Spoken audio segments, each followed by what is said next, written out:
Well, happy 4th of July, everybody. Welcome to another edition of Adam Curry Presents. Wow, on today's show, we are going back to 4th of July, 1987, with the CBS lineup, starting from morning to night. Sit back and relax, and we'll be right back. We kick it off with the WCBS commercials. And the night goes by so very slow. Oh, I hope that it won't end alone.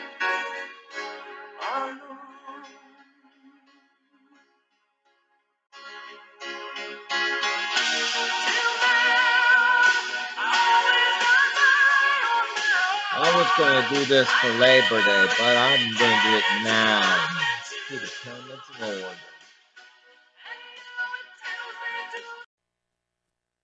1-800-247-1212. Did she hire male prostitutes? Today at 4.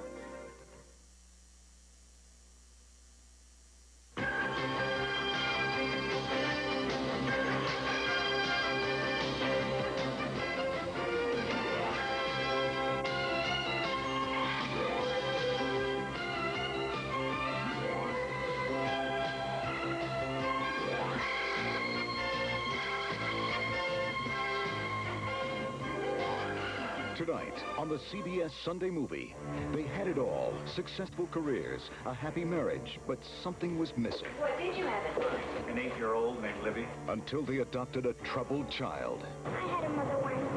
She didn't want me. I don't want a mother. She's a kid, for Pete's sake. She's a scared little girl who says she doesn't want a mother. But tragedy strikes, taking away what barely kept them together. I want to be your mother. I don't want you. I want Bill. Jaclyn Smith stars in Sentimental Journey, next. Sentimental Journey, sponsored by Crest, the makers of Tartar Control Crest, original flavor, and now in a new fresh mint gel.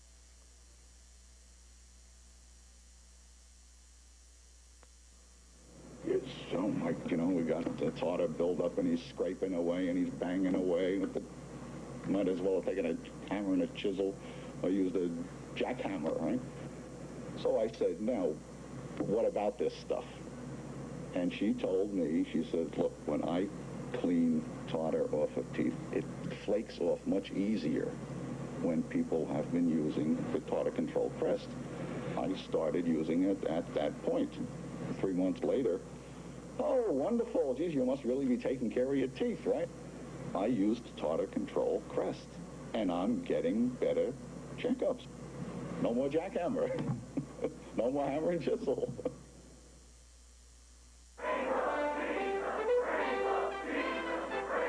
The time has come for the Big Cheese to step down.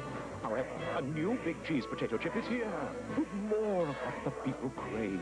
That Big Cheese taste, the magnificent taste of Kraft Parmesan and cheddar cheese seasoning sprinkled on every chip. Here's the Big Cheese now, cheesier than ever.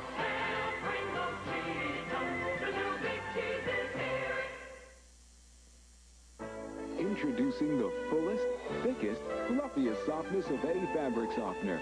Introducing new Downy, the most softness, the fluffiest softness ever. Our things are plenty soft. But there's never been softness this fluffy.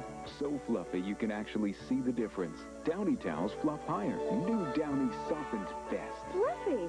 New Downy, bursting with the fullest, thickest, fluffiest softness ever. Much softer. Smells good. Only Downy's April Fresh, and now bursting with the fluffiest softness. New, brand new Downy, the fluffiest softness of any fabric softener ever.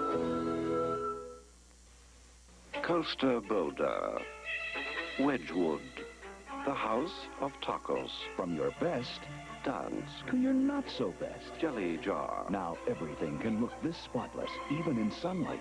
With new Sunlight Automatic Dishwashing Detergent. New Sunlight rinses clearer to fight spots better. So from the Lakers to Lennox, everything looks this spotless, even in sunlight. New Sunlight. Nothing gets glasses more spotless. Charlie Brown.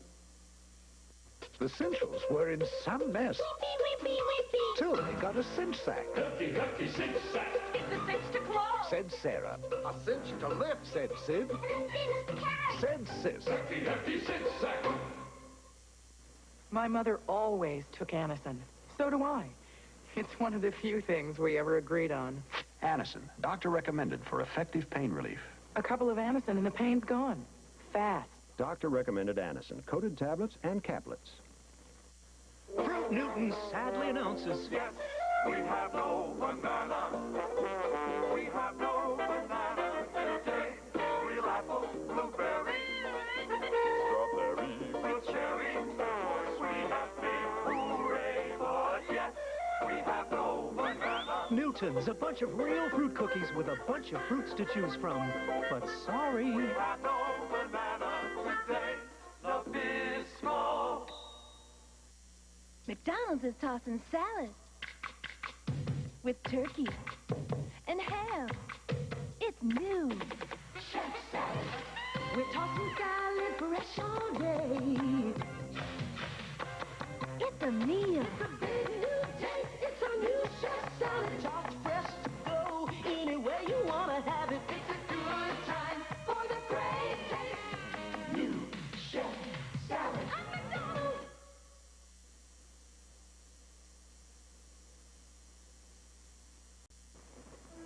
They're coming. The cameras of America are coming. The cast aside, the unused, the forgotten. They're being drawn to camera stores everywhere by a remarkable offer on the incredible Polaroid Spectra system. For a limited time, any camera in any condition is worth $20 toward a Spectra at your local camera store. Imagine $20 off a Spectra.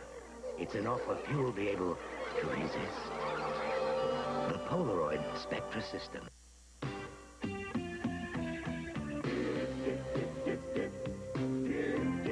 Introducing French's Dip and Spread Mustard for foods you've never put mustard on before. Deliciously different. For years, you know who's been celebrating the most fluoride protection. Well, sorry, Crest, the party's over. Introducing Extra Strength AIM with much more fluoride. It's the only extra strength cavity fighter. It started with a simple idea. Create a real difference in makeup. Makeup so pure, even women with sensitive skin could wear it. So beautiful, every woman will want to. Clarion. Makeup that's not only free of fragrance and irritants, but ultra pure. So Clarion is good to your skin, and it does all the dazzling things you want makeup to do. Clarion is beautiful makeup with a sensitive touch, and that's the difference, pure and simple.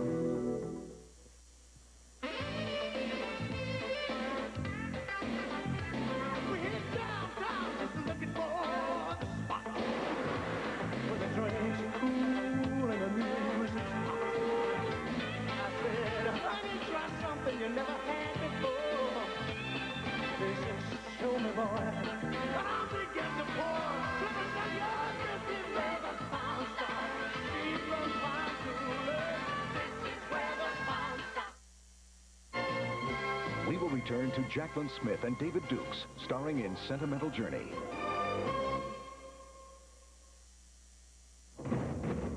Tuesday night, the finals on CBS Sports. We will rock you. We will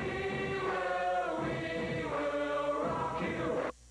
Wednesday, Mike, a cop killer. And you're gonna pay. His only hope, a witness that winds up dead. The new Mike Hammer.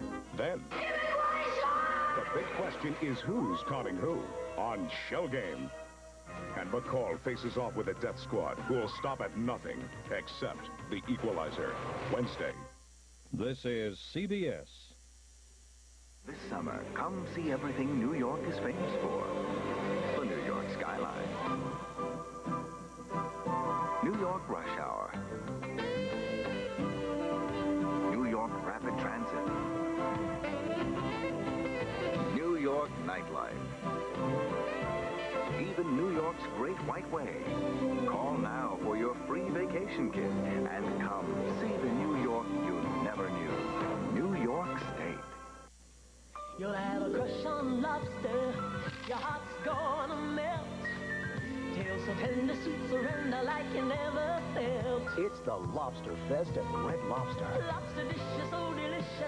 From Lobster Mornay to our Lobster Lovers Platter. With every dip you're gonna flip. From $7.95, and kids eat for $1.95. Red Lobster, we know how you love seafood. At our Lobster Fest. Troubleshooter solves a house of horrors Monday. I haven't got time for the pain. I used to think being in real estate was hard work, but raising 2 kids is backbreaking work. That's why my pain reliever is Metaprin. Metaprin has ibuprofen, the prescription ingredient recommended by doctors 2 to 1 over aspirin for body pain, even lower back pain, and it's gentler to your stomach than aspirin.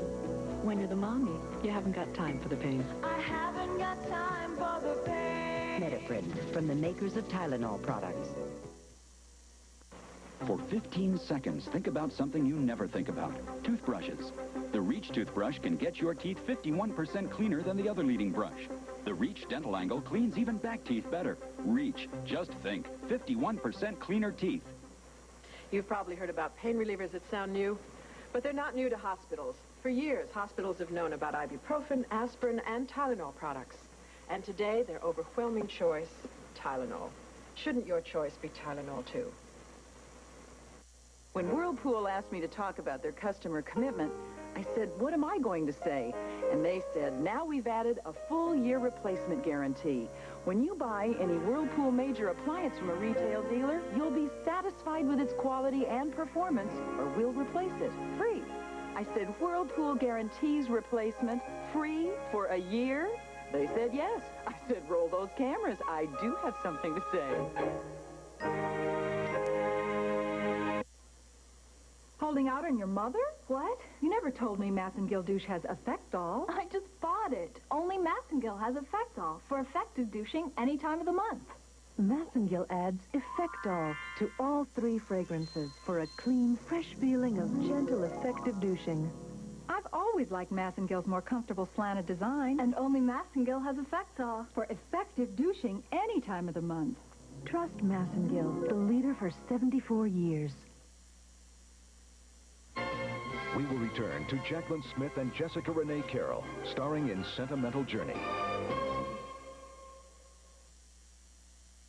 Monday, traction becomes attraction on Kate and Alley. Hi, ladies. You developing complications? I hope so. Then, Rate your makeup. what would we do without Little Sister? You don't have any. My Sister Sam. And We'd like you to join us for Thanksgiving. will Newhart be a holiday turkey? Okay, we'll go, but I'm bringing my knives. Then Suzanne's in trouble. They'll arrest me and take me off to one of those institutions where everything you wear is great. Designing Women, Monday.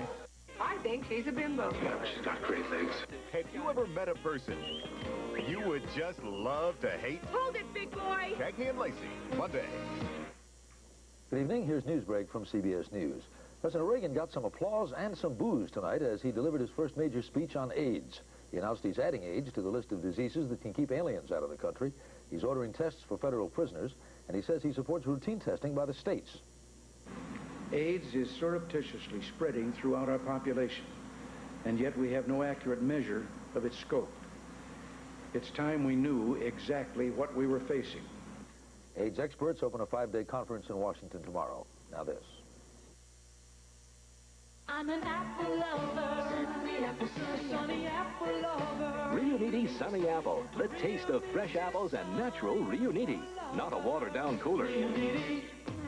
Try peach and raspberry, too. The Kremlin tells West German officials they can meet with the teenage pilot who landed a plane in Moscow's Red Square last week. The meeting could come as early as tomorrow. I'm Charles Osgood. See you later on the CBS Sunday Night News. This is CBS. I'm tired of vanilla relationships. Thank goodness I met Breyer's Marble Classics ice cream. The thrill is back. Brownie swirled in rich fudge, and I mean rich. Raspberries laced with cream. Ooh. Dark, handsome pralines and caramel. Is it decadent? New Marble Classics from Breyers. It's definitely not vanilla.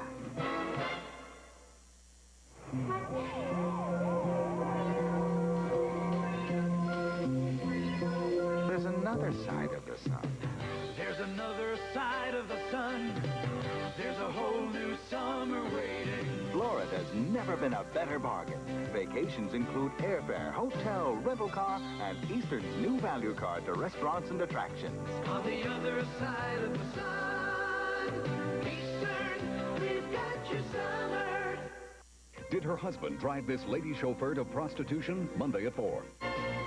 We now return to Sentimental Journey, starring Jaclyn Smith.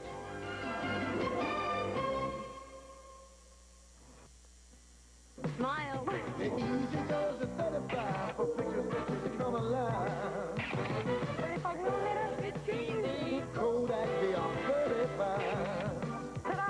You just drop the film in. It almost loads itself. Then aim and shoot. Have you ever seen a sharper baby picture? I have. Whichever one you want to choose, we've got the 35 for you. Kodak VR 35. It's a great shot. Nothing to it. Got a fresher taste just made for you. Fudge and caramel, lots of peanuts too. Got a fresher taste just made for you. I want something round and crisp and buttery tasty. When I want a cracker, I want a Ritz. Golden Buttery Ritz crackers. They're delicious anytime. When you want a cracker, you want a Ritz. Thanks, son. We're tossing them fresh, tossing them crisp. McDonald's chicken salad Oriental. New chef salad. New McDonald's garden salad. 3 new tastes, you know you gotta have it. We're tossing them fresh, tossing 3 great salads. And all you gotta say is, toss me a salad. It's a good time for the great taste. 3 new tastes, toss fresh all day. On McDonald's. Cheese, glorious cheese. Go ahead, pile it on. It's the heart of a pizza. Pile on some more. Cheese, glorious cheese. Keep it on frozen pizza. Try adding some extra. The more cheese, the better the pizza. Cheese, mountains of cheese, oodles of cheese. Glorious cheese.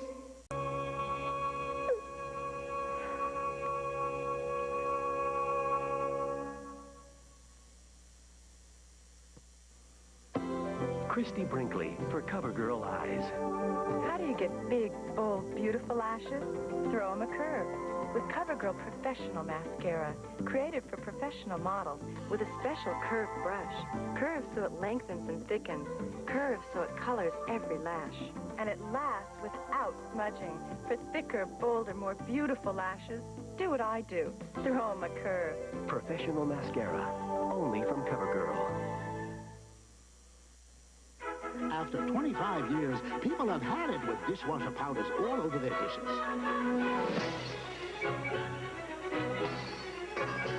Fortunately, you're about to get a break from powders. Presenting Palmolive Automatic, a revolutionary liquid made just for automatic dishwashers. Because it's a liquid, it dissolves fast to rinse clean with no powder residue. So you can get on with other things. Try Liquid Palmolive Automatic. Now a new lemon, too. Chico San, Chico San. Chico San crispy rice cakes instead of bread or crackers. 100% whole grain brown rice. Chico San. Chico San rice cakes, only 35 calories, but that's not why you love.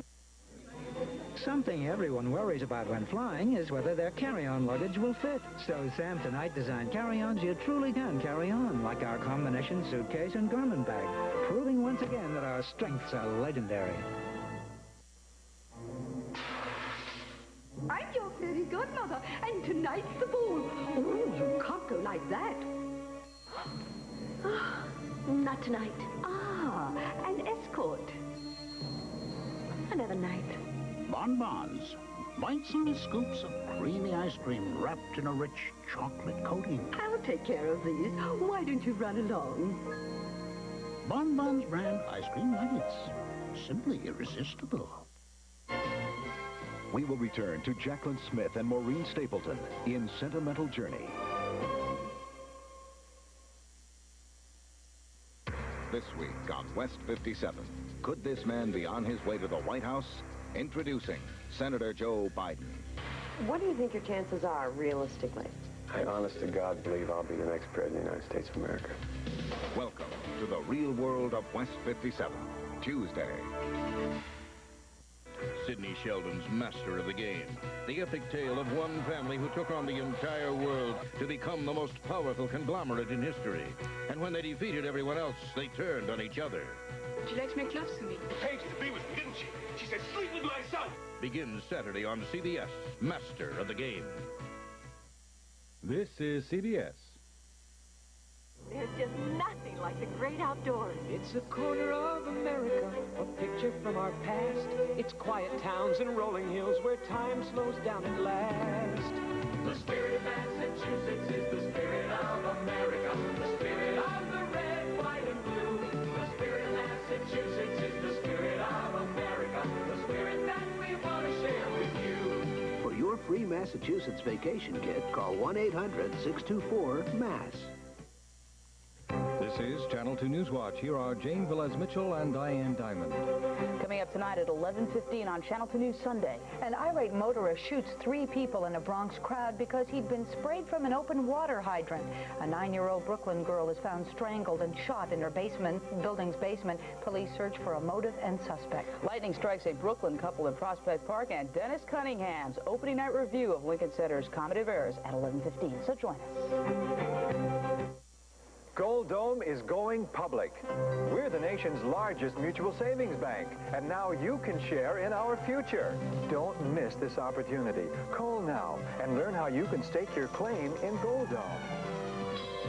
Did she hire male prostitutes? Today at 4. Excuse me, where's the freezer? Aisle 3. Freezer, please. Aisle 3. Excuse me? Aisle 3. These days, Chiquita's fresh fruit is headed towards the freezer. Into Chiquita's fruit and cream bars, fruit and juice bars, and new fruit and ice cream swirl bars. The only all-natural bars full of Chiquita fruit. Excuse me? Aisle 3. Oh, seafood. Aisle 6. Thanks. Chiquita frozen fruit bars from Chiquita. I'm 80 years old. And I love Kellogg's Frosted Flakes. Brave adults are coming forward to challenge the notion that Frosted Flakes is just a kid's cereal. I eat them, I love them, and I don't care who knows. With that extra crunch and milk, that frosting just right, they have a taste adults can love every bit as much as kids. Go ahead, Shirley. You can do it. I love them, thank you. What more can you say? Frosted Flakes have the taste adults have grown to love. They're great. This is new Coronet Angel Soft Bath Tissue. We've asked some spokes angels to tell you what most impresses them about it.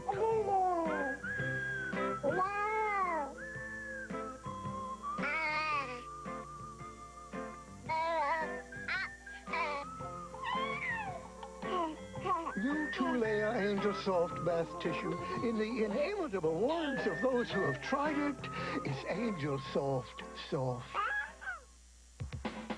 This is something new for us, something bigger. It's called Medallion. When you compare its passenger and cargo room to the competition, a lot of that competition falls away.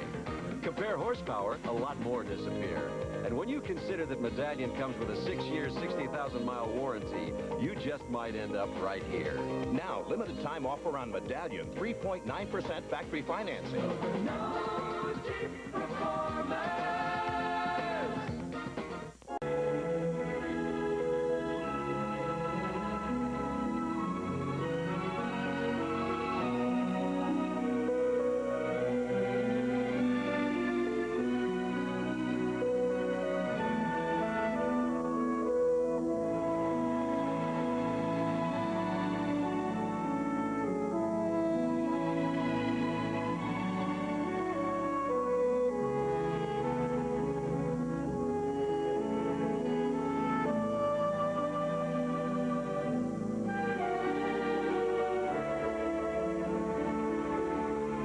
On the morning program, one of Hollywood's greatest, Mickey Rooney, plus that master MC, Bert Parks.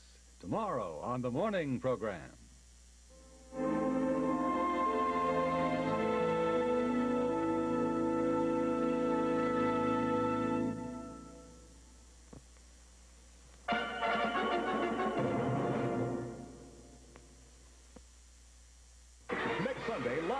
York, it's Broadway's biggest night.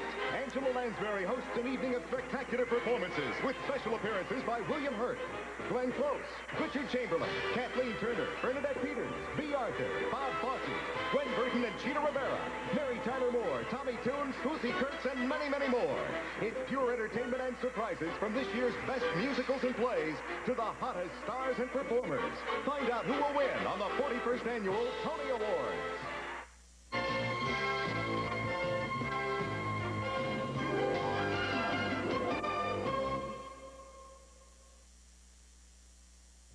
Thursday, a beautiful agent gives a new meaning to undercover work. Scarecrow did sell out. No, sir. But will Scarecrow lose at his own game? No way.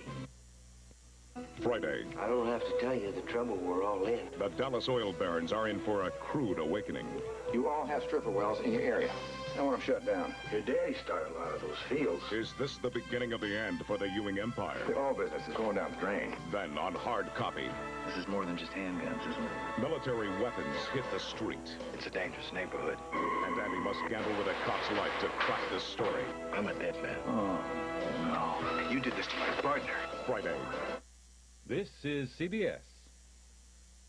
It is one of the largest luxury hotel chains in the world. It is one of the world's foremost producers of automotive equipment. It is a leader in defense technology.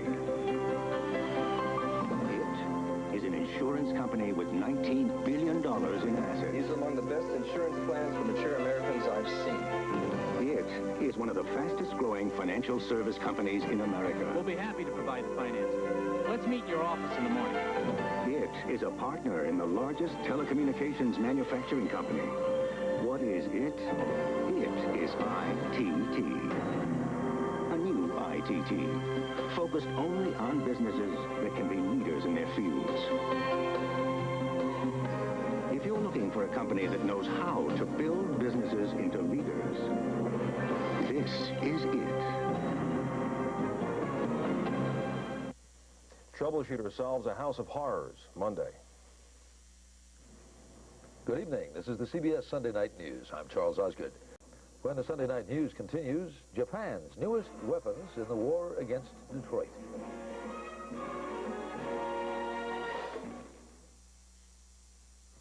Checkout time, Garfield. Check out. We've only been here a week. Boy, it was great staying here at an Embassy Suites hotel on vacation. So what's the big rush? We got a 2-room suite with a refrigerator, a wet bar, even a sofa bed for you.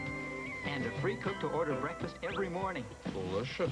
All for the price of an ordinary hotel room. That settles it. We're staying. At Embassy Suites Hotels, you don't have to be a fat cat to enjoy a sweet vacation. No, but it doesn't hurt. Introducing new, improved, professional strength Effordent Denture Cleanser. Stronger than ever. Removes more stains, more plaque, and kills germs. For a professional-looking clean, get new, improved, professional strength Effordent. When you're allergy sensitive, your next attack may be only a breath away. For relief, depend on Benadryl. Doctors have prescribed it more than any allergy medication ever. Benadryl from Park Davis. This is week 5 of the Iran-Contra hearings. When we continue, a woodchopper's ball in the feudal manner.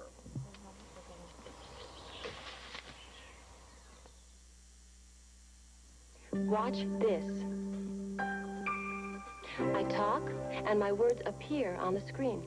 This is an experimental IBM computer system. It recognizes thousands of words, even words that sound the same. Please write to Mrs. Wright right now. Another innovation from IBM and the most advanced voice recognition system of its kind, period. Itches won't last. Rashes won't last. If you use Cordate first. Cordate goes beneath the skin to actually heal. So don't scratch. Use Cordate first. Itches and rashes won't last. We love visiting America. Hot dog, fried chicken, pizza. But we're glad you have Kaopectate. Kaopectate. Nothing relieves diarrhea and calms cramps faster than Kaopectate tablet formula. The diarrhea specialist. This is the season of tradition, of caps and gowns and land of hope and glory. See you on the radio. Are we there yet? We're almost there. I'm gonna go swimming. Wow, me too. We're almost there. Did you call for their super summer rate? Of course. Now this is a summer vacation. Along the Sun Belt and throughout North America, you can take a vacation from high prices with Travelodge Super Summer Rates as low as $35 a night. Call this toll-free number now.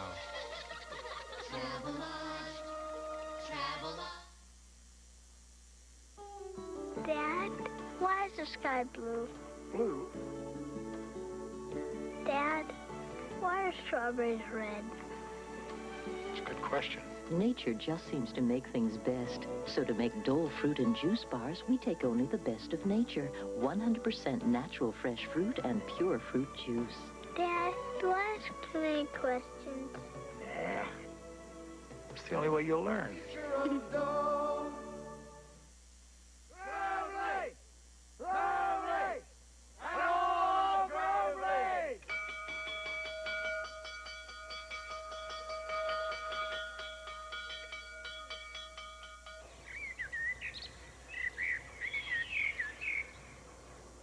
The psychic phenomenon called channeling.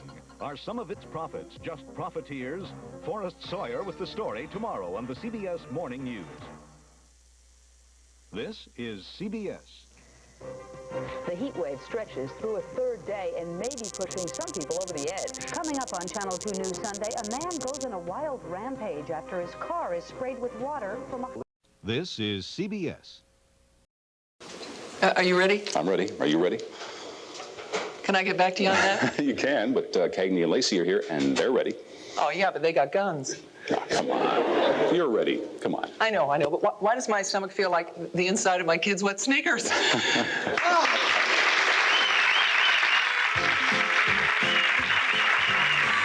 It's the morning program with Mariette Hartley and Rollin Smith. I'm Bob Saget, and here they are, Mariette and Rollin.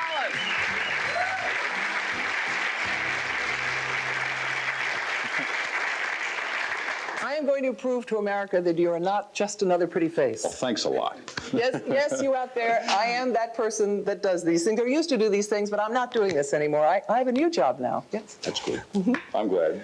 Welcome, all of you, to the morning program, all of you here in the studio audience, and thank you for being with us at home. This is the first of years to come, our very first show, I hope. Oh, boy. We hope you'll make our home your home every Monday through Friday. Isn't this the most beautiful kitchen you've ever seen? Come on, I'll show it to you. Go around.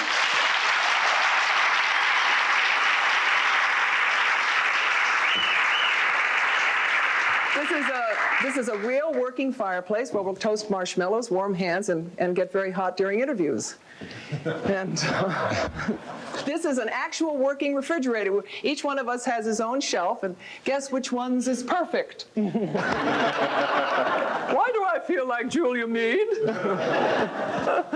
Oh, what's that rocking horse doing here, Bob? That's supposed to be in your room. Oh, well. Let's see, what else do we have? Oh, we have a real mailbox out there. We're actually going to be getting mail and probably birds, because we have birdseed in it, too. What is Jessica Lange and Jack Nicholson doing? This is a pretty sneaky way of getting men in the kitchen, don't you think? Oh, come on. You've been in kitchens before, but not one like this. That's true. We want to be your friendly wake-up call. Speaking of morning friends, I want you to meet mine. They've been my friends for the last month, and they're terrific. And they will be friends of yours, I know. First, newsman and journalist and my co-anchor, Rollin Smith. Mariette, that's Rollin. Rollin. Oh, we'll talk later. You're right. And our sidekick announcer, affectionately known as Otto, Marriott's slave. Oh, yes. His parents insist on calling him Bob Saget.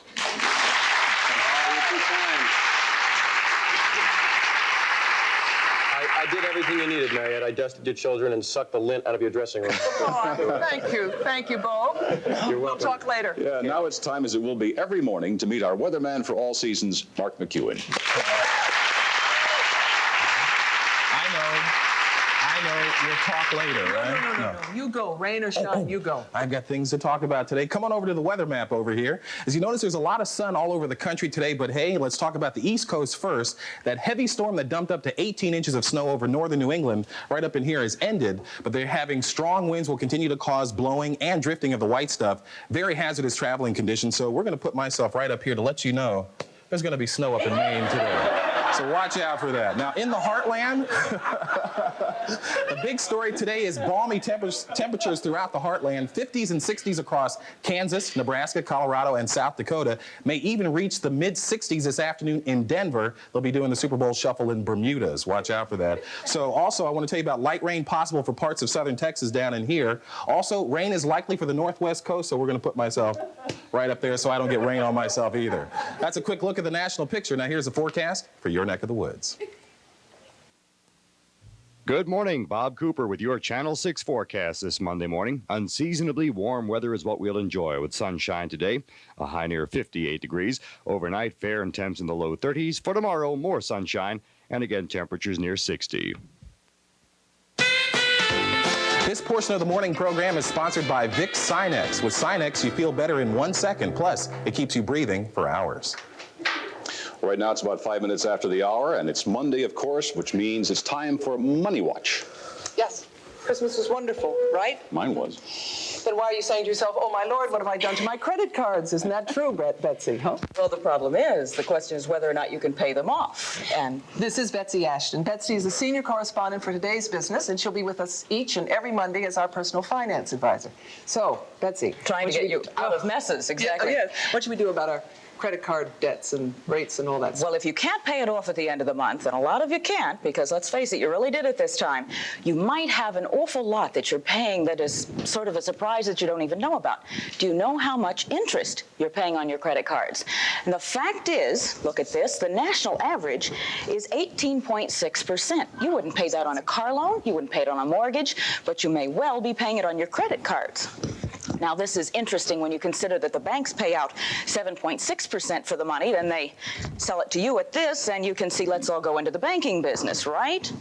How much does this add up to? Let's just take a $2,000 balance that you got on your credit cards, and you're going to pay it off at a reasonable $200 a month at 18.6% interest. After 6 months, you haven't paid off the balance, but you've paid $145 in interest. You can't eat it, you can't drive it, you can't decorate your home with it.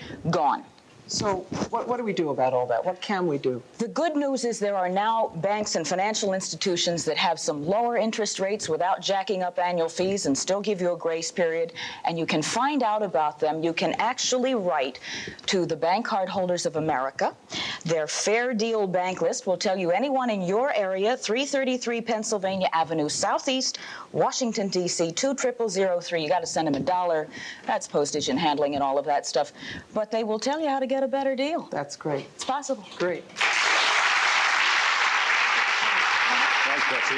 Coming up next, Sharon Gless and Time Daily, TV's Cagney and Lacey. Plus, national and local news and Comedy Club with comedian Tom Curley. Stay for the day. Jellyfish swims faster than that. Not with a clogged nose like this. Try Sinex. Well, in Toyotas, we've had a lot of nice comments about the way we do business.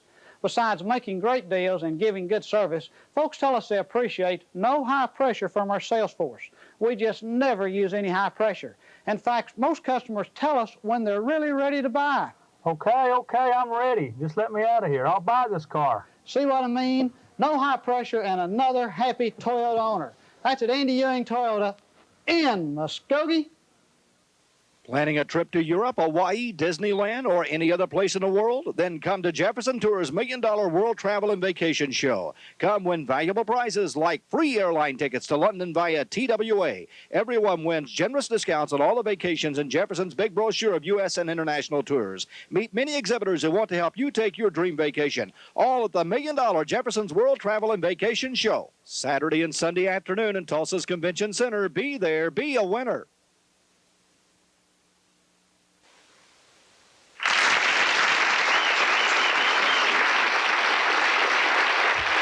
Did you have have something you wanted to tell us, Bo? Yes, and I have to tell you right away. It's time for the Comedy Club, and this is the theme. Listen to this. C-O-M-E-D-Y-C-L-U-B.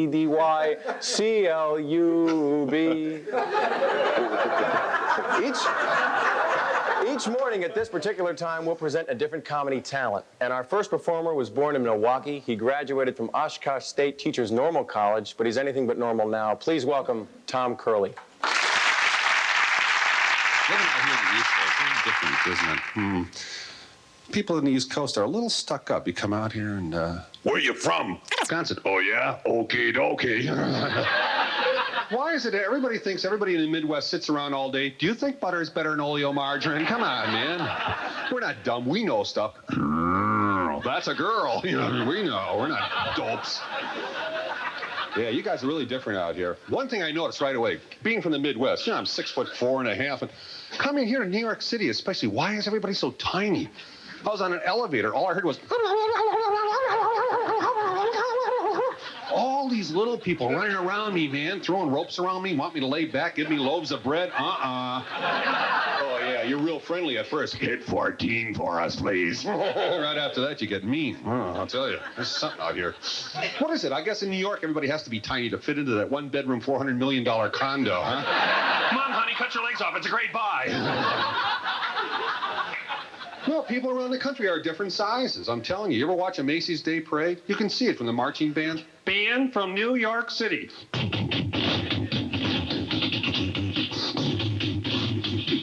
Band from New Jersey.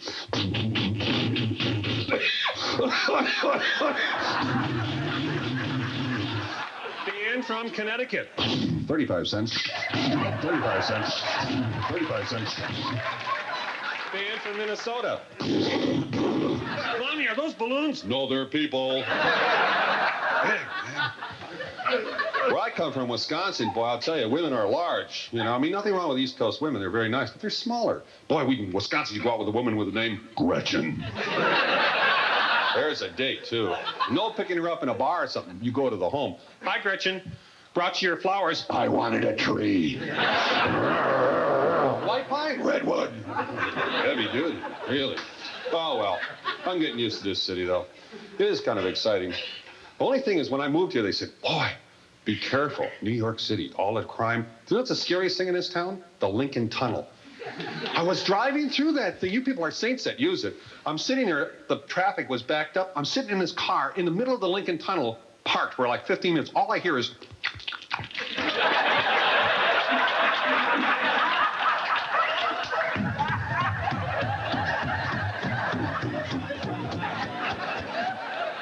people in the car next to me. Hail Mary, full of grace.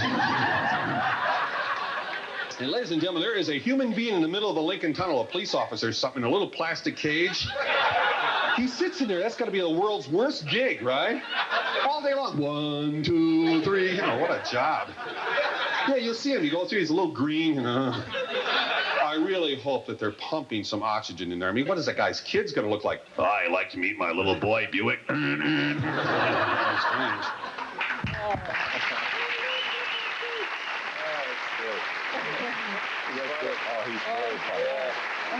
Next, the news, then Sharon Gless and Tyne Daly and Sophie Loren. So hold that thought. Anyone who thinks jazz is cool ought to see my group when we're really hot. Give your body the best. Safeguard, the most deodorant soap lather you can get to clean odor away with the most deodorant soap protection you can get to help keep odor away. Hey, that's important, because nobody wants to end their evening on a sour note. Give your body the best with Safeguard. I'm not a doctor, but I play one on TV. And if your child had a cough, she'd get just what the doctor orders. But for your cough, you play doctor at home, even trying medicine you originally bought for your child. You need one of the adult formulas from Vicks. For the coughs adults get, with the strength adults need. Formula 44 for coughs, 44D for coughs with congestion, and 44M for coughs with congestion and a raw, irritated throat. The adult formulas. You can't buy anything more effective. The adult formulas from Vicks, of course. Tonight, serve stovetop instead of... Boiled potatoes, please, Mom, don't make those. Give us our stovetop stuffing each and every night. Noodles and rices just aren't nice as having our stovetop stuffing each and every night. Why make the usual when you can make it the great taste they all love? Easy, delicious stovetop. Stovetop's our favorite, we really crave it. It goes with everything just right. Let's make it stovetop tonight. I have a secret. See how smooth my dress fits? How trim I look? How I don't jiggle? A girdle? Never. I get my control from 2 ounces of sheer power. No-nonsense control top pantyhose. What I like are those special ribs in the panty. You can see they're really working. I like my no-nonsense control top. They make me look better and feel better about me. No-nonsense control top pantyhose. The look, the fit, the feel, that's no nonsense. It's time now for national and local news, as it will be each morning on the quarter hour. Let's go to CBS News and Forrest Sawyer. Good morning, Forrest. Good morning, Roland. Church envoy Terry Waite is on his way to Beirut this morning on a new mission to try to free the Lebanon hostages. Heavy fighting and fears for his own safety had delayed Waite's trip. The American Arms for Hostages controversy is still waiting on the president's desk. Mr. Reagan will put in his first day on the job since his prostate surgery. He's under orders to take it easy, but there is new word of American involvement in the Iran-Iraq war. The New York Times reports that the U.S. gave doctored intelligence data to both sides. The reported motive was to keep either side from winning, but both sides are now locked in fierce battle. The Iranian missiles hit 2 key Iraqi cities. Iraq answered with its own airstrikes. Both sides report heavy casualties. Near Los Angeles, about 300 people rallied yesterday to support the president on Contra aid. There was a confrontation with about 100 anti-Contra protesters. At least one anti-Contra demonstrator was roughed up and slightly hurt. U.S. arms negotiator Max Kampelman meets President Reagan today before heading for talks with Moscow's new representative. He is Deputy Foreign Minister Yuli Vorontsov. It's hoped his rank means Moscow wants a deal. Europe is in a record deep freeze. It is sub-zero in many countries, locking ships in harbors and cutting off supplies. Sweden has its coldest weather in 112 years. Army troops are helping out. It's 40 below in Moscow today, but that is warmer than Siberia. There today's high will be 70 below. In London this morning, it is official. Buckingham Palace says Prince Edward is quitting the Royal Marines. British newspapers say that Edward's parents argued with him for much of the weekend, but they simply could not convince their youngest son to keep up tradition and stay in. The Denver Broncos and the New York Giants will play in Super Bowl 21. The Broncos beat the Browns 23-20 in overtime yesterday for the AFC title. Barefooter Rich Karlis kicked the winning field goal. No overtime needed for the Giants. They shut down and shut out the Washington Redskins in Giant Stadium. Final score, 17-0. Next stop is Pasadena on January 25th, where the weather will be much warmer. I'm Forrest Sawyer, and that is the latest from CBS News.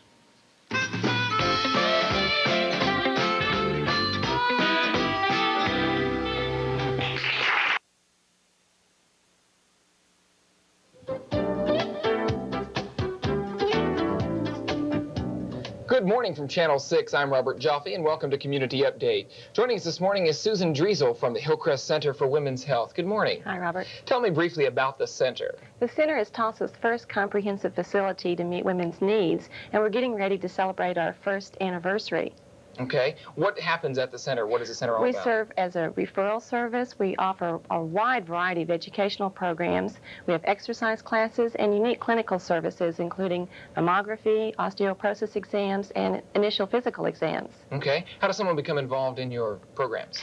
They can call the center, and the number is 749-4444, and enroll as a member. It's a free membership, and if they enroll, then they have a lot of benefits as far as discounts and availability of services. Okay.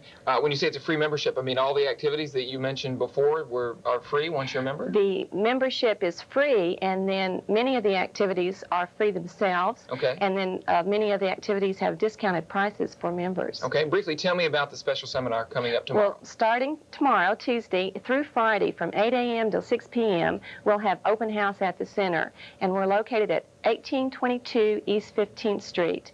We'll have free services, including diabetes screening, blood pressure checks, stress checks, osteoporosis risk questionnaires, massage, child development assessments, and we'll be giving away some very nice prizes, having drawings and having special educational events. Terrific, and that starts tomorrow. Right. All right, terrific. Thank you so much for joining us this morning. Thank you. And thank you for joining us this morning for Community Update. I'm Robert Joffe. Stay tuned now for more of the CBS Morning Program. Have a good day.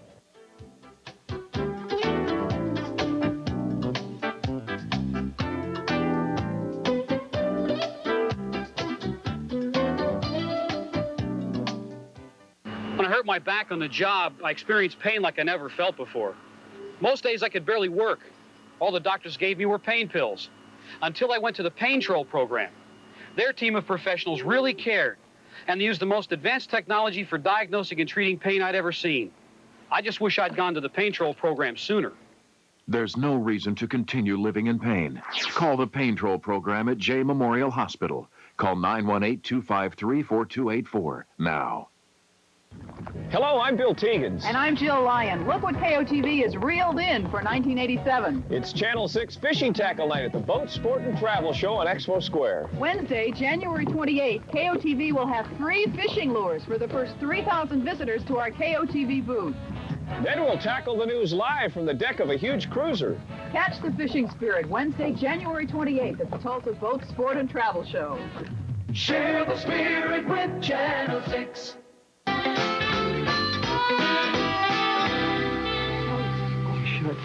Okay, guys, it hasn't been easy for the working woman, and nobody knows that better than my next guests. Two successful women and cops and friends, by the way.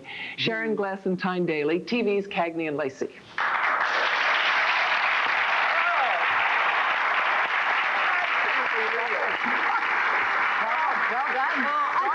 You guys are here. It's such a good omen that you're on our first show. Well, it's kind of sort of delicious to open up something, isn't it? I think this is fun. And you're here now to receive an award. Is that right? You want to talk about the award? You don't? Okay, let's talk about something else. I felt I was hesitant to come and help you kick off the show when I got off the plane, arrived in New York.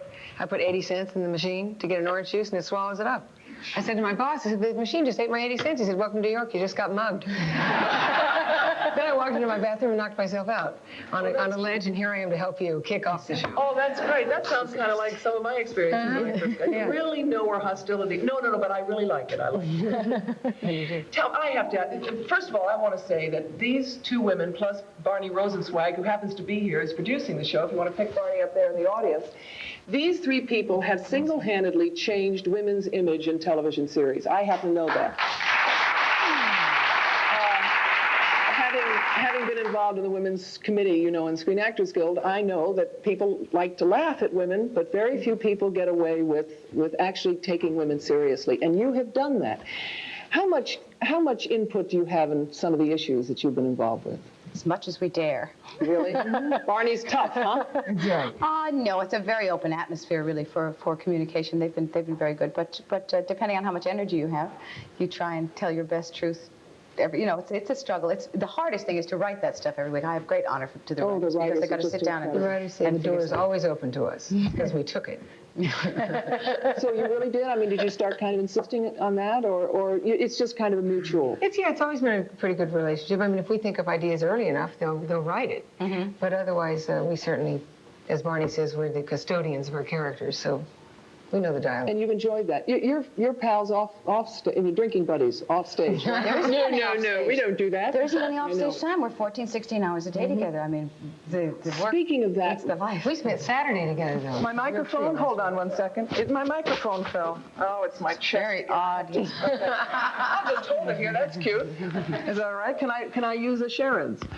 Sure. I'll lean in. Lean in. Anyway, but you do work 16 hours a day, right? How does that work? Now you're single and you're married. What is an easier state to be in when you're working those hours? Do you know? I mean, an easier state? Yeah, to be single, to be married. I was going to say, I don't know because I don't do the other. Hopefully Wisconsin. Right. Yeah. I think I see a Tyne's schedule. I think it's easier to be single because she has to go home and she has 3 beautiful daughters and a beautiful husband that must be maintained, right? Well, and get very little maintenance here. Very little maintenance on the home front. About this time of the year, it's I feel that it's all going to be over again, and once again the job will have beaten me and have cost me all that is near and dear. However, we managed to squeak through. So whenever I see George, hi George. Hey, don't hit me. You have two daughters that my kids went to school with, and now you have a new one that you had later in life. Later in life, yes. 39 years old. Is there a difference? How do you... 39? I'm 40 now. I had her when I was 39. How is it to breastfeed your baby and rest and get sleep and do all that? It's as much fun as it was. It's also... do you have as much energy? No. I didn't know that it took actually 3 or 4 large adult people to take care of 1 infant person. That's as many as you really need. My relationship with this lady is an interesting one because we used to always meet each other in supermarkets with one child or another in the thing, and I'd say, "Hi, Maria, how you doing?" She'd say, "Great, you working?" I'd say, "No." She'd say, "Are you working?" "No." And it was we take each other's work. We've taken each other's work. Yeah. Then we have another interesting thing, which is we've all been up for the Emmy. That's right. Beside each other. She and I were up. And we've all won one. Right. I won one ignominiously for the Incredible Hulk, but hey, I'll take it. No ignominious in that department. Oh. It was you and me and Eve Le Gallion, remember? Oh, we both said, right. well, Eva's got it. No, I have to say goodbye. I can't believe it. It went too fast. Too fast. Is it over? Yeah. Yes. Oh, God. Congratulations. It's lovely. Have a good time. Thank you.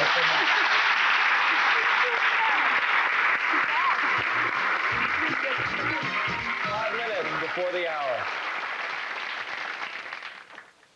This man is missing nearly 1/2 of the fiber he should have every day. He's not the only one. The National Cancer Institute states that most Americans have diets lacking adequate fiber. Fortunately, just 1 serving of Kellogg's All-Bran has the amount of fiber needed to make up what the average person is missing each day. Kellogg's All-Bran. It can make all the difference. We asked 1,000 doctors what would they take for the minor aches, pains, and stiffness of arthritis. Extra strength Tylenol or Bayer? Bayer. Doctors chose Bayer 3-to-1 over extra strength Tylenol. Bayer, the wonder drug that works wonders. Trying to avoid sodium. Switch from regular salt to sodium-free no salt. No salt looks like salt, shakes like salt, flavors like salt. But no salt is sodium-free. No salt, regular and seasoned. What you're about to see is new to television. We call it personals. It's similar to the tiny advertisements you'd find in the back of many of America's publications. In our personals, you can see the people behind the words. In some cases, you may feel their cry, be embarrassed by their vulnerability, and be reminded what loneliness felt like, if you've forgotten. Now, on Mondays, Wednesdays, and Fridays, with the help of the Millionaires Club, we will share with you the videotaped hopes of men and women just like us. People who want to tell others about themselves in hopes of not being lonely anymore. Listen. Hi, I'm Chris. Now, don't take what I'm about to say too literally, because when 2 people click, they click. Besides, I enjoy all kinds of people. About myself, I'm really pretty easygoing. I like to do almost anything with somebody, except shop. I'm not a shopper. I do like to be active, getting things done, or hiking in the country, canoeing, camping, skiing, things like that. I also like learning things that'll further my career, or something totally new that's caught my attention. I'm a writer. That's what I do for a living. What I'm looking for in a relationship is first a friend and then a lover. Someone to just hang out with who's on the same road, but not so much the same that we can't learn from each other. Above all, I'm interested in finding someone who looks on the bright side of things. The bottom line is, I just want to share with somebody the things that'll make us both happy. Hi, I'm Brenda. I'm 23 years old, from Pasadena, California, originally from Maine. I own and manage my own daycare business, and I love working with kids. My interests are skiing, I love the beach, and I enjoy camping and the outdoors. My ideal man will hopefully be compassionate, loving, caring, well-mannered, intelligent, and have good morals, as well as being well-educated. Hello, my name is Al. I'm originally from New Orleans. I've been in Southern California for 13 years. I live a half a block from the ocean and have adapted well to the sunny lifestyle. I play fast-pitch softball, I occasionally like to bowl, and I'll get on a tennis court with almost anyone, anytime. I have a BA in psychology and am currently involved in a form of marketing. I'm looking for an attractive, intelligent lady who's fun, warm, loving, friendly, and slightly athletic. It doesn't matter if she's younger or older, but she must be independent and open to different ideas. If you are single, 21 or over, interested in meeting someone of the opposite sex, or would like to meet any of the people you've just seen, send your full name with the personal code of the candidate and a stamped self-addressed envelope to the National Processing Center, 2922 East Chapman Avenue, Orange, California, 92669. Tonight, Dick has an old flame. double dating has poor Dick in a dither. I just hope I'm the one you end up with tonight. We'll see how you do. Then on the Kavanaughs. This is medium starch. I quit! Family Life gives kids the blues. It's not easy being a Kavanaugh. Tonight. This is CBS. I want to take just a minute here to recall with you some of the people who made 1986 special here in Oklahoma by spending part of it working in the spirit of a better Oklahoma. First, there are the volunteers who pulled together to help victims of October's flood to recover and to rebuild. Thank you, thank you, thank you. We sure appreciate it down here. Oklahoma farmers showed America what the spirit of sharing is all about. Trainloads of green country hay helped Georgia farmers weather the harshest southern drought in years. And finally, the Texas Playboys deserve a special word of appreciation for over 50 years of Western swing and warm memories, and that one last unforgettable performance.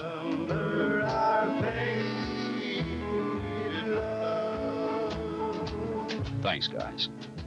Thanks to people like these, we have a better Oklahoma and the promise of a brighter 1987. Jill Lyons' HealthCast Report, today on Channel 6 News at 5. Happy anniversary to you. What Happy anniversary? I'll tell you later.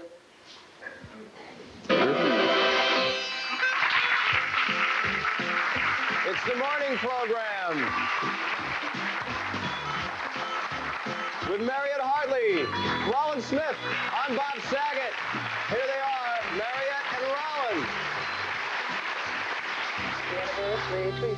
This is my national security advisor and sidekick, Bob Saget. That's right. That's who I am. I'll do anything you say, Mariette. Why the cake? Well, she said that she'd tell us later. Is it later now? Yes, this is, it's our very first anniversary. We've only been on for half an hour. Well, this is our very first half-hour anniversary. Bob, would you make a wish and blow? Oh, blow. You mean like bleed? Oh, come on. No. I knew. I was just funning with you. Okay, here we go. I'm going to make a wish, and this always works. I'm going to pray to the God of morning television. Oh, please. Hey! Oh, dear. Let's check the weather. Here's Mark McEwen. All righty. Well, I bet you didn't know yesterday's low temperature in the nation was minus 16 at Jackson, Wyoming, not named after the Jackson 5. It's named after Jackson, Wyoming, a beautiful place to be. Blowing snow and drifting snow over northern New England. Let's put this right up here because there is going to be snow up there. That's going to be ending today, but making for very hazardous traveling conditions. Some parts of Maine had up to 18 inches of snow. Stephen King is from Maine. You think he had anything to do with it? No, never mind. In the heartland, warm and balmy temperatures, 50s and 60s through Kansas, Nebraska, and Colorado. And since it's going to be like 65 in Denver today, I'm going to put this right there because they're going to be doing a Super Bowl shuffle in Bermudas today out there. So I figure I'd be there in Bermudas myself. Rain is likely for the northwest coast. That's why that's not a happy cloud. And that's a quick look at the national picture. Now here's a forecast for your neck of the woods. Good morning, Bob Cooper with your Channel 6 forecast this Monday morning. Unseasonably warm weather is what we'll enjoy with sunshine today, a high near 58 degrees. Overnight, fair and temps in the low 30s. For tomorrow, more sunshine, and again, temperatures near 60.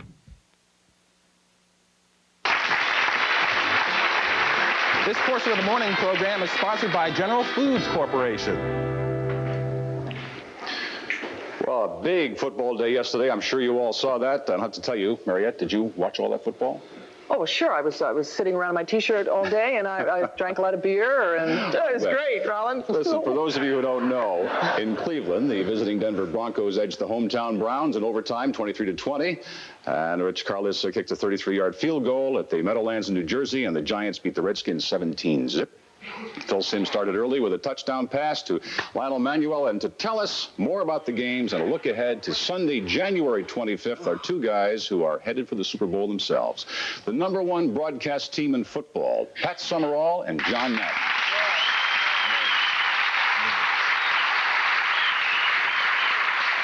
Gentlemen, thank you very much for being with us. You know, Jimmy the Greek has said that the Giants are the greatest team in football. Do you agree with that? Right now, I think you'd have to. Yeah. Why? Well, I would think so, too. You know, they did everything that they had to. I mean, there are teams that have come into the Super Bowl, and they haven't had the best record, and they've come in through the wild card and so on. But the Giants were the best in the regular season. They had the best regular season record. And then when they got in the playoffs against the 49ers a week ago, then they beat them 49-3. I think they were just starting to peak. And then they took on the Redskins yesterday and just continued that. And I think you have to say right now, this year, that they have to be the best in football. Wow. There were some injuries yesterday. Is everybody okay? I think, you know, when you go to a Super Bowl, you take a guy like Lawrence Taylor. I mean, he has a contusion or something. Contusions will never keep a Lawrence Taylor out of a game. I mean, you know, you need stuff. If you're going to keep him, you need stuff like brakes and stuff to keep him out. But, I mean, contusions won't get it. No, yeah, that won't get it. Stuff like headaches and stuff. He'll be there, and I'm sure that everyone else. I mean, you don't get to the Super Bowl and then say you don't feel well. How about Joe Morris? How's he faring? I think Joe's fine. You know, he came back in the game, played fine. I think he's okay. I think, as John said, everybody will be. You got 2 weeks to get ready, and this is probably the biggest event, certainly the biggest event of any of the players' lives. Careers. Yeah. They'll be ready. We were watching it yesterday, and every time, you know, the bad crunches, Mary would say, oh, sorry, I hope he's not hurt. We're watching the game. How come you only talk to him? No, I'm talking... You only talk to him because you don't think I know anything about football. I know the Yankees won yesterday. There's so many pillows. I don't know anything about football, I have to tell you. So for me to be sitting here and talking to you... By the way, how's John Elway? How good do you think he is? I think he's... you know, certainly up with one of the best quarterbacks in football today. That was good. Should be good man. I'm impressed. You both have children, right? You have... Three, but you have girls too, right? One girl. Is she a jock? She'd like to be. Really? No kidding. Yeah. She can run. She could run for what? She's just quick. And your boys are older, or they're... Well, you know, compared to what? Yeah. Compared to me, how old are they? One is 27, one's 24. And what do they do? One is a tennis player at college in Florida, and the other works for the PGA Golf Tour. I bet you didn't know you were going to get questions like this morning, did you? I wasn't sure how old they are. You guys, can we get back to the football for just a moment? Please, absolutely. STAPLES. When I was a cheerleader, see, I always used to have to ask Lynn Crowder, who was the head of cheerleading, who I was cheering for, but I was a good cheerleader. Go ahead, ask the question. I'm sure that you were that. How about a prediction for the Super Bowl from both of you? We haven't seen that much of Denver, although we've done 2 of their games. We've seen a lot of the Giants, and I think Jimmy the Greek said 8 points yesterday or something like that. I'd say maybe 4 or 5, but I'd pick the Giants. Do you think it's going to be that close? I do. No kidding. John, how about you? Well, I would think that right now that the Giants are the hottest team in football. And I think the way they're playing, they remind me a lot of the Chicago Bears a year ago. You know, at the end of the season, Pat and I did 5 Bear games. We never saw a team score a touchdown on them. Now, that's as good as you can get if the other guys don't score. And the Giants are doing that type of thing. I mean, the 49ers a week ago got 3, and, you know, a donut yesterday for the Redskins. And I just think that I mean, this is the year of the Giants. I really feel that. I love it when you guys talk tough. I want to ask you one thing. I understand you guys are going out to Pasadena, right? Right, he's going by train. And you don't fly. How are you going to get out there, John? Well, that's the problem. When you don't fly, you can get there. You can get any place you want to go if you don't fly. It just takes longer than the normal people. And how are you planning I'm leaving today. I'm leaving tonight. Are you walking, John? Out of here? No, we go out of here, Lakeshore Limited, right through the prison, and into Chicago, and then Denver, and then that weather map that you got out there. We go right, you know, if you take the weather map right through the middle of it, go on train, get there Thursday. You know, there are classes for that. I mean, you can get help. You know that, John. Let me tell you about it. Now, you can actually John get help. Madden, Pat Summerall, thank you very much for being with us today. Coming up next, Robert Osborne, the Hollywood Reporter, with Who's News and Personal Health and Medicine with Dr. Robert Arnott and Sophia Loray.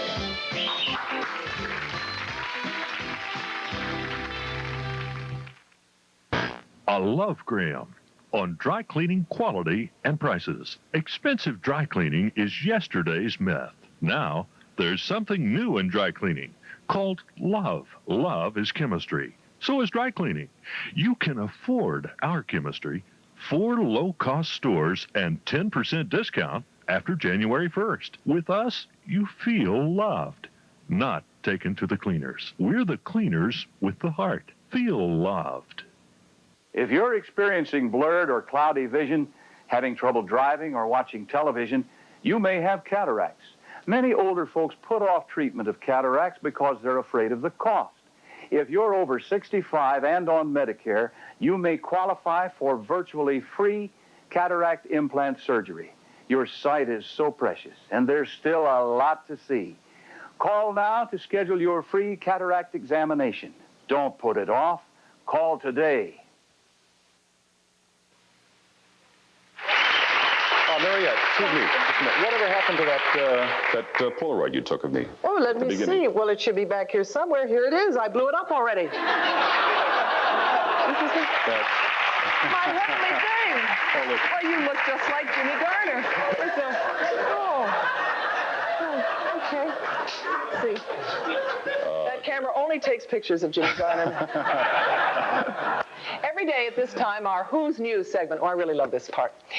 Here's our Who's News editor, Hollywood reporter, columnist, and friend, Robert Osborne. Hello, Robert. Welcome back.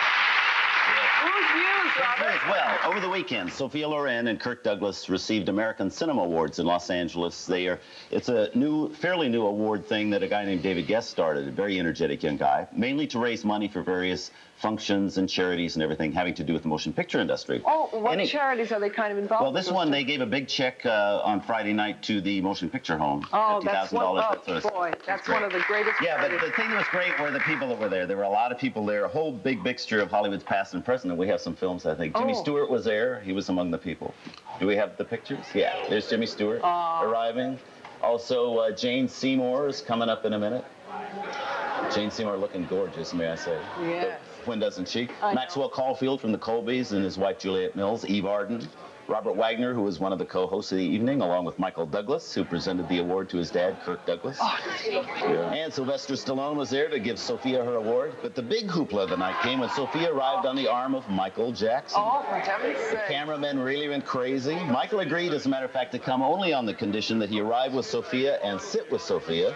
And arrive and sit he did. And doesn't she look smashing? Hey, he's no dummy, you know what I mean? Hey, I know, yes. Hey. You know, she spends a lot of time at his house when she's in L.A., yeah. And I just left there. I didn't know Left that. his house? No, Yeah. no, I left near where he lives. I used to live there. Oh, Well, gosh. he has a lot of interesting people over there. Elizabeth Taylor goes over a lot to watch movies, and Katharine Hepburn, and he's got a whole big Disneyland in the backyard. And he has that zoo back there, too. Zoo, yeah, and they show movies and cartoons and everything like that. Well, that's He's a great movie fan, you know. It was charming. very fun at the evening. You mean Katharine Hepburn really says, I want to see my wanna see favorite movies. cartoon.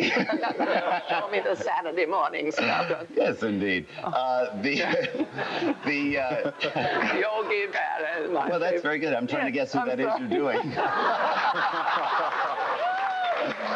Anyway, it was great fun watching Michael Jackson, who's a great movie fan, at the thing, going around grabbing Sophia and going and getting Donald O'Connor's autograph and people like that. That Oh, was fun. Donald O'Connor. Tomorrow I'm going to Yeah. talk about Betty Davis, Bruce Willis, and give you an update on some of those people. Are we going to dish a little bit more tomorrow? Well, if you I mean, want to enough dish. of awards. I mean, You for like to heaven's dish. sake. You like to dish? That's dishing. Oh, yes, Yeah, tomorrow I've we'll learned. dish. Right. Okay. Really are. Goodbye. Thank you, love. You're welcome. Up next, national and local news, then Dr. Bob Arnott and Sophia Loren, and later, freshman Congressman Joseph Kennedy II.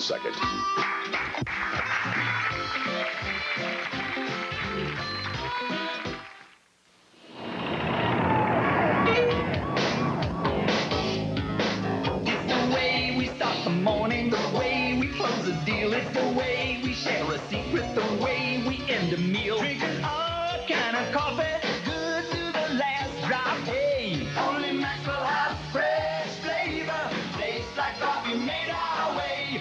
Only Maxwell has fresh flavor. Tastes like coffee made our way. It's the way we write a letter, the way we set the stage. It's the way we break the winner's stake, no matter what our age. Drinking all kind of coffee, good to the last drop. Hey, only Maxwell has fresh flavor. Tastes like coffee made our way. Only Maxwell has fresh flavor.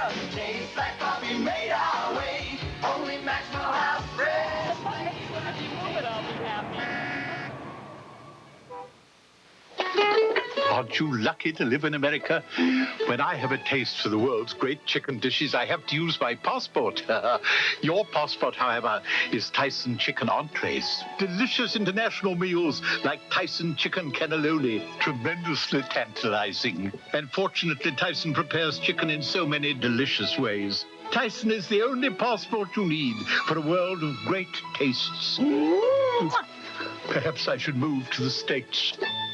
Do you know someone who's feeling a little down? Send them an FTD pick-me-up bouquet. Its flowers, rainbow coffee mug, and tote bag are the perfect way to get them feeling back on solid ground again. And only your FTD florist has it. Is uric acid strong enough? No, and it's even a leading plus brand. Try Double Strength Mylanta 2 with ounce for ounce nearly double the acid neutralizing power of any leading plus brand. Now that's strength. Mylanta 2.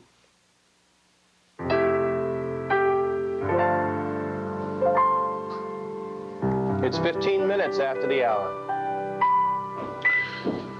We'll meet our personal health and medicine correspondent, Dr. Bob Arnott, in this half hour and find out how different foods produce different emotional foods and moods. But first, let's go to CBS News and Faith Daniels. Good morning, Faith. Good morning, Roland. Good morning, everyone.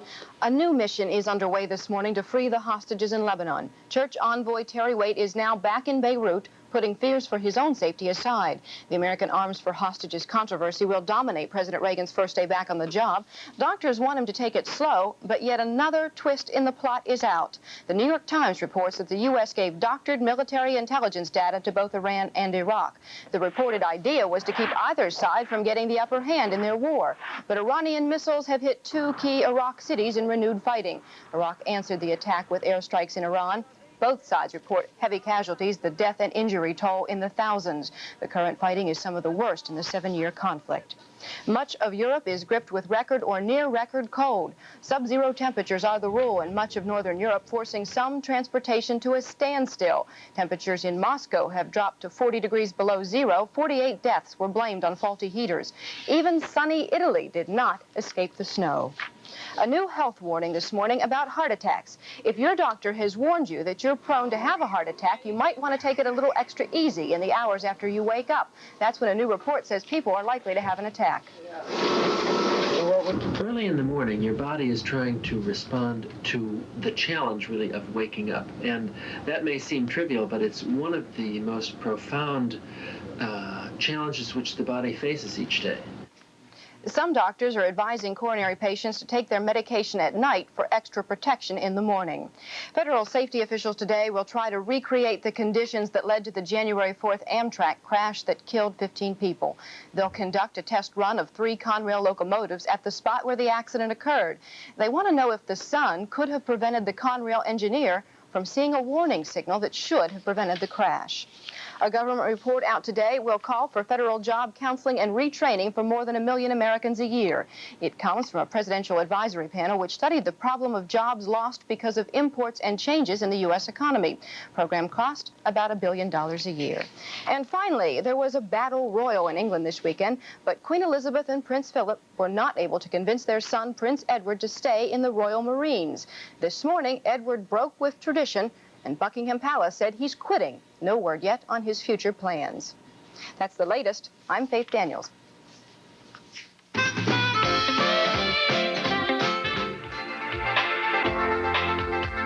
Live, this is KOTV, Channel 6 News Morning Update. I'm Robert Jaffe, Channel 6 News. Good morning. Clear skies, we have 30 degrees in Tulsa. In just a few hours, Henry Bellman will be sworn in as Oklahoma's 23rd governor. Bellman, who held the state's chief executive office over 20 years ago, will take his oath of office on the steps of the state capitol just after noon. The state's budget will be his first priority. He's entering the office with a projected $363 million budget shortfall. Most Republican members of the legislature expect Bellman will renew a spirit of cooperation between the legislature and the governor's office. Walter Hill, the new Republican leader in the House, says it will be the efforts of Bellman, the legislature, and the people to solve Oklahoma's problems. Senator Jerry Smith, the new Senate leader, says he expects there'll be some confrontations with Bellman on key issues. Representatives from several environmental groups are expected to be on hand today to oppose the expansion of the Sequoia Fields uranium conversion plant near Gore. The hearing was to have taken place a year ago, but it was delayed after an accident at the plant killed one person and injured more than 30. The hearing will be conducted by an administrative judge for the Nuclear Regulatory Commission. The environmental groups have filed hundreds of pages of documents opposing the operation of the plant. Well, our weather forecast is a bit on the warm side. Currently, we do have 30 degrees. Today, we're expecting sunny skies and a high of 60. Here's a look at that forecast for the next few days. Tuesday, a high of 60. Wednesday, partly cloudy and 52. Thursday, dropping down a bit, but still warm for this time of year, 49 degrees. There will be a complete wrap-up of today's news, weather, and sports coming up with Glenda Sylvia at noon. I'm Robert Joffe. Go out and make it a great day.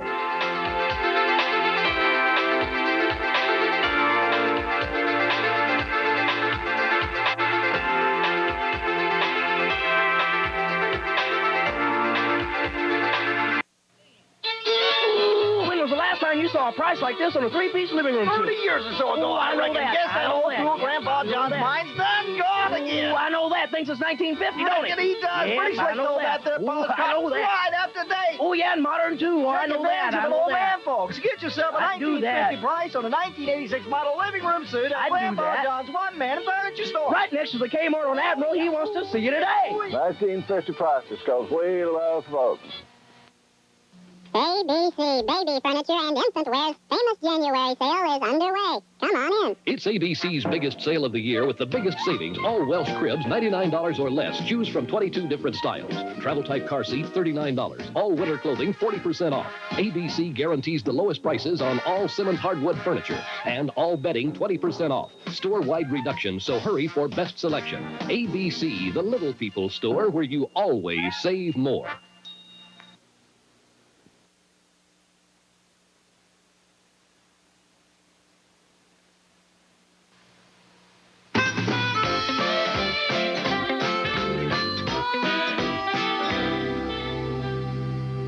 The Personal Health and Medicine segment is sponsored by Advil for headaches, muscle aches, fever, backaches. Advil, advanced medicine for pain. We are going to begin our very first personal health and medicine segment with a quickie quiz. True or false, you are what you eat. Okay, enough time. It's true, according to our very own family doctor, Robert Arnott. Oh, my, did you see this tie? Morning, doctor. Woo. If that's really true, are we what we eat? Well, I'll tell you what's interesting is that we really are what we eat. Now, this idea of food and mood is something we do every day. For instance, you take a candy bar to sort of pick yourself up, take a glass of milk to go to sleep at night. Those turn out to be old wives' tales. It turns out that milk actually will keep us up at night, and a candy bar is apt to sort of calm us down. Now, there's a scientific basis for it.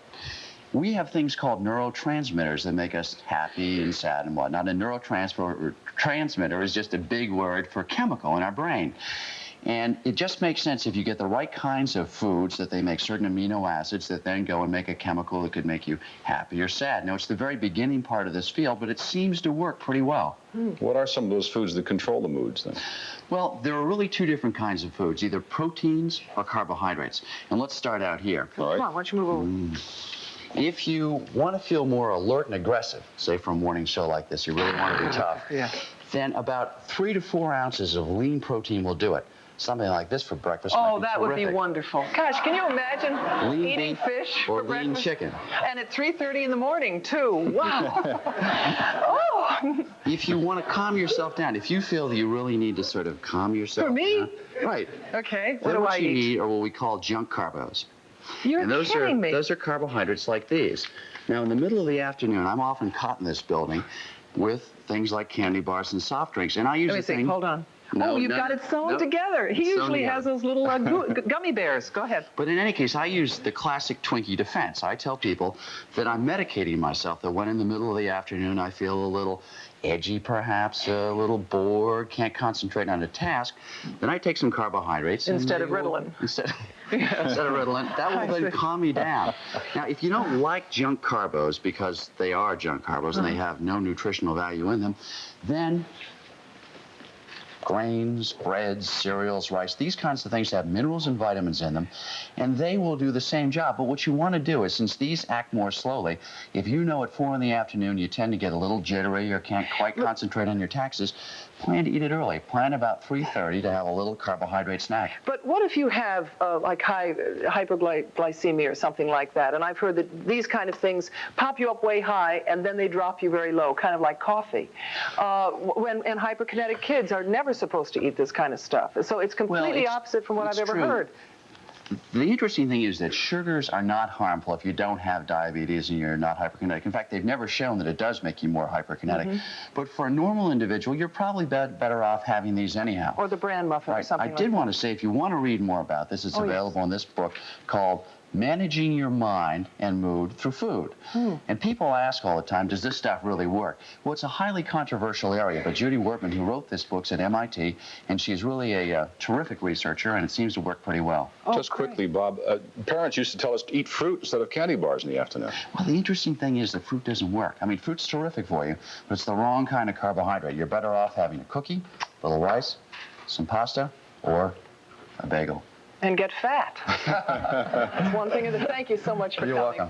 Thanks for having me. If you liked Dr. Bob this morning, you're going to absolutely love him tomorrow and the next day and the next day and the next day. What Marion is really trying to say is that the good doctor will be with us every morning at this time, unless, of course, he's out on house calls. And if you have any questions for Dr. Bob, please write in, and we'll try to answer some of them on air. Send your letters to Dr. Bob Arnott, care of the morning program, 524 West 57th Street, New York, New York. 1019. Stay with us now for a second cup and Sophia Loren. Oh, gosh, no.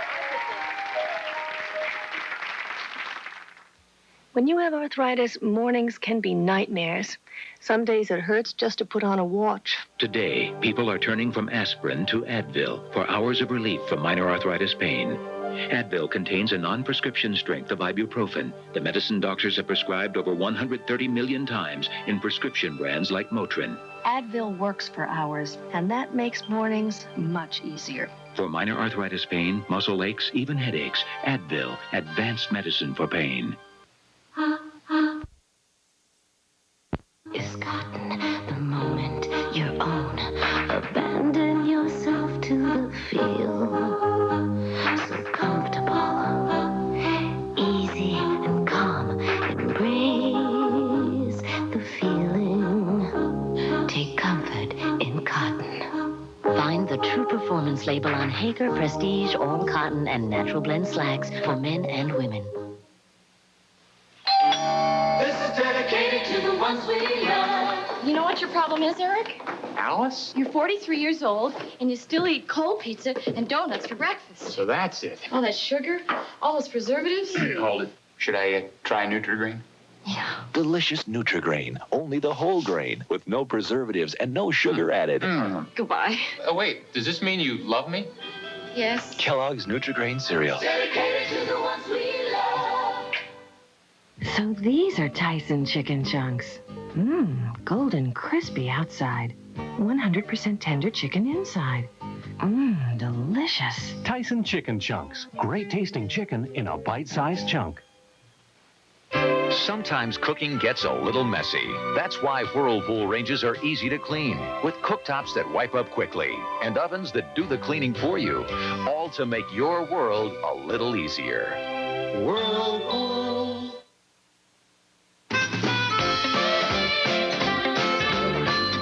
It's 28 minutes after the hour. Have you gotten used to getting up early yet? Oh, not yet. No? I will. It's a complete about face for me. I used to go to bed at 3:30. Now I get up at 3:30. No, well, you didn't. Oh, Daisy! Hello, sweetheart. Hello. Hi, Daisy. This is Daisy. This is Daisy. Oh, is she beautiful? And we got her all curried and everything, and then she rolled in the mud in Central Park yesterday. Oh, great. So she's That's just great. fine. You had her curried? I mean, is that like... Isn't that... Curried and ived. Oh, that's... Curried and... I never used to like You didn't curry, say but that, did you? I didn't say that. Oh, she's man. so glad to be here. We'll meet her in just a few moments. In our next half hour, Sophia Loren and Congressman Joseph Kennedy II.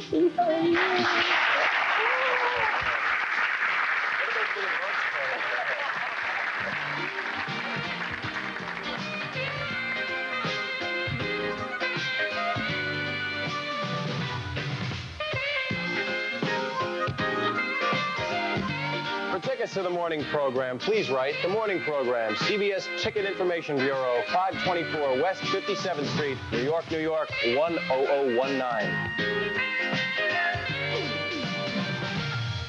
Tomorrow night, the war is over. A world has changed. Passions run hard. A new beginning is made. God is my wit. I'll never be hungry again. A love is renewed. A conflict begins. The conclusion of Gone with the Wind. Tomorrow at 8, 7 Central and Mountain. This is CBS. If you're nearsighted or have astigmatism and have a problem wearing contacts or glasses, a new microsurgical procedure called radial keratotomy could make you less dependent on your glasses or contacts. Radial keratotomy can usually be performed on an outpatient basis in about 15 minutes. But radial keratotomy isn't for everyone, and your decision should be made after a complete examination by an ophthalmologist. Call now to schedule your eye exam. There's no charge for the initial consultation. In the next session of Divorce Court. Right away, she started making noises about being bored and wanting to go back to being a Sharkette. Teddy wouldn't let me do it. He said he'd miss me too much. That's when I realized he just was keeping me around for display. Donna started inviting all her football friends over to the mansion. And the dumb jocks was treating my house like a locker room. I came home and I found him splashing around in the backyard with Pam and Glinda, a couple of Sharkettes. Divorce Court, Monday at 1:30 on Channel 6. Magnum, today at 3 on Channel 6. How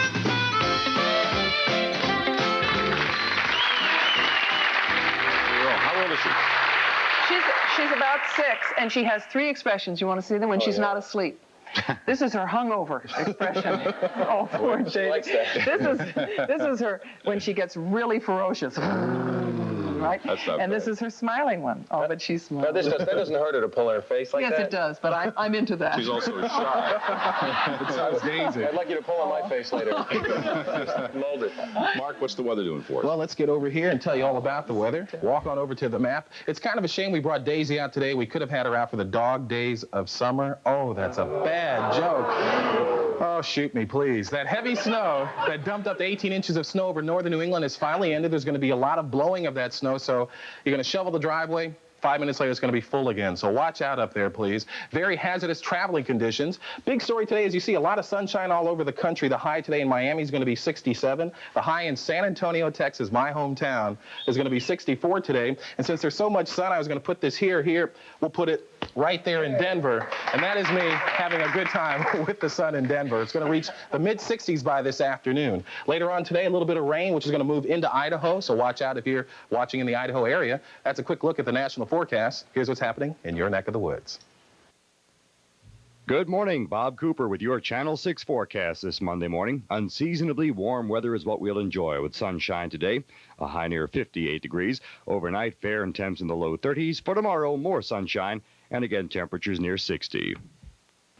And that's the weather up to the moment. This portion of the morning program is sponsored by Johnson & Johnson, where quality products have been a tradition for generations. Putting this program together has been a lot like giving birth. Something else I've done once in a Honda. You know all about that, Daisy, don't you? Anyway, it's the birthday of our program, and we want to share that joy with another brand new life. A baby who was also born this morning right here in New York City. Let's go live to NYU Medical Center to meet our special morning program baby and parents. There they are. Oh, my goodness. Hi. Good morning. Good morning. Your baby was born just as we wake up. How did the birth go? Very difficult, but quick. Oh, Yeah. good.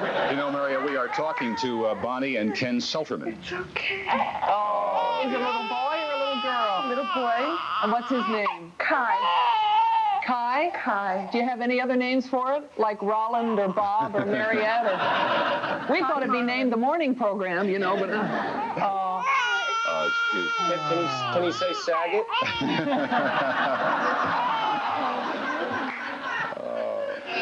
So, did you have your baby naturally, or was it... Very naturally. Very naturally.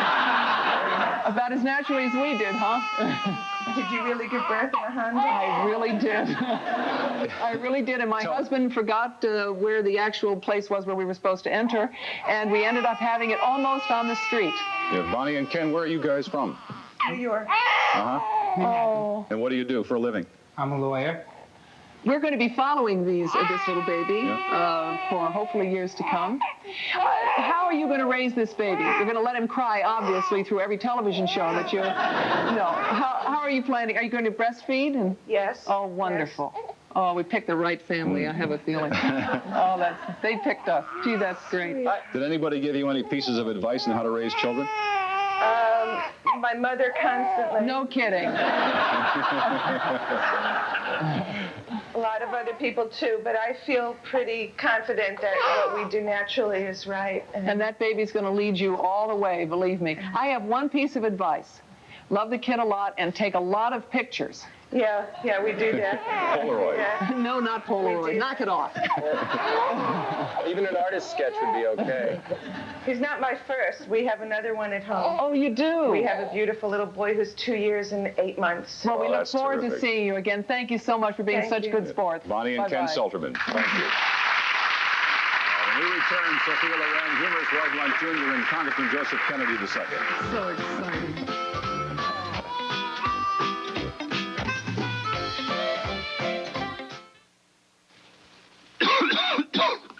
Well, the 4-hour cough medicine didn't last me through the day. I know. The 6-hour didn't last me through the night. I know, Alan. Why doesn't somebody invent A it? 12-hour cough medicine? Somebody has, Alan. Discover 12-Hour Delsum. Only Delsum has a patented timed release formula that lasts up to 12 hours for hours more relief than regular cough medicine. Each dose helps you work all day and sleep all night. 12-Hour Delsum, the cough relief that outlasts them all. Terrific.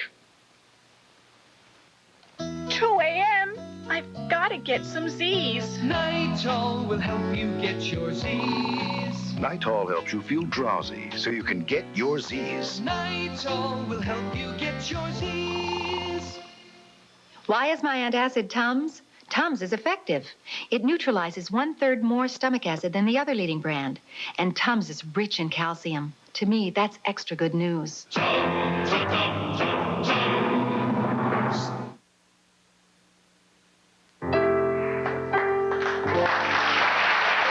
It's 36 minutes after the hour. It's time now for our Living Better feature, where each day we'll be exploring emotional relationships, coping, or etiquette, but not this morning for a very special reason. This is Robert Osborne, excuse me, Bob, our entertainment editor and friend whom you met earlier. And speaking of living better, folks, guess where he just got back from? Yeah. Oh, how is Los Angeles? Tell me. It's very nice, but it was kind of nice because I really kind of felt in a way I was coming home when I came here. But you had a wonderful interview with Sophia Wonderful interview with Sophia Loren, and I want to take you into that now. Here's part 1 of my visit with Sophia Loren. Oh. There's no Italian actors, or very few foreign actresses, that have ever made the impact in the United States that you have. Does that make you feel a part of the United States at all, or do you still feel like a foreigner when you come here? No, I think that in the United States, I feel that I'm really very much loved here. And I have at every moment signs of love in this country anytime I come here, anytime. They love me very much, they greet me beautifully, and there are signs of love everywhere when I come here. It's beautiful. I feel at home here. You're one of the paradoxes, too, that women love Sophia Loren and men love Sophia Loren. Always get a great reaction. Have you ever tried to analyze why you have been so popular with both the sexes as an actress? I never ask myself this kind of questions. I don't really know. Maybe because I've been successful in roles that many women could identify themselves in, which were very quiet roles, not roles of sexy, sexy, sexy women. So the husbands couldn't be, you know. I don't know. I have no idea why. Maybe because I'm a nice person. I never thought of it. Maybe because I'm a very nice person. And an honest person, I think. I think I think I am, now that you make me think of it. Maybe they like me because I'm nice, yes. You look terrific. How do you take care of yourself and look so good?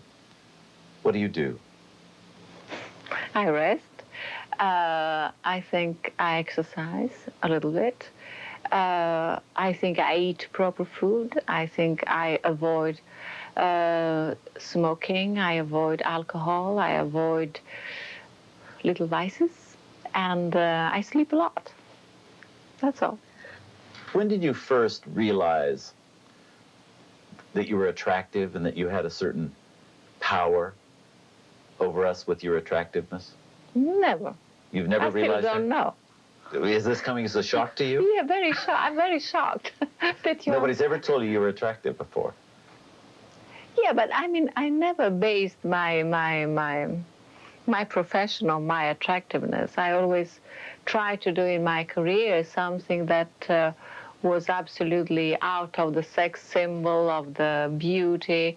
If you imagine that I was 26 when I did Two Women, which was not a sexy role, and then I did Marriage Italian Style, which was not a sexy role, and then I did Yesterday, Today, and Tomorrow, which was not a sexy role. A Special Day was not a sexy role. So really, I mean, when I started in this career, I was considered a sex symbol, but of course, my mind was elsewhere. My mind was on being an actress.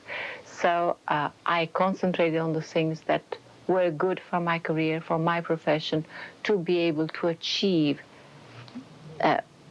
my goal. And my goal was to become an actress with capital A. And I think I've succeeded. You succeeded. Don't you think so? Yes, you succeeded very well. But I saw you walk in the Paramount commissary one day, and it would be hard to believe that you did not know the effect you were having on everybody in that commissary. I was a kid then. I was 20 years old. Do you have a philosophy of life? Something that you could pass on to the rest of us? That's... You mean leave me in peace and not in pieces? Something like that. Yes, indeed. Something that maybe somebody told you somewhere along the line that means a lot to you, that gets you through tough times, or that you hang on to? I don't know. I mean, you ask me something that it's impossible to answer. I think that I do whatever I think it's best for the others in life, and then if I can get a little bit of it, then I'm very thankful. Oh, life isn't fair. Well, she's beautiful. She's intelligent. Well, so are you. Okay, then she can come back tomorrow and do part 2. All right. Part 2 tomorrow with Sophia Loren. Very good. Thank you, Robert. My pleasure.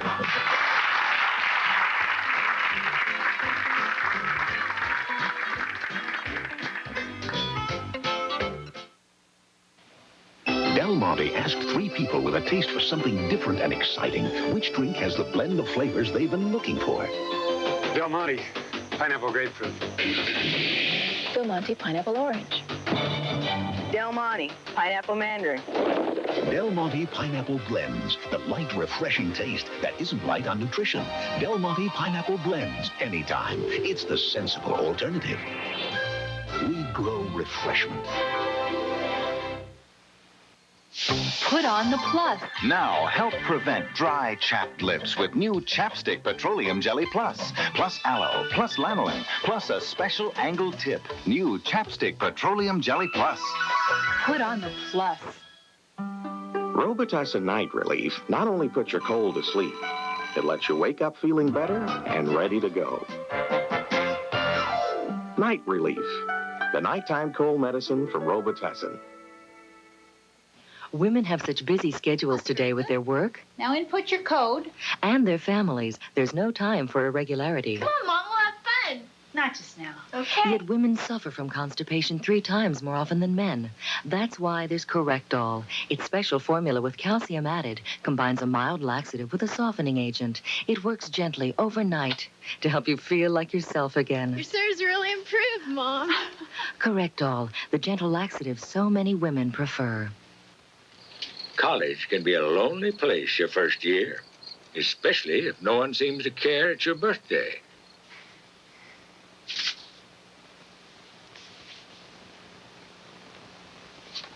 Feeling bad. Feeling sad. Don't make a fuss. You got us. Amazing what a card can do when you're feeling blue. When you care enough to send the very best, go to Hallmark.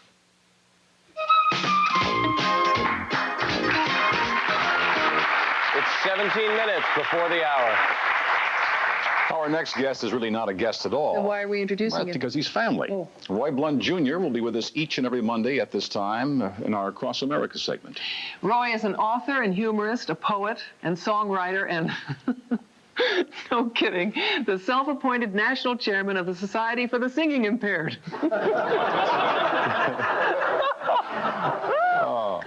Roy's got a unique and slightly wacky perspective on, well, you know, every family has them. Hi, Roy.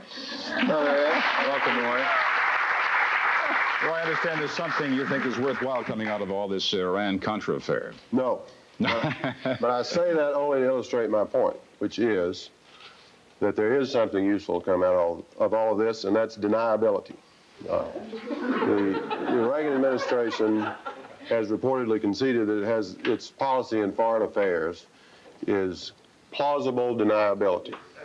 I mean, plausible means, you know, well, yeah, maybe, you know, and deniability means, for instance, if an administration, say, is accused of something, and it's the truth, what the administration says first is, nothing could be further from the truth, you know. Right. Then if some evidence comes in, they can shift down a little bit to, well, some things could be further from the truth. And then you can go on to, well, quite a few things could be further from the truth. And then eventually you can say, well, it is the truth, but we didn't know it was the truth. And at any rate, the president didn't know it was the truth. And certainly there are no documents showing that the president told his wife. You know, you've got all these different levels. What deniability means basically is we don't see any way you can prove it, at least not right away. So, and my feeling is that the usefulness of this is that a lot of other people outside the administration could use it. Say, for instance, the telephone company calls you up and says, you haven't paid your bill in 2 months, you owe us $280. Well, there are different ways you could act. You could say, oh, well, I meant to pay it. Listen, you know, no, it's not the way to do it. The thing to do it is to say, nothing could be further from the truth. and then that confuses them for a little bit. And they say, what do you mean by that? And you say, well, I think my words speak for themselves. That confuses them. And then you just keep working your way down until finally they say, listen, all right, you've got a telephone, right? And you say, no, first I've heard of it. I don't, news to me. And they say, what do you mean, you know, we're talking to you on your telephone. And you say, that's where you really have to hang tough. You say, that's your opinion. So you can just keep working it down, and that confuses them. And there are a lot of different phone companies out there, so you got a little play there. So, you know, I think if the administration can use it, why can't we use it? In fact, I worked up a little song, as in fact the national chairman of the Singing Impaired, that little Singing Impaired song goes like this. Say you've been cheating on your diet, or you went out and started a riot. All you have to do is just deny it. Deniability, you don't have to have no humility if you've got deniability. And remember, you didn't hear it from me.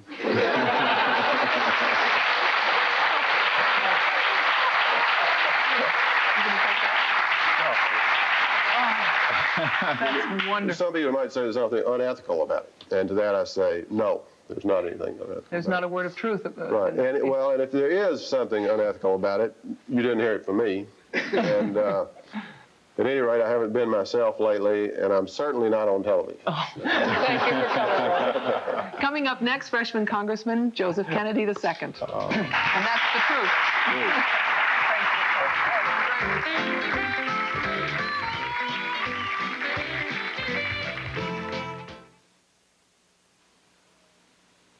Please stay tuned for the most amazing TV jewelry offer in Pools Fifth Avenue history. Right now, in a $1 million publicity campaign to gain new friends, Pools is giving away this exclusive designer heirloom collection featuring an exquisite commemorative 2-ring set, blazing with more than 2 carats of fiery faux diamonds and layered in genuine 14-karat gold.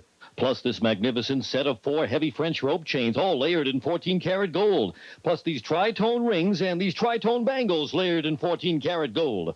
Plus these beautiful faux diamond stud earrings and this stunning solitaire necklace, all yours in this incredible publicity campaign from Pools. But you don't pay $17,000 or even $1,700 because if you're one of the first 1,000 people to call right now, we'll send you all 17 pieces of jewelry for just $17 complete. The designer heirloom collection featuring the magnificent commemorative 2-ring set, 4 heavy French rope chains, 3 tri-tone rings, 6 tri-tone bangle bracelets, and the faux diamond earrings and necklace, all layered in genuine 14-karat gold, all for just $17 complete on our money-back guarantee of satisfaction. But you must order now. Get all 17 pieces for just $17. COD and credit card orders call 1-800-253-1600. That's 1-800-253-1600. To save COD fees, use your credit card or send $17 plus $2 postage to 17-piece jewelry, 568 Lincoln Avenue, Pittsburgh, Pennsylvania. Offer is limited to the first 1,000 callers who call now. 1-800-253-1600. Hello, I'm Bill Tegans. And I'm Jill Lyon. Look what KOTV has reeled in for 1987. It's Channel 6 Fishing Tackle Night at the Boat Sport and Travel Show on Expo Square. Wednesday, January 28th, KOTV will have 3 fishing lures for the first 3,000 visitors to our KOTV booth.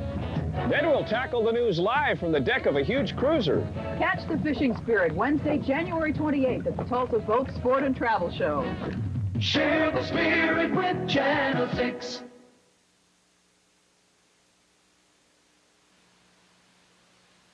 I don't think that there's much doubt that in our time, Kennedy is the most famous name in American politics.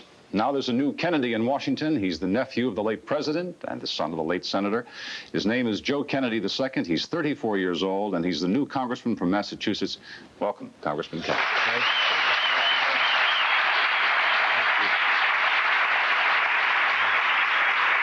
Congressman, are people treating you differently in Washington because you're a Kennedy? Oh, I don't think they're treating me any differently because I'm a Kennedy. The fact is that there are a whole range of new freshman congressmen. One fellow's been the governor of the state of Maine, another who's been the Speaker of the House in Maryland, and many really highly qualified individuals. So amongst the other congressmen and women in this country, I think they more or less take a wait-and-see attitude. What about the office space? The office space. We heard you got terrible offices.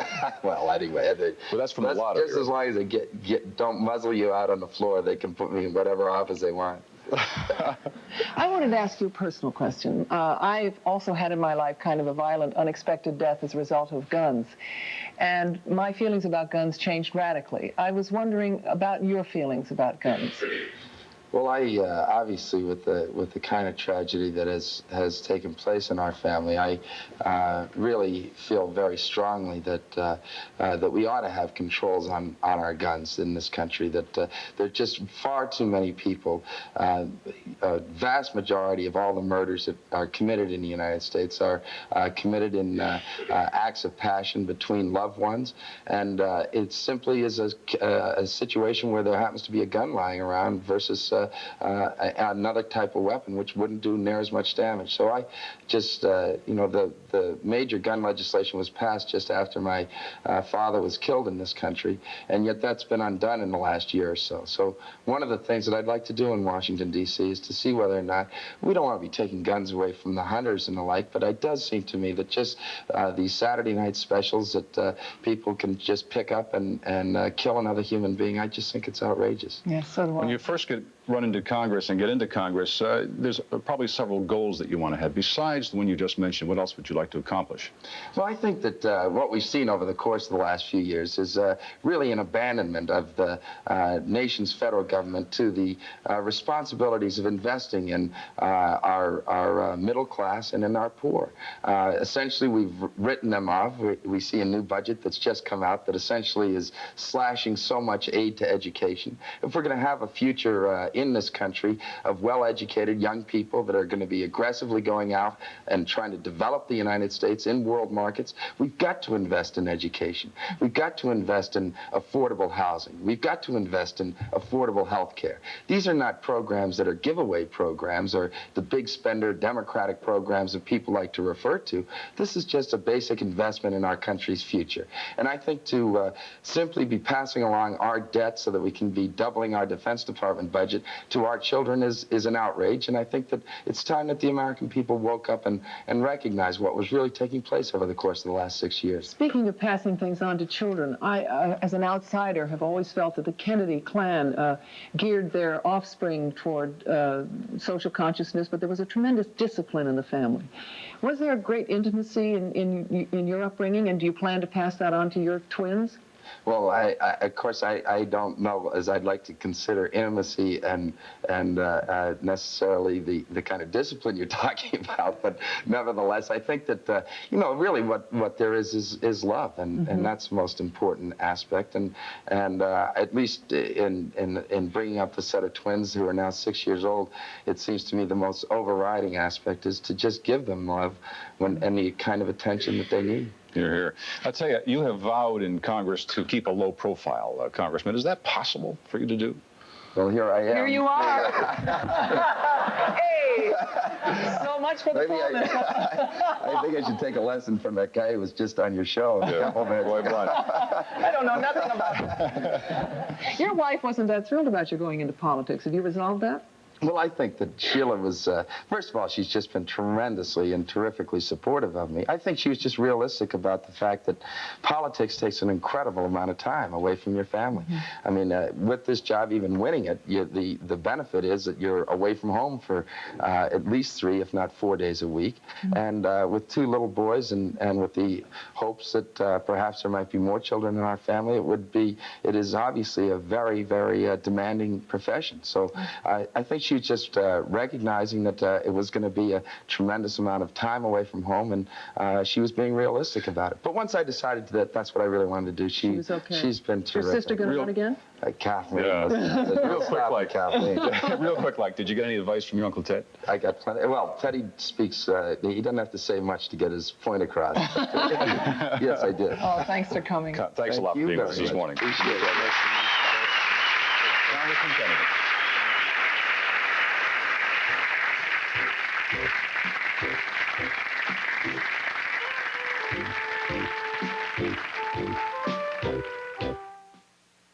You did a thing, cuisine, you gave me something I really like. More satisfaction. You did a thing, cuisine, you gave me a way to eat right. Eat right. More satisfaction. You did it lean cuisine. You gave me more, much more. You gave me more. You gave me taste I never had before. Lean cuisine. More satisfaction with you. That'll do it. Who wants grapefruit juice? I'll pass. It's good for you. It's great for dieting. I know, but... Lots of vitamin C. Yeah, but... But the taste? Yeah, try this. Ocean Spray Pink Grapefruit Juice Cocktail. It's tangy, smoother, sweeter. This is grapefruit juice? Uh-huh. It's not bitter. It's Ocean Spray Pink Grapefruit Juice Cocktail. And it's not just good for you, it's good. Ocean Spray good. We had a Daisy that she sheds. Oh, look at I'm this. so sorry. And my sweater, right? Oh, Password is Lynn. Oh, this has had been a a lovely fun feeling. first morning, I hasn't it? can't believe Yeah. it's over. Oh. I hope you've had as much fun as we have. Tomorrow on the morning program, part 2 of Robert Osborne's visit with Sophia Loren, plus Martin Sheen and Ricky Jay. And a wonderful, terrifically funny woman I really want you to meet, Roseanne Barr. And, believe it or not, a tape of my wedding. Can't wait to see that. Plus, my favorite high school teacher, Mr. Wilkerson, will be here. And all of us, thanks for being here this morning and tomorrow if you can. We love you. I just like you. I don't know.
This is CBS. Wielding rapist, today at 4:30.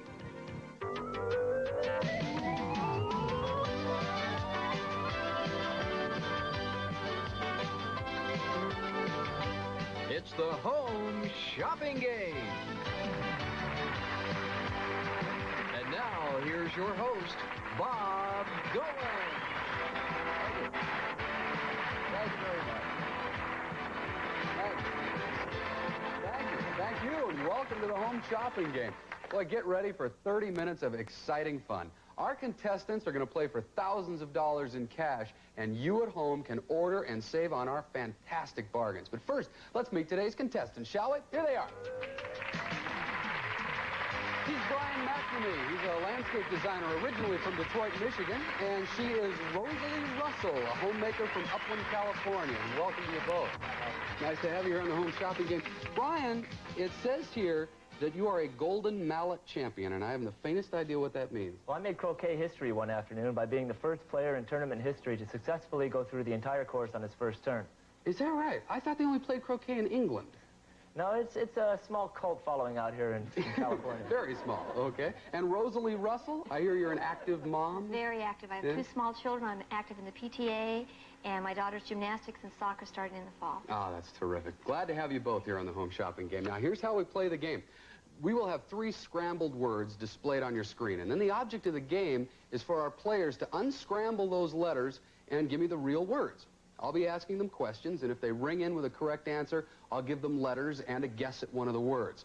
A wrong answer will give their opponent control. Now, in this round, a correct answer is worth $100, and the scrambled words are worth $100 for the first, $200 for the second, and $300 for the third and final word. All the words are going to come from the description of our first Home Shopping Club bargain being offered to you, our home viewers. And here, with that first bargain, is my co-host, Bob Circosta. Come on in here, Bob. Thank you. Thank you very much. Thank you. Good to have you with us here today. Hello, everybody. In the next 30 minutes, we are going to fill it with incredible items, and you'll only be a free phone call away from all the great savings. Let's get started, shall we? The Home Shopping Club buyers were definitely in the right place at the right time for our first bargain. And here's Debbie Bartlett with an AM/FM alarm clock radio telephone. And this 3-in-1 space-saving system is just made for your nightstand. The universal push-button dialing telephone features mute, automatic redial, and ringer on-off switches, and it's all FCC approved. The AM/FM clock radio has a digital display, snooze alarm, automatic volume reducer when the phone is in use, and a battery backup so you won't oversleep after a power failure. This white high-impact plastic clock radio telephone retails for $44.95. Home Shopping Club price $23.75. Yes, $23.75 for a telephone, AM/FM radio, and a bedside clock. Order by credit card or personal check. Have your credit card or personal check handy by the phone when you call. And when ordering, tell the Home Shopping Club operator today's secret word, which is value, and you'll receive a free gift with your order. Plus, first-time buyers get an additional $5 off the already low club price. Bob? All right, Robert, thanks a lot. Now, let's take 3 of the words that Bob used to describe that clock radio. Let's scramble them up and put them on the screen. There they are. Now, let's give you your 3 free letters. Now, because we're selling that clock radio, all our questions this time have to do with radio. And hands on your buttons. Good luck. In CB slang, what is a smoky? Brian? A police officer. Yeah, it's a cop. You got it. That's worth $100 to you, and you get 3 letters. Does that help you solve it? The left one is plastic. Plastic is the word we're looking for. That's right, and it's worth $100 to you. Puts you up to $200. Nicely done. Here's our next question.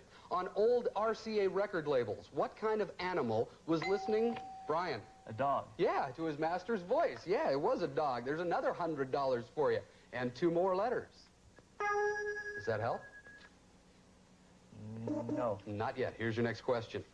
Dr. Johnny Fever is the rock and roll disc jockey on a popular TV... Rosalie? WKRP in Cincinnati. Cincinnati. We wanted to know where the station is located. Cincinnati is it. There, now you're on the board with $100. Let's give you 2 letters here, Rosalie. Does that help you solve either one? I'm sorry. Okay, don't apologize. It's all right. We'll have another chance maybe for you. Name the radio hero who knew what evil lurked in the hearts of Rosalie. Shadow. The Shadow knows. Yeah, another $100 for you. Puts you at 200. Let's give you 2 more letters. How about that? Does that help? I'm sorry. No, it doesn't. Not yet. Okay, here's your next question. Oh, we're running out of time in this round. That means we will show you 1 letter at a time in the 2 remaining words. The first one to buzz in and correctly identify will get the $200. Do not buzz in until you see that first letter. Go. Brian. Features is the right word. Features is the word on the right. That's good for $200. Puts you up to 500. Rosalie's still at 200. Let's show you 1 letter at a time in that final word. Brian again. Switches is the final word. It is switches down on the bottom. That's good for $300 for you, and it puts you at $800. Brian, you're in the lead right now, all right. Which means you'll be taking home that AM/FM clock radio with the telephone. And I'll tell you, you can purchase that AM/FM clock radio and telephone. It has digital display, and you can get it here on the Home Shopping Club for only $23.75. Quite a deal. All right, Rosalie, you've got some catching up to do. We'll see if you can do it when we come back with round 2 and another great bargain for you right after this. Stay with us.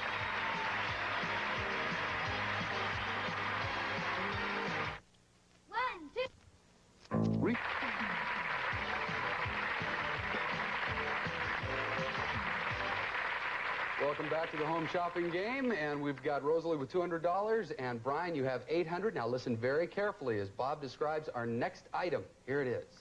And here's the Century Home Survivor Fire Safe Deposit Box. This durable storage box protects valuable records and documents from fire and water damage. The convenient home deposit box has easy carry handle grips, stores virtually anywhere, and comes with a 10-year warranty. Keep your tax records or other valuables inside. The 9 3/4 inch wide, 12-inch high home fire safe deposit box by Century retails for $69.95. Home Shopping Club price, $34.25. Remember, membership at Home Shopping Club is free and occurs automatically with your very first purchase. Plus, first-time buyers get an extra $5 off the club price. Be sure to have your check or credit card handy when you call in to order. All right, players, let's see how carefully you were listening. Let's take 3 of the words Bob used there and scramble them up. Here they are. Now let's give you 3 free letters. And since we're talking about that fire safe, all of our questions in this round have to do with banks, and they're still worth $100, each correct answer. In the movie Bonnie and Clyde, who played Clyde? Rosalie. Jack Nicholson. No, that is incorrect. We're looking for Warren Beatty, who played Clyde in that movie. That means that the ball's in your court, Brian, and you get 3 letters up there. Can you solve any of our 3 puzzles? No, I cannot. Not yet. Here's your next question. London or Paris? Where is the famous Left Bank? Brian. Paris. Paris. We're talking about banks. We had a Left Bank there, and you got $100. You're up to $900. You get 3 more letters. Does that help? Recorded is the right one. Records. The right one. We will give you that. Yes, records is what we're looking for. Records is the right word. That's worth $100 to you. Put you at an even 1,000 mark. Here's your next question. Nowadays, most banks have ATMs. What is the T, Brian? Teller. Teller. That's what the T stands for. Boy, you're right in there, getting them quick. That's another $100 for you. Let's give you 2 more letters. How about that? The bottom word is damage. It is damage. That's worth $200 more for you. That's $1,300. Rosalie, don't let them run away with this here. Oh, that means we're running out of time in this round. We have 1 word remaining. We'll show you 1 letter at a time. Please don't buzz in until you see that first letter. Good luck. Go. Rosalie. Deposit. It is deposit. Yeah, you knew that before we gave you the letter, didn't you? That's worth $300, and that puts you up to $500. But, Brian, you are still in the lead after this second round with $1,300, and that means that you have won that fire-safe deposit box. Congratulations to you. Everybody at home has the opportunity to call and order the Century Fire Safe Deposit Box for only $34.25. Another great deal. Well, let's move on to round 3, where all the dollar values are going to double. Players, listen very carefully to Bob's description of our next item. And ladies, take a look at this dazzling 10 diamond and gold tone watch by Lucien Piccard, famous watchmakers for over 55 years. 10 genuine diamonds encircle the round gold tone face of this heirloom timepiece. The braided mesh band has an adjustable clasp to fit any size wrist. This 10 diamond watch features quartz movement for absolute accuracy and comes with a 1-year warranty and owner's registration certificate. Retail $119.50. Home Shopping Club price $82.25. Order this 10 diamond watch with credit card or check by calling our toll-free number now. Remember, first-time buyers receive $5 off the already low Home Shopping Club price. Bob? Okay, here come 3 more scrambled words for you, players, from Bob's description. There they are. Now here are your 3 free letters. Remember, all the dollar values are doubled this time, $200 for a correct answer. And since we're talking about that watch, all our questions have to do with diamonds. Here we go. What kind of snake is a diamondback? Brian? Rattler. Yeah, it's a rattlesnake. You bet it is. That's worth $200 for you. You're up to $1,500. Let's give you 3 letters. The bottom word is movement. The bottom word is movement. Yes. Well, you're jumping right in there. That's worth $200 for you. It's up to $1,700 is your total. Here's your next question, players. What James Bond movie has... Diamonds are forever. Yes, it is. Diamonds are forever. We wanted to know what movie has diamonds in its title. That's worth $200 for you. And here are 2 letters, Brian.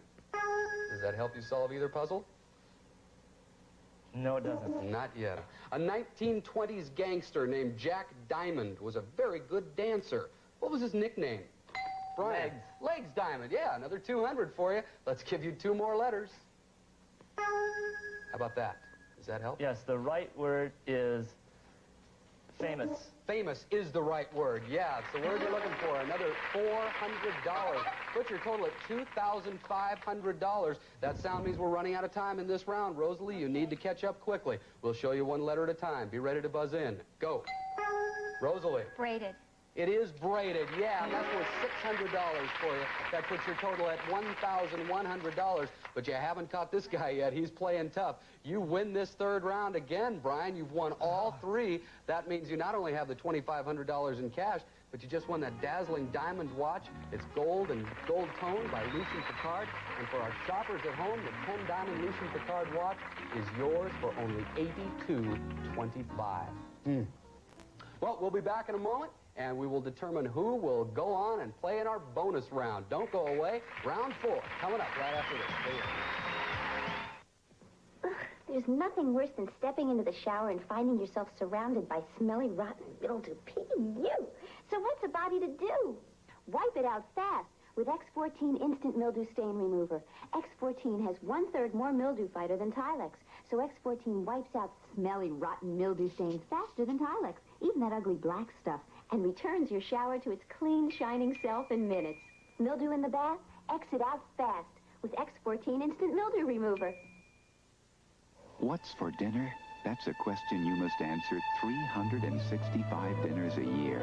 Well, Lipton Recipe Soup Mix gives you days and days of delicious ideas, like onion-baked pork chops, country-style pot roast, a savory meatloaf, and pasta primavera. Only Lipton's toasted onion pieces and special seasonings could make food taste this delicious. So what's for dinner? Lipton.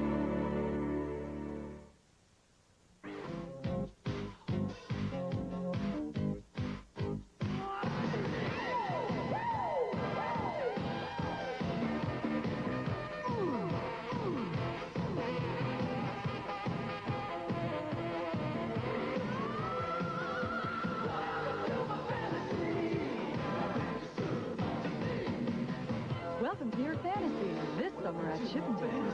Gentlemen, welcome after 10 p.m. Chippendale.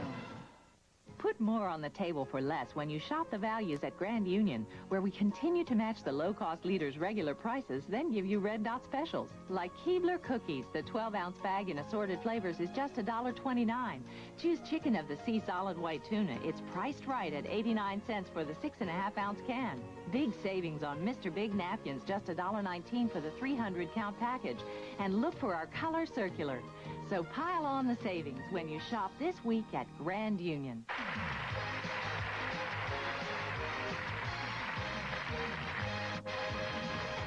Welcome back to the home shopping game. Rosalie, you've got some catching up to do here. You've got $1,100 to Brian's $2,500, but a very realistic chance of you catching up in round number 4. So listen very carefully as Bob describes the next item that you two will be playing for and our folks at home can buy.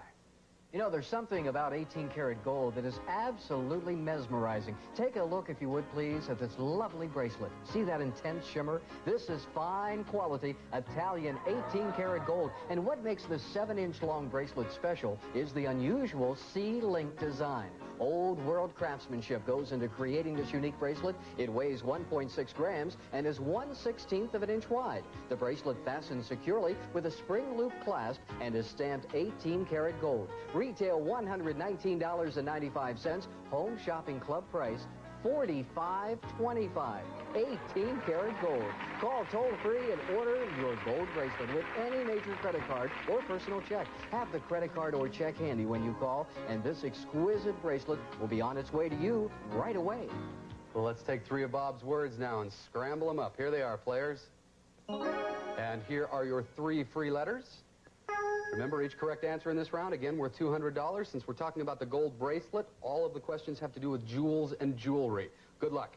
In what city did Dorothy finally meet the Wizard of Brian? The Emerald City. The Emerald City was where she found the Wizard of Oz. That's worth $200 for you. Let's give you 3 letters. Can you solve any of our 3 puzzles? No, I cannot. Next question, then. In the hit song of 1969, Kenny Rogers told this lady, "Don't take your love to town." Who was she? Nobody knows. Ruby, don't take your love to town. Remember, we're talking about jewels and jewelry.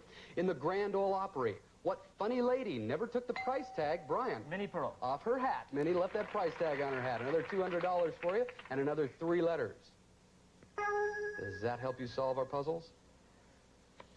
No, it doesn't. Not yet. Okay, next question.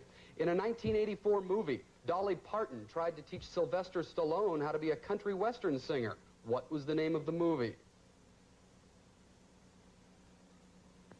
Not a couple of theater goers. That was Rhinestone. But you weren't the only ones who didn't see it. So there's our sound. That means we're running out of time in this final round. We have 3 words remaining. We'll show you 1 letter in each of those words. Do not buzz in until you see the first letters. Good luck. This could determine the winner.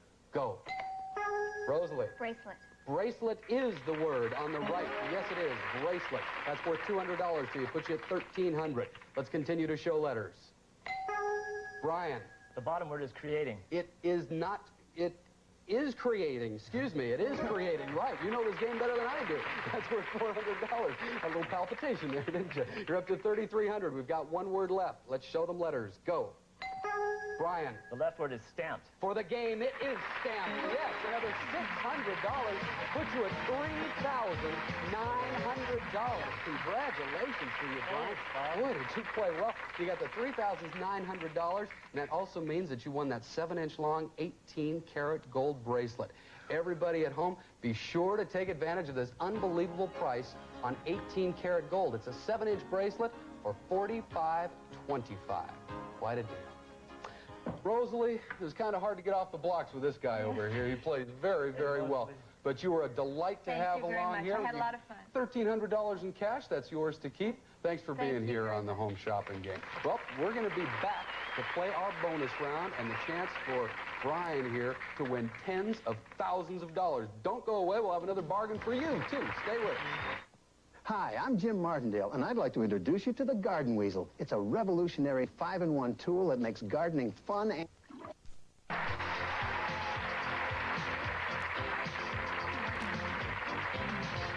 Well, welcome back to the home shopping game. We've got a great champion here who's won lots of money and prizes already, but you can really increase it here in the bonus round. I'd like to. First, let's find out what Bob Circosta has for sale this time. Bob? And it is a very important item, too. It's the LumiScope blood pressure system with automatic printout. The LCD display shows the blood pressure plus your pulse rate and also functions as a clock. The printout even includes the month, date, hour, and minute for accurate record keeping.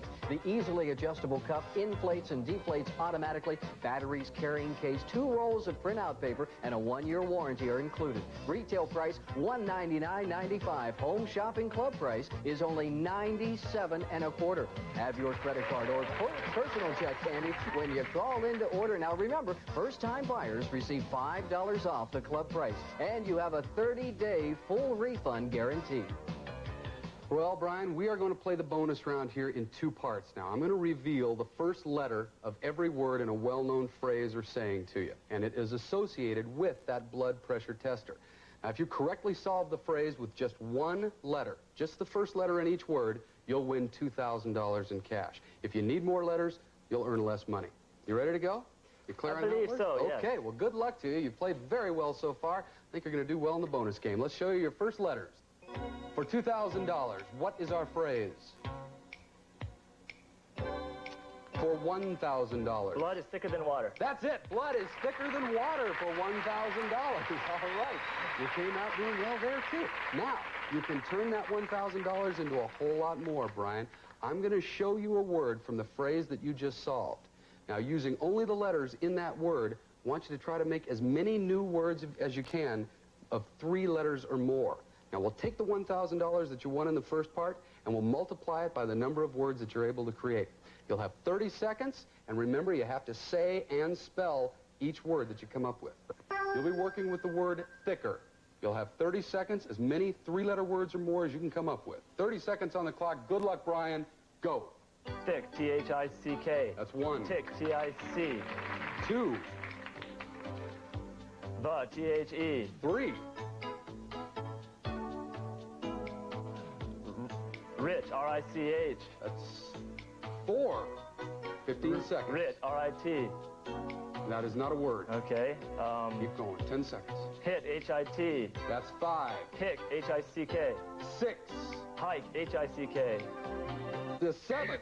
Hike, H-I-K-E is what you were saying? I said hike, H-I-K-E. I'm sorry. That is not what we were looking for. You came up with 6. So we'll multiply the 6 times the 1,000. That means you come up with $6,000 in our bonus game. Add that to the $3,900 you already won in the previous rounds for a total of $9,900 in cash. All right. Nice job. Plus, you've got the phone and clock radio combination set. You've got the safe. You've got the watch. You've got the bracelet. It's all yours. It's a great day for you. And you're coming back tomorrow as our defending champ. Hope you're coming back in just a moment, because we'll take a break right now, and we'll recap what's happening. Thanks for the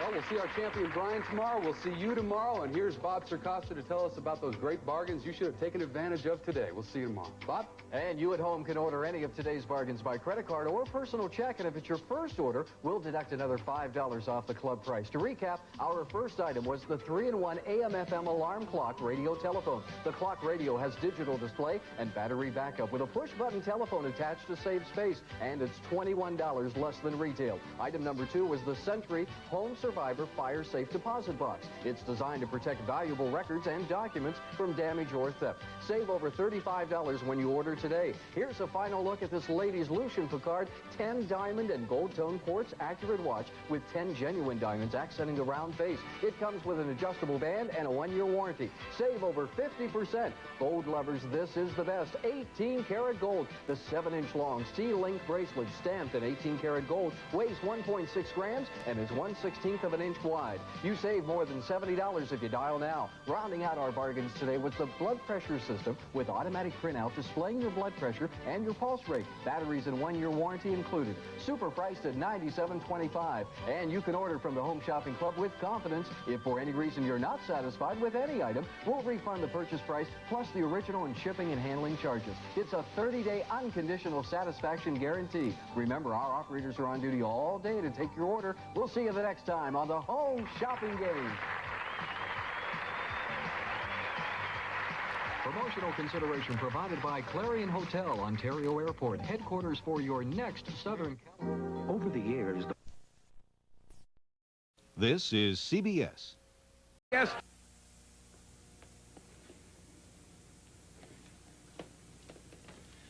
Look, Peg, we have been over this 100 times. I don't want to listen anymore. Oh, why don't you stick up for him? For God's sake, he's your son. He's already been found guilty. What am I supposed to do? Nothing. Like usual. If he gets sentenced to jail, Honey, let's just hold a positive thought. Hey, watch it. Excuse me, I'm very, very sorry. Yeah, right.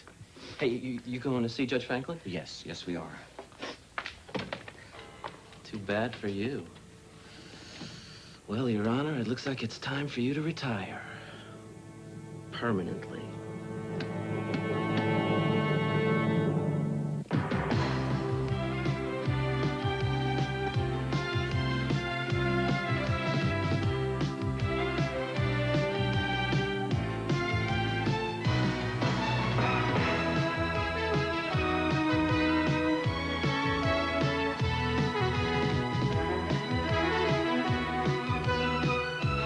I'm Judge Robert J. Franklin. I chose the law as my way of serving my fellow citizens.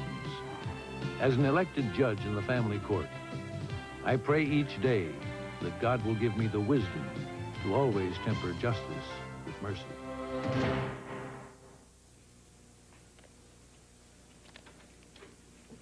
All rise. What you're about to see is a dramatization of an actual case in family court. Because of the emotional and sensitive nature of the issues presented here, Judge Franklin's courtroom is closed to the public. The proceedings are about to begin. Be seated, please. All right, Miss Page, let's begin.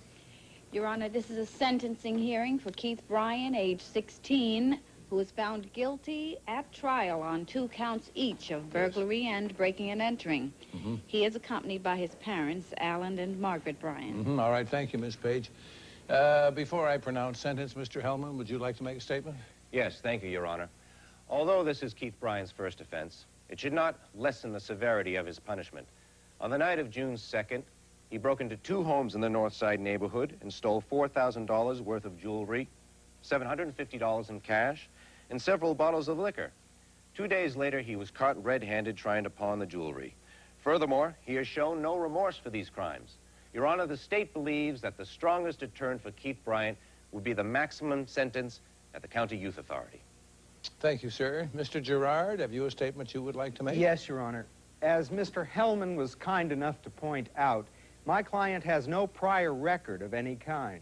Now, although we maintain that he is innocent, we bow to the court's decision and ask that his sentence be reduced to probation in lieu of jail time. Keith, would you like to say anything on your own behalf? Yes, sir. Like my lawyer said, I didn't do it. I found the jewels in some bushes, that's all. I know I shouldn't have kept them, but I didn't steal them. Now, if you let me go out on probation, I promise I won't get into any kind of trouble. Honest. Well, Keith, during your trial, I had ample opportunity to observe you, sir. And quite frankly, I was unimpressed. You had no reasonable explanation of your whereabouts on the nights of the burglaries, and your story about finding the jewelry was just patently absurd. Sir, excuse me, there's a hearing going on here. Yeah, yours. All right, let's take it outside. I don't think so, Colonel. See this? And this here sets it off. So give me your gun. Now.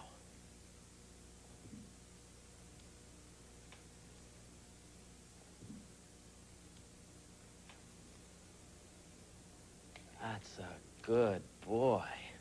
Now you sit back down over there. Move it! Now look here, young man. Shut up! The defendant will not speak unless I say so. You get away from that door. Sit over there. Not you, Zsa Zsa. I want this on record. You mean everything? Everything. Well, I don't... Look, lady, don't tempt me. You shut up and type. All right, young man, what's this all about? You really don't remember me, do you? Well, it's only been 5 years, Your Honor. But I never forgot about you. Not once. I was framed and you put me away. Oh, Casey. Patrick Casey. Oh, you do remember, don't you? You remember that I was framed. Patrick, if you've got something to settle with me, why don't you let the rest of these people go? Oh, gosh darn it, Your Honor. I'd really like to. But if I did, they might call the cops or something. And then I'd have to blow us both to hell. So you see, it's really a lot better for the old man if you all just stay put. What do you say, Mom? Who's that, Clark Kent? Hey, come on, man. We didn't do anything to you. You gonna kill us, too? Listen, kid, from what I heard, you're already on your way to jail. I just spent 5 years there. Believe me, this is a much better way to go. You're nuts, man. Yeah. What do you want from us? Something I didn't get the last time I was here. Justice. Only this time there's gonna be a little switch. This time, it's your trial, Judge. Patrick, if you'll stop now, I'll promise to get you some help. You don't want to go back to prison, do you? I'm not going to prison. I'm not going anywhere. This is it, man. The end of the road. So why don't you just climb on down from there and get in the witness stand? Please.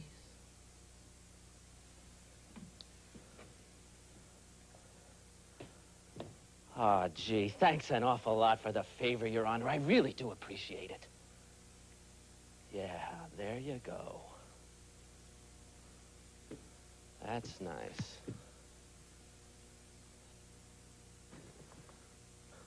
Now, my little buddy will stay right over here so you can all see him. And I will sit up here so I can see all of you. Now, just a minute. Ace! You touch that and I touch this. Sit back down there. You will be the defense attorney, but just like mine, you won't say a damn thing. Just sit there. You, up here, you'll prosecute.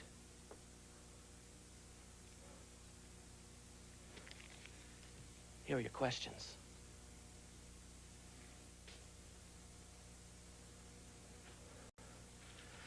Now, as you all might have guessed, I am going to be the judge. But in my court, there's only one penalty. The death penalty. Here, give this to Clark over there. Go on, Clark, let's see if you can read.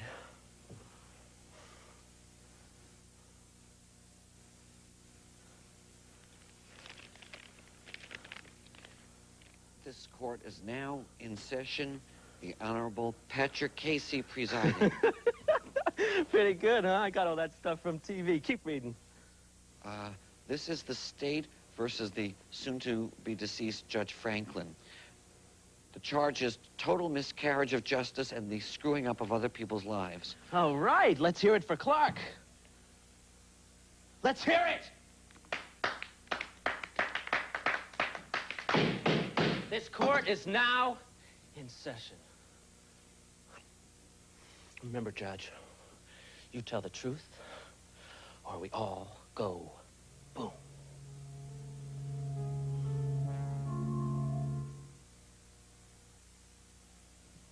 Okay, Mr. Prosecutor. Prosecute. What's the point? Just ask the questions, or I push the button.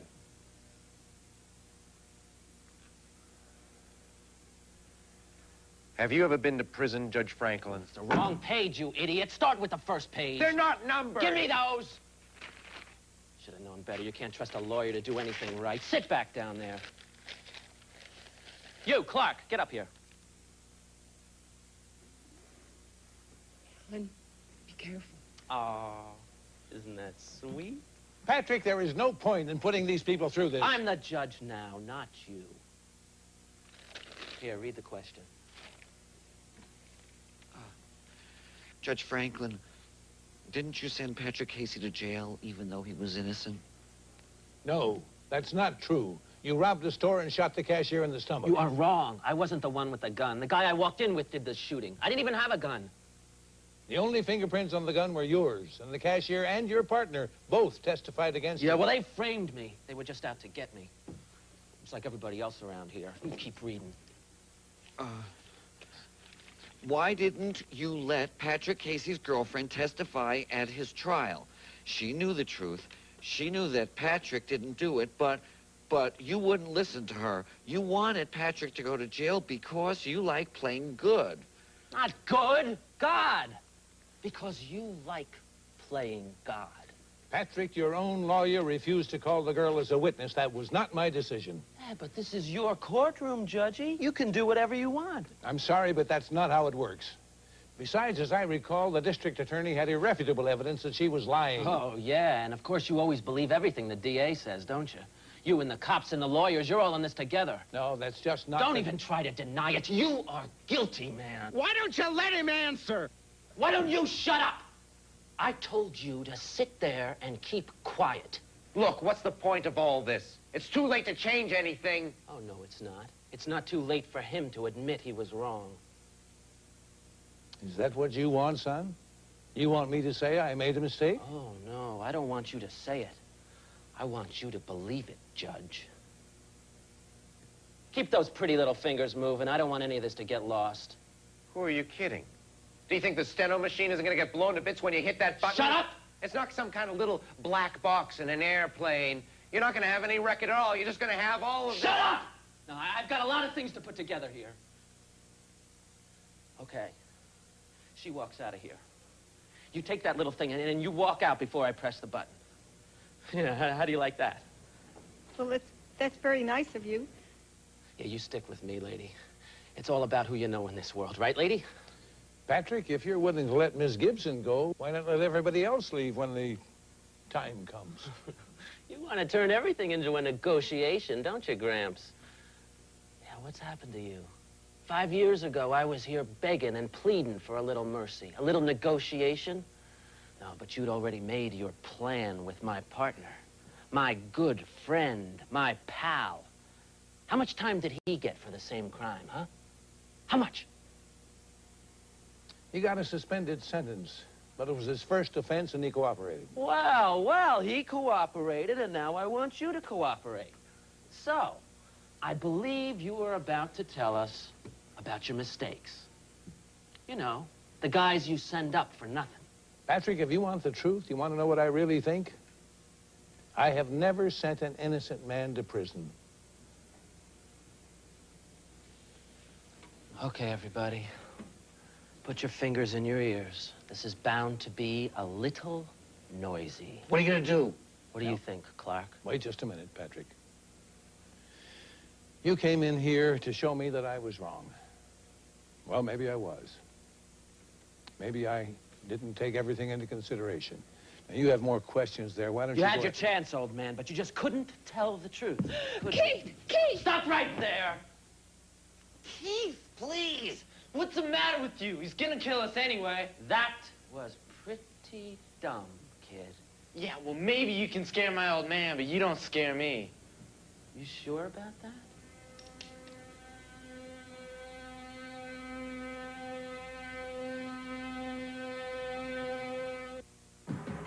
We will return to the judge. You scared yet? No? Well, then watch this. Patrick, no. It's me you want, not them. Listen to me, Patrick. You haven't hurt anybody yet. Don't do it now. It doesn't have to be like this. Oh, you are too much, you know that? You say you're innocent. If you shoot him, you'll be a murderer. And blowing us all up won't change that. I promise you he won't make any more trouble, right, Keith? Yeah.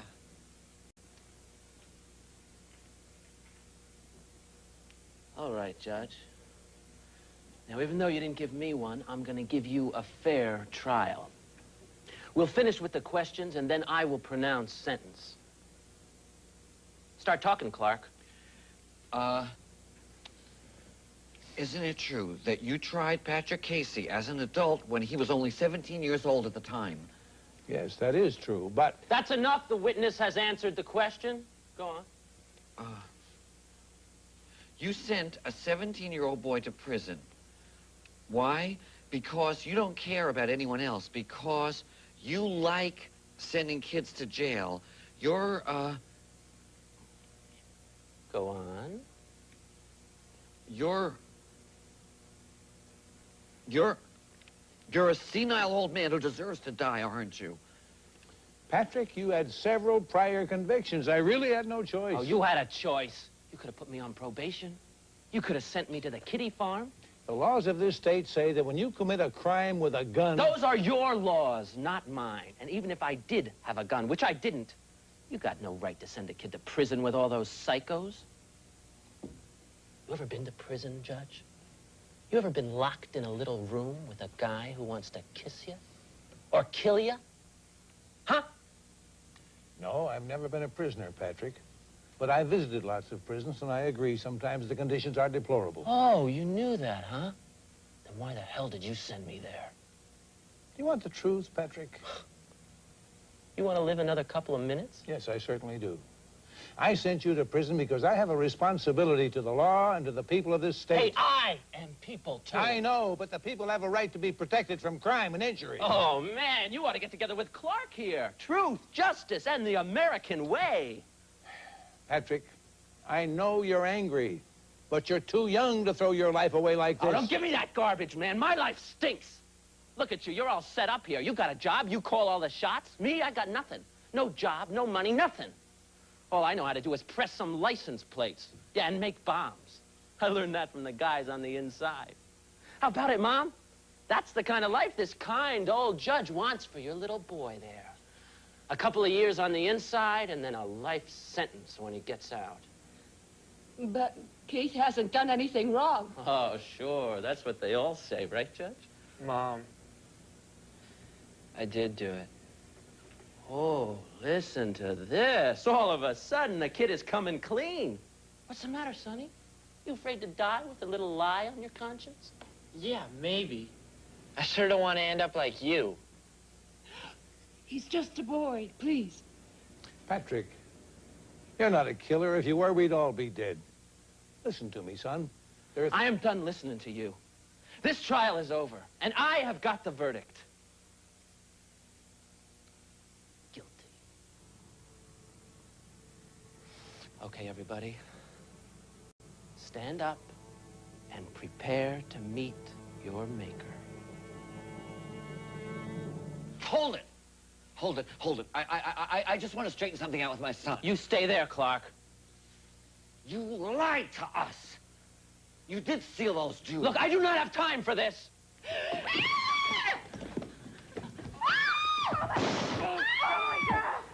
I wouldn't try it, you two. You want the same? It's over, pal. There's only one bullet in that gun.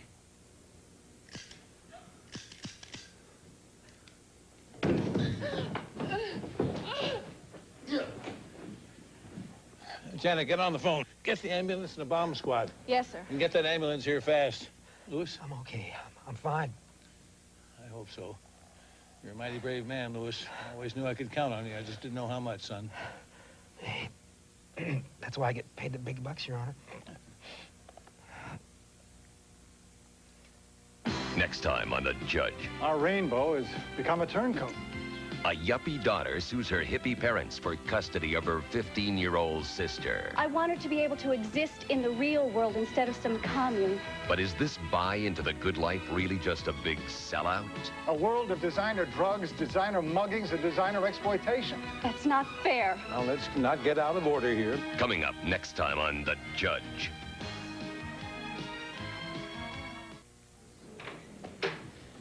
All rise. Oh, no. Remain seated there. We've been through far too much together to stand on formality. Now, I know we'd all like to get this hearing over with, but first I'd like to take a moment to thank you, Mr. Bryan. That was quite a move you put on out there in this courtroom. And I'm sure we all want to send our thanks to Louis. I've called the hospital, and they've taken the bullet out, and he's in satisfactory condition. Mr. Hellman, thank you, sir. Mr. Gerard, thank you so much. Keith, I have now to decide what to do with you, don't I? You've admitted your guilt, and I believe maybe you understand the consequences of your crime, don't you? Yes, sir. I know I was wrong. I'm sorry. I really am. I'm glad to hear that, and I think you saw firsthand with Patrick Casey that once you start down the wrong road, it's awfully hard to come back. I'm going to give you 1 year of probation. Let me tell you, if you break or even bend the law during that time, you'll go to the youth authority. Do you understand that? Yes, sir. Thank you. Good. Your Honor, what's going to happen to that guy? Patrick? Yeah. He's a very sick young man. I don't think he'll be going back to prison. You'll be in the care of the state hospital for a long, long time. He seemed so sure he was innocent. Well, he'd had 5 years to convince himself of that, but there were 2 eyewitnesses and a mountain of evidence against him. He was guilty. Anything else, Keith? No, Your Honor. Just... Well, I don't mean this the wrong way, but I hope I never see you again. I know what you mean, son. Just be good and you won't. And thank you again, Mr. Bryan. Thanks so much. That's all. This court stands adjourned.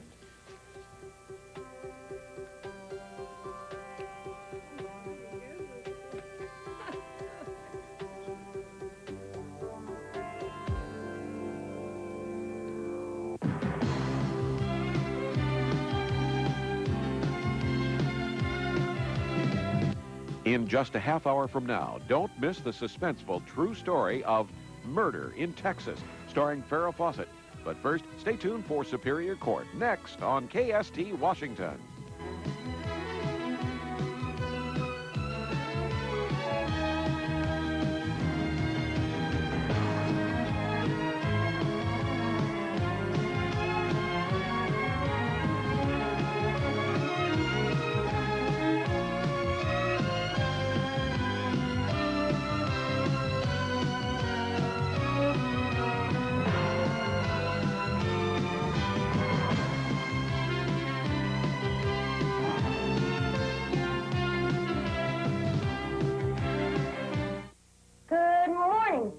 This could be you. You might. This is CBS. In Hollywood, this is the $25,000 pyramid. Today's special guests are Shelley Smith and from Hotel Nathan Cook. And now here is your host, Dick Clark. Hey, thank you very, very much. Thank you, Johnny Gilbert. I'm awful happy you folks in the audience could join us. I'm glad you could be with us. It's going to be fun, I think. You know, it could be more fun if we gave the money away. We haven't done that, have we, this week? In any big amount? No, but I think I'm going to have fun. I'm playing with a man today for a change. You silly fool, you. This is David Pagliarli. Did I do the name right? That's right. Oh, thank goodness. What do you do, David? I'm a carpenter. We wish you very good luck, sir, here, and this is going to be a lot easier on your physical well-being. This is mental exercise today. You got to work out in your job otherwise. Nathan? Yes, sir. How are you, sir?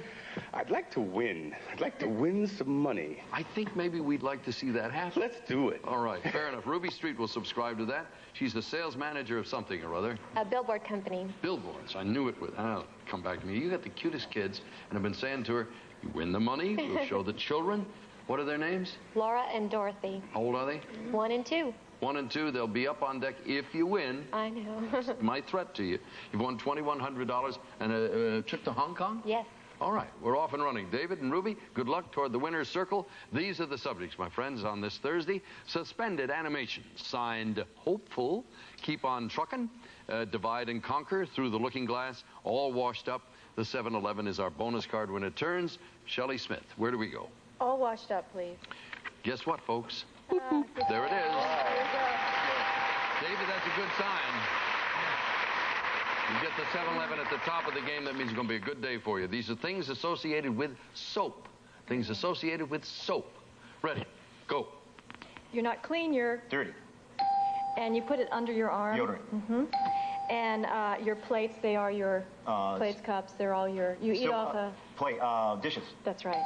And I'm forever blowing with pink gum. It was kind of gum. You make these things Spearmint. with it. Bubble gum. Right. And blank up. You're giving a lot of suds. Suds you want to make a foam. Suds. Okay, pass it. An aroma, a smell, or a odor. Scent was the word we were looking for. Blank up. Not the best starting round, but that isn't the end of the game either. Nathan? Keep on trucking. All right. Describe these things that carry other things. Things that carry other things. Ready. Go. You carry, to serve food, you carry Tray, platter. Kangaroo has a... Pouch. This is a main vein or a... Artery. Your suitcases are your... Luggage, baggage. This is an underground train, in a city. Underground train. Go ahead. Pass. This is a guy who's a burglar. He gets drugs across the line. This is, all the models' pictures are in her... Portfolio, Subway. Right. You got them all.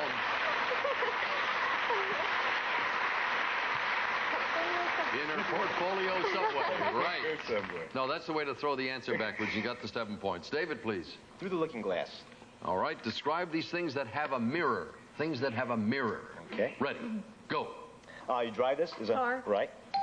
And a small car is, or you keep this in your purse. You put the cosmetics in it. Wallet? No, it's small. You keep it real small. A small car is also called... Compact. Right. And you put all your clothes in this. It has drawers. It's a dresser? Right. And this is where you a woman buys all her clothes and everything else. It's very, Store, boutique? Right. And this is the foyer, the front Lobby? entrance. Right. And this is what you look through, the colors. Telescope, kaleidoscope? Right. And this is what we're in right now. This is called a... Studio. Right. Yes, there you go. Perfect score. That feels a little better. Ruby Street, what's it going to be? Suspended animation, signed hopeful, or divide and conquer? We'll try suspended animation. Describe for Nathan Cook these things that are preserved. Things that are preserved. Ready, go. Not jellies, but... Jams. Okay. An Egyptian... Mummy. Okay. The blank of liberty? The blank. statue. Okay. Of the United States, it has the amendments. The blank of the United States. Constitution. Okay. Mary was a... blank Patrick's Day. Saint. Okay. Elephant has ivory. Tusks. Okay. You dig up an old... Relic. Bones or... Fossil. Fossil came a drop too late, folks.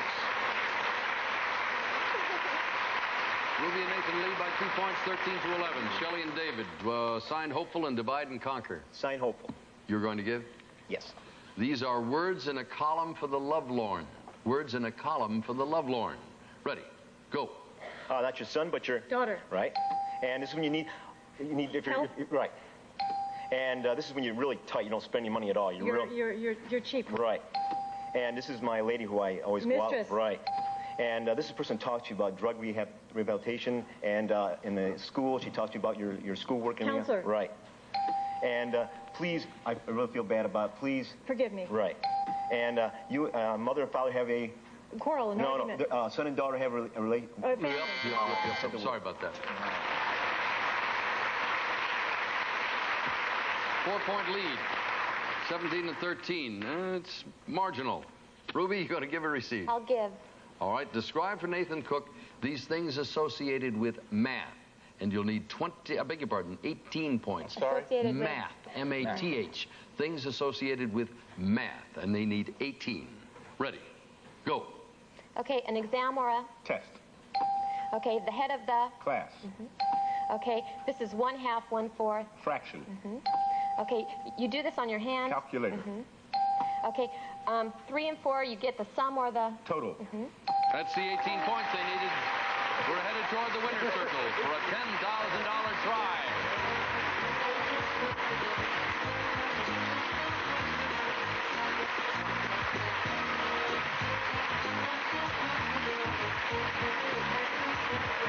Okay.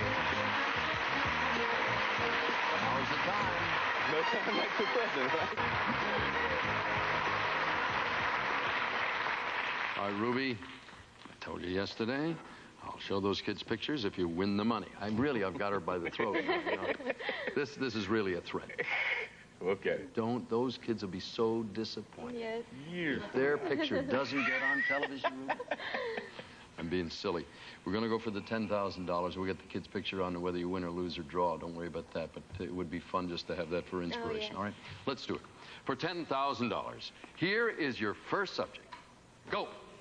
The teller, the cashier. Things at a bank. Because you run out of food. Why you go grocery shopping? The stage, the actors, Parts the of the audience. theater.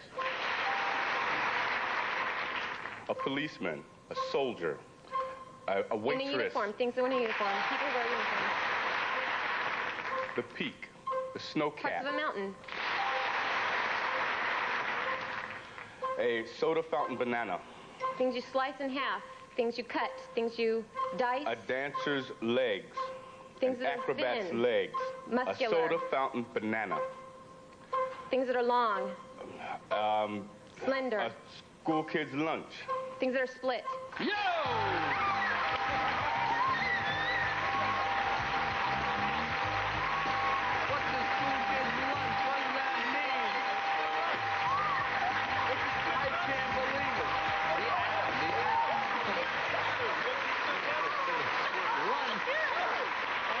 please come on over. Let me have the pictures now. I knew it would work. What more? All right. Now sit down and introduce the folks. Move around here. Who's the lady behind? This is my mother, Dorothy. And the guy? My brother, Doug. Now I want to ask him, what's with? I mean, I got to get up here with the microphone.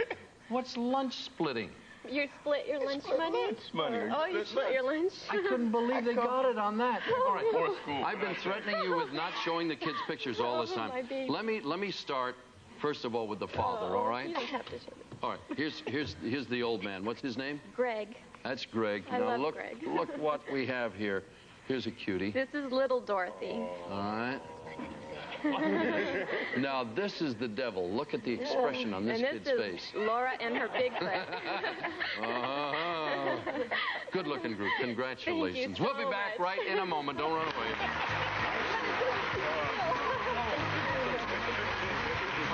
That was exciting. Got 13 seconds left.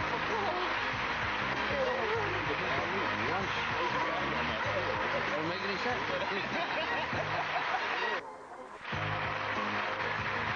All right, we are set and ready to go with another round of the $25,000 pyramid.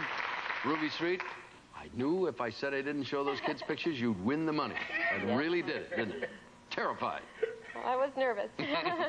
No, whatever makes it work. You've won $10,000 there, $2,100 before, $12,100 altogether. Trip to Hong Kong. Yes. The fun is yet to begin. Shelley, you up to doing it again? Well, I haven't done it yet, so my turn's next, I guess. All right, let me turn back to David and encourage him because we can't leave him trailing along in the dust here. Don't let these ladies bedazzle you. They are beatable, David. Okay. You have Nathan Cook as a partner. We got him. All right, so it's guys against the gals this time. Here we go, gentlemen and ladies.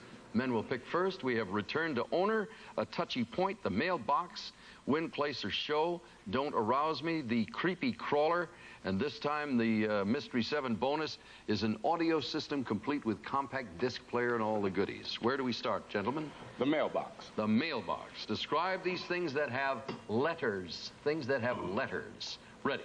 Go. Not a fraternity, but... sorority. They have A, B2, 12. Kid uses these building blocks. You get this when you graduate college. Diploma. You get a PhD is a bachelor's degree. This is a word game. It's a crossword Scrabble. game. This is medium, large. Small. It's a type of all Size. of them. This is the Nielsen ratings. Yes. 7 points. Ladies? Don't arouse me, please. Describe these things that are provocative. Things that are provocative. Ready. Go. She takes her clothes off. Stripper. Yeah. And presidential... Election? No, when they talk with each other, they have the Lincoln Douglas... Go ahead. ABC... D. Okay, go on. ahead. Pass it. You have a blank tantrum. Temper. Uh-huh. And I'm talking, it's just a figure of... Speech. Mm-hmm. And I'm doing this with you. I'm kind of a... Flirting. Yeah. And this is, gosh, somebody's in office. They are somebody... Official? The president is he's in... Oh, God. All righty. 4 out of 7. Why did I get cuckoo? I think the cuckoo was inadvertent. Oh. It's probably because they had 2 female voices. You said ABC, she said D. Oh, They I gave you see. cuckoo, and it was a mistake, I'm sure. Oh, David? Win, place, or show. All right. Describe these famous places. Famous places. Okay. Ready? Go. This is where the Pope is? The Vatican. Right. And this is where you go gamble in Nevada? Las Vegas. Right. And this is where, in Egyptian, where they have the... this is what... Go ahead. Pyramid. Right. And this is where they worship the Lord over there, the city over there? Jerusalem. Right. And this is where the French, and it's the name of the place. Riviera. Right. And this is where you go, you go up in the big mountains with the skiing over in Switzerland. It's called the... Yeah, Alps. Right. Yeah. And this is where over in India, where the big churches, the big... Taj Mahal. Yes, it was, but it was late, gentlemen. David and Nathan have 13 points. Shelley and Ruby trailing with 4, and this is a chance to close up that gap a little bit. Return to owner. That is the one with the mystery 7. You're looking at the lady who's won the trip to Hong Kong and $12,100, and now may add the bonus prize. Here's your 30 seconds. Ready, and go. Okay, he conducts the... Orchestra. Okay, a baby who watches your children, a baby... Sitter. Okay, a man wears a formal... Vest, suit, tuxedo. Okay, the guy who drives your limo is your... Your chauffeur. Okay, the guy who gets rid of all your pests or... Your exterminator. Okay, you rent a 2-bedroom... Apartment. Okay, you drive a truck or a... Van, a camper. Okay.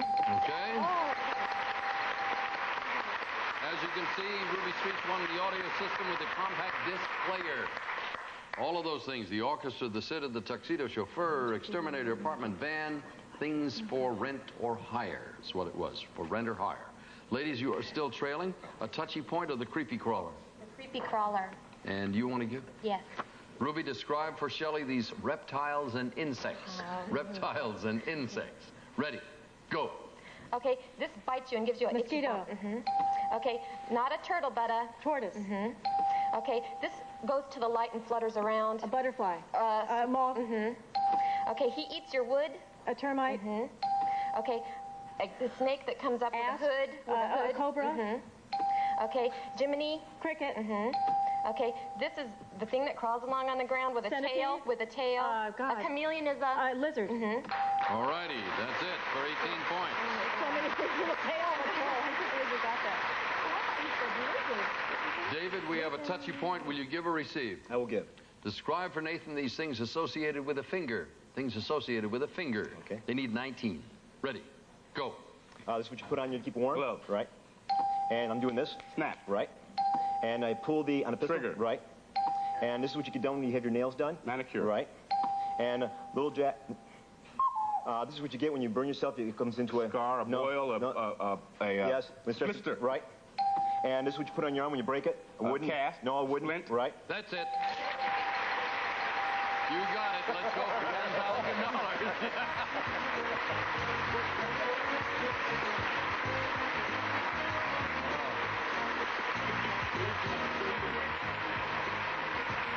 All right, Nathan, you have an assignment. You won $10,000 for Ruby before. You're going to win $10,000 for Dave this time. Totally fair. Got to keep it even Steven here. Right. Actually, you've got to win the $10,000 in order to continue. It'd be real nice if we had a nice $20,000 win at a time. We get everybody back again, all right? Let's do it. For $10,000, here is your first subject. Go. The cheese, the tomatoes, the crust, the round crust. Things of pizza. Please have the food over for the party at 8 o'clock. What a person would say to a caterer. The scratching ticket, the scratch-off ticket. Things in the lottery. Your wife's anniversary. Things you remember, things you forget. A party, a big banquet. Things you throw, things you surprise parties. Things you throw. Things you prepare. A dance show, a dance television show, a big party. Things you throw, things you prepare, things you... Pass. Next. A pedigree dog. Types of dogs. Your car. Things you keep, things you buy. A draftee. Things you avoid. A draftee, a pedigree dog, your car. Expensive things. Go back. Good clue, too. It's a shame. Stay with the pedigree dog one. Yeah. Your car. A pedigree dog. Trademark, as suggests Shelley says. Have a monogram. Yeah, you're A nurse. Oh. A nurse, somebody has suggested. Yes. 18-year-old male. An 18-year-old male. Everybody who is not playing the game in here has great answers. Registered was the word we were trying to get you to say. Okay. And the other one was tough. Things with a host. I mean, you could have gone around with that one communion, forever. Yes. Communion.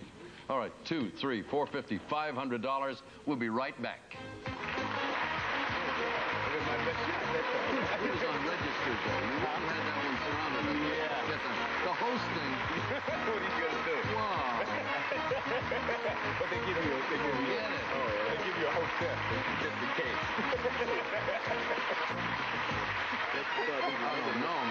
$25,000 pyramid in person, send your request along with a self-addressed stamped envelope to Tickets, the $25,000 pyramid, CBS Television City, 7800 Beverly Boulevard, Los Angeles, California, 90036. And now, let's go back to Dick Clark. Thank you, Johnny, very much. Let me clarify now that we have a moment here about the word debate, and you were trying to get it by saying A, B, C, and she said D, and they cuckooed you. I must admit, I forgot a rule of this game. It's a recent one we've developed, and then in the last few months or so, last 20 minutes. No, since you said it. Yeah. No, it's true, but I forgot, and it just slipped my mind. You are not allowed to lead somebody to the letter that begins the next word.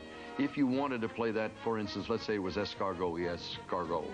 You could say the letter after T, the letter before T, she could say S-O, escargot, but you couldn't lead her to debate that begins with a T. Well, I was going for sound, but that's something else. Yeah, all right. I'm sorry. I wish I'd known at the time because I could have helped you, but I knew there was something goofy about it.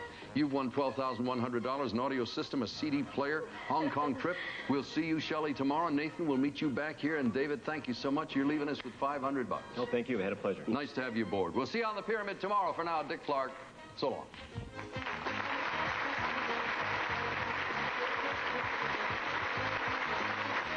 For winning today's Mystery 7 Ruby, you will receive Scott's 100-watt remote control audio system featuring an integrated amplifier, tuner, cassette deck, turntable, and three-way speakers in a walnut rack from Scott with our congratulations. All of our players will receive a copy of the Pyramid Home Game. And our departing contestants will receive Active Link Lee Press-On Nails, Beautify Active Hands Press-On in Seconds, Active Link Lee Press-On Nails, and Kentucky Fried Chicken, new Chicken Little Sandwiches. They cost just a little, but people love them a lot. Only from Kentucky Fried Chicken. Plus Popeyes Delicious Freeze and Home Treat. Assorted fruit flavors, 18 bars per box, refreshing Popeyes. Also, get your spaghetti ready. Ragu introduces its thickest, heartiest spaghetti sauce ever. New Ragu Thick and Hearty. Plus time out for Tetley decaffeinated tea, the only decaf with that tiny little tea leaf taste.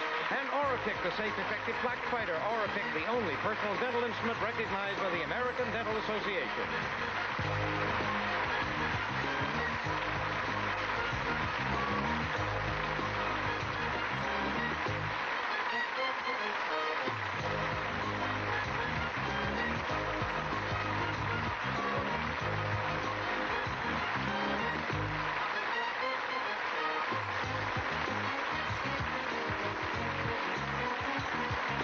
Tonight, Tom Cruise stars as a young man trapped in a dying mill town, and he's got to make it all the right moves. Tonight at 9, 8 Central and Mountain.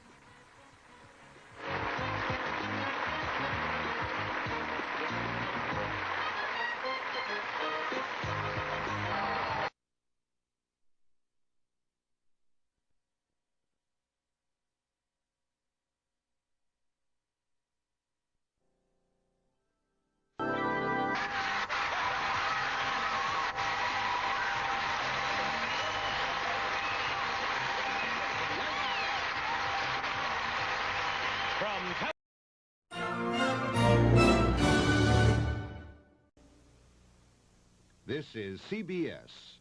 Win $32,000 on the turn of a card on Card Shark. And if you play your cards right, you can win this beautiful car. And now, the host of Card Shark, Bob Eubanks. Thank you, Gene. Hello, everybody. Welcome to Card Shark. Oh, we're glad you're here. We have a champion who yesterday walked up and won $10,000. He's back again today, going to try to win more money, and also he has a chance to win a new car if he wins the match. We'll find out if he does. But before we meet our Card Sharks, let's say hi to our two very lovely dealers who are with us every morning, and I couldn't do it without them, I don't think. I wouldn't even want to try. Here they are, Lacey Pemberton and Susanna Williams. Housewifey. Those are housewifey outfits. Oh, I mean, yesterday you had a boom, boom, boom on. So what's a housewifey outfit? Yes. Classy and nice. Oh, he's trying to get out of this. Go deal the cards, please. Yeah. Let's meet our Card Sharks. Come on, guys. There's a happy face. I want you to take a look at a happy face. A happier face is that yesterday your fiance's in the audience. She had a happier face than yours. I'm sure she did. Because you won $10,300, Marlon. That is wonderful. Woo! That's wonderful. I think the girls were suggesting that now your wedding will not be 100 people, it will now be 250 people. Yes, and the honeymoon will be even sweeter. Don't make me ill. I'm not romantic today, that's it. Go ahead, tell us about Marlon. My name's Marlon Archie. I live in Hollywood, California, and I'm getting married in 5 months. And with that $10,000, I'm going to have a ball. You are? I'm going to have a ball. Way to go, Marlon. Hi, Julie, how are you? I'm fine. My name's Julie Caesar. Just getting used to my new name. I've been married 2 months now. No kids yet. What was your name before? Willis. Willis. You went from Willis to Caesar. Right. Okay. And I live in Bakersfield, and I enjoy all sorts of sports and cars. Bakersfield, California? Yes. I guessed that by myself. Do you know how Bakersfield got its name? Have I told you this? This is interesting, you guys. I'm going to stop the show for this. How did Bakersfield get its name? Colonel Baker? Or somebody Baker? No, the stunt flyers. The stunt flyers used to all meet, and they would fly their airplanes out there in this farmer's field. And his name was Baker. And consequently, Baker's Field. That's what you learn when you do the Rose Parade every year, folks. I just want you to know that. So write all that stuff down, will you? Wasn't that good? Pretty interesting stuff. Well, oh, you want to play the game, don't you? Okay. Marlon, we're going to start with you. Win 2 games, you're the champ. Start with you, Marlon. And our first question involves our 10 pretty housewives who are in our studio audience. There they are. Ah, the ladies are back. They will be with us all week, by the way. And Marlon, this is your question. Before the show, we ask our 10 housewives, have you ever told your husband you worked all day when you really loafed around the house? How many of these 10 housewives admitted they've done that? I think that is going to be a high number. Ladies, I'm sorry. But sometimes you just want to relax and kick back and watch the soap operas. And I think that these ladies have done that. Yes. So I would say 7 of these ladies. 7 of them? Oh, 7. 7 out of the 10. Julie, will it be higher or lower than 7? Well, and they might be watching a lot of Card Sharks, too. Thank you, Julie. You're my kind of girl. But honesty is the best policy. A little lower. A little lower than that. Young and the useless. The actual number of these housewives who said they worked when they really loafed is 6 of them. Boy, it was just a little bit lower. Which 6 of you ladies have done this? Raise your hand, please. Bobby, what'd you do? Just tell me you worked. Oh, honey, I worked so hard today.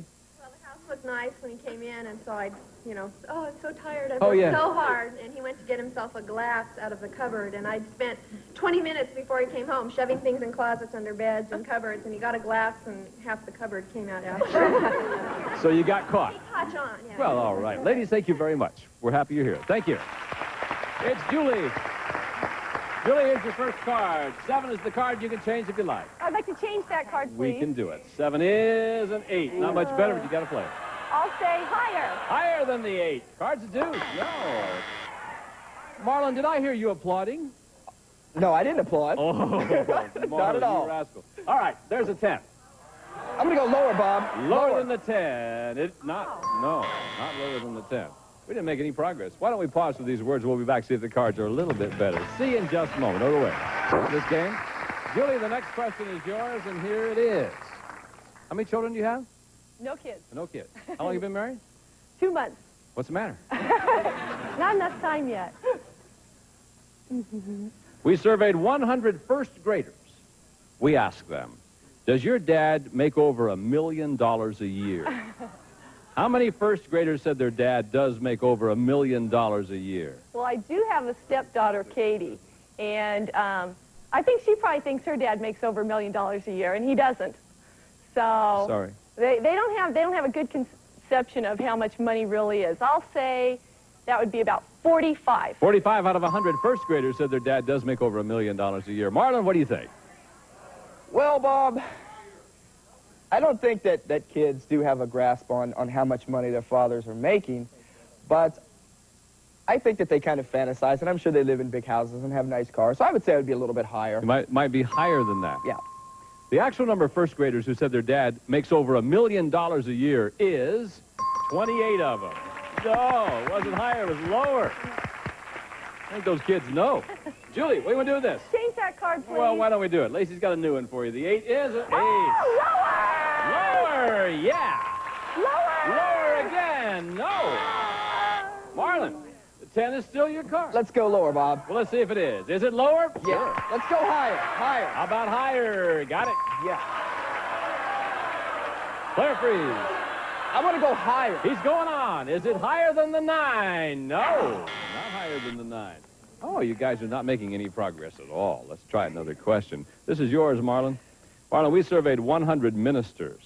We asked them, is it okay for a woman to have a test tube baby if it's the only way for her to give birth?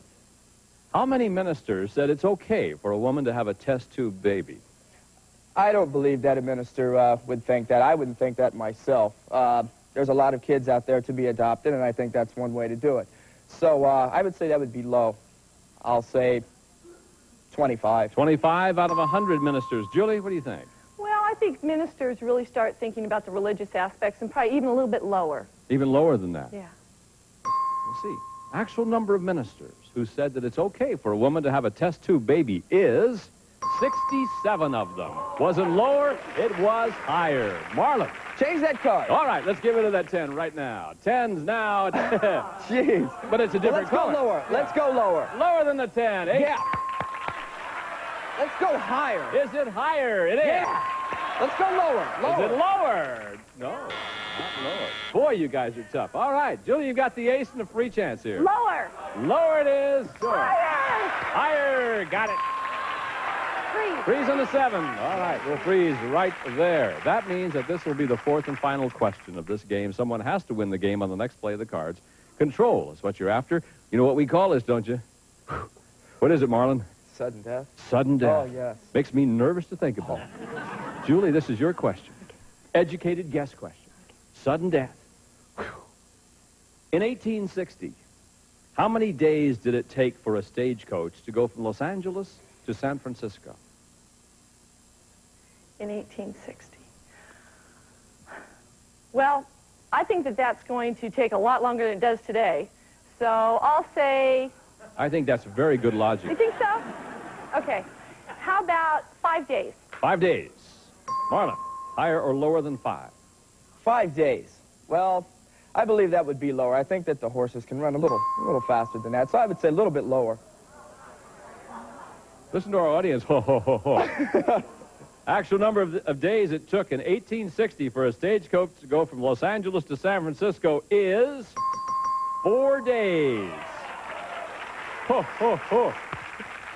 Audience. Yeah, that's pretty fast, wasn't it? Yeah. All right, sudden death. Now, Marlon, these are your choices. You can change the 10, play it out if you goof. Julie wins the game. Pass it on to Julie. She must play off the 7. If she goofs, you win the game. I'm going to pass it. I'm going to make a play. Pass it to the lady. Yep. I'm going to go All right, for Julie. higher. Higher than the 7. It is. Lower. If it's lower, you win the game. If it's not lower, Marlon wins the game. Is it lower than the 9? No, it's not. Marlon, you've just won the game. Woo! Good game, you guys. All right, Marlon, add another $100. Strategy worked, didn't it? Yes, it did. We're going to set up for game number 2. We'll be back for that right after this. Return. Our champion Marlon won the first game. That means we've set up now for our second game. Lacey's dealt out the cards from the same deck. Marlon, if you win the game, you remain the champ. Julie, if you win this game, we'll play a tiebreaker. So the pressure's really on you, Julie. And this is your question, Marlon. It has to do with our 10 housewives who are in our studio audience. And there they are, ready to play. Now, Marlon, before the show, we asked the 10 housewives, within the last year, has your husband come home at lunchtime for a little romantic moment? All right. Within the last year, how many of these 10 housewives said their husband has come home at lunchtime for a little romantic moment? Well, all of these ladies are smiling, so... Bob, I'll tell you, that would be a high number. I'm going to say 6 of their husbands have come home. 6 of them. Wow. Julie, higher or lower? Well, I think quite a few of them, but that's quite a few. Some have been married a little while. Does your husband do that? Well, he works far away, or he probably would. A little bit lower. I think it's going to be lower than 6. Yeah. I didn't know you could do that. The actual number of these housewives whose husband has come home at lunch for a romantic moment is 5 of them. Yeah, it was a little lower.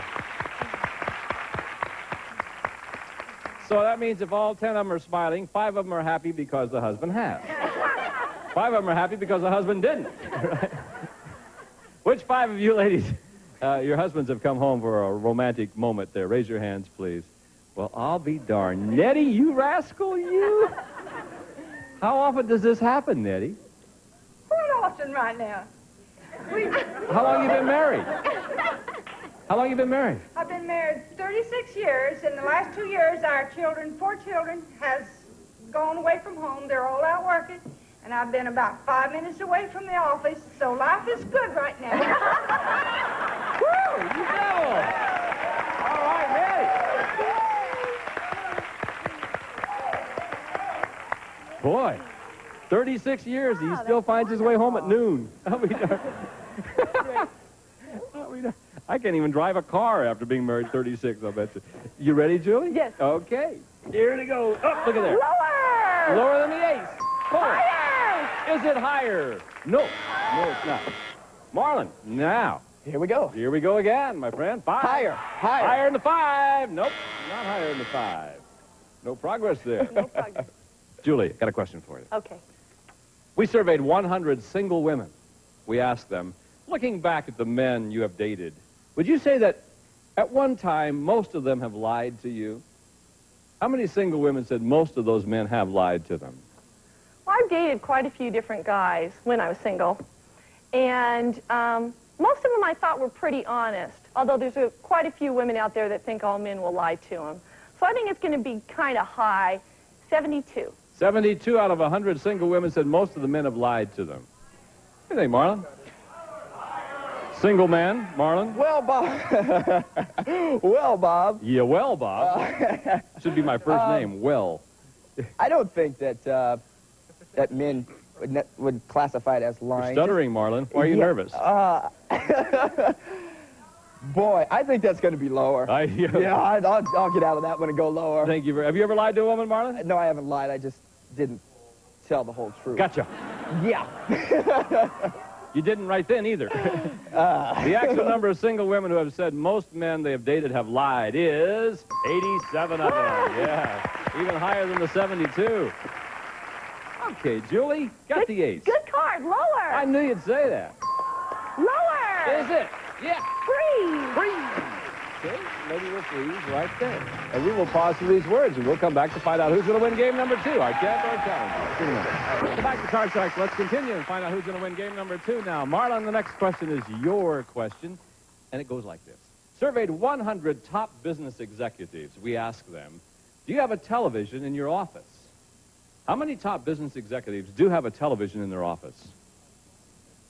Okay, my father is a business executive, and I know he does not have telephone or TV? Television. Television. He does not have a television in his office, so I would say that would be low. Let's say 35. 35 out of 100 top business executives do have a television in their office. Julie? Well, they're using it more for the tapes and all, but a lot of times they're in the conference room, a little lower. I think it's lower than that. Yeah. Actual number of top executives who have a television in their office is 11 of them. Yeah. All right. A lot lower than that. All right, Julie, you froze on the 8. You can change it now. Change that card, please. We will do it. Lacey's got a new one for you, and it is a 9. Lower. Lower than the 9? No, not lower. Marlon, gotta Let's get off go this higher, side. Bob. Here we go. Is it higher? No. Whew, really bad. Sudden death time again, you guys. Yeah. Remember, 4th and final question. Winner of this question wins the game. If it's Marlon, he becomes the champ. If it's Julie, we'll play a tiebreaker. And Julie, this is your question. Surveyed 100 men who have been married at least 15 years. We asked them, can you honestly say that in all those years of marriage, you've never even been tempted to have an affair? How many of those married men claim they have never even been tempted to have an affair? I think that'd be a low number because there's some temptations involved. I'll say 21. 21 out of 100 say they've never even been tempted. Marlon? I'll tell you, Bob, the way it is right now in society, I think that's going to be higher. You think it'd be higher than that? Yes, I do. Make sure you're pardon me? He says higher. Is it okay? Okay, so you're telling me that she said 21 out of 100 men claim they have never even been tempted to have an affair. Never been tempted? Yes. I want to make sure your logic matches your answer. That's all I'm doing. You say that it's higher? Lower. Lower. You changed your mind? Yeah. Okay. Yeah. I just want to make sure that the logic Your logic didn't match your answer, and I want Right. to be fair to everybody. That's all I'm trying to do. The actual number of those married men who have never been tempted to have an affair is 34 of them. Was it lower? It was higher. And that means that Julie has the control. All right, Julie, these are your choices. Oh, you don't want to know your choices. You're passing it to Marlon. Marlon, she's passing it to you. Here we go, Marlon. Higher. Higher than 5. Queen. Lower. Lower. 3. Higher. Higher. Jack. Lower. If it's lower, you're the champ. You are. Thank you. All right. Julie, we have some nice prizes for you. Thank you very much for being with us, and we'll see you again, Thank you okay? very All right, much, Ted, Bob. come over here. Here we go. Whoa. I wasn't trying to talk you out of anything. I just wanted to make sure that your answer matched your logic, that's all. Okay, you know what's going to happen now. Last time you stepped up here, you won 10 grand. Here's Lacey and Susanna with another deck of cards that you cut earlier. As you know, in addition to all the money you can win, we've also added the jokers in there. Every time a joker comes up, that gives you another chance to win a brand new car. You can change one card per line, and just for becoming our champion, just because you're standing right here, Lacey is standing over there with a joker, so you know you at least have one chance. Give the man $200, please. He's got it. Here we go, Marlon. With $200, first card is a 6-player change. I'm going to change it first. Which one? With number 2. Number 2. All right.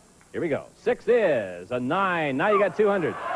Let's go 100 lower. 100 lower than the 9. Good one. You got 300. Let's go. What do I have? 300. $300.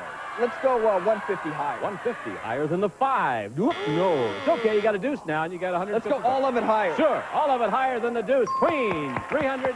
Up here, I'll give you another 400. You have $700. Let's go 600 lower. $600. Lower than the queen. 9. I want to change 1,300. that card. Yeah. Change that card with number 1. Number 1. Okay. See what the 9 is. 9's now 7. Yucky cards. $1,300. $1,300. Let's go 500 higher. $500 higher than the 7. Is it higher than the 7? No, not higher than the 7. You're back to $800. 800. Let's go 200 higher. $200 now, higher than the 5. There you are. Now you got $1,000. Boy, these bad cards, huh? Let's change it. Change it. Come on, give the man something good. The 8 is... There you are. Now you got $1,000. Got to bet at least 500. He's got that look in his face. I came to win. I'm going all of it higher. All right. Your fiance just passed out, but that's all right. Higher than the 3. Yeah! There you are. There's another $2,000. You made a good situation out of a bad bunch of cards, I'll tell you that. You're going to have one chance of winning the car. You now have $12,500 in cash, and we'll give a chance to do that when we come back right after this. So long from Card Sharks. Bye-bye. Some of our departing contestants will receive Active Link. Leave press on.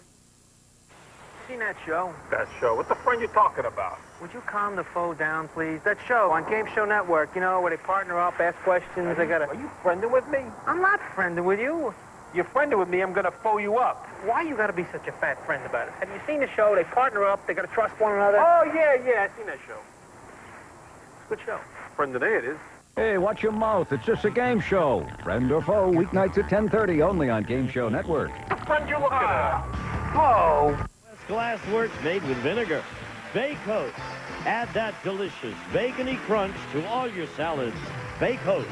And the member of our studio audience will receive Frigidaire's Elite 18 cubic foot frost-proof refrigerator freezer with textured steel doors for no fingerprints and fully adjustable tinted glass shelves from Frigidaire Appliances.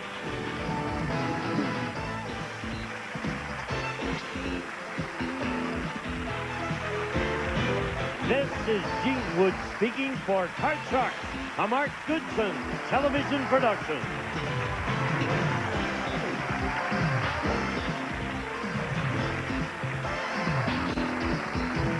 He becomes the champ. If it's Julie, we'll play a tiebreaker. And Julie, this is your question. Surveyed 100 men who have been married at least 15 years. We asked them, can you honestly say that in...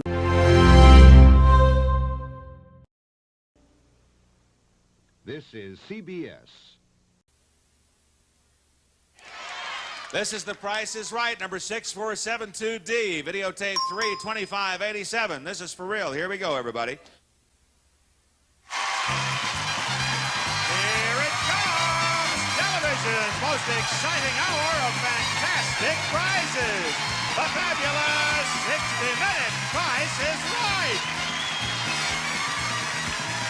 Ronnie Gracie, come on down. Denise Pfeiffer, come on down. Rita Hover, come on down.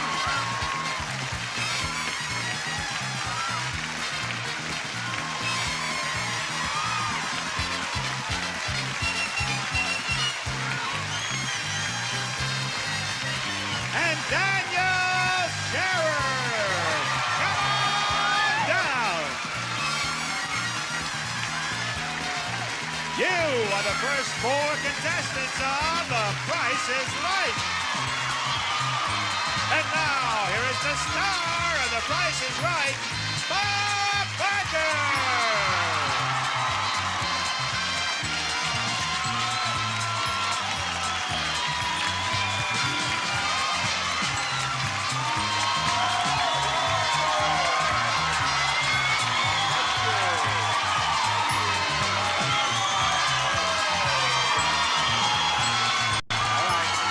Welcome to The Price is Right.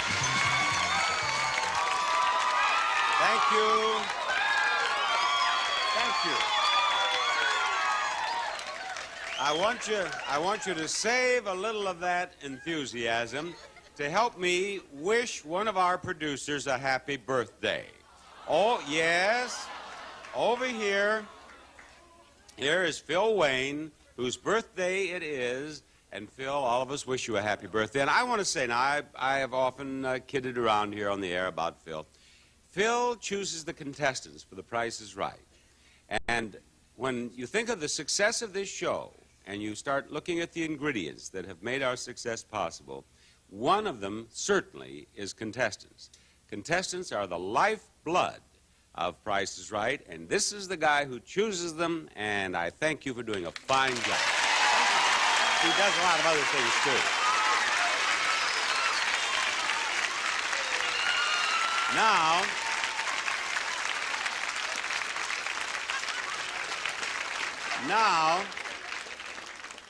Now, after that little speech, Phil, I hope you don't have any duds down here in Contestants Row. Here is the first item up for bids, and The Price is Right. New ski equipment. You'll hit the slopes in style with this fabulous set of his and hers alpine skiing equipment. Includes skis, boots, poles, and bindings. Bid on that in dollars because we round off our retail prices to the nearest dollar. And Daniel, will you start us off? $600. $600. $700. Whoever you are, turn around here. Denise, give me your bid. $750. $750 to you, Ronnie.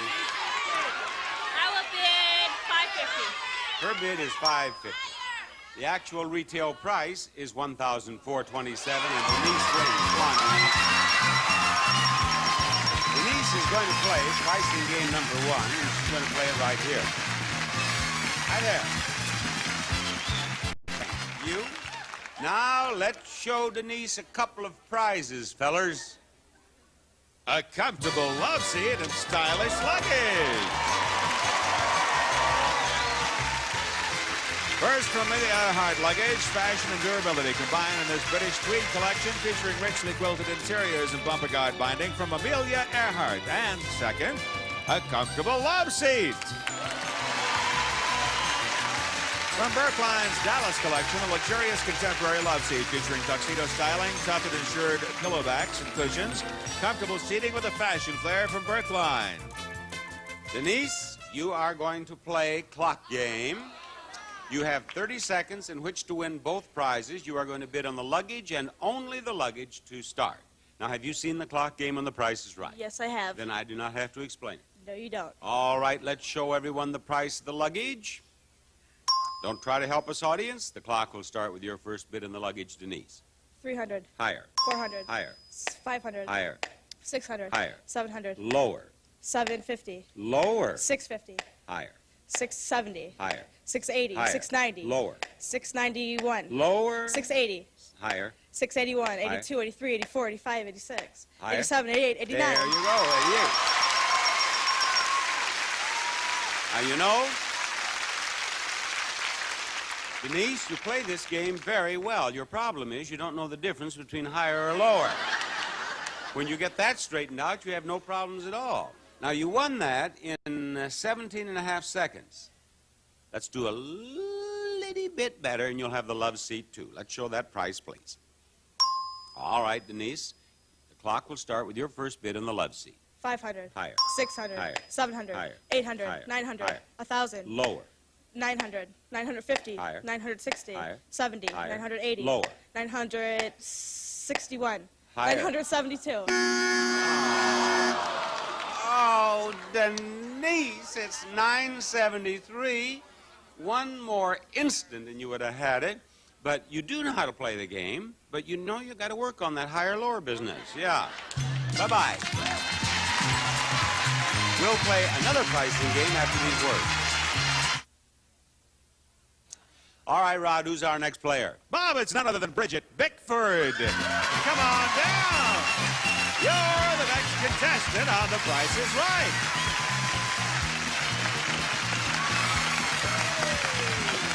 Hello, Bridget. Welcome to Contestants Row. Thank you. I believe we're ready for the next item up for bids on this show, and here it comes.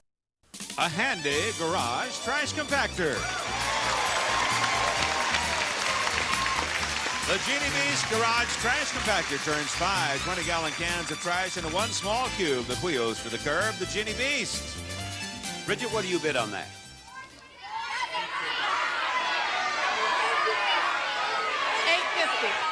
Her bid is $850. Ronnie, what do you bid? $599. $599. Let's go back to Daniel. $700. $700, and now Bridget, it's your turn. $675. $675. You have all over bid. The lowest bid is $599. Erase the bids, please. Go lower than $599, Bridget. $499. $499. Ronnie?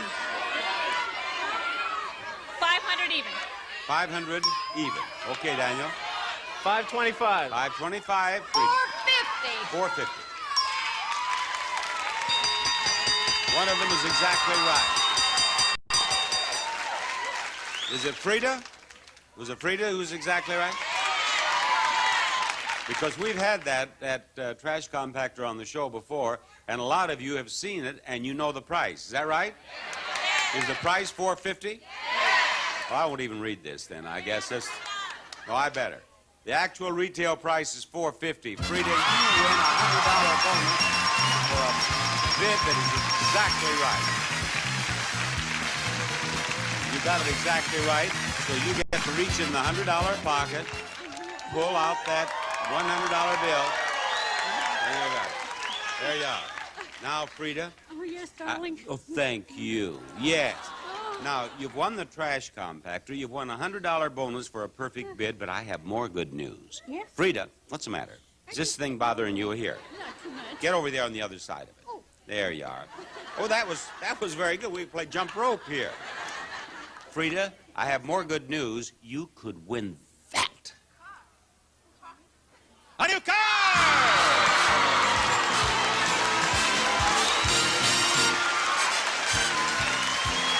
The Renault GTA two-door sedan, new, quick, and hot, offers outstanding performance, confidence, and ease. The Renault comes with standard features and California emission. A terrific ride worth $9,906. Frida, that's a truck. Isn't it a truck? I don't care. No, Bob, it's a car. It's a sedan. What is it? It's a sedan, a two-door sedan from Renault. Someone said it's a truck. It's not a truck. But you could cut the thing in the back, and it wouldn't be a truck.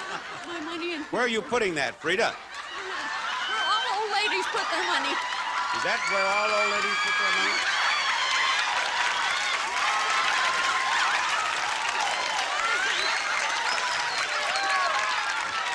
I'll tell you what. Frida, I want that back. Did you see that? Did you see what she did? Instead of going, oh, no, no, she said, oh, no. All right, now, Frida, we're going to play hole-in-one. Are you a golfer? No. You're not? I will be tonight. You will be, that's right. Now, I want you to put this golf ball in yon hole, and you'll win that car. Now, I'm going to ask you which one of these products is the least expensive. Then I'll ask you which one's the least expensive of the remaining products, and so on. If you're right about all of those, you win a $500. Are you listening? And you're looking at the products. That's good. You know how to play the game. I can't see very well. You can't see very well? No. You want to go over there closer? Yeah. All right, just a moment, and you can. But you win a $500 bonus if you're right about the products. Now, Rod, you tell her about the products. Okay, Bob, today we have new Glade Litter Fresh. Cat lovers will love the way new Litter Fresh works to eliminate litter box odors. The more you hear, the more you read, the more you ask your doctor, you'll know why Bear is the wonder drug that works wonders. Crystal Hot Sauce, the hot sauce with flavor. It's hot, but not too hot to let the flavor come through. Archway Homestyle Cookie is America's good food cookie for over 50 years and still fresh, over 40 delicious varieties. A real taste treat, big block size Hershey's Crackle, crisp rice and real milk chocolate. Big block size Hershey's Crackle from Hershey Chocolate Company. And professional strength Efferdent removes stains, kills germs, and cleans away plaque for a professional looking clean. Now, while Rod was telling her about the products, Frida went over and went right down the line, and you've seen them all, haven't you? Yeah, yeah. Okay. Now, Frida, you're losing your confidence. Get with it. Yes. Which one is the least expensive? The candy. The candy goes on the first line. And the audience approves that choice. Now what?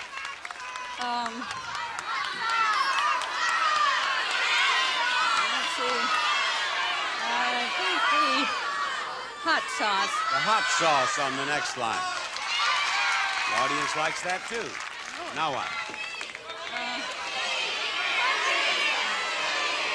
I think the freshener. The what? Freshener. The freshener. Okay, you have 3 to go. Which one's the least expensive? I have 3 to go. Let's see. The cookies. Now the cookies, please. Now, is it the aspirin or the cleaner that costs less?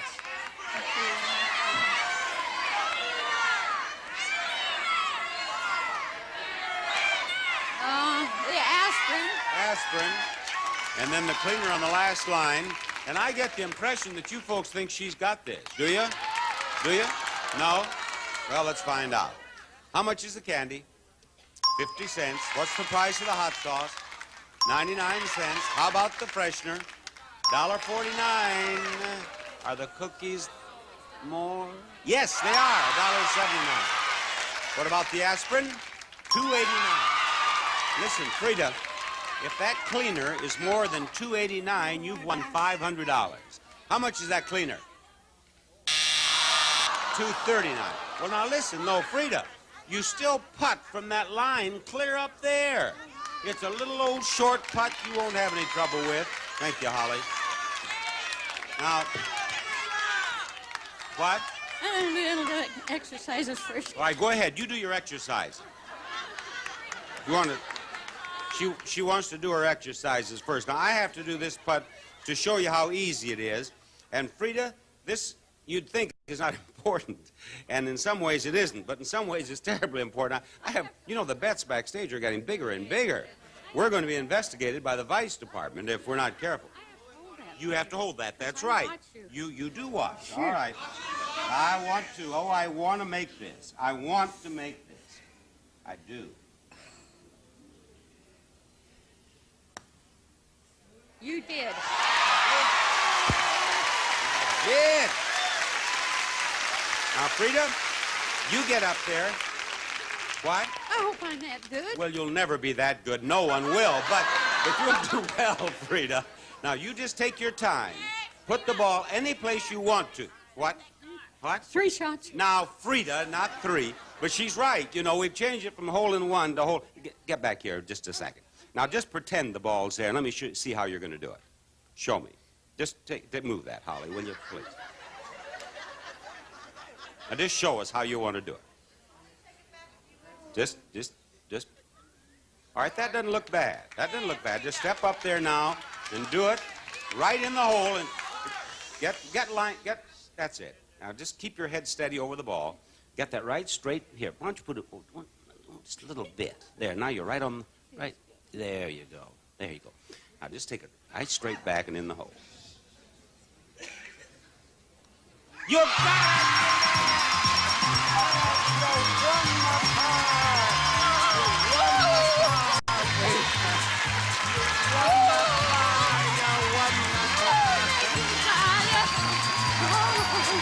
We're all very happy for you.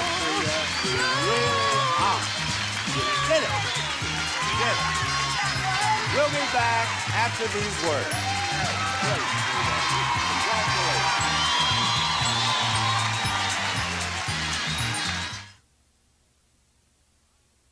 All right, Rod, who is it? Bob, it's Robert Newton. Come on down. You're the next contestant on The Price is Right. That's your spot, Robert. And this is the next item up for bids. A lovely dinette set.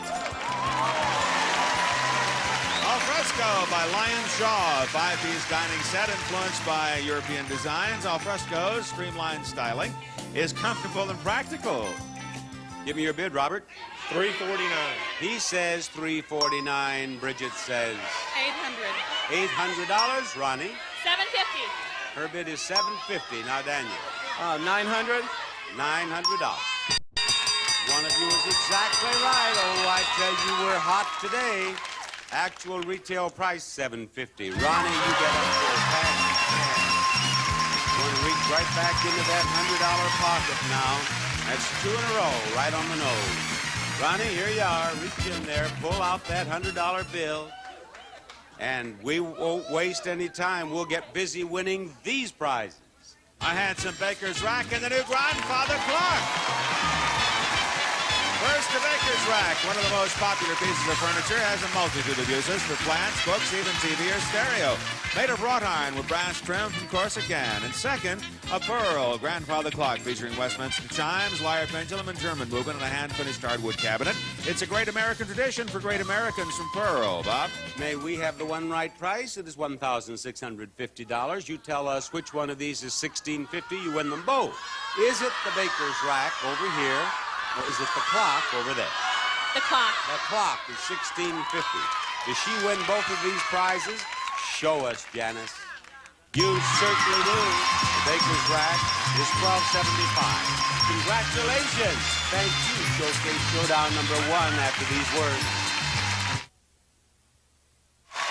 If you would like to see The Price is Right in person, send your request along with a self-addressed stamped envelope to Tickets The Price is Right.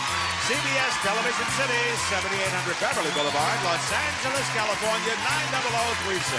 And now here's Bob Bunker with our Showcase Showdown. Thank you, Rod, Roddy, and here's Denise to spin the wheel. Go, go, go, Denise. Get $1, we'll give you $1,000. We'll give you a bonus spin for as much as $10,000 more.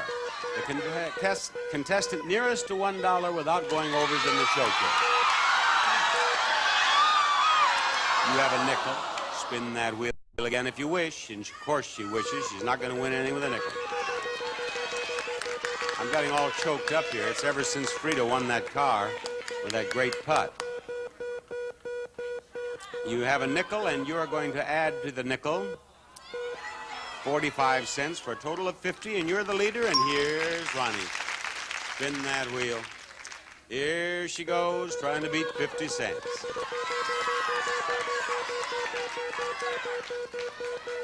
And it's beginning to slow down. On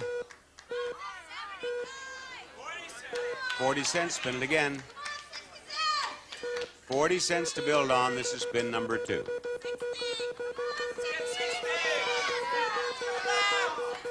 $0.40 plus what she gets right here, which could be good, is good.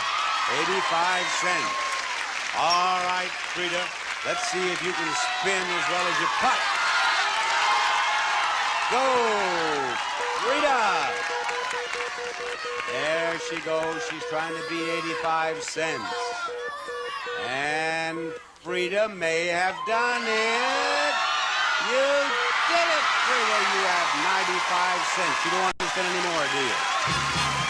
No, of course not. All right. You have won the Showcase Showdown. You're going to be in the showcase at the end of the show where you may win a whole lot more. We'll be back after you see this.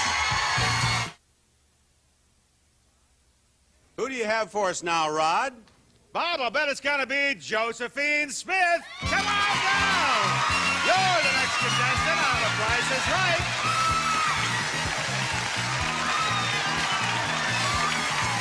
Welcome aboard, Josephine. Show them the next item up for bids, please. A new encyclopedia. The World Book 22-volume encyclopedia, including research guide and index volume. Easy to use, easy to read, plus childcraft, a 15-volume How and Why library. All right, Josephine, I want your bid. $450. $450, and let's go to Daniel. $600. $600, Robert. $750. $750 to you, Bridget. $451. $451. Actual retail price, $798. The winner is Earl Petco. Howdy, Robert. Your mama said to tell me hello. You tell your mama hello for me. I'll do it. Now, Robert, let's win these. A new refrigerator, freezer, an entertainment cabinet, gourmet cookware, and an exerciser. First, you can shape up with a Fitness Master aerobic exercise. It works in all the right places to tone muscles, reduce fat, and strengthen your heart from Fitness Master.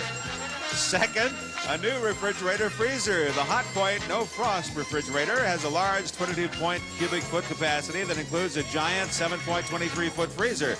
It has tempered glass shelves and large see-through meat, vegetable, and fruit bins. Next, an entertainment cabinet. Harrison Furniture's handcrafted solid oak entertainment center, TV swivel shelf, hideaway pocket doors, and slide-out VCR shelf from Harrison Furniture. And finally, gourmet cookware. Royal Prestige 7-ply cookware for today's energy-conscious consumer. A complete system designed for beauty, convenience, and a lifetime of durability. Royal Prestige. And there they are, Bob. May we have the prices of those prizes out here. You make a better hand for yourself than you leave for the house, and you win all 4 prizes. Pick out a prize you believe has some 9s in the price. A refrigerator. That refrigerator, what is the price? Oh, yes, a pair of 9s. Try again. Cookware, how much? $9.50. You have 1, 2, 3 9s. You want to keep them or pass them to the house and make your hand from the exerciser and the cabinet? I'm going to stay. You're going to stay, are you? I don't blame you. What is the price of that exerciser? Uh-oh, $3.99. I don't like the looks of that. What's the price of the cabinet? $600. You're a winner. You have 3 of a kind. The house has 2 pairs. Congratulations. There is more Price is Right coming up.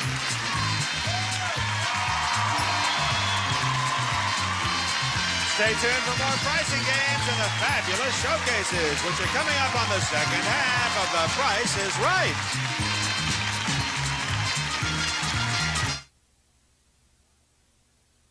All right, Rod, right here between Bridget and Daniel, we have room for Roger Johnson. Come on down.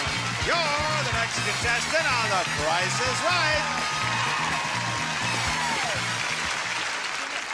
Hello, Roger. How you doing, Bob? Now, the other day, I pointed out that this is an educational program, didn't I, guys? You remember? And let's have a close-up of Roger's shoulder board, which, you see, he's in the Air Force uniform, and a lot of people think, well, what is that? That is a shoulder board from the United States Air Force Academy. Right, Roger? Now, if you're a cadet at the Air Force Academy, you are one smart kid.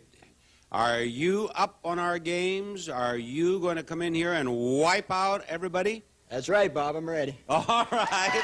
That's what we wanted to hear. Here is the next item up for bids. A beautiful wicker rocker. You can win this beautiful wicker rocker featuring extensive detailing and a dazzling white finish. Now sit back, enjoy, and relax. Roger, what do you bid on that rocker? $400. $400. All right, Bridget. $380.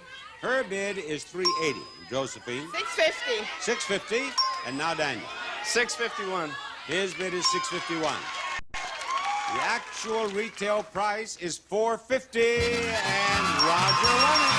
He wasn't kidding around. He wasn't kidding around. There you are, Roger. Now listen, Roger.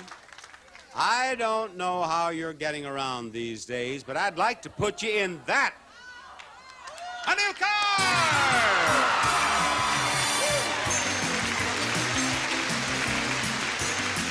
The Chevrolet Sprint Hatchback Coupe comes with 1.0-liter L3 engine, 5-speed manual transmission, plus these options: sports mirror, sport package, which includes sport stripes, mud guards, wheel covers, and console, California emission, and AM radio.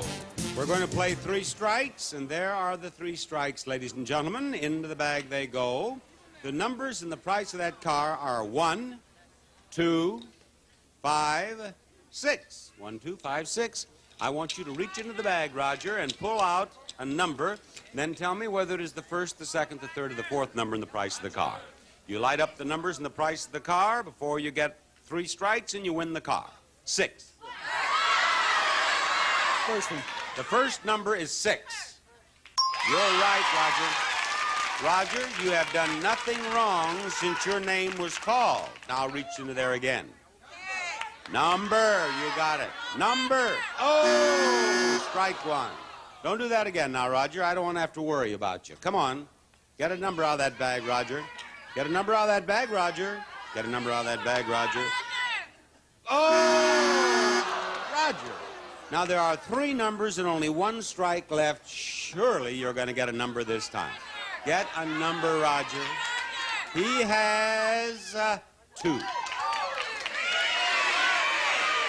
Third number. The third number is 2. You got it, Roger. You got it, Roger. Just 2 to go now. Come on. Steady as you go. Steady as you go. Number, number, number. He has in his hand the 5.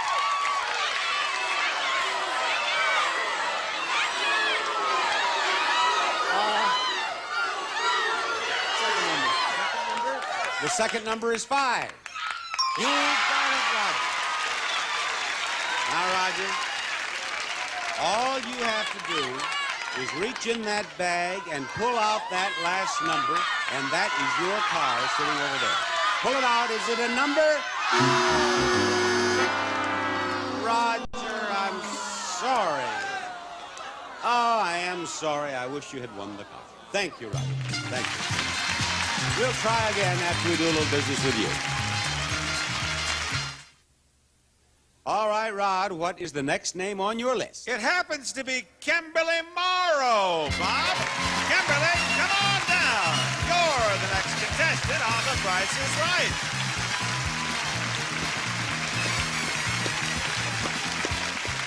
Now, Kimberly, you came right out of the center of those troublemakers up there, didn't you? It's a pleasure to have you with us. Where are you from? I'm from San Bernardino. Are all of those people up there from San Bernardino? I don't know. Same area. Where are they from?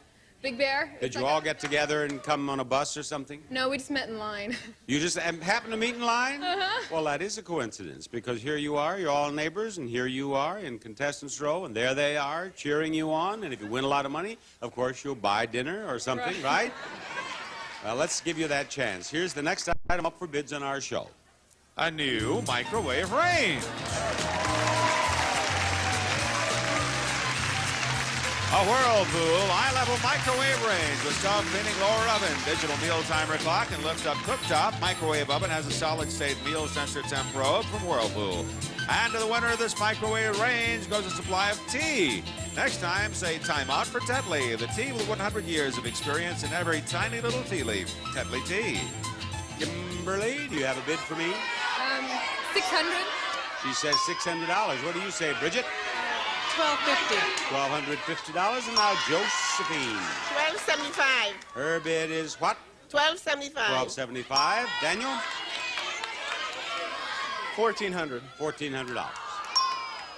The actual retail price of that prize is $1,481. Daniel won.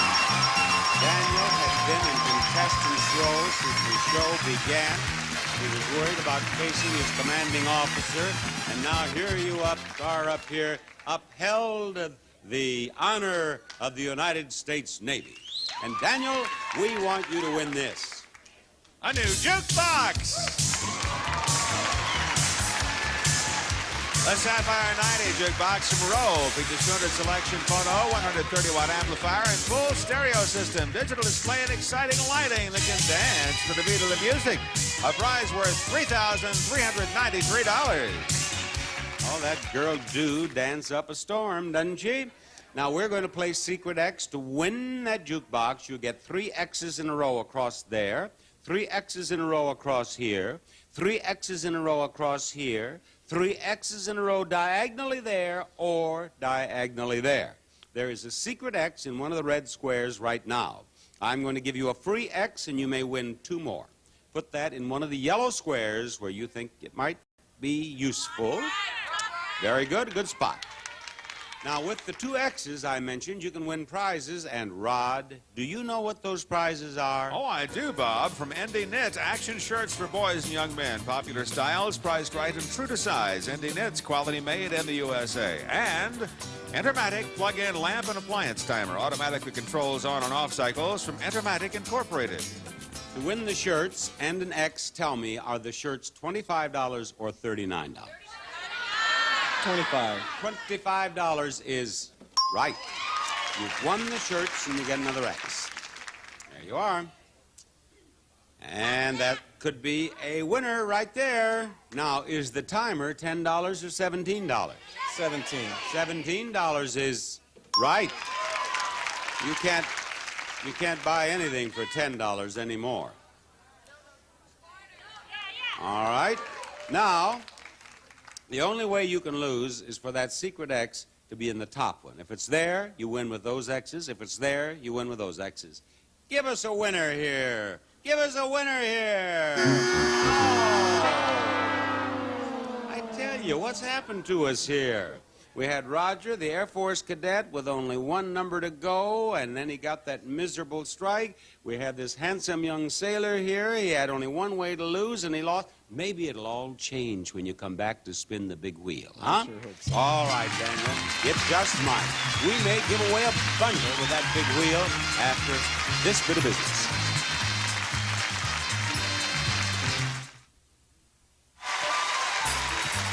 Contestants not appearing on stage will receive from Ambassador Industries vertical blinds featuring the Ambertrack headrail system. Can be partially open or entirely closed with just light and sun and 12 beautiful colors. And Ready Set professional styling gels helps hair maintain proper moisture balance while providing body and luster from Ready Set. Also an insulated bag and gift certificates for Kentucky Fried Chicken and fresh buttermilk biscuits. You've got to ride the chicken on right at Kentucky Fried Chicken. We do chicken right. Now here's Bob Barker with our Showcase Showdown. And here's the $1 everybody's after. Get it in 1 spin or a combination of 2 spins. You win $1,000 and you get a bonus spin. Get a green section in the bonus spin, we give you $5,000 more. Get the $1 in the bonus spin, we'll give you $10,000 more. And not only that, the one of you gentlemen, and it's an all-male Showcase Showdown, the one of you gentlemen who is nearest to $1 without going over will be in the showcase. Roger, you're the first spinner. Get busy. Roger is going to try to make up for that car he almost won. And Roger, I see in your future about, oh, it could be 95 cents. That's tough. That's enough. There you are. It is your spin, Daniel. Here he goes, trying to beat that 95 cents, and Daniel, $1 will do it. $1 will do it, and you get 2 spins for it. And in your first spin, you have a dime. Spin it again. Now this, let's see, there went the 90 cents. This could be pretty close, I think. It could be pretty close, I think. You got it. $1, Daniel. You got it. $1. You've won $1,000, and you're going to have a bonus spin in a moment. Robert, see if you can do the same thing. See if you can duplicate that feat. See if you can duplicate that feat, Robert, and we'll have a spin-off and bonus spins at the same time. $1 is the only thing that'll help him, but of course he has 2 spins. He has 45 cents. Do it again. 55 cents. That's what we want. Now it's going to take 5 or 10 minutes to find out what he gets here. 45 cents in his first spin. Now, there's the 55, and Robert, it's not going to get back. You tell your mother hello now. All right. Now, Daniel, you get your bonus spin. Be sure it goes all the way around now because it doesn't count and you don't get to spin again. Go ahead.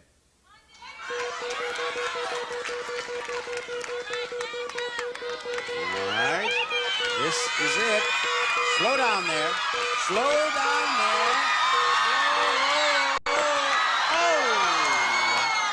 But you do have $1,000. You do have a spot in the showcase, and the showcase will follow this announcement.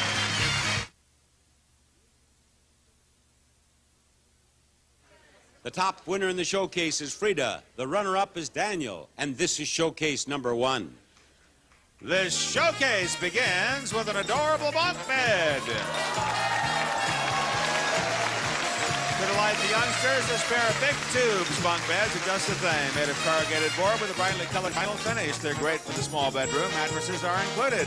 And after the kids are asleep, you can relax in your beautiful new bedroom. Crawford of Jamestown Solid Cherry includes pediment mirror, queen-size bed, triple dresser, 5-drawer chest-on-chest, and 2-drawer nightstand from Crawford of Jamestown. And add elegance to your room with this lovely bedding ensemble.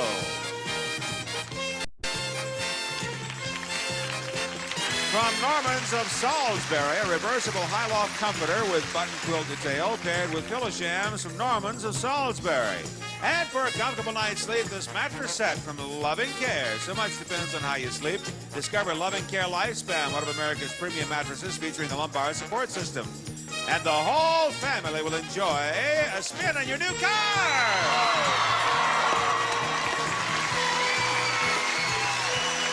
The all-new versatile Mazda 323 Deluxe Hatchback. This economy car offers you an outstanding combination of performance and comfort, economical and fun to drive from Mazda. It comes with AM/FM radio cassette and California emission. And this showcase can be yours if the price is right. All right, Frida, do you want to bid or pass? I'll pass. I got a car, and I'm going to pass to him because... Well, Frida, that's very sweet. It is indeed. What do you bid, Daniel? $13,000. $13,000 is his bid. Now, Frida, that was so generous. I hope this is a real nice showcase. What is her showcase like? Your showcase contains prizes concealed in a pirate's treasure map. And today's treasure hunt begins on the island of Tahiti. A 6-night dream vacation for you and your guests as you fly a round-trip coach from Los Angeles to Tahiti on UTA French Airlines, one of the leading airlines to Tahiti. Enjoy the sun, sand, and calm lagoons of Tahiti at the Hotel Tahara, located on its own wave-washed sandy beach. Continental breakfast daily. You can bask in the sun and explore real paradise while snorkeling in the deep blue waters. Now, the map starts at Captain Cook's Monument and heads due south for 1,000 steps to the Bufatua Waterfalls, where pirates have hidden behind the falls this new drum set.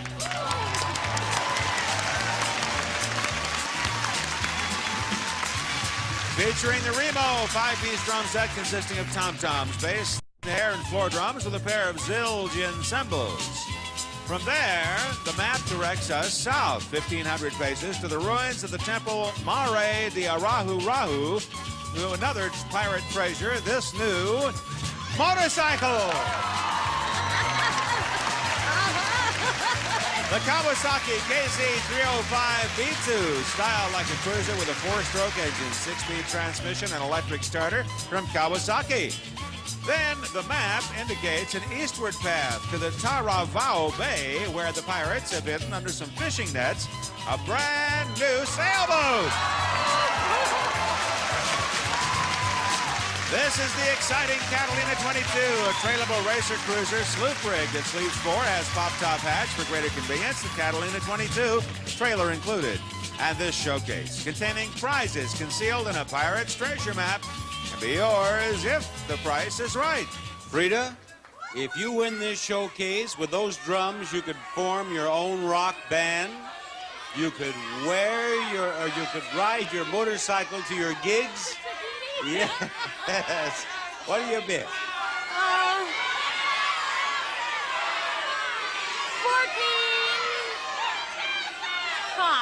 14,500. $14,500 is your bid.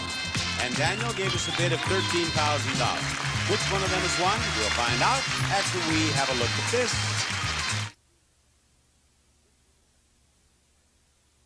Frida, you bid $14,500 on your showcase. Frida, the actual retail price of your showcase is $16,849, a difference of $2,349. Good bid. Good bid. Daniel, you bid $13,000 on your showcase, and Daniel, the actual retail price is $13,919. You win with a difference of only $919. Boy, that was a good bid. Frida?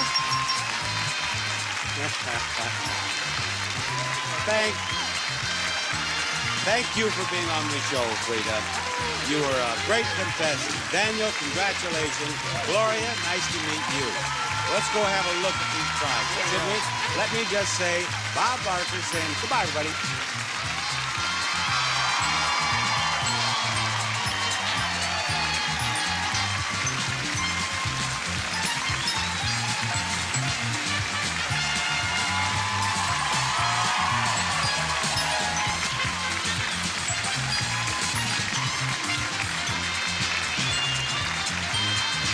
This is Ron Roddy, speaking for The Price is Right, a Mark Goodson television production.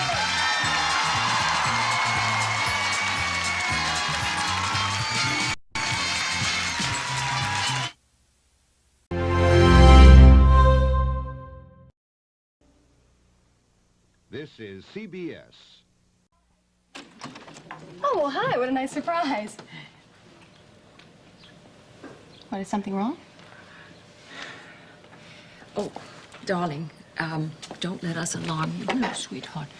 I don't want you to get upset. Get upset about what? We don't know what? anything for certain. Craig? Has something happened to Craig?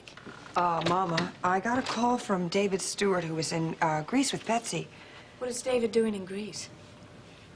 Apparently, Steve got involved in some drug smuggling operation over there, and Betsy found out about it. So Craig and Betsy flew to a place called Larissa to try to intercept him. There was a storm, darling. And the pilot, I don't know, he got into trouble. And the plane went down. Someplace near some islands off the Aegean coast. Oh, my God. Betsy has been found. She was found by some fishermen, and she is all right. And the pilot has been found, although it took a day to find him. What about Craig? Craig has not been found. Oh, my God! Oh, my God! Let go of her! Let go of her! She's your baby!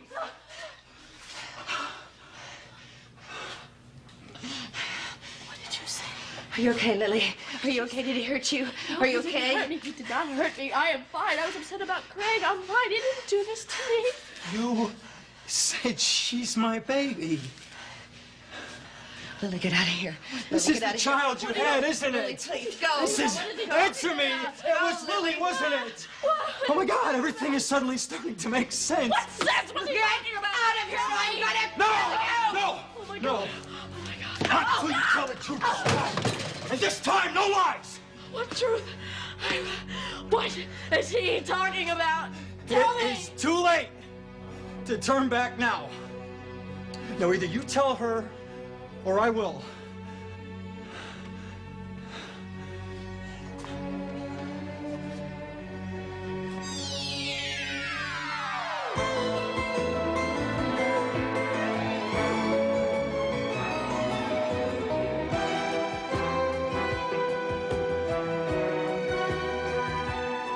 As the world turns.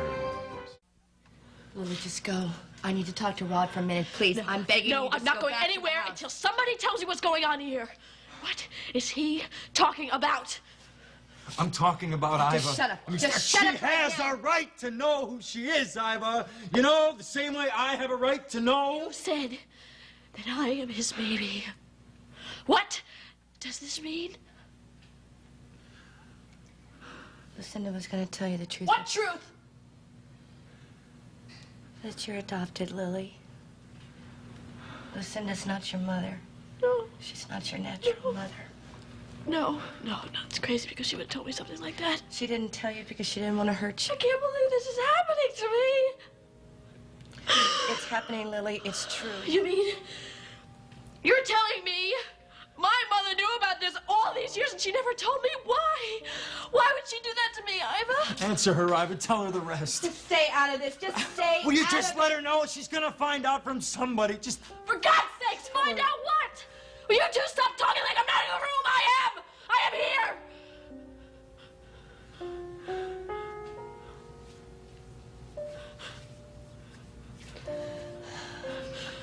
I'm your mother, Lily.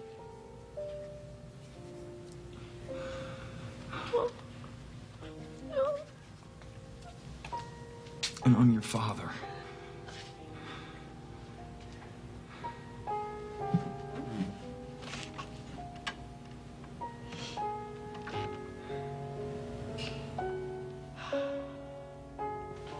Darling, the search continues. I mean, it's going on. They do have to wait for the morning because it's nighttime in Greece right now.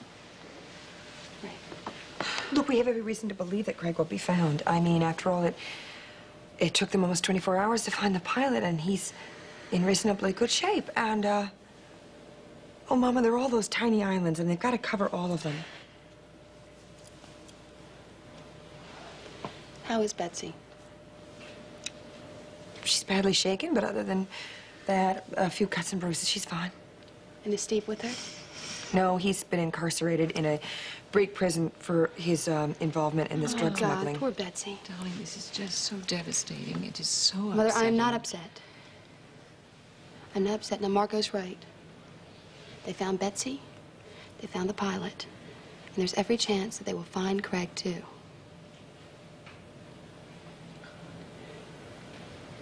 No, I'm not giving up hope. It's my girl. Have you told Lily? Yeah. How'd she take it? Not very well. Not very well. At all, not well. So I have to go home. I have to go back and talk to her. But what would make me happy, darling, is if you and the baby, if you would please come and stay with us. Stay with us until we have news. Come of with us here. We'll send Matthew back to pick up No. My place is to be right here. If Craig calls, he expects to find us here. Darling, it's been a terrible shock. Mother, it is a terrible shock. But I can deal with it. I think the best thing for all of us to do is just to go on with our lives like everything is all right. If we just do what we always do, the time will go more quickly until they've found Craig, and they will find him. My sweetheart, you're being so brave. I'm not being brave, Mother. I'm not being brave. I believe it. And the rest of you could prove to me that you believe it, too, by leaving here and not worrying about me. I would be happier if you were not left alone. Mother, Lily needs you. Go to her. Lucinda, I'm going to stay here with Sarah. Lila, no. You and Casey have reservations at Foxwood Lodge. You should go. No, that's no problem. I'll just call him and tell him we'll be delayed. Okay? I can stay here for a while, too. Okay, see, Mother, I've got a lot of people around me. Now, please, go see Lily.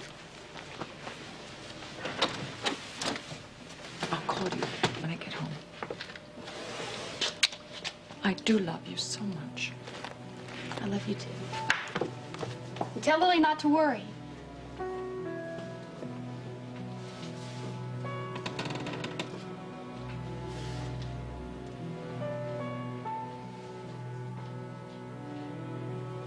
None of this makes any sense. You don't even know Rod. Well, you see, we knew each other a long time ago, Lily. See, Ivan knew me as Josh. Josh?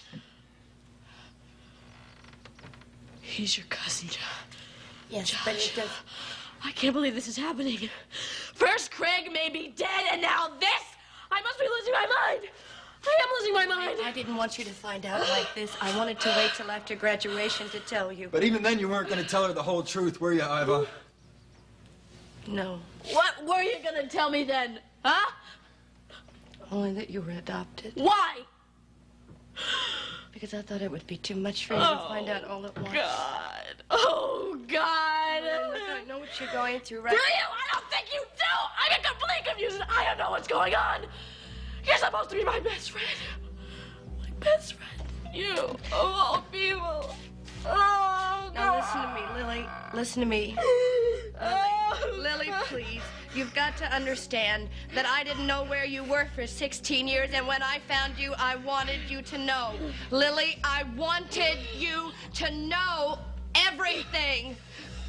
But when I found you, you had a family, and they loved you, and I had no right to take that security away. No right at all. I knew in my life I trusted you the most. You were my best friend, and you betrayed that trust. Do you realize that ever since the day I met you, you've lied to me? Just lies, complete lies. Because I loved you. Yeah, right. And I you put love your me. happiness above everything Sure. else, including I my can't own. believe this. I can't believe this. Don't... Lily. Oh, God, don't touch me. Let go of me. Oh, God, please, I hate you. I hate you. I hate you. Stay away from me. Oh, I never want to see you again for as long as I live. Oh, Lily, please come. Iva. Why didn't you tell me it was Lily?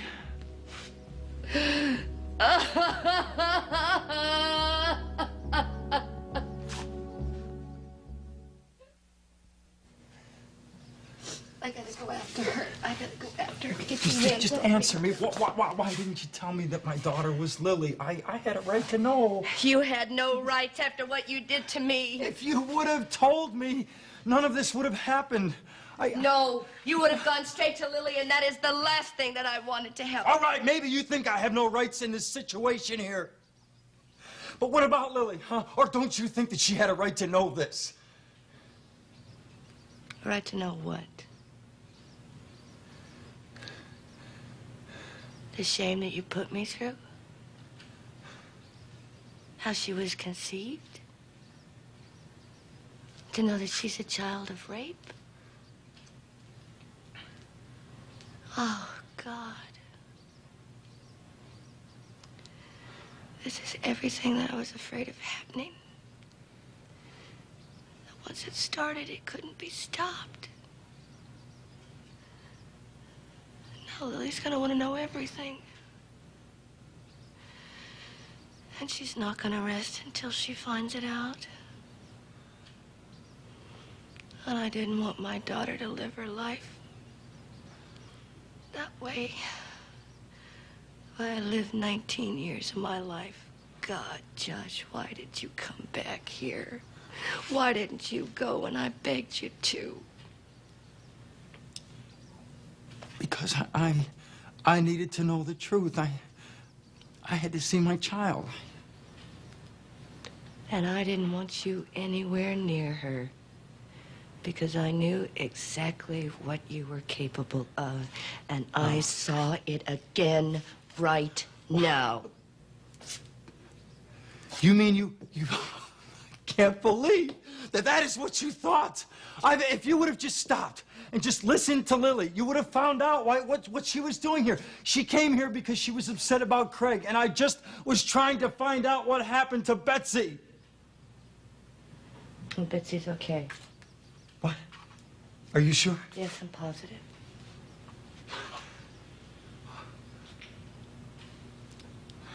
So now you know the truth. Is it really worth it? Is it really worth it now that you see what it's done to Lily? Now I have to go find her. And I just hope to God she lets me help her now that she knows the truth.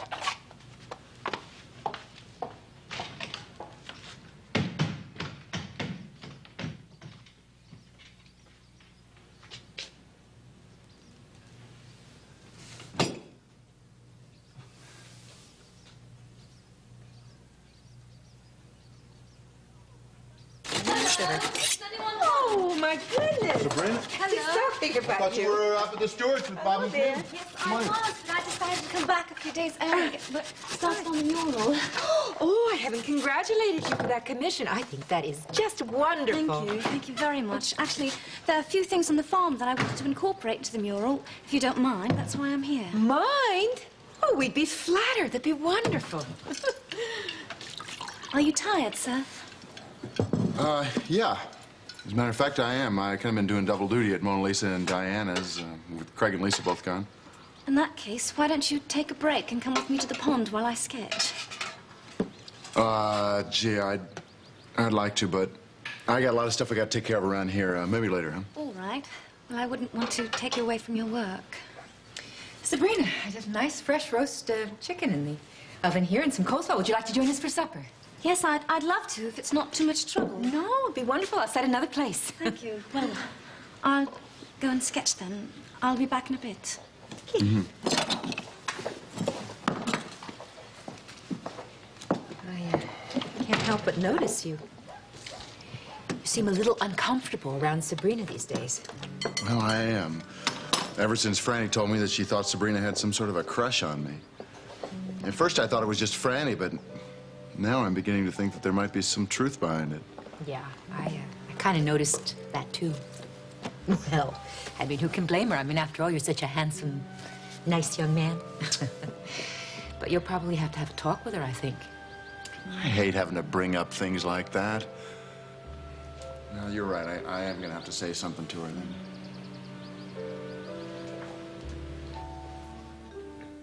Hi. Hi. Well, you must have ESP. Why is that? Well, I was just thinking about you. I just got off the phone with Paul, and he just finished his exams, and so he asked to spend the night over at Kenny's house, and I said it was okay because then I knew that you and I would have a night alone together. Oh. Somehow I thought you'd be pleased. Oh, I am. Then why don't you look it? Let's not get into that. It's Margot, isn't it? Look, I'm very sorry that Margot lost her brother, Hey, but... wait a minute, wait a minute. Can we hold off on the eulogy until we find out if he's okay or not? I hope he is okay. I really do. But you know what? Margot has a mother and a father and a husband to look after her. You don't need to do it, Hal. Well, with everything that's going on, I really don't know if she knows what she is doing. You know, she was supposed to go to Washington tonight. I have a feeling she forgot all about it. I think that I should probably at least call Tom and at least tell him what is going on around here. I think that you should stay out of it, Hal. Yes. Yes, I'll be right there. Hold on. I'll be right back.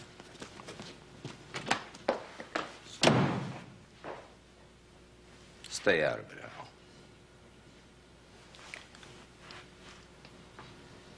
Al. Right. Operator, this is a credit card call to Washington, D.C. Lily? Oh, God. Iva? Oh. Hi, Dusty. When did you get back? I just got back. Have you seen Lily anywhere? No, I haven't. Oh, you got to help me find her. What happened? I don't have time to explain now, but just check her bedroom and just check the house. But please just find her, please.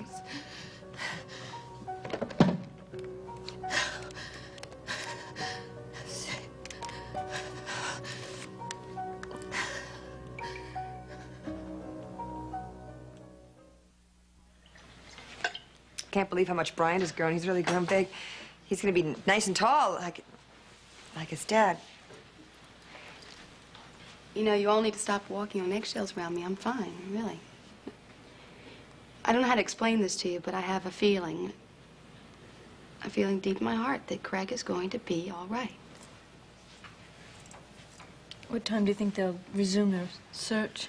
Oh, probably not till morning. Midnight our time. Sierra, why don't you go up and try to get some rest or lay down or something? Oh, I'm not really tired, but I will go up and check on Bryant. Oh, I'll go with you. Okay. Make yourself at home, please. If you want anything to eat, just... Okay.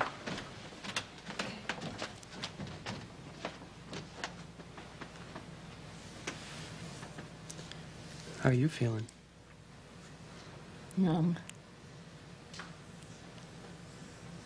I wish I could be optimistic.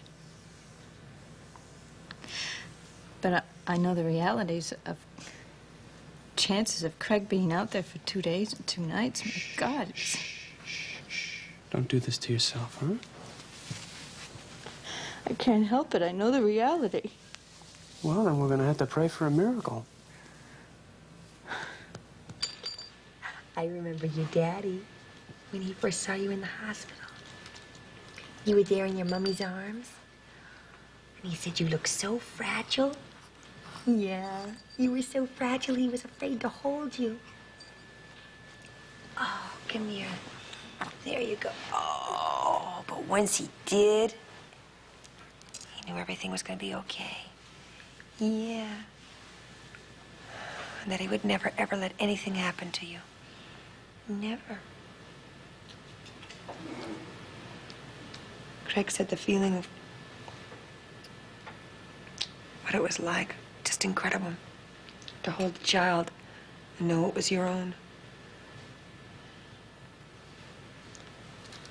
You know, I think I really have to start facing the facts about Craig. I mean, he could be in really bad shape. He's probably gonna have to be hospitalized in Greece, and if he is, he's gonna be all alone. I mean, Betsy and her grandfather will be there, but... You know, I have an idea. What? Here. Why don't I go over to Greece and speed the process up a little bit? Can you do that? Well, why not? I'm a cop. And I could pull the strings a little bit and maybe get the Greek authorities to speed the whole process up and the search for Craig. Yeah, but you can't just leave your job at the drop of a hat, Margot. Well, why not? I certainly can. I've already scheduled for a couple of days off. I could just take a look. I'll go to the station and I'll try and check it out. And if I can, I'll call you if it's definite. I mean, that'd be great. Okay. All right, Brian. We're gonna get your daddy home. I'll call you soon, okay? Bye. Thanks, Margot. Bye-bye. Did you hear that? Did you hear your Aunt Margot? Did you hear her? Yeah, she's a woman of her word, she is. Hey, Brian, don't you worry. Don't worry. You know, you have part of your daddy's name, you do. Bryant means strong. So we have to be strong, Bryant. We have to be real strong for your daddy. Yeah. We both have to be strong.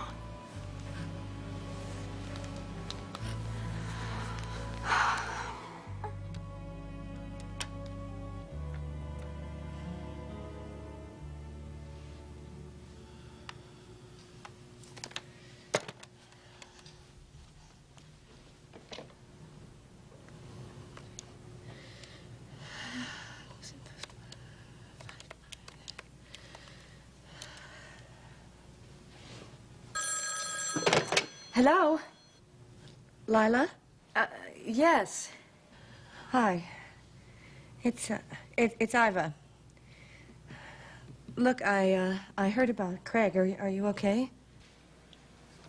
Holding up. What about Sierra? Well, she really is amazing. She's really determined, and she believes that Craig is all right and that they're going to find him. Well, yeah, that's what I guess we all have to believe. Look, is Lily there by any chance? No, but John and Lucinda went back to the house to see her. I guess she was really upset when she heard the news about Craig. Yeah, I know. That's why I'm trying to find her so I can talk to her. But she's not. I'm at Lucinda's and she's not here. So, what I was wondering is is if she comes by Sierra's, will you keep her there for me? Will you just keep her there and call me? Well, yes, of course. And will you call me if there's any news about Craig? Oh, I will. I will. Thank you, Lila. Bye-bye. What is this about Craig now? He and Betsy chartered a plane, and it went down off the coast of Greece. What? Betsy's okay, but they can't find Craig. Did somebody tell Lily? Is that... Well, yeah, I mean, that's why she's upset. I mean, that's why we have to find her. I looked all over this house. I went to the garage, though. Her car is still in the garage, which means she might not have gone very far. Have you gone down to the stable? She goes there sometimes when she gets upset. I just came from there, and she's not down there. Did you ask Rod? Rod could know where she is. He doesn't know where she is. Well... Hello, dear. Yes. How are you? Got here. I'm glad. Ivor? made it. Yeah. Welcome back. How are you? I'm really surprised to Yeah, see I heard the whole you. thing. I was looking for Lily also. I just realized something. Last time when Lily ran away, she came back from New York. She came straight to your farm. What's happened? Could she be there? No, that would be the last place that she would be right now. Has something happened fine. to Lily? I'll go down to the ridge and look for her there. It's another favorite spot of hers, and I'll let you know. Okay. I'll be back. I want to talk to you. Okay. John, would you mind if I could have a few words with Lucinda in private, please? If it has to do with Lily, it has to do with me, too. Please. Tell me what has happened to Lily. She's found out the truth. What truth? You mean...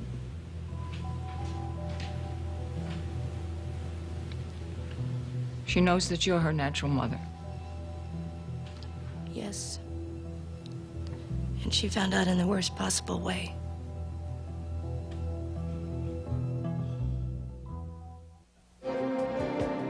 And now, part 2 of As the World Turns. And you told her?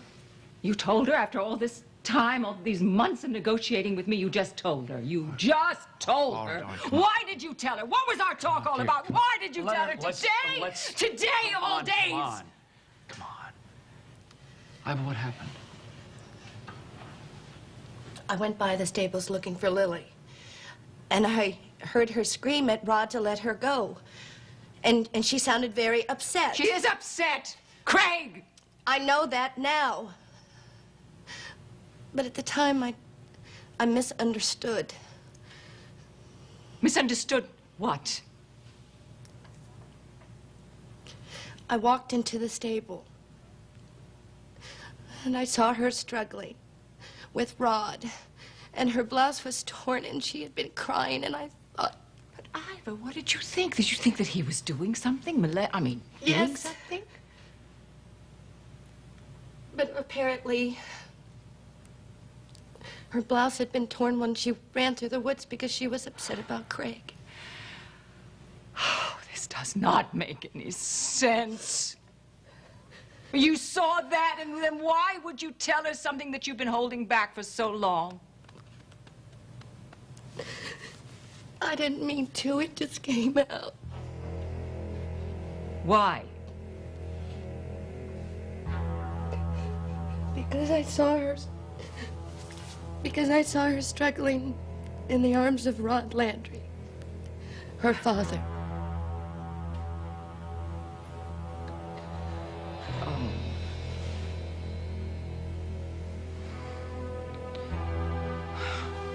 Bye. And you take care. Hey, what's up? Oh, that was Margot. She has permission to go to Greece and try to find Craig. Oh, good, good. That ought to make everybody feel a little better. Just knowing she's over there. Craig and Sierra have gone through so much. I can't believe this is happening. I know, but we gotta try and keep Sierra's spirits up till we get some good news, don't you think? Hmm? Hey. I thought you were going to lay down. Oh, yeah, I couldn't sleep. I thought I'd go to the kitchen and make some more tea or something. Would you like anything? Come on, let me do that. No, it really helps me okay? if I stay busy. Anybody want any pizza? Casey, I don't think we're really hungry right now. Oh, come on, we gotta eat. We gotta keep our strength up. We got a mother here with a baby to think of.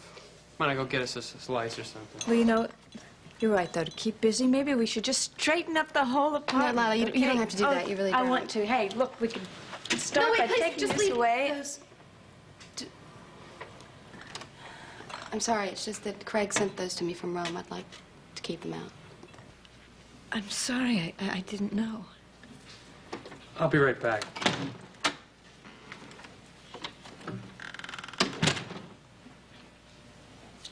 I'll take that to the kitchen for you.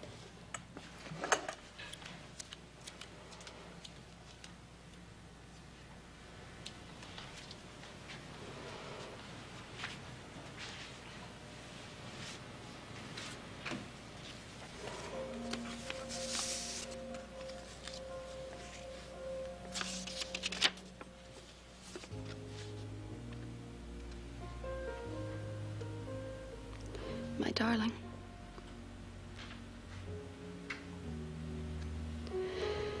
The day Bryant was born, you said you believed in miracles. And every time I see pink roses and baby's breath,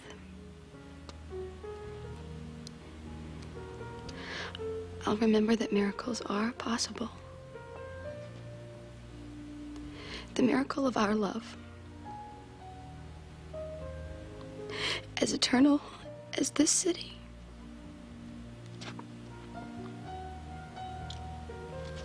Yours forever. Oh, Craig.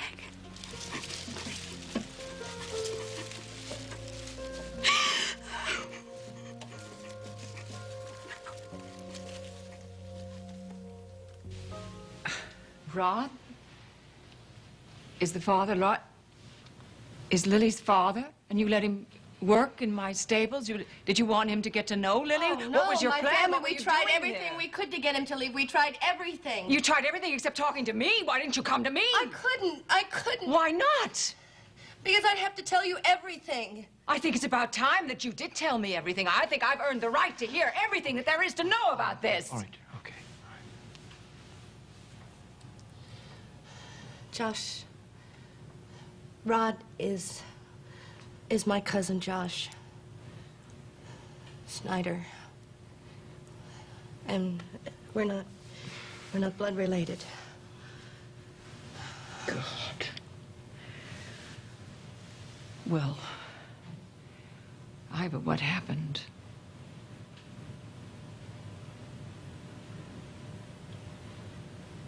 When I was 13 years old, he raped me. Oh. You know, you people, you could have come to me. It wouldn't have done any good. Help. He was determined to stay until he found out what happened to his child. She knows that she knows. Yes. But that doesn't matter now. I'm so worried about Lily. Of course, Iva, have you any idea where she went? No, I don't. I don't have any idea. Dusty and I have looked everywhere, and I've left messages everywhere. I think Dusty's right. I think she went to the farm. She's gone to the No. farm. No, Yes, she has. She always goes. Not now. Because the last thing that she said to me was that she hated me. And that she never wanted to see me again.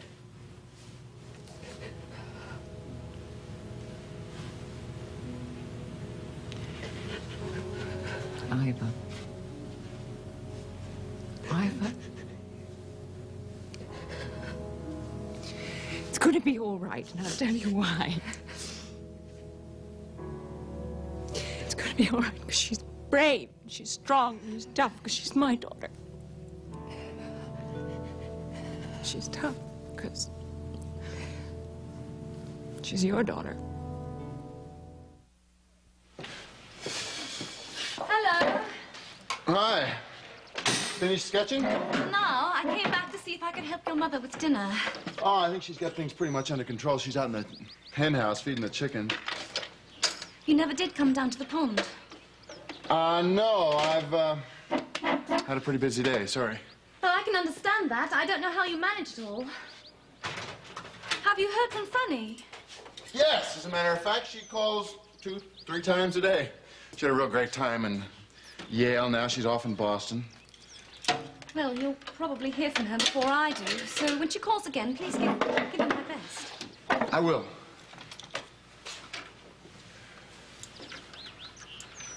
Except I've never really told you how much I appreciate your friendship. Thanks. I consider you a good friend, too. I wasn't asking for a compliment. I know, but I mean it all the same. Does it make you uncomfortable to talk about it? Yeah, I guess a little it does. Oh, that's understandable. Friendships between men and women can be difficult, which is a shame, because they can also be very rewarding. Unfortunately, there are obstacles that get in the way. But that's one of the things I've valued most about our friendship. What? I haven't felt that those obstacles did intrude. Until now. Now I sense this distance between us, whereas I used to feel completely relaxed around you. I'm sorry. I guess that's my fault. I'm glad you brought it up. I am so furious. That damn woodchuck got into the garden. You're going to have to make that fence tighter. It ate all the collards. Fine. Funny. How'd your sketching go, Sabrina? Very well. I came back to see if I could help you with dinner. No, everything's under control. We just got some fresh eggs for some mayonnaise. Listen, Seth tells me that you offered to loan us some money. Even though we won't be needing it, I just want to tell you that I'm very grateful. Thank you. You've already thanked me by making me feel welcome and a part of the family. It's the first time in my life I've felt a part of something. What? I saw someone run into the barn. It looked like a young woman. John. Yes? It is 4. Yeah? John, Lily has not called. Don't you think that it's time that we call the police? I think this is a very delicate situation, and I think the less people who know about it, the better off we all are. John, who really? Now, cares? look, It's we're so all silly. behaving as if Lily has made up her mind to run away for good, and I just don't believe that's the truth. She will think about this for a little while, and she'll realize that what the two of you have done has been in her own best interest, and she will show up back here in a couple of hours. You really think that? Yes, I do. You really do? And in the meantime, everyone will think that she's just upset about Craig, and that's fine. Until we can all sit down and talk it through, okay? Dusty. Dusty sees that something more than that has happened. Now, Dusty should be told the truth, and if you don't mind, I would like to be the one to tell him if it's all right. All right? It's just all the lies and, you know, the pretense we went through to protect her, and then in the end, there was nothing I could do. Ivor, you know, I feel that I understand you for the first time. I understand you. You mustn't feel bad. Not about anything. Well, I have to get going. Call me if there's any word. Of course we will. What are you doing back at Castle McKechnie, Roy? All right, I guess you're right. All right, it's not going to hurt to take another look around there anyway. Listen, did anybody get in touch with McKechnie? Tell him his caretaker was murdered? Oh, great. Great. Okay, listen, well, I guess he'll find out if and when he comes back, won't he? All right, yeah. Okay, thanks, Roy. Listen, just keep me posted, all right? Right. Thank God you're here. What's the matter? I can't find Paul anywhere. He's not over at Kenny's house. Oh, well, I'm sure it's nothing. They probably just stopped off somewhere. No. I told him specifically to go straight over to Kenny's house and call me the minute that he got there. Barbara, just don't worry about it so much. Why don't you just go back to Fashions, try to keep busy. I'm sure that he'll call you there shortly.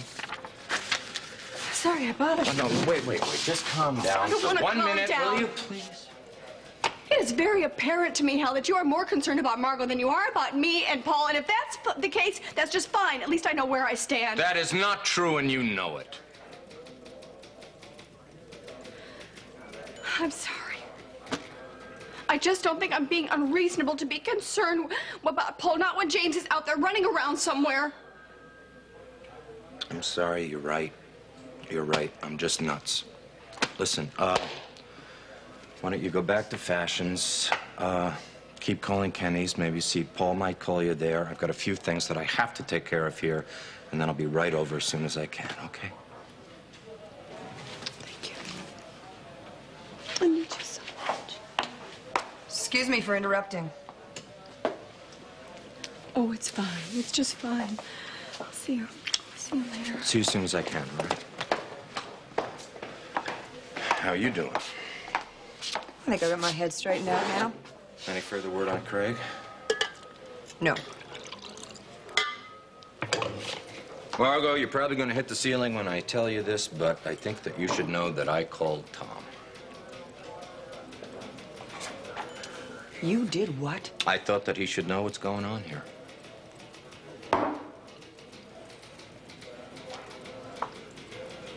I bet you did this out of the kindness of your heart, and I am so sick and tired of you telling me what I should and shouldn't do where my husband is concerned. And since you called him to tell him to come here, you can now call him and tell him when he gets here, I won't be here. Wait a minute, wait a minute. What do you mean? Where are you going? I'm going to Greece. I'm going to go help the Greek authorities find Craig.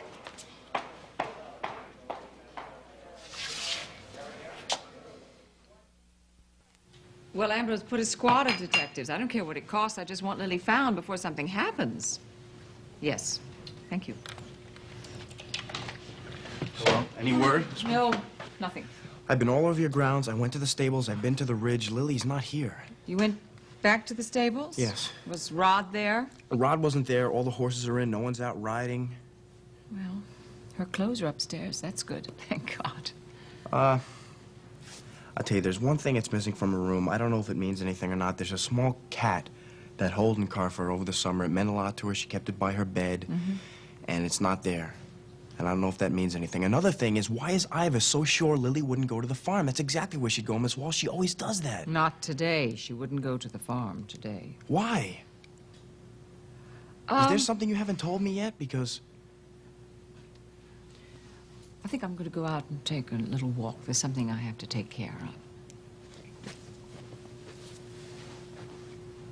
John, I came back from Harvard for Lily's graduation. I wanted to be here. It means a lot to me. Can you tell me what's happening, please? Yes, I can tell you. I hope you understand it. I'm fine. Listen, I'm really sorry to bother you, but I found out about the news about your husband and Betsy. And I was wondering if there's anything, I mean, anything that I can do for you. Oh, well, thanks, Rod, but there's really nothing anyone can do except wait. They haven't found Craig, then? Well, no, but I'm sure they will. How's Betsy? Well, I guess all right, considering the ordeal she went through. I would call her, except I think it's about midnight in Greece. I don't want to wake her. But I will call her in the morning. I hate the thought of her being over there all by herself. Oh, she's not by herself. No, her grandfather's with her, and they're very close. Oh, good, good. Her grandfather. That's good. My prayers are with you, Sierra. You and your husband. Thank you, Rod. Goodbye. Night.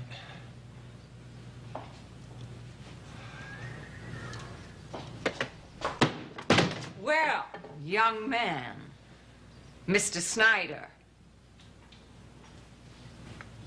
I've got a few things to say to you.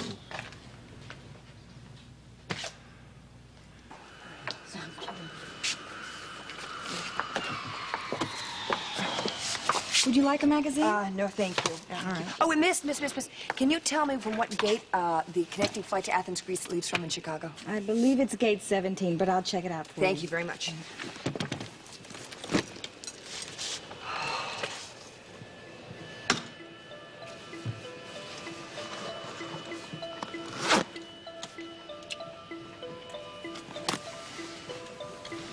Excuse me, ma'am. Is this seat taken?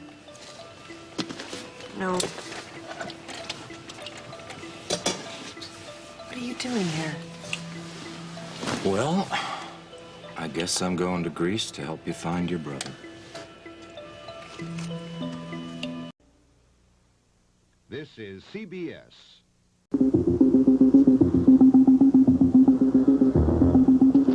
I've got to get away with Paul's documents.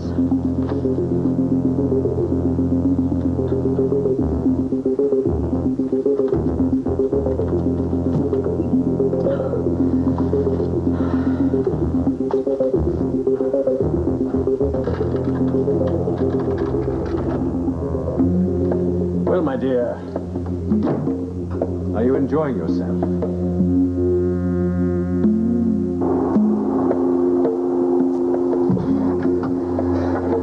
Nice liner, Johnny.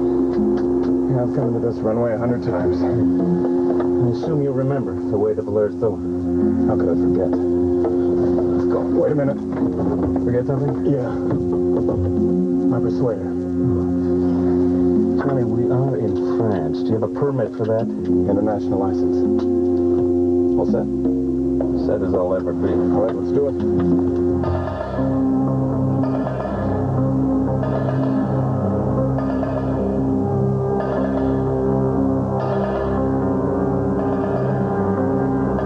Thank you, wonderful love.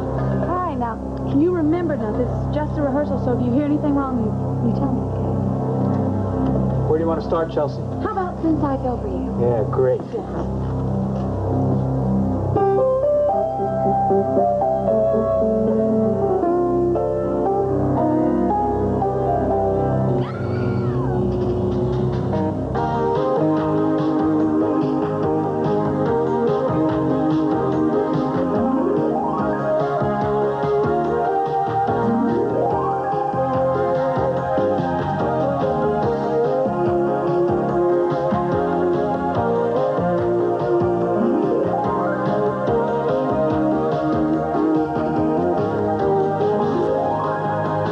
And now, Guiding Light. This portion is presented by Duncan Hines bakery-style muffins in 3 new irresistible flavors. And by Safeguard, the combination of maximum deodorant soap protection and a rich, thick lather.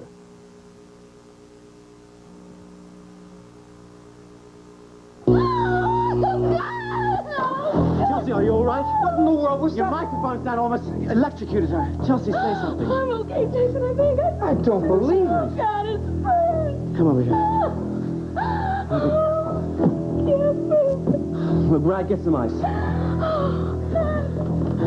Jason, Come right here, love. I could have died from that. You'll be all right. But We'll get people it. get killed from that. Yeah, you were very lucky. You saved my life. Here, Chelsea.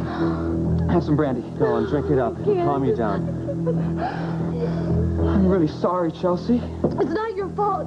You know, it really isn't. Nothing like this has ever happened here before. Well, then why did it happen now? Well, I'm trying to figure it out. The sound system's brand new. Yeah, he's right. It's state of the art. No! It just must have been a freak accident. Hold on a sec. This was no accident, Rad. Your mic stand was rigged. What? Well, who would have done that? Look, we'll try and figure it out later. I'm going to call you an ambulance. No. Chelsea, you've got to see a doctor. No, I want Philip here. Oh, God. I'm sorry, Mrs. Cutler, but Maeve will be a little bit late. Please, call me Lisa. Oh, it's my pleasure. I don't ever want to wear that man's name again. Hey, Fletcher, can I get you a drink? Yeah, Lisa? No, thank you. Okay, I'll just have an orange juice. One OJ. Yeah, you got it right. Okay. Now, you sure you want to join us? That would be lovely. 2 screwdrivers, hold the vodka. Technical talk. Thanks. I'm trying to stay dry. Well, good for you. The truth is, I need all my faculties right now just to deal with reality. Yeah, most of us too. You know, I appreciate you checking up on me like this. You didn't have to. You already have your story. Lisa, look, Look, there's no need to apologize, really. Well, look, you do understand that we did have to go through you to get to your husband. I know. The more I learn about Mr. Cutler, the more I am grateful to you for ruining our marriage. Marriage. Do you know he had another wife and kids in Venezuela? Yeah, Captain White told me. It seems all he wanted from me was respectability. and trust, so much that I'd let him keep his secrets. Yeah, but look, come on, he must have liked you some. I mean, he could have fooled any woman. And here I was, trying to be so understanding, working so hard to save our marriage, and I wasn't even married at all. That's pretty funny, don't you think? Roxy, you want to tap another keg for me? That is a multiple choice, yes or no? I'll do it later. Oh, that's fine with me. I'll just tell the customers to use the water cooler and leave a nickel when they're done. Of course, we could always put a sprinkler in the middle of the floor, let folks run through it naked. What? You all right? Sure, I'm all right. Why wouldn't I How come you seem so down all of a sudden? be? Who said anything about being down? Is Johnny Bauer rubbing you the wrong way again? I can't talk about Sounds like a yes to me. it. No, it's not. Johnny is doing the best that he can in a very difficult situation. Oh, okay. Where does that leave you? Everything will be fine.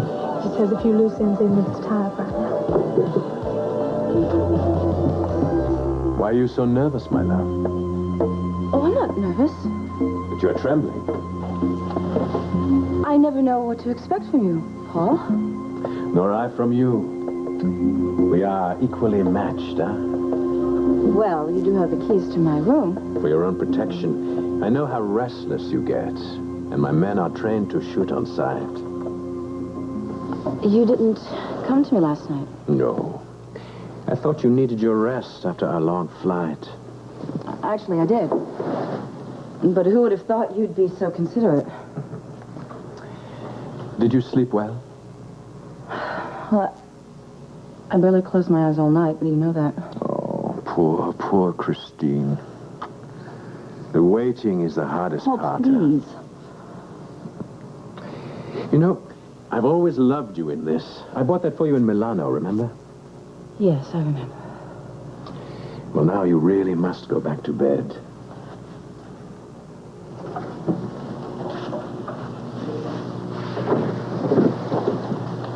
Where are you going? Oh, to make sure you are not disturbed. Thank you. I am a bit tired. You're most welcome. In fact, it is my pleasure. You're staying? Where else should a woman's husband be? I have missed you so much. Paul, I'm not ready yet. But I am, and you are my wife.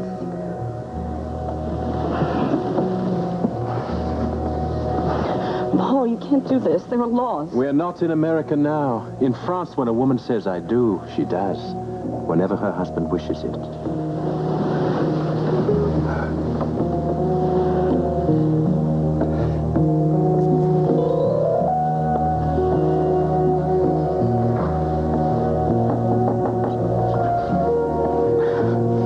Go away.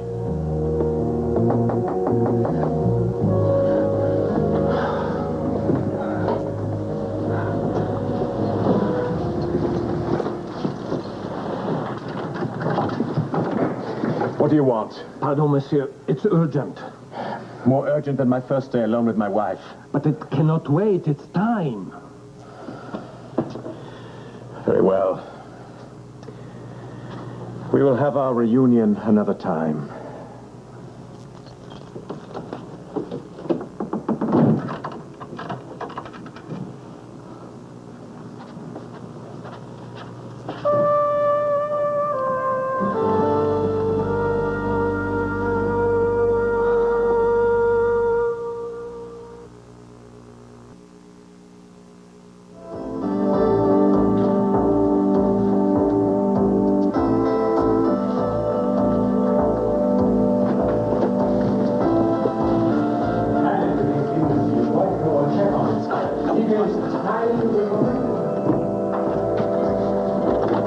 I cannot I'll send a shipment to the States with a pilot who's wanted in Paris for smuggling. I suppose this job was his way out of France with enough money to live on. And what if he lays the gendarmes to my doorstep?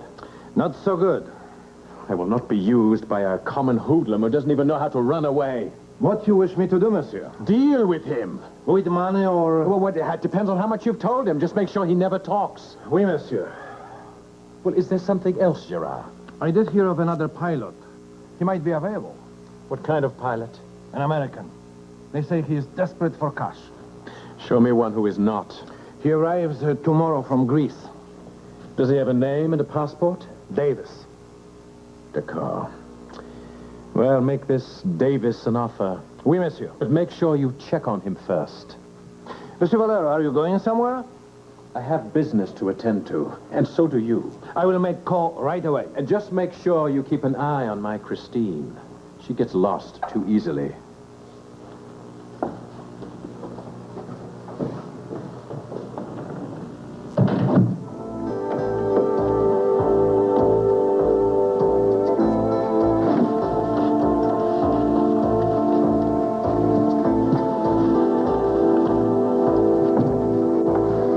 Charming guy. You should seem in a really bad mood. All right, where's Christine? Not now. I've got a better plan. Come on.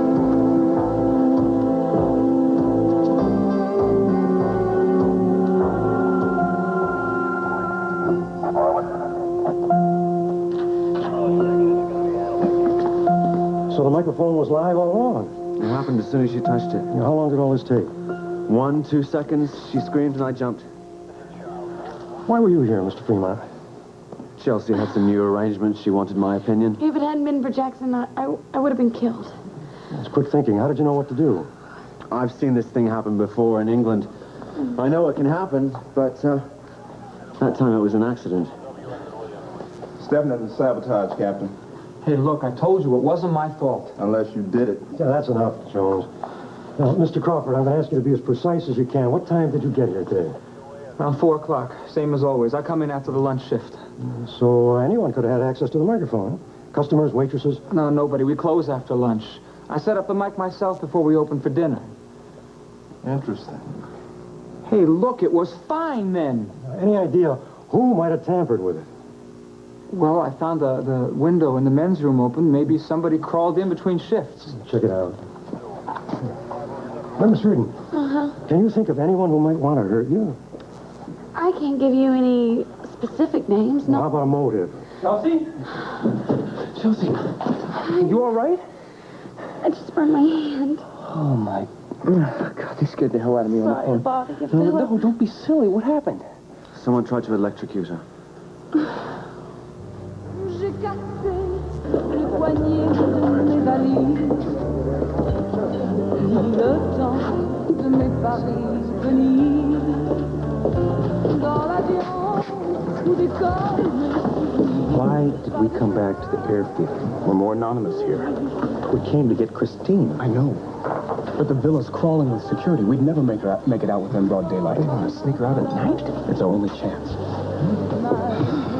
Man, I don't like the waiting. Neither do I.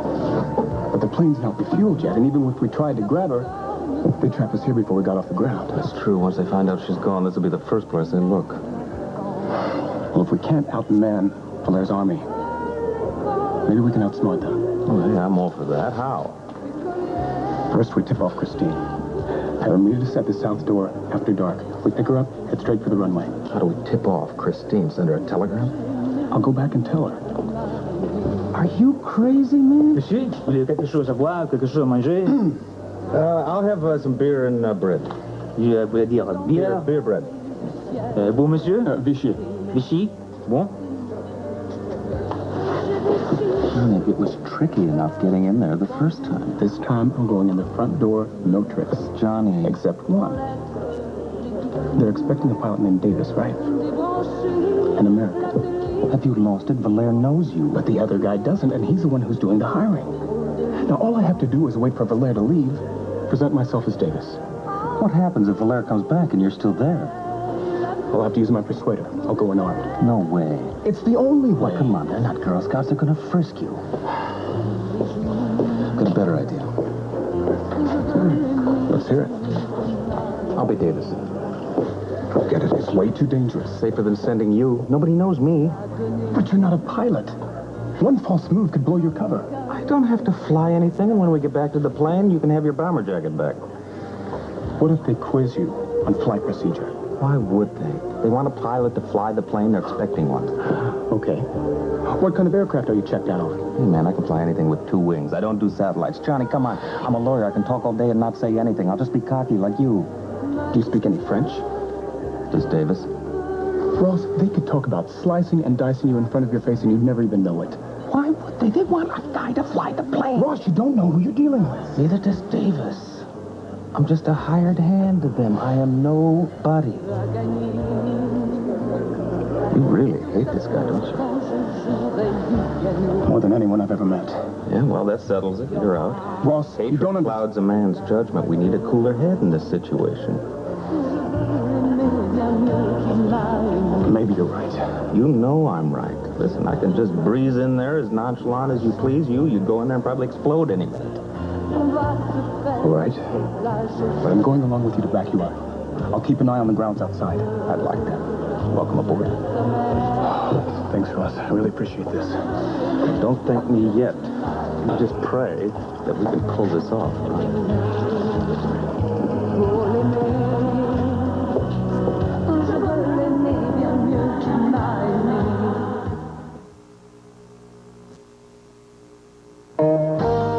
We'll continue with Part 2 of Guiding Light in a moment.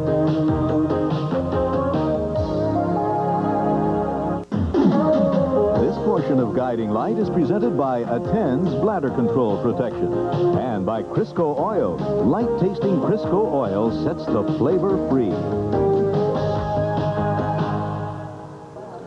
You and Maeve must have a wonderful life. Yeah, when we get together, but, I mean, she has about 100 meetings a week. Now, what could be more important to her than you? Well, right now, it's the Arts Council about something about a Beaux Arts Ball. Hi, Lisa. Hello, my darling. I'm sorry I'm late. It's all right. I didn't mind, but I'm afraid I've been boring your husband silly with all my problems. Well, actually, I'm not bored. Actually, he's not my husband. Oh. But I thought you... I know. It was all part of the act. Well, I suppose you had to bend the truth a little bit under the circumstances. You were very convincing. Thank you. We do live together, though. But we're not exactly married yet. Well, that explains it. You two obviously have something very important between you, married or not. One cheeseburger, hold the fries. Hi. Ah, what are you doing here? I was all by my lonesome at Riva Bend, so I decided to treat myself to a night out. Sure you came to the right place? I figured it was time my youngest cooked me something. Now, what's the specialty of the house tonight? Sarah Shane, I'd like you to meet Hawk Shane. Pop, Mom. Howdy. Hi there yourself. Actually, Hawk was doing the cooking tonight. Oh, honey. That's even longer overdue than you cooking. Now, just wait until you taste my quesadillas. You'll eat your words, lady. Is that what you call your masterpiece? One order. Coming right up. My words may be all I eat tonight. Something wrong, honey? Oh, Mom, I'm just glad that you're here.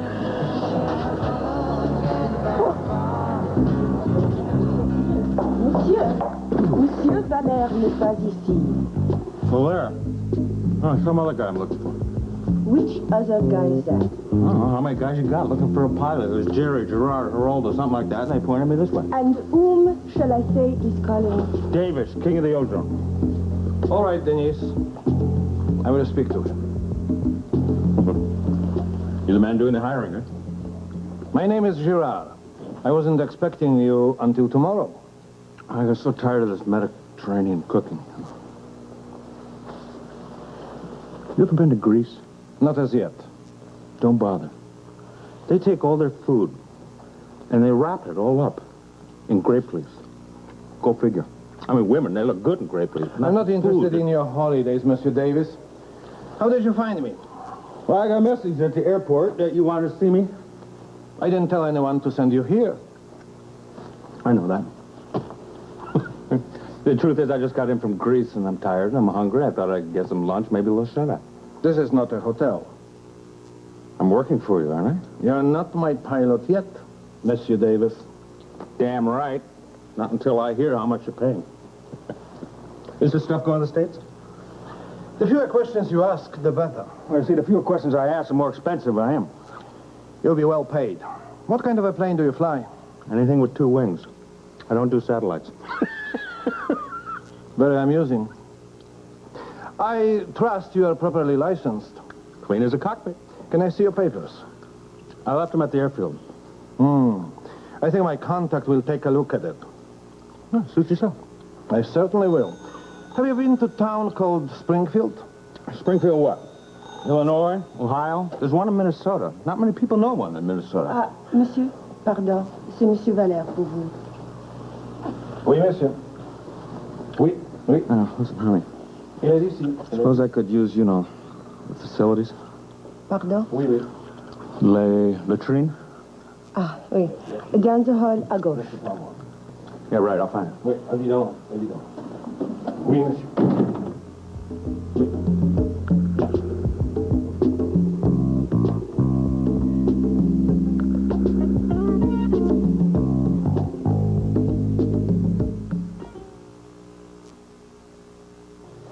There's something, Fremont. Every time something really bad happens, Philip, you're it around. I wasn't wonder his- why that is. It wasn't his fault, You'd Philip. better be glad Mr. Fremont was here today.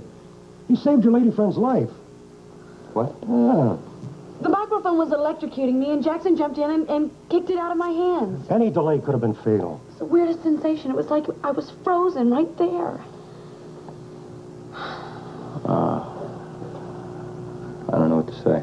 Well, you can start with an apology to Jackson. Yeah, I'm sorry. I didn't mean to jump on you like that. Force of habit, I suppose. Yeah, old feelings die a little hard sometimes, I guess. Especially bad ones. And the good ones, too. Thanks. Yeah, I'm just glad I was close enough. If you don't mind, I have a few more questions. Yeah, go ahead, Jackson. Who knew you were coming here today?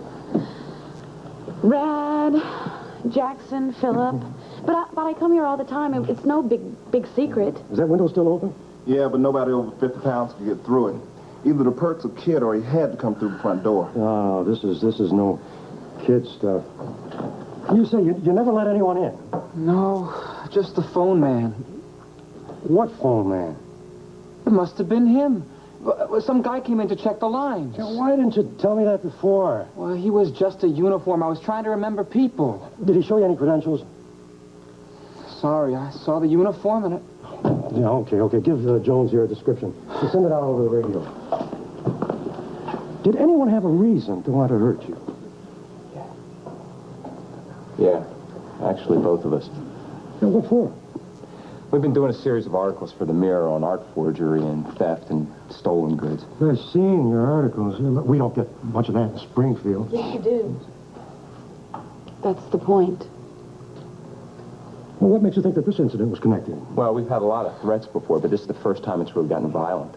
We thought they were just giving us some psychological warfare to scare us off. I see. Does anybody else use the microphone? No, just me. Linda's on vacation. Well, it looks like you're the target, all right. Chelsea, I'm so sorry. I always assumed that they would come after me first. Wait a minute. Who's they? We don't really know. But you'd better fill me in on your research. Bring me up to date. I gotta have something to go on. Oh, look, I gave everything we had to the DA weeks ago, and he didn't lift a finger. Maybe you didn't have much. Well, an assistant DA said if we got threatened again, that the office was going to be at our disposal. Well, I'm going to call in that promise now.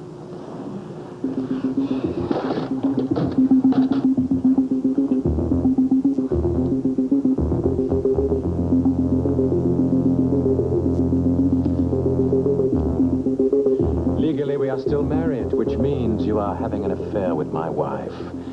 In my country, a husband is not even sent to jail for killing the adulteress. If you lay one hand on her, it won't matter what country you're in. I'll tear you apart. Oh, such chivalry, and she's not even worth it. Give it to me. She's not a piece of property, Valere. She'd be worth more if she was. She's nothing but a lying, cheating piece of...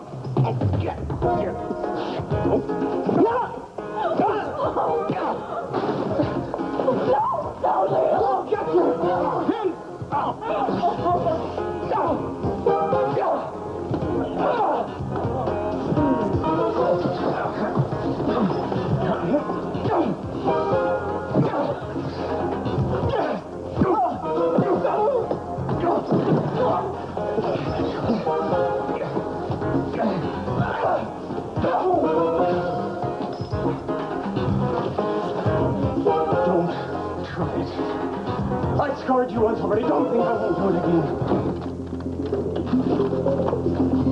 What are you doing here? Get out of here! My name is Ross Muller. I'm from Springfield. I'm a friend of Johnny Buck. Johnny? Yes, we've come to get you out of... Where is he? Never mind, we don't have time for that. We're going to come back for you after dark. No, don't please take me out now. Why can't you take me now? There's too many guards. We can't get past the front gate. Now, somehow, you've got to get yourself to the south entrance of this house. We'll pick you up after dark at the south entrance. Is that understood? Right. Please tell Johnny. I will. Hey, you know, this is not the bathroom. I'm really sorry. This is a real big house.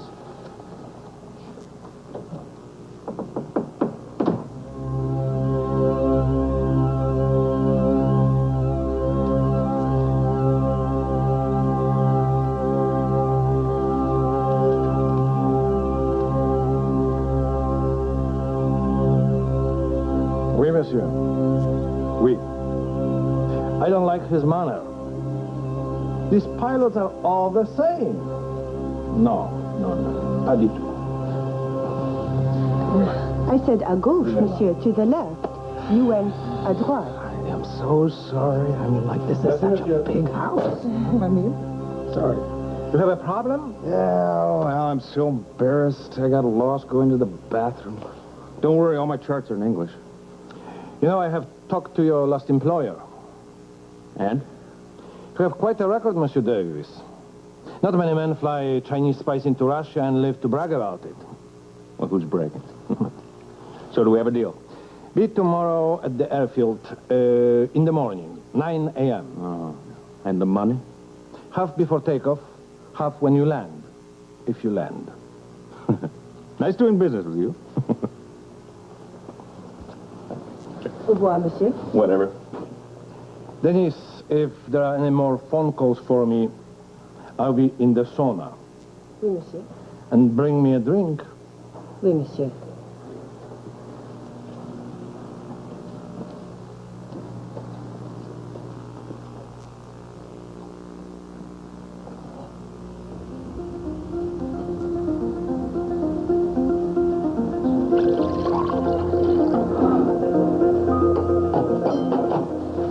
Thank you, Denise.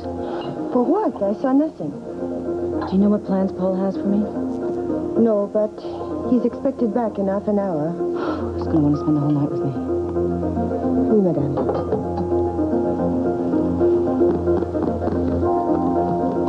Oh, that's going to ruin all his plans. I won't be able to meet Ross and Johnny. No. You're not going to stop me this time, Paul.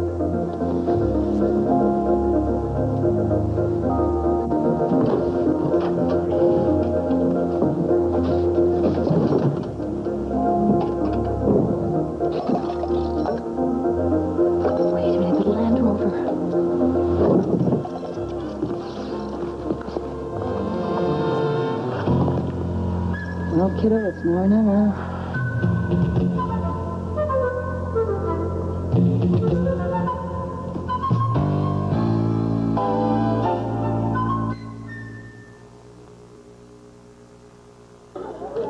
What's all this carrying on about, Roxy? Can a girl hug her mother? Well, sure, but it's more fun if I know why you're doing it. I'm just glad to see you. Well, you've seen me plenty in the last couple of weeks. What's so special about today? Some days a girl just needs to hug more than others. Even though you just don't want to let on why. Got it.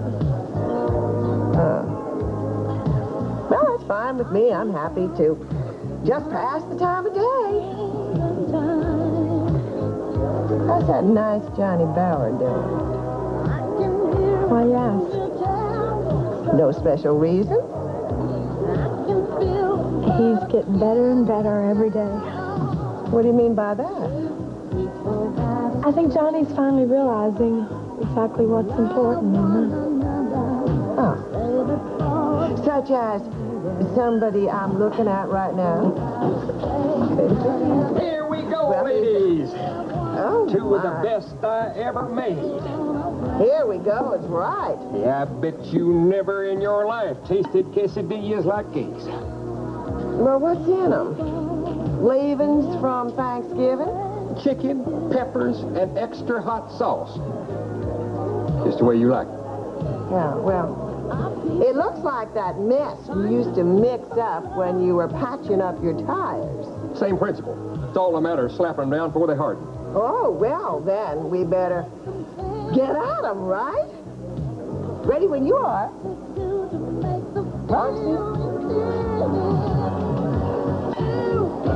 So, what are you going to do now? Well, I suppose I'll have to start over somehow. Get a job and try to support myself. Cutler must have left some money. Yeah, but unfortunately, I can't get any of it without his signature. Yeah, but maybe you can. See if the state seizes his assets. But you see, his assets aren't even legally mine. I mean, if our marriage was bigamous, everything he owns belongs to that woman in Venezuela. I heard about that. I'm so sorry. So where does that leave you? Flat broke. Look, I bet Maeve and we could help you out. Get something for you. You think you can? Hey, come on. After all, who gets first crack at the classifieds, huh? Editors, I hadn't thought about that. That's really nice. Thank you very much. Leave it to us. We'll help you find something that's right. Can you believe all that bum left me was a stupid key? Key? What kind of key? This one, right here.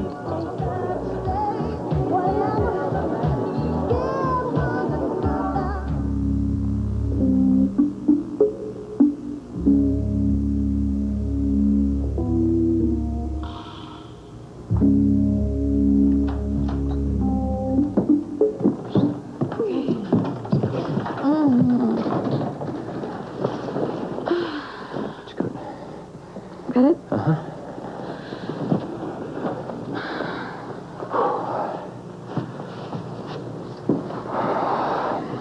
You sure you want me to take you to the hospital?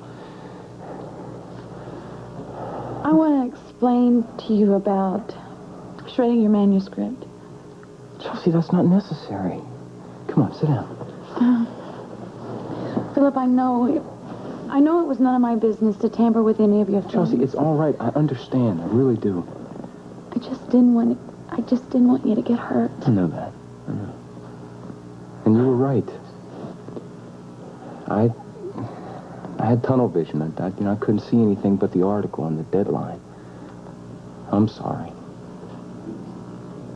Don't worry about it.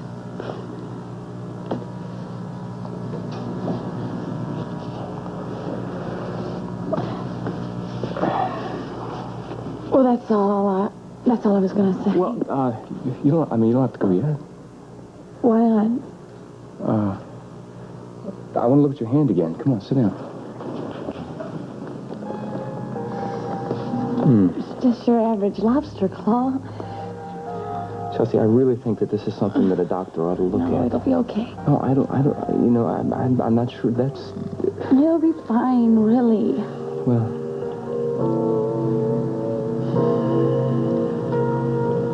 What's the matter?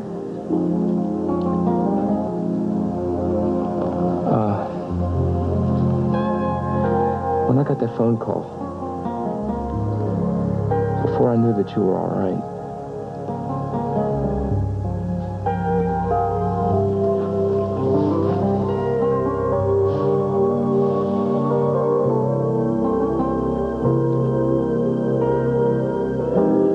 Monsieur, vous voulez quelque chose à boire? Yeah, beer and bread. Beer bread. Beer, hein? Vous, monsieur? No. why didn't you tell her to wait after dark? wanted Valaire's guards tired. No, but every hour's more dangerous. Maybe we should have brought it with you after all. Oh, would you take it easy? Sit down, sit down. Now, Christine was fine. So far. But what if she can't get away from Valere? I'll put my money on Christine. But if we caught him by surprise? If he smells a setup? Johnny. Christine. Oh, I knew you'd come for me. What are you doing here? I told you I'd pick you up tonight. No, I couldn't wait. Paul was going to come back, and I would have never been able to get out. Oh, Johnny. Easy, Christine. Can a girl say thank you? Right. In the plane. But we don't want to attract attention here. Okay, we'll put it on autopilot. We'll celebrate all the way home. Christine, I didn't come get you to celebrate. Whatever, you're my hero. Christine, how did you get out? Oh, Paul has a Land Rover, and I found the keys accidentally. That's convenient.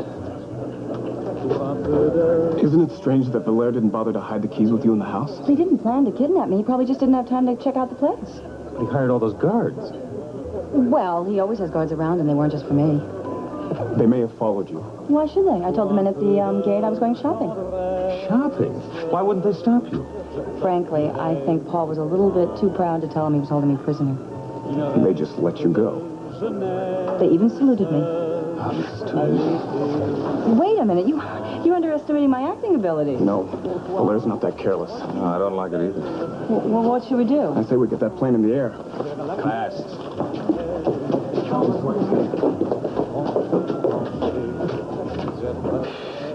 Les Américains, vraiment.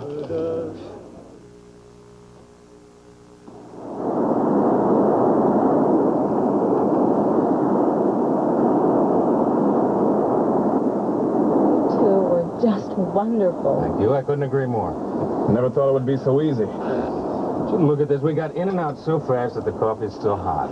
Well, now do you believe we finally made it? Yes, we made it. We definitely made it. Sorry I was so suspicious, but this is Valaire's country. Not anymore. If he wanted to stop us, he would have had to head us off at the plane. Once I've got wings, I'm going. Home, Jeeves. Home, sweet home. Oh, and it can't come soon enough for me. Hey, what's that? I'm persuaded. Yes, and thank God we didn't need it. Well, I'd like to propose a toast to my heroes You're here. and good friends. Good friends. I hope that is the last we ever hear of Paul Valaire. Well, he probably hopes it's the last he hears of us, too. Actually, I'd kind of like to see his face right about now.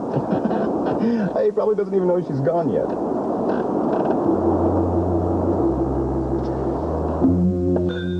Bravo, monsieur. Another triumph.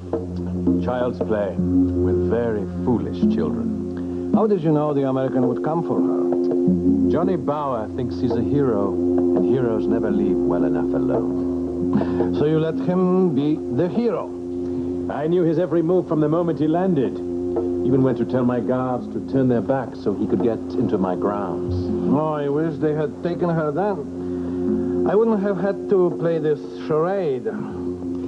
That other man, Johnny's friend, who is he? I don't know. It's not Davis. He's still in Greece. So Johnny has learned to be clever. Bravo. But not as clever as you, monsieur. He should know the hound cannot outwit the fox. Well, he will learn as soon as he lands in Springfield, huh?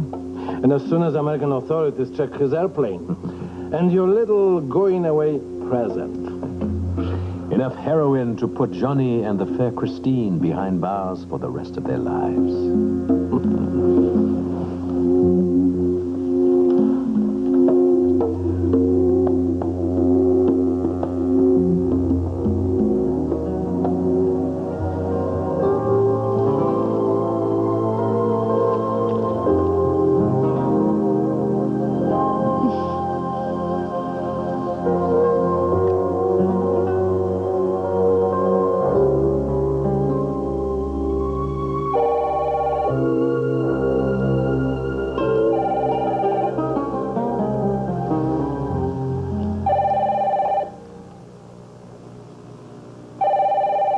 Some people take a hint? Tom, it's the wrong number.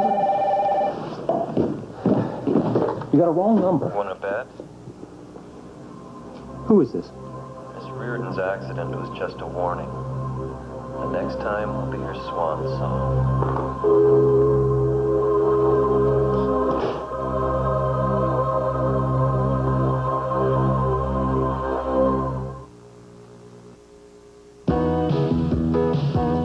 This has been Guiding Light.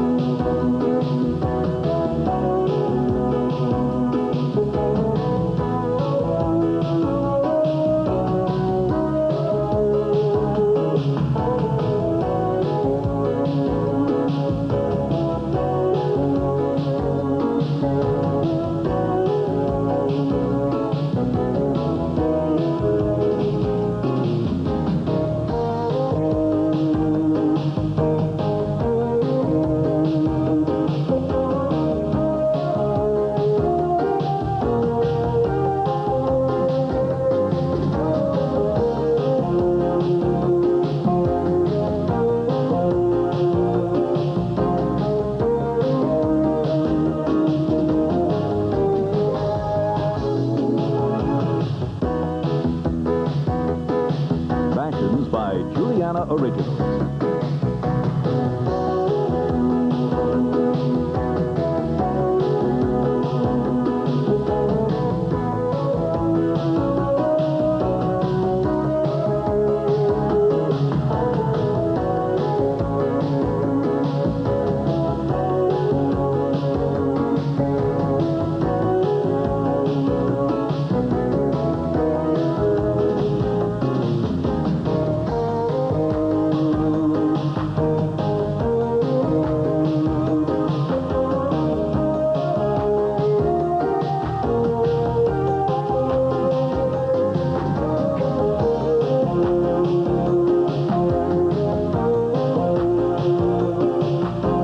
Be sure to be with us Monday for another full hour of Guiding Light.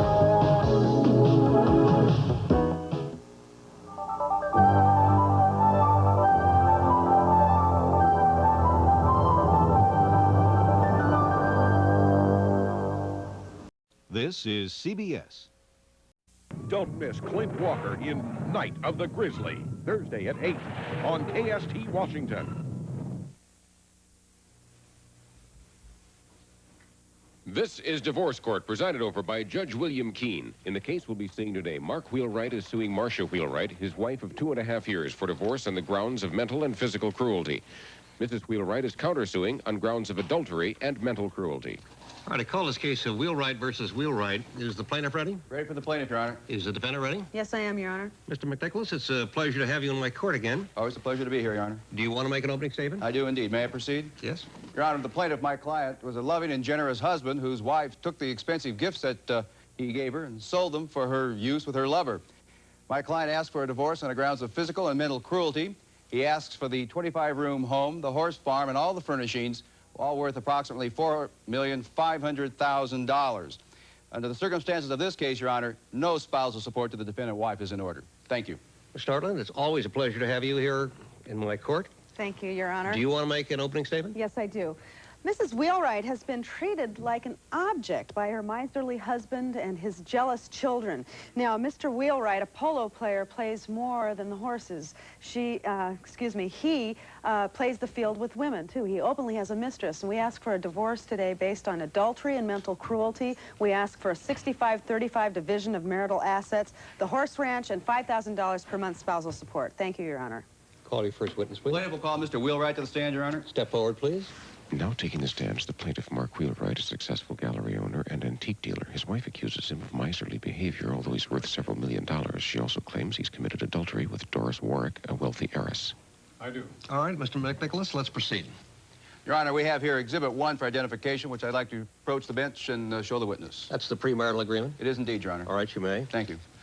Mr. Wheelwright, I hand you Exhibit 1 for identification. Ask if you can describe and identify that exhibit for the court, sir. Yes, the premarital agreement that Marcia and I signed. We both agreed to full disclosure of any sexual liaisons for 3 years prior to the time we met. I also retained my property as separate holdings. Did you ever have reason to amend that premarital agreement? At Marcia's insistence, we later amended the agreement so the house and its furnishings became marital property.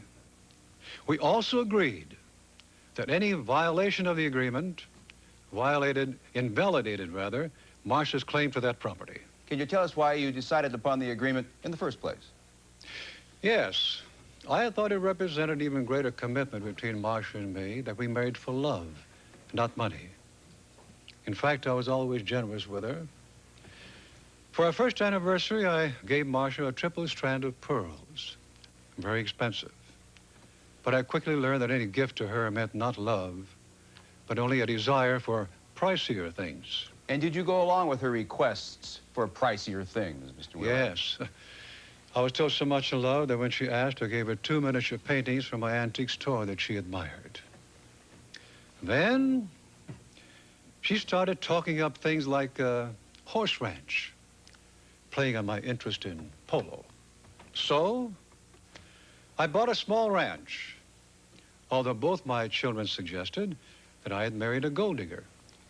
Did something happen to cause you to feel that perhaps you didn't appreciate these gifts? Oh, yes. One evening, we were with my friend Doris Warwick for a chamber music recital, and Marcia was wearing the pearls I'd given her. But during a cello piece, the strand broke and pearls went flying all over the room. Several broke in half on the tile floor, and I was amazed to see they were glass. Did you confront your wife with this information? Oh, yes. But she denied that they were fake. So I smashed one on purpose. Glass. She finally admitted that she had sold the real pearls. I began to wonder what she had done with the other gifts, so I checked. The paintings I gave her were gone. She couldn't produce them. Did you continue to buy your wife expensive gifts after that? No, certainly not. I wanted to share my soul with Marcia, but it became obvious that she was selling my tokens of devotion for hard, cruel cash. And when I refused her next request, she wouldn't have anything to do with me. She made sure the rest of my family was exposed to her nastiness. Did she continue to behave badly toward you and your family? Yes. She told Toby and Tracy and my children from my previous marriage. She said, move out of our house and stop using our community property. And then she actually tried to cause me physical harm when I didn't buy her a plane. She walked in the polo field and spooked my pony by waving her coat. And I was thrown, sprained a wrist and ankle. And she said, that's what you get for being such a miser. I wish it had been your head. Mr. Wheelwright, in spite of all of this, did you still make attempts and try to improve the relationship? Oh, yes. We went to France in the hopes of making a new start. We were at the theater one night when a lady rushed up to Marcia, calling her Mrs. Lanthier and asking her about her husband, Norbert. When I demanded an explanation, Marcia admitted that she had lived in Paris with a man and that she lied when she signed the marital agreement. She has forfeited all claim on my property. She should not get one dime. No further questions, Your Honor. Miss Nortland, you may inquire. Yes, didn't Mrs. Wheelwright only ask for gifts from you so she could use them in charity fundraising auctions? She used my love for her to line her own pockets with gold. Didn't your wife have to sell her pearls because you were too cheap to give her a proper allowance? Cheap? I bought her a horse ranch, for God's sake. Wasn't that an investment you made for a tax write-off? It became a tax write-off because of her lavish spending once she got hold of it. Didn't you become hostile every time your wife tried to be independent? No, she had complete freedom. And she repaid me by injuring me in every way possible. Didn't your injuries on the polo field result purely because you were on an unfamiliar mount? No. Marcia deliberately spooked my horse. But didn't you send your wife home later that day so you could spend the night with your paramour, Doris Warwick? I was delivering 2 of Doris's ponies up north for a match and had to get up at 3 a.m. I never even saw my so-called paramour. Haven't you often spent the night at the Warwick Manor because you and Mrs. Warwick are continuing a love affair that started before your marriage? That's nonsense. I respect my marriage vows. No further questions, Your Honor. All right, you may step down. I want to see counsel on the bench, please. While Mr. Wheelwright leaves the stand, we have time for a short break. Yes, Your Honor. Is there any other amendment to this premarital agreement than the one he's talked about? No, there's not, Your Honor. No, Your Honor. Hi. Hello. You use this in the machine? Will I? Wouldn't dare do this wash without it. Well, why do it at all? That sweater's brand new. Looks brand new. It's 3 years old. You're kidding. How about that blouse? 2 years old. And this? Never mind. And they're machine washable. Sure. And I use Woolite. Will you show me how to use it? Your machine or mine? No matter whose machine you use, trust Woolite. Wouldn't you love a thick, rich chocolate mousse? Think you can't? Well, yes, you can. Introducing Weight Watchers Chocolate Mousse on a Stick. Only 35 calories that say. Yes, you can. What's the easiest way to top a salad with Velveeta? Try new Velveeta Shreds. Finally, easy-to-use shreds of the great Velveeta taste no other shreds can match. That's new Velveeta Shreds. Original or Mexican.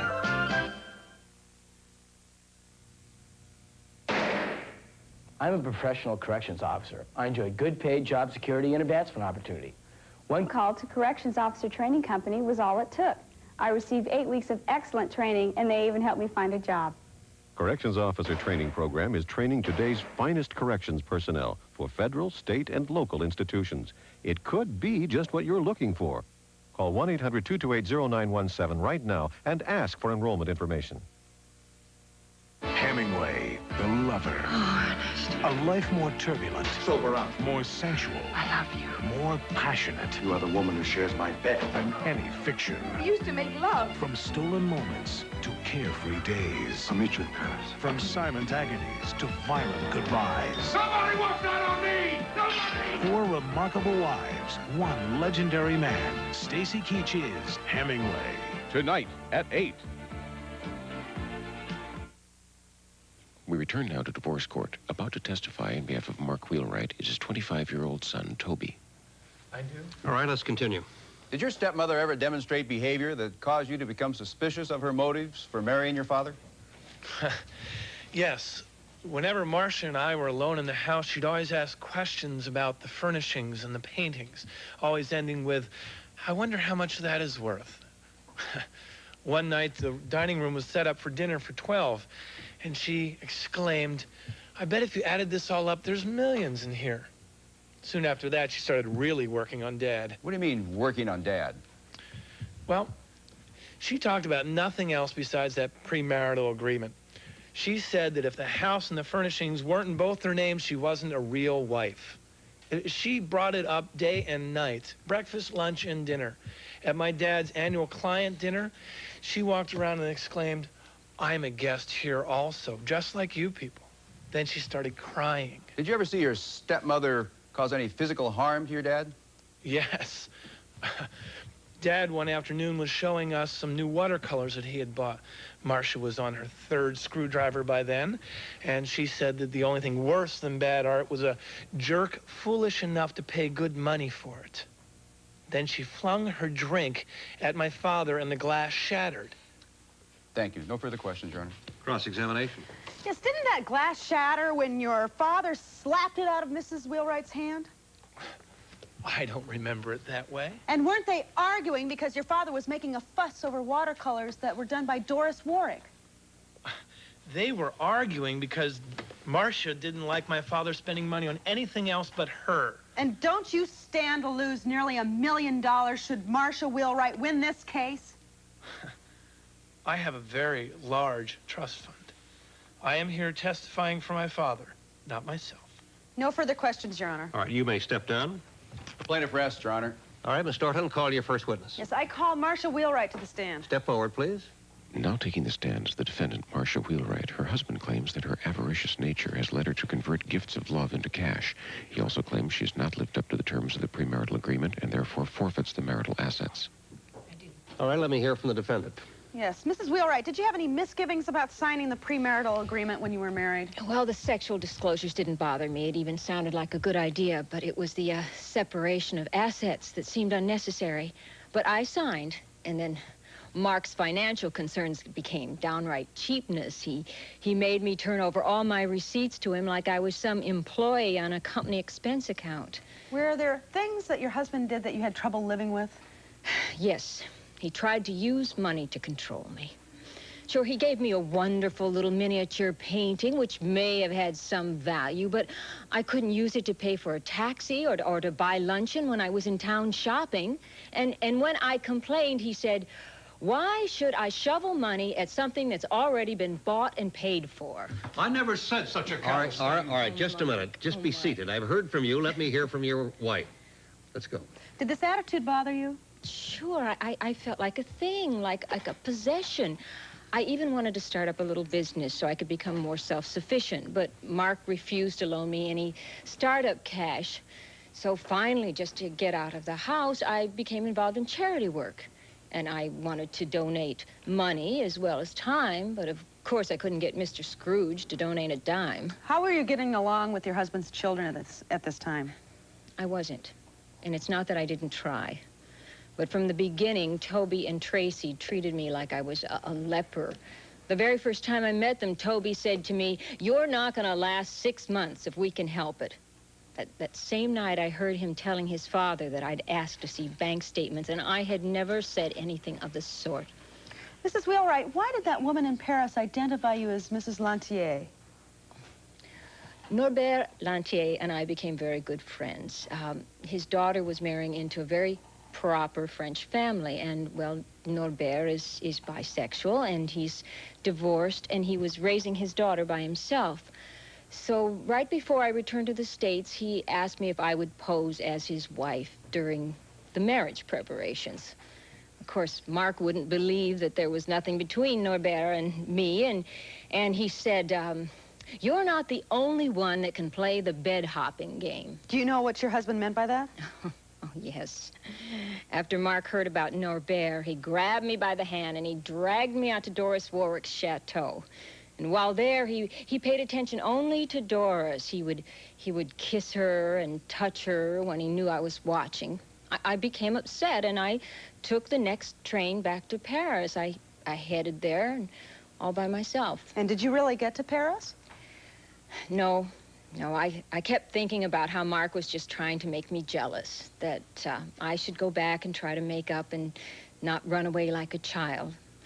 So I took the first return train. When I got there, there was nobody around, so I wandered out into the stables, and I couldn't believe what I heard. What did you hear? I heard Doris and Mark moaning and sighing, and Mark said, "Here, rub some of this on." And Doris cried out, it doesn't get any better than this. They were disgusting. I was totally shocked. My husband really did have a secret life, and if he thinks he is going to lie his way out of this, he is wrong. He is dead wrong. No further questions, Your Honor. Cross-examination. Mrs. Wheelwright, wasn't the conversation that you overheard in the stables actually your husband, Mrs. Warwick, foaling a mare? Neither Doris nor Mark know anything about birthing a horse. Didn't you disappear after that for about 2 weeks? And weren't you living with Norbert in Paris, or Norbert? Mark knew exactly where I was because I phoned Doris's chateau and told him. It took him that long to come and see me. Wasn't it with great reluctance that your husband agreed to separate bedrooms, and wasn't that at your insistence? There were times when an old whiplash injury of me bothered me, and I had to sleep on a special mattress. Weren't you the one that urged your husband to take a mistress so you could, and I quote, stop faking orgasm? No, I had said that some Europeans had the right idea on that score. I didn't mean that we had to do it.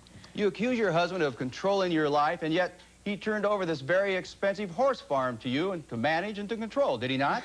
Mark never turned over anything to me entirely. Either he or his children had something to say about everything. Drawing your attention the first time you met Toby Wheelwright, didn't you tell him, and I again quote, "You've had your father long enough. Now he and his money are mine." I didn't mention money. I didn't care about money. I just wanted to get along with those kids. Really? Didn't you brag to Toby Wheelwright that you had sold the gifts that his father, your husband, had given you for $50,000? Yes, I told him that I had sold those things and that I had given the money to charity. And the simple fact of the matter is that it was your avaricious nature that caused you to pressure him to change the premarital agreement in an attempt to convert all of his assets into part of the marital estate, right? I just wanted to be something a little more than a business expense to Mark. No further questions. Mrs. Wheelwright, prior to your marriage, did you disclose this relationship with Mr. Lantier to your husband? No, I didn't, Your Honor. I didn't think it was necessary. You may step down. Thank you. While Marcia Wheelwright leaves the stand, we have time for a break. I'm Saul Fessman, president of Queen City Home Healthcare. I'd like to tell you about a medical product that is very effective and may be at no cost to you. This is the seat lift chair that is also a recliner. It is being used by thousands of people who suffer from severe arthritis as a form of treatment in their homes. Best of all, if you qualify, you could receive this chair at no cost. Here's how. You must have a qualifying condition such as severe arthritis or other diseases which makes the chair a medically necessary treatment. You must be enrolled in Medicare Part B and have a Medicare co-insurance policy which covers the Medicare deductible and co-payment. Many people suffer from arthritis and cannot get up from a seated position.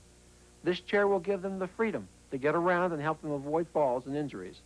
So if you're a Medicare recipient and you meet the previous conditions, then you can get this recline and lift chair delivered to your door at no cost. Call 1-800-544-3500 toll free. 1-800-544-3500. Guess what, Uncle Roy? What? Hunt's Ketchup is the funnest ketchup in land. How do you know? A little mouse told me. Mickey! Hey, Mickey! Minnie! Donald! Goofy! Minnie! Hunt's Ketchup squeezes out so thick and tastes so good, it's unbeatable. No wonder Hunt's is the official ketchup of Disneyland and Walt Disney World. Hunt's Ketchup, it's the perfect taste for the perfect place. Of all the ideas cooked up to make life easier in the kitchen, there's one simple idea nobody has improved on. And now there's another. Reynolds Wrap and Reynolds Plastic Wrap. Make it right from the start. What you start with makes a big difference in what you end up with.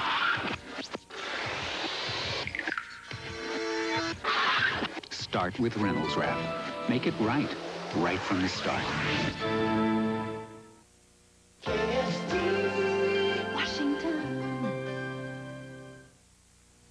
We return now to divorce court. About to testify in behalf of Marcia Wheelwright is Norbert Lantier. All right, Miss Nartland, let's continue. Mr. Lantier, how are you acquainted with the defendant, Marcia Wheelwright? When I opened my first design house in Paris, my first employee was Marcia, Madame Wheelwright. As she has said, we became very good friends. I will be forever grateful to her because she helped me so much during the wedding of my daughter. I am a grandfather because of her help. Did you spend any time with Mr. and Mrs. Wheelwright? Yes, we made arrangements one day to meet at Notre Dame. On my way to the cathedral, I see in a cafe Monsieur Wheelwright. He is with this Madame Warwick. I meet Marcia at the cathedral. He arrives alone. We tour for an hour. We come outside the cathedral. Voila, Madame Warwick. He says, Doris, isn't this amazing? I have not seen you for 6 months. What are you doing here? He is such a liar. Did you ever see evidence that the two of them were romantically involved? Unfortunately, yes. One day, Marcia and I were going to take a tour of the French countryside, but we had to return to town because she took the wrong purse. I took her hotel key, went up to the room. I opened the bedroom door. Voila, Monsieur Wheelwright, totally nude, no clothes. And with him, Madame Warwick also, no clothes. I must tell you, Your Honor, I was shocked. Nothing further, Your Honor. Cross-examination. Mr. Lantier, isn't the fact that you and Mrs. Wheelwright recently started a new business with the $50,000 that she obtained from selling her husband's gifts? I'm sorry, I do not understand what you can be meaning. What I mean is this, very simply. Didn't Mrs. Wheelwright give you $50,000 to start this new business? No, absolutely not. All of my monies were from Parisian investors. She did not give me 1 franc. Come on, Mr. Lantier. This new business is just the payoff of your lover's plot to bilk the Wheelwright estate, is it not? I assure you, there is no plot. We are friends, old friends. These accusations, they are disgusting. No further questions, Your Honor. You may step down. Anything further from the defendant? Defendant rests. Mr. McNicholas, let me hear your closing argument. Your Honor, the plaintiff here has sustained its burden of proof. We're entitled to a divorce on the grounds requested, namely physical and mental cruelty. We're also entitled to all of the marital estate pursuant to the marital agreement. That is, the house, the horse ranch, and all the furnishings worth $4,500,000. And as my client says, the defendant wife is not entitled to one dime in support. Thank you, Your Honor. Ms. Nordland? Yes, Mr. Wheelwright claims that Marcia willingly signed the premarital agreement. Well, then we must conclude that he also willingly signed the amendment. And if Norbert Lanthier is Marcia's lover, why didn't they sue on grounds of adultery? Why? Because they're not lovers. And she asked for a decree of divorce based on adultery and mental cruelty, and we seek the property settlement as prayed. Thank you, counsel. While Judge Keene reaches his decision, we have time for a break. It's the big guy. Hello, sir. The budget revisions? Yes, sir. Did I send you the Dane proposal? Yes, sir. It's in the mail. You should get it tomorrow. Well, thank you, sir. Without secretaries, business would go out of business. We know because we train the best. We're Griffin College. Call us at any of our 3 convenient locations. Hi, tell the folks about our low rent-to-own rates on new TVs, VCRs, appliances, and stereos and furniture. Okay. But don't get carried away. Who, me? Friends, take a look at the regular rental rate on this brand new color TV.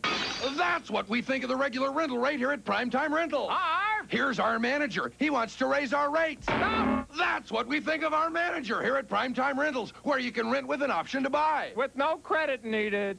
Call the Primetime Rentals nearest you right now, today. For millions of people, this is a modern instrument of torture. It forces them to confront a staggering array of choices every day. They find themselves overwhelmed, unable to resist impulses, out of control. Instead of being served by this instrument, they're imprisoned by it. Call the Eating Disorders Program. For anorexia, bulimia, or obesity, there is a way out. We'll be back with Judge Keene's decision following these messages. Sometimes even Pat Riley's stomach can lose its cool. That's when he reaches for Rolaids. Nothing works better for acid indigestion, so Pat's free to let his emotions really show. Not bad. Relief. You know how to spell it. Hemorrhoids. They hurt, burn, and swell. And more doctors recommend Anusol to relieve the hurting than all other hemorrhoid medicines combined. Anusol is the word to remember for relief. There are thousands of well-paying jobs for truck drivers, and with just 8 weeks of concentrated training at Commercial Driver Training, you can qualify for a first-rate job. For 25 years, Commercial Driver Training has provided thousands of professional drivers to the trucking industry with a job placement success rate of over 90%. It's important to me to get the feel of driving a big rig. Call 1-800-228-0961 right now and ask for enrollment information. It could be the most important call of your life. We return now to divorce court where Judge Keene is about to render his decision. This jurisdiction adopted the Uniform Pre-Marital Agreement Act prior to the effective date of the Wheelwright contract. With that legislative approval came a rash of marital contracts covering subjects all the way from weight loss to closet space allocation, limited in scope only to lawyer imagination. The Wheelwright contract is a well-written, meticulous document that clearly spells out the responsibilities and obligations of the parties. Both parties agreed to it, both parties signed it, and both parties are bound by it. Since I have concluded that the marriage is over, having run its course in 2.5 years, it is my duty to interpret the terms of that premarital agreement in the context of the testimony that I've heard during the course of this hearing. I have to resolve the credibility gap which exists between the testimony of Mr. Wheelwright and his son, and on one hand, and the testimony of Mrs. Wheelwright and her Paris live-in husband, Mr. Lantier, on the other. I find in favor of Mr. Wheelwright. Mrs. Wheelwright did not prove to my satisfaction adultery. I did not believe the testimony of Mr. Lantier when it came to the $50,000, his viewing this alleged adultery, or his prior or subsequent contact and relationship with Mrs. Wheelwright. Voila. I order a judgment of divorce entered in this case for Mr. Wheelwright on his complaint, grounds mental cruelty. Mrs. Wheelwright violated the terms of the premarital agreement by her failure of disclosure of her prior relationship with Mr. Lantier. Therefore, the property will remain the separate property of Mr. Wheelwright. However, the equities here call for spousal support of $5,000 a month for the next 24 months. This court stands in recess. Divorce Court is a dramatization based on cases and issues raised in the family courts of this nation. None of the participants knows the outcome of the case before hearing Judge Keen's decision. The jurisdiction is a combination of laws of all 50 states. Therefore, the laws of your community may differ. The cases are argued by attorneys and presided over by Judge William Keen, who served on the Superior Court of California for 18 years. Tune in today at noon for the incredible true story of a doctor who got away with murder. Farrah Fawcett and Sam Elliott star in Murder in Texas. But first, stay tuned for The Judge, next on KST Washington. At Trent Colleges, the teachers and administration are really there for you. The skills Trent Colleges gave me are paying off right now, and they're going to be paying off 5 years down the road also. This is CBS. The following is based on an actual court case. Only the names and certain incidents have been changed to protect the innocent and the guilty. The outcome is real.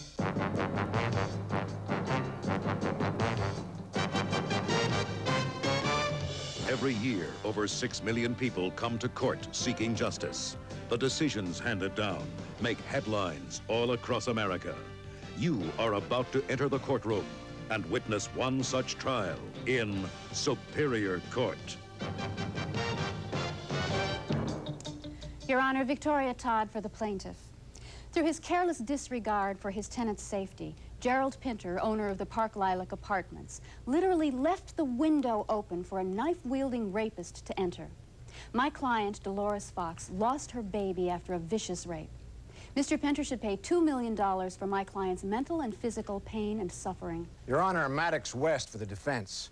Miss Todd has blamed my client, Gerald Pinter, for the actions of a rapist who may not have even come through the window with a broken lock. If the plaintiff wins this lawsuit, another grave injustice will be done: the monetary rape of an honest landlord. Superior Court case number 86-416, Fox versus Pinter. Mrs. Dolores Fox is suing Gerald Pinter, owner of Park Lilac Apartments, for $2 million for mental and physical pain resulting from a rape. She alleges the rapist entered through a washroom window with a broken lock.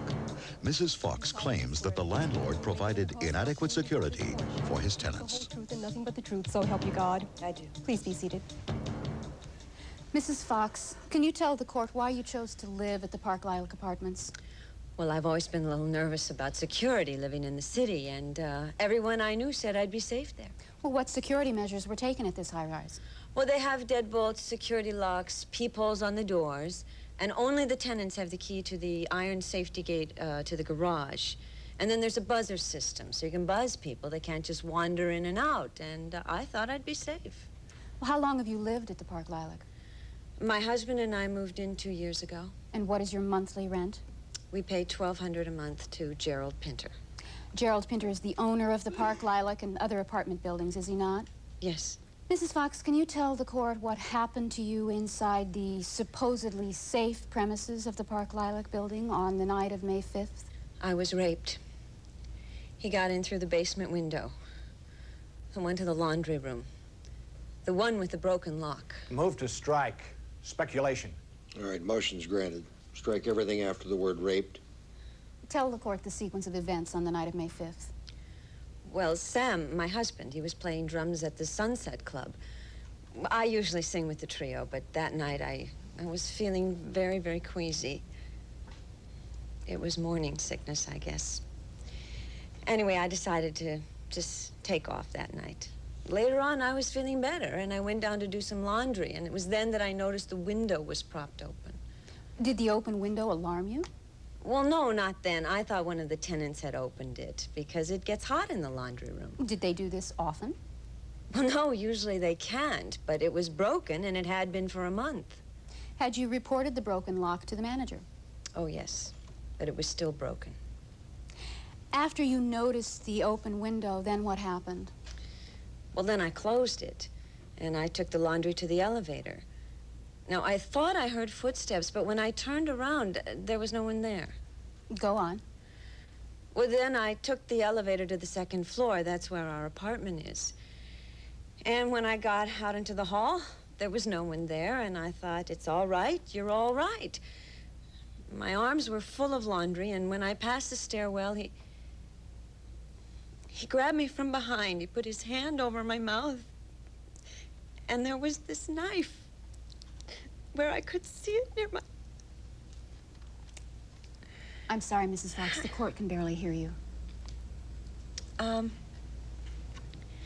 He told me to go to the door and not to drop the basket. I was so afraid. I had the keys in one hand, and he made me lean against the door. So I wouldn't drop the laundry, and I opened it, and when I was inside, he threw me down. Now, I saw him then. He had a beard. And he ripped off my blouse, and he took that knife and stuck it under my bra. His eyes, they glistened like the knife, and I cried, please, please, don't cut me, don't cut me. And he cut the bra, and the pieces, they just were hanging there. And then he raped you. Let the record show that Mrs. Fox nodded yes when I asked if the assailant raped her. Mrs. Fox, when you're able, would you please continue? Well, when he was done, he just left. Did he actually cut you with the knife? No. Then what happened? Then I called my husband, Sam, and I guess I was so hysterical that I wasn't explaining myself very well. He came home and he called the police, and I just cried and cried. What did the police find? Well, they said there were no signs of forced entry. So they said that they thought he came through the laundry window. Objection. It's hearsay, not to mention unwarranted conclusion. Yes, sustained. Tell the court what happened later that same night. Sam wanted me to go to the hospital to be examined. Well, I wouldn't. I was pregnant. I'd only known for a few weeks, and I just didn't want anyone to touch me. But you did have to go to the emergency room that night. Yes. Can you tell the court why? I was bleeding. And by the time Sam got me to the hospital, I lost my baby. Can you tell the court how you felt since you were raped? I just can't forget it. I can't sleep. I'm nervous all the time, and I keep thinking he's going to come back. He killed my baby. I know he's going to come back and cut me and kill me, and I can't even let Sam leave me alone. Every time he touches me, I just feel it's his hands. Your witness, Mr. West. The defense reserves its right to cross-examine later when we present our case, Your Honor. All right. You're excused for now, Miss Fox. Call Stephanie Feather. Miss Feather, you live at the Park Lilac Apartments? Yes, the one where Dory Fox lives. Now, you've heard Mrs. Fox's testimony. Had you also noticed and reported the broken lock on the laundry room window? Yes, I did. At least 6 weeks before she got raped. I told the manager about it then. They didn't do anything for about a month.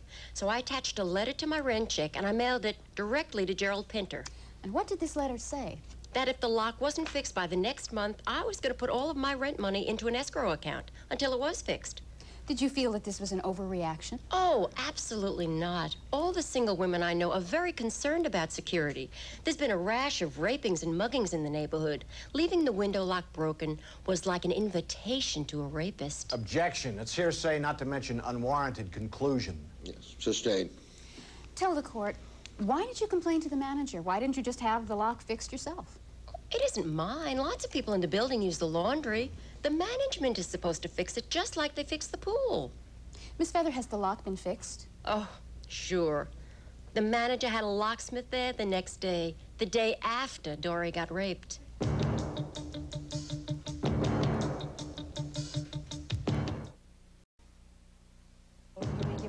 The plaintiff concludes her case by calling apartment manager Phelps Manchester to testify.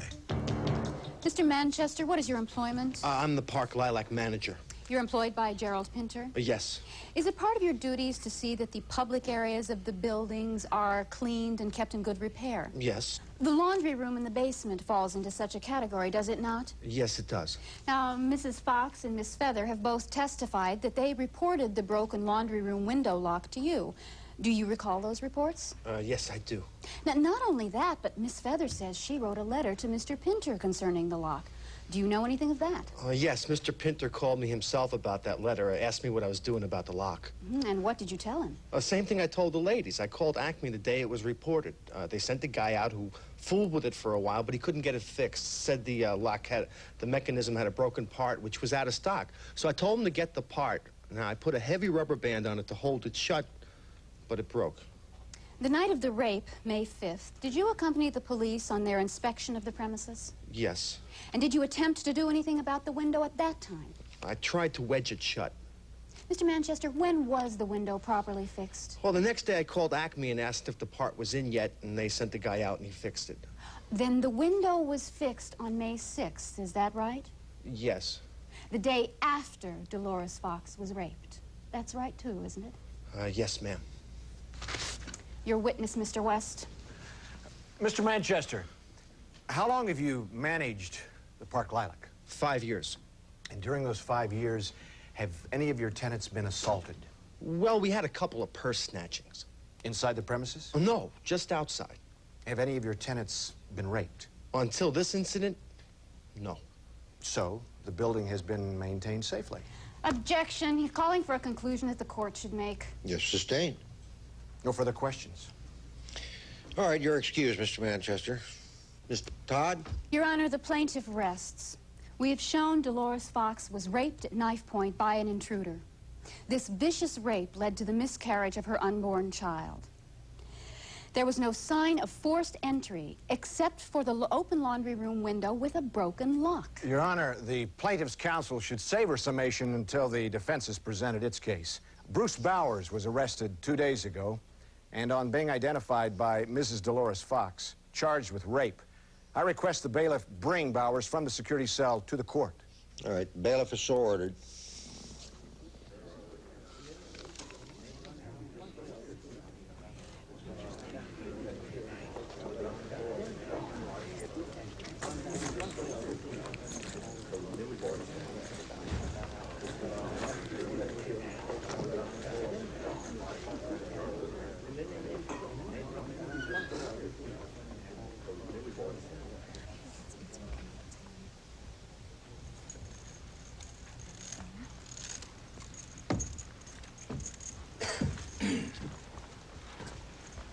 Sir, please raise your right hand.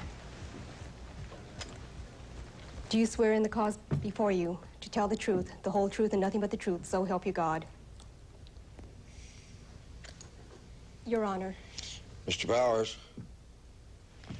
Mr. Bowers, is your silence an indication of your invocation of the Fifth Amendment right? Yeah. That's right. I swore nothing. By God, I ain't saying nothing either.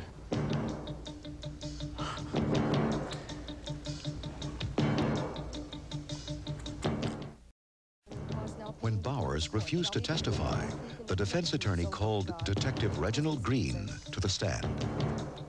Detective Green, would you inform the court of your background? I'm with the Porterville Police. Porterville's about 300 miles upstate. You were present when the bailiff brought in the previous witness? Mister, I ain't swearing or saying nothing. Yeah, I sure was. Can you identify him? Yes. 3 years ago, I arrested him in Porterville on a multiple rape charge. Here's a copy of his arrest record. I know Bruce Bowers anywhere. Was Bowers convicted on that charge? No. The judge let him walk.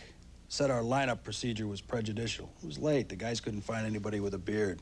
So Bowers was the only bearded guy in the line. And the victims had all reported the rapist as having a beard. But Bowers was identified by the victims? Yes. Unfortunately, there wasn't any physical evidence, just the positive IDs, and the judge threw them out because of a legal lineup procedure. We had him, he slipped away. What brought you to our community? Cop's job is to catch people like Bowers, not let them slip through the justice system. I kept an eye open for rape reports with his M.O. Finally, I heard about the Fox case. What modus operandi were you looking for? Guy with a beard, rape at knife point, usually in the victim's apartment. Method of entry, worked as a delivery man. Bowers worked as a delivery man? Ha! Papers call him the spring water rapist. Delivered bottled water during the day, taped the security door lock, came back at night. Did Mrs. Fox's rape fit into this pattern? Objection. Assumes facts, not in evidence. Yes, sustained. Rephrase your question, please. All right, what did you think when you read the report on the rape of Mrs. Dolores Fox? It sounded a lot like Bowers. Took a leave and offered my help. Checked all the delivery services in town. Bowers was working for a shipping service. Did Mrs. Fox then identify Bowers as her assailant? Huh. Yep. We put him in a lineup with all bearded men. She made a positive ID. Thank you.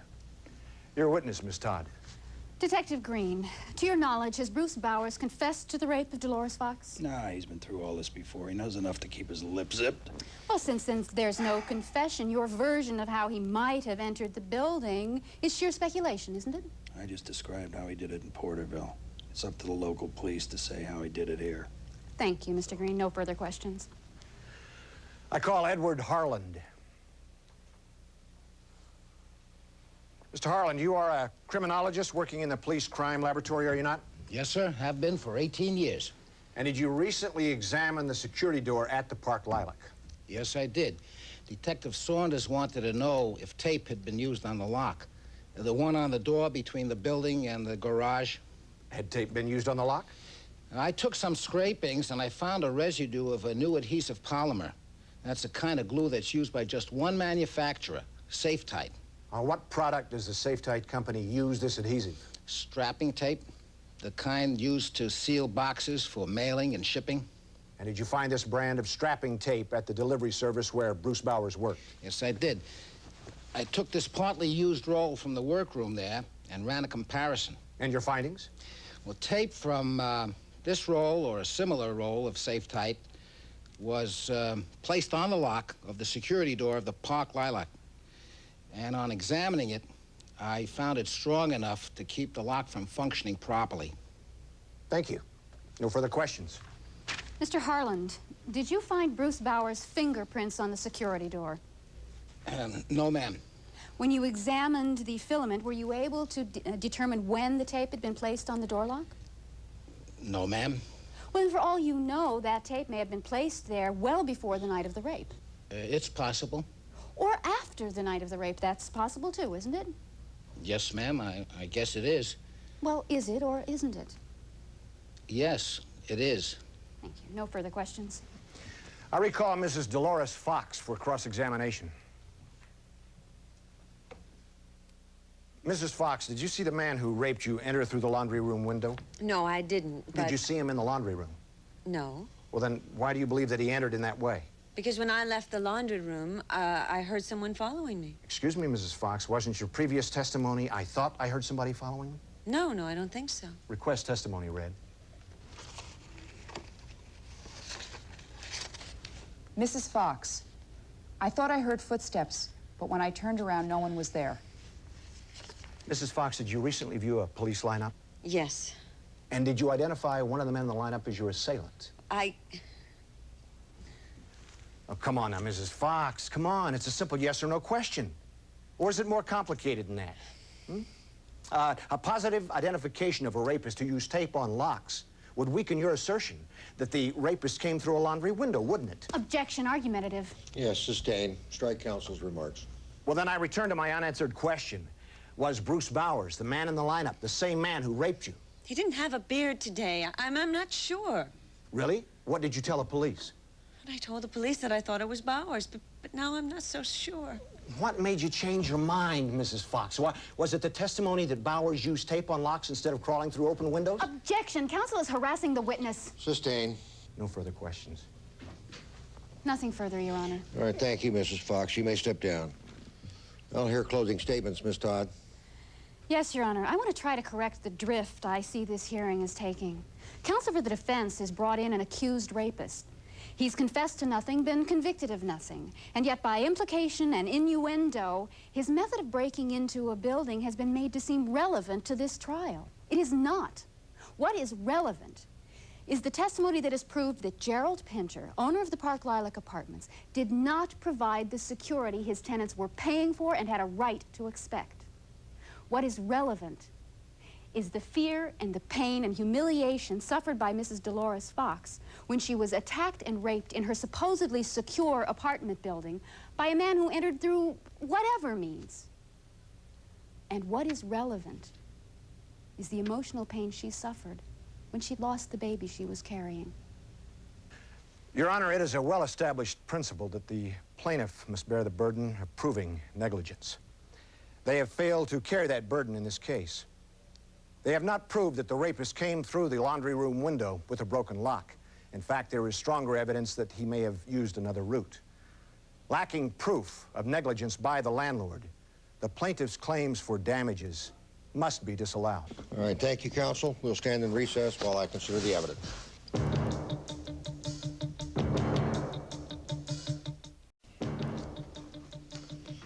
In this state, landlords have a legal duty to provide basic protection for their tenants. But in a security building, landlords get top dollar by offering extra protection, and they must deliver on their end of the bargain. In this case, the lock on the laundry room window had been broken for 6 weeks, in spite of complaints from at least 2 tenants. Clearly, the landlord violated his duty to the tenants by not promptly fixing that lock. But that's not the end of this case. In order for the plaintiff to prevail, she must prove that her attacker gained entry through the laundry room window. The court has heard compelling evidence that the attacker may have gained entrance by other means, by taping the lock on the security door. Now, if that were the case, the landlord would not be responsible for the attack, since under those circumstances, there would be no negligence on the landlord's part. You can't expect a landlord to check every door for tape. Now, the plaintiff has failed to meet her burden of proving that her attacker entered through the laundry room window. Therefore, judgment must be for the defendant. This court stands adjourned. Dolores Fox and her husband, Sam, moved to Miami, Florida, where they now play in a small supper club. They will have a child in the spring. Bruce Bowers was stabbed to death in a fight with another inmate in the Hamilton County Jail. Tomorrow at 9 a.m. on Mid-Morning Los Angeles, Tommy and Meredith discuss divorce, and Sally Jesse Raphael continues her series on marriage tomorrow, 12:30.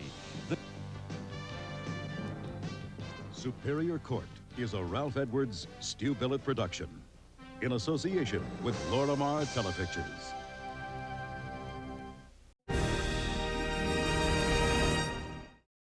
This is CBS. That's it for us. I'm Bree Walker. Thanks for joining us today. Up next, Jim Jensen and Carol Martin with Channel 2 News at 6. Here's what's ahead. This is Mike Schneider on Wall Street. The stock market suffers its second worst loss in history. We'll explain what happened here today. I'm Josh Mankiewicz in Long Island's financial district, where it looks as if brokers and investors are headed into another frantic, bruising week of stock trading. A star witness in the Howard Beach case wraps up his testimony against 4 old friends, but his life may never be the same. I'm Mary Murphy in Queens. I'm Dick Oliver in Manhattan, where Mayor Koch throws in the towel in a bitter battle with a crusading priest. Maury Alter here at the Posh Sale to benefit the Lighthouse for the Blind. Whose is this? This dress is Raquel Welch's. You'll see that and more coming up. Now, Jim Jensen, Carol Martin, Wonder Wolf, Dr. Frank Field, and the Channel 2 News team. This is Channel 2 News at 6. Everything you need to know, because anything can happen in New York. Good evening. There was no rest for the weary at all on Wall Street today. Another brutally bearish session which left the market shaking, the frustration spilling over into a deadly confrontation in Florida. As the Dow Jones was heading toward its second worst day ever, down 156 points. A big loser in the stock market fallout opened fire in a Miami Merrill Lynch office. Police say 53-year-old Arthur Kane shot and killed himself after murdering the office manager and critically wounding another executive. The distraught wife of the injured broker was brought to the scene and given the troubling news. Her husband had been shot. Authorities say the gunman had been asked to cover heavy debts arising from losses on Wall Street. Instead of settling his account, he pulled out a gun. A customer of the brokerage firm, an Arthur Kane, 53 years of age, came in, opened fire on two vice presidents of the company, killing one of them on the scene. Mr. Kane then turned the gun on himself and took his own life. The surviving broker was airlifted to a nearby hospital in critical condition. Office workers just could not believe what had happened. My manager? I don't know what to say. I really don't. All I know is, I just want to go home. One official at the office located in a fashionable shopping center said violent crime there was unheard of there. Said the man, "I'm sick, I'm crushed." Well, today's shooting in Miami is perhaps a symbolic bubble of stress and anxiety that simply burst, a bubble that has been expanding ever since last week's Black Monday. Channel 2's Mike Schneider is live now at the New York Stock Exchange with reaction. Mike? Carol, we referred back to Black Monday. They're calling this Black and Blue Monday here on the Stock Exchange today. The numbers are down, and they're down quite a bit. A lot of people had expected some sort of decline today. They didn't feel that just because Friday came and went and Monday arrived and was a brand new week that things would get dramatically better here in the market. Not by a long shot, especially when they got the early returns in, that things had done very bad on the overseas exchanges in Tokyo and London and Hong Kong. But today they really weren't quite prepared to see it decline nearly as much as it did. 156 points. That is the worst, second worst decline in history by a sheer number standpoint, and the 8th worst in terms of percentage. It closed at 1793 today. The volume was 308 million shares, so another bad day. And once again, we should remind you that the session was shortened by 2 hours again. The market once again closing at 2 p.m. My colleague John Slattery is joining me right now, and I understand, John, they're going to close it at 2 p.m. throughout the rest of the week. That's right. It's something they're going to have to do in order to handle the huge volume. The reaction from brokers here today to what happened here on Wall Street can really be called a mixed bag. Some felt that with the Dow down so far, it was merely as expected. But others feel that we're really far from out of the woods. Yet as you look at the floor this afternoon, which last week at this time and all last week was pretty much still littered with people doing work at this hour of the evening, tonight very light activity as brokers begin to take a breather. This afternoon's closing bell at 2 p.m. was a welcome relief to most traders, many of whom had to work this weekend in order to process all of last week's trading. We really needed the weekend very, very much to help us out and straighten us out of this thing. Today, most traders said the atmosphere on the floor, despite the heavy trading, was much closer to normal. There was no panic, so I think that's the better side of the whole market. Even though the Dow was down? Even though it's down, no one's panicking, rushing in, killing each other just to sell their stocks. But plenty of stocks were sold. Losers outnumbered gainers 13-1. At 10 a.m., the Dow was down 85 points at 1865.71. At 11 a.m., the Dow was down 96 points. At noon, down 132. At 1 p.m., down 120 points. And at the close, down 156 points. It's a sign that a lot of us expected things will stabilize. We think that things will stabilize. Experts say the dip in the Dow would have been much worse today, duplicating last week when computerized sell-off orders kicked in, dumping huge lots of blue-chip stocks. But today, people were more in control, and computerized selling was pretty much suspended. Well, we had a meltdown, or a near meltdown, last Monday. Primarily, not because of anything happening in the economy, but because of these very sophisticated computer techniques. And that's eliminated today, and the market's coming back. The ticker, hours behind last week, was only about a half hour behind at its worst today and was with the market or just minutes behind much of the day. Slow compared to last week. Do you feel encouraged by this? Well, I feel encouraged myself, my own opinion, because I feel that people are waiting to see what the response is going to be from the government. I feel the government's going to help us, you know. And while the exchange had planned to be closing early only 3 days, it announced late this afternoon it will close at 2 p.m. all the rest of this week. We want to assure everyone that the systems are continue to operate efficiently, and we are taking this action to assure that. So, a shortened day all the rest of the week. The volume, however, even on this shortened day, is still enormous, 350 million shares today. Brokers and investors hope that the selling and the losses will ease off and that some confidence will rebuild in this market. Michael? And perhaps a measure of the confidence will come not from here, but when we start getting the results of what happens in Tokyo, which the markets will be open there in a short period, and then London, of course, and Hong Kong, and once again back here. The question is, when will somebody start building the confidence for the other markets? Which one will take the lead first? And I guess that's something that the analysts really can't agree on. A lot of people are looking for that from Washington, hoping that the deficit can be reduced, and that's the argument over taxes versus savings. Okay, John. Let's go back to the studio. Mike and John, I don't want to be in a position of throwing gasoline on a fire, but have you heard any people down there speaking about genuinely now being really afraid of what's going to happen? I could not hear the question. I couldn't either, Jim. Jim, we're having a little audio problem. Okay, can you not hear? Can you hear me now? Yes.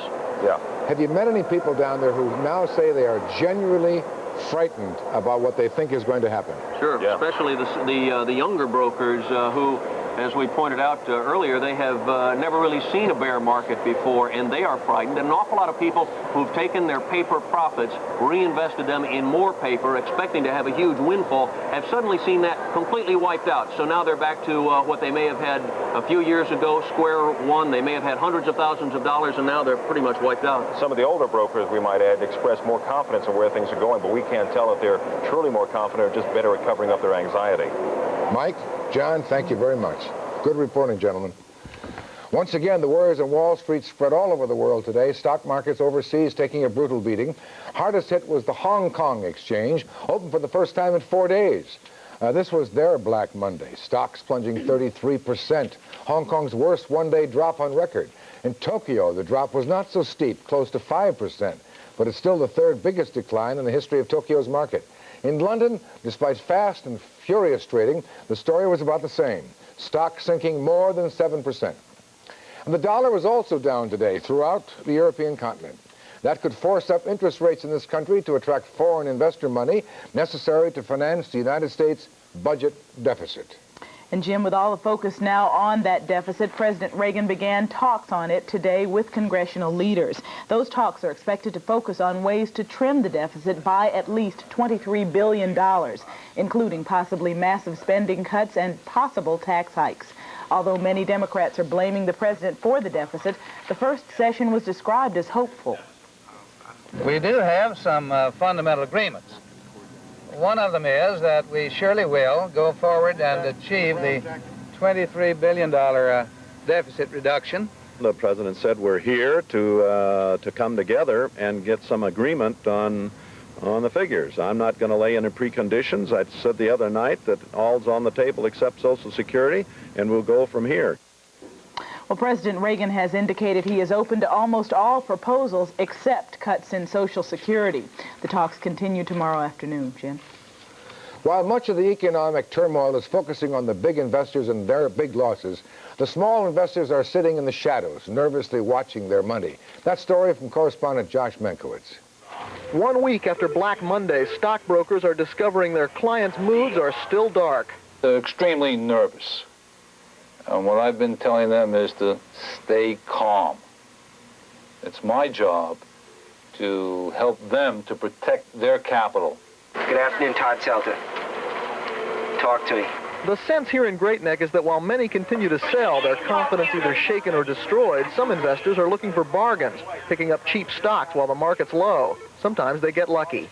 Terry, can you cut a check for Norman Cohn, please? How low will it go? How bad will it get? Merrill Lynch brokers get the word off the street via a squawk box. Other than possibly a break to marginal new lows, we've seen the worst in the Dow, and that it probably won't break substantially beneath Tuesday's intraday low. Who's safest? Perhaps those in safe stocks, utilities, tax-free bonds, and government mortgages. Harold Suss handles about 300 fixed-income clients. People are pretty realistic, and when you explain what a person's particular situation is, they're reassured and then don't call you for another day.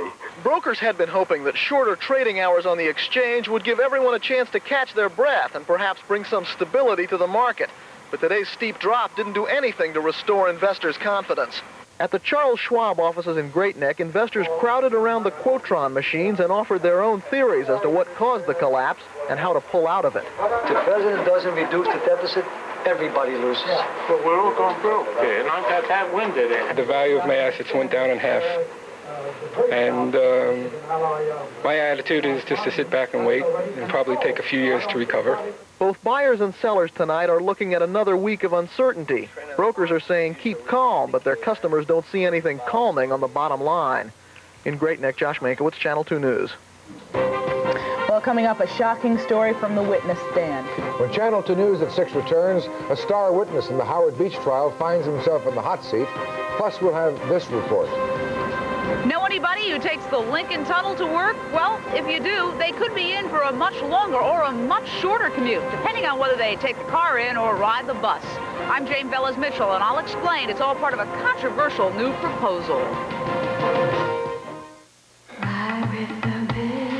You've got style. You've taken the best and refined it. A lot more. You want a car with a lot of breeding. A car already recognized as pick of the litter. The all-new '88 Corolla sedan.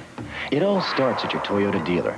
He'll help with a deal that makes sense for you. Great car, great deal, but you gotta go see him. Now, when you step out, you'll come alive. So head to your Toyota dealer and ride with the best. Quality GE appliances, exclusive GE features, and big savings. Now during the GE National Appliance Sale. Stop in and save big on a wide assortment of selected GE refrigerators, gas and electric ranges, dishwashers, washers and dryers, and microwave ovens. And your satisfaction is guaranteed or your money back with the GE 90-day money back or exchange option.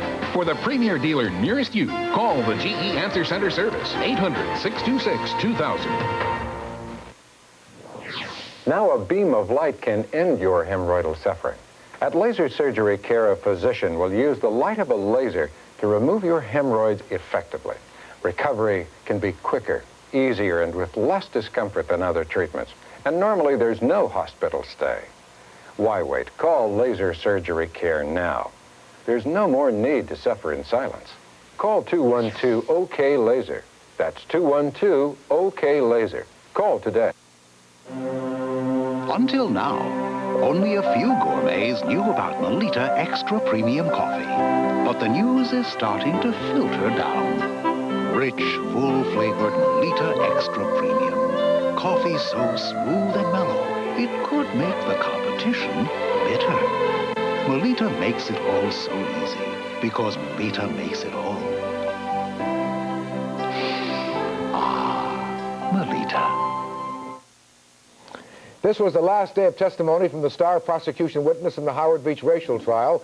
And when the questioning was finished, one defense attorney was calling him the best witness for the defense.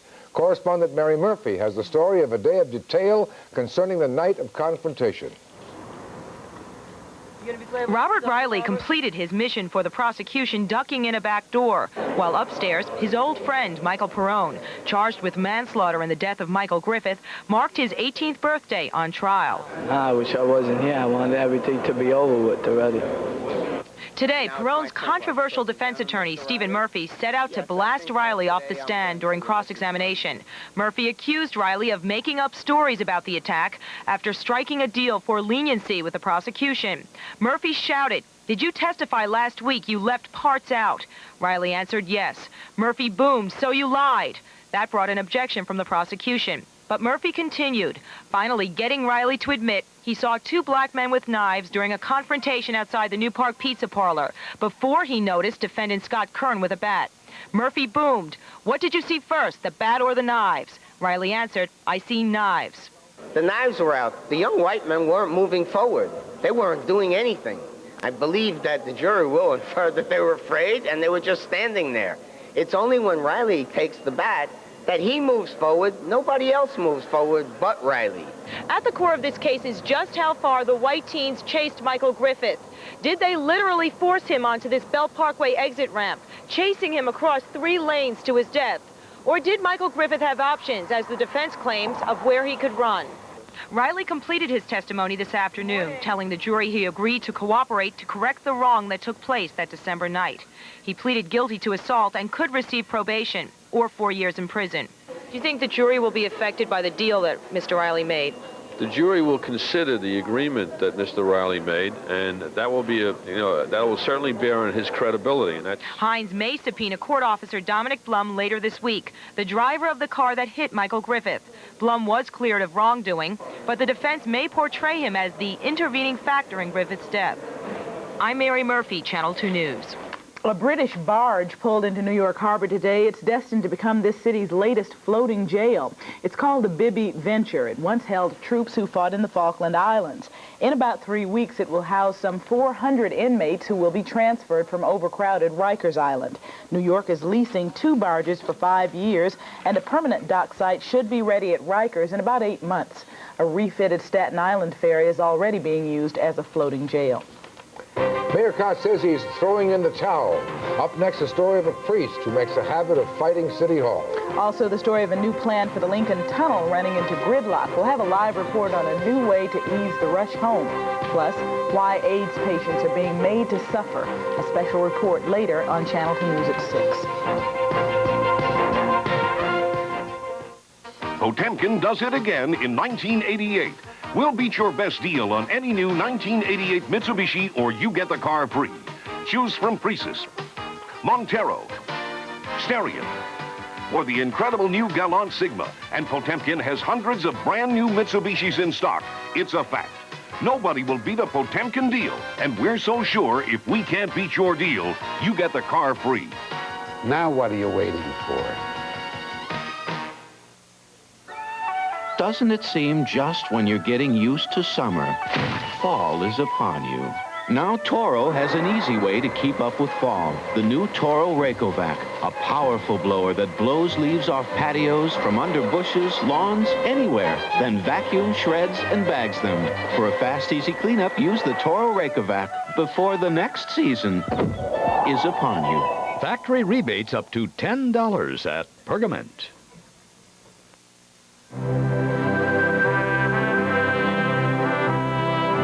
If breakfast were as it was meant to be, it would be a centuries-old balance of fruits, grains, and nuts. The breakfast Europeans called muesli.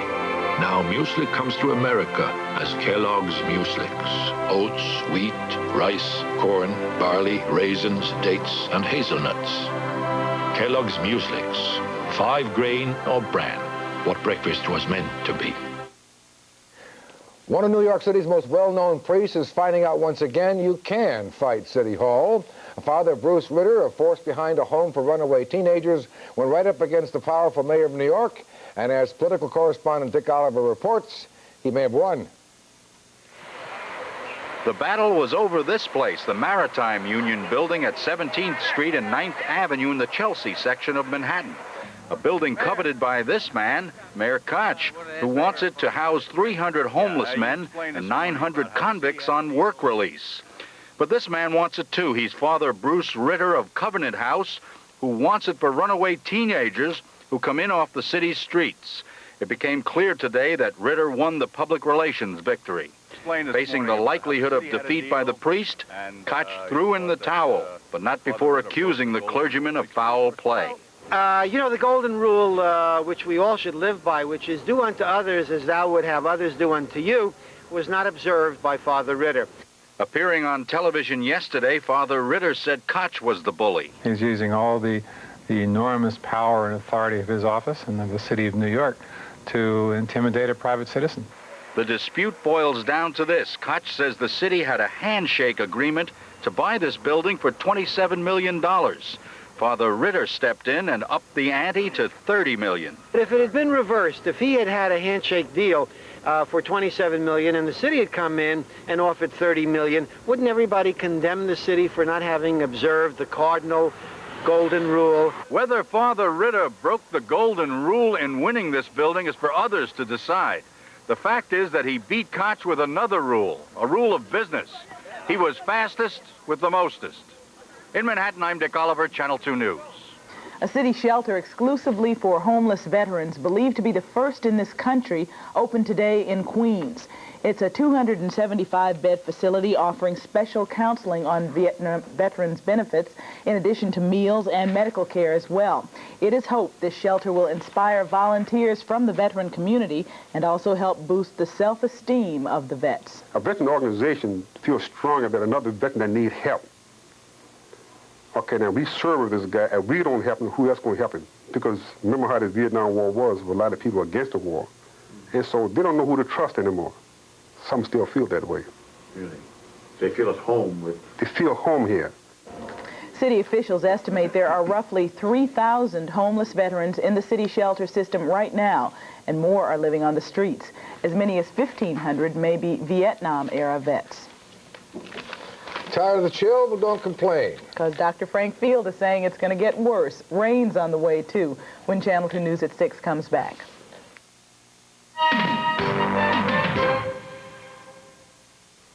Getting strong is very taxing. Taxing? I don't pay federal taxes on what First Investors Tax-Exempt Fund earns. That's risky. No, First Investors Tax-Exempt Fund is AAA rated, and the securities in its portfolio are insured. You don't see that often. Right. First Investors Tax-Exempt Fund seeks to deliver tax-free dividend income every month. I'll never handle that wait. You don't have to wait. Call 800-237-3500. Think first, then invest.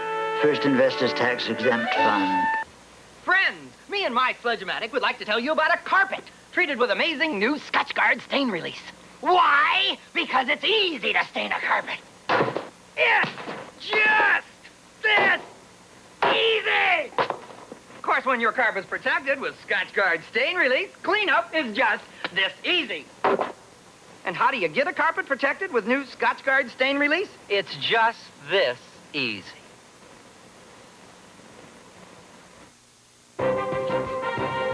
On tonight's CBS Evening News, the Dow Jones average plummets nearly 160 points as foreign markets also take a stunning dive. President Reagan works with congressional leaders on the current financial crisis. In Miami, a man with heavy stock losses enters a brokerage house, shoots 2 people before killing himself. And London tabloids headline not with financial news, but with reports of a royal marriage possibly on the rocks. That and more following Channel 2 News at 6. So stay here with us. Time it was the news or the times or the news. Now everybody wants to know, how's New York Newsday doing? Circulation's up. Brooklyn, Queens, all around Manhattan. It's become New York's fastest growing paper. And growing faster every day. New York Newsday is taking a stand in New York. Yeah, one stand after the other. New York Newsday, on top of the news. And ahead of the times. Low price, you hear it from everybody. But there's got to be more to audio, video, and appliances than just a low price. At Newmark and Lewis, you get the lowest price and much more. A bigger and better choice. Salespeople who listen and explain. A company that cares about you. Newmark and Lewis, much more than just the lowest price. If Lewis is watching. The new immigration law can be confusing for illegal aliens who want legal status. Catholic Charities can help with the process. Call today and reach out. Well, here's Dr. Frank Field. Jim had a great weekend. How was yours? Mine was fine. What did you do, Jim? Don't want to tell me. All right. Just had a nice one. and the weather helped. The weather was good, and the weather was good today, too, but I'm afraid we've got some showers heading this way. Right now in the Midtown area, the temperature is 50 degrees. We're up to 59 this afternoon. The relative humidity, 34%. Winds are calm.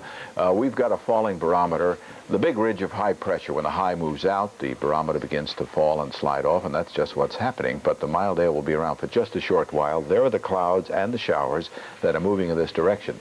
There's a little bit of a low-pressure storm system down the lower Mississippi Valley, so between the two, the cool air that's pushing eastward and the low that's beginning to form right down in the lower Mississippi Valley, where they've had lots of showers and thunderstorms, we're right on track, because this low will move right up along the coast. The big cool air mass triggering off showers ahead of it will move in too.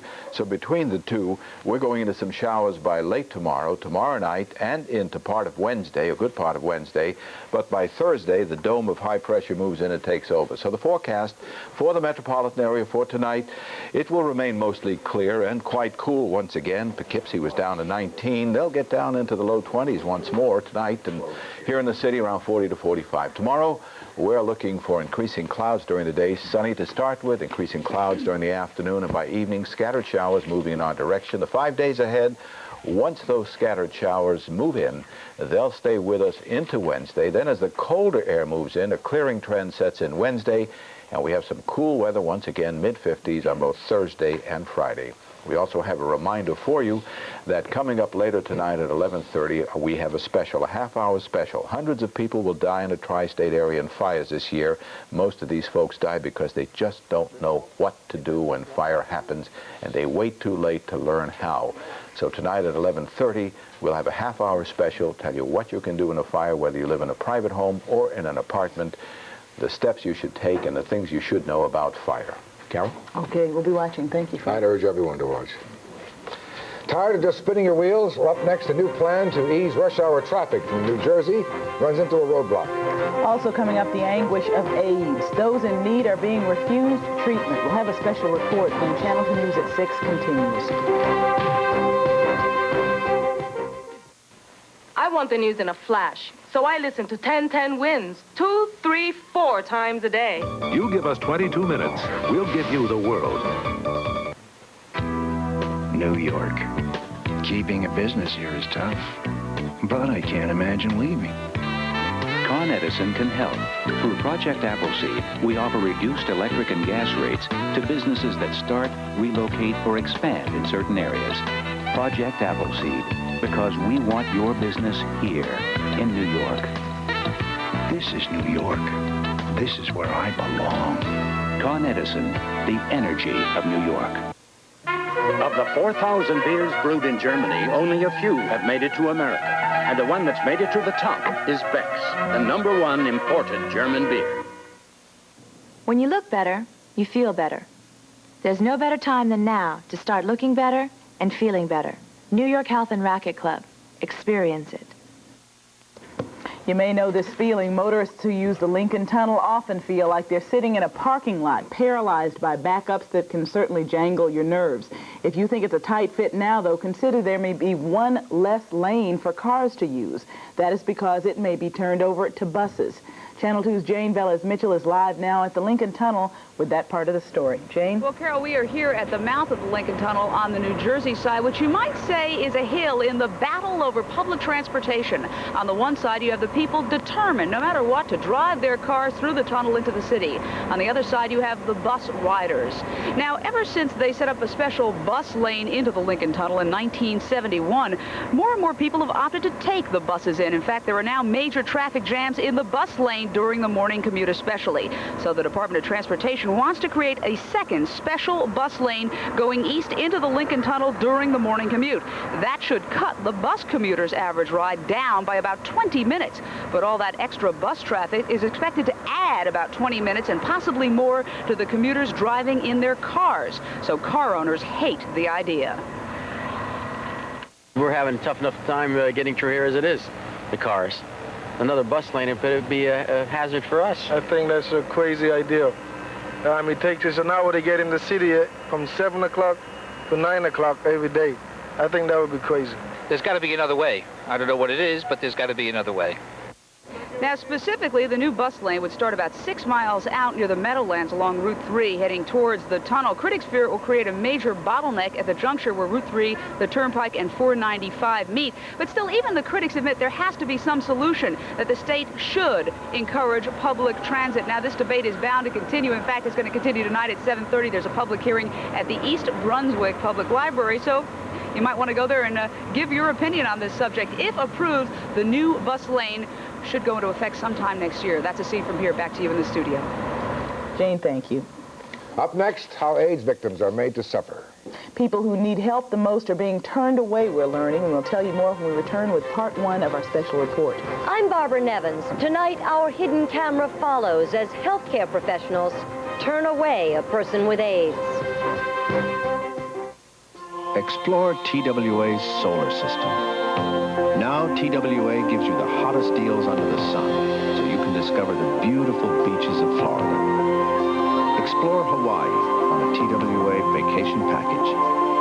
Or enjoy a vacation that lets you see the many sides of Puerto Rico. Or find the Bahamas and feel like you've found another world. Explore TWA's solar system and find out how good we really are.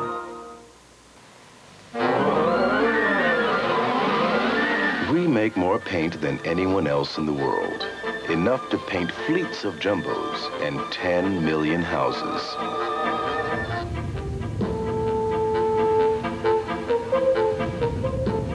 Last year, we made enough carpet fiber to lay a strip more than twice around the world. And we supply plastics to all the biggest car manufacturers in Europe. Thanks to our dyes, last year a huge 286 million pairs of jeans were blue.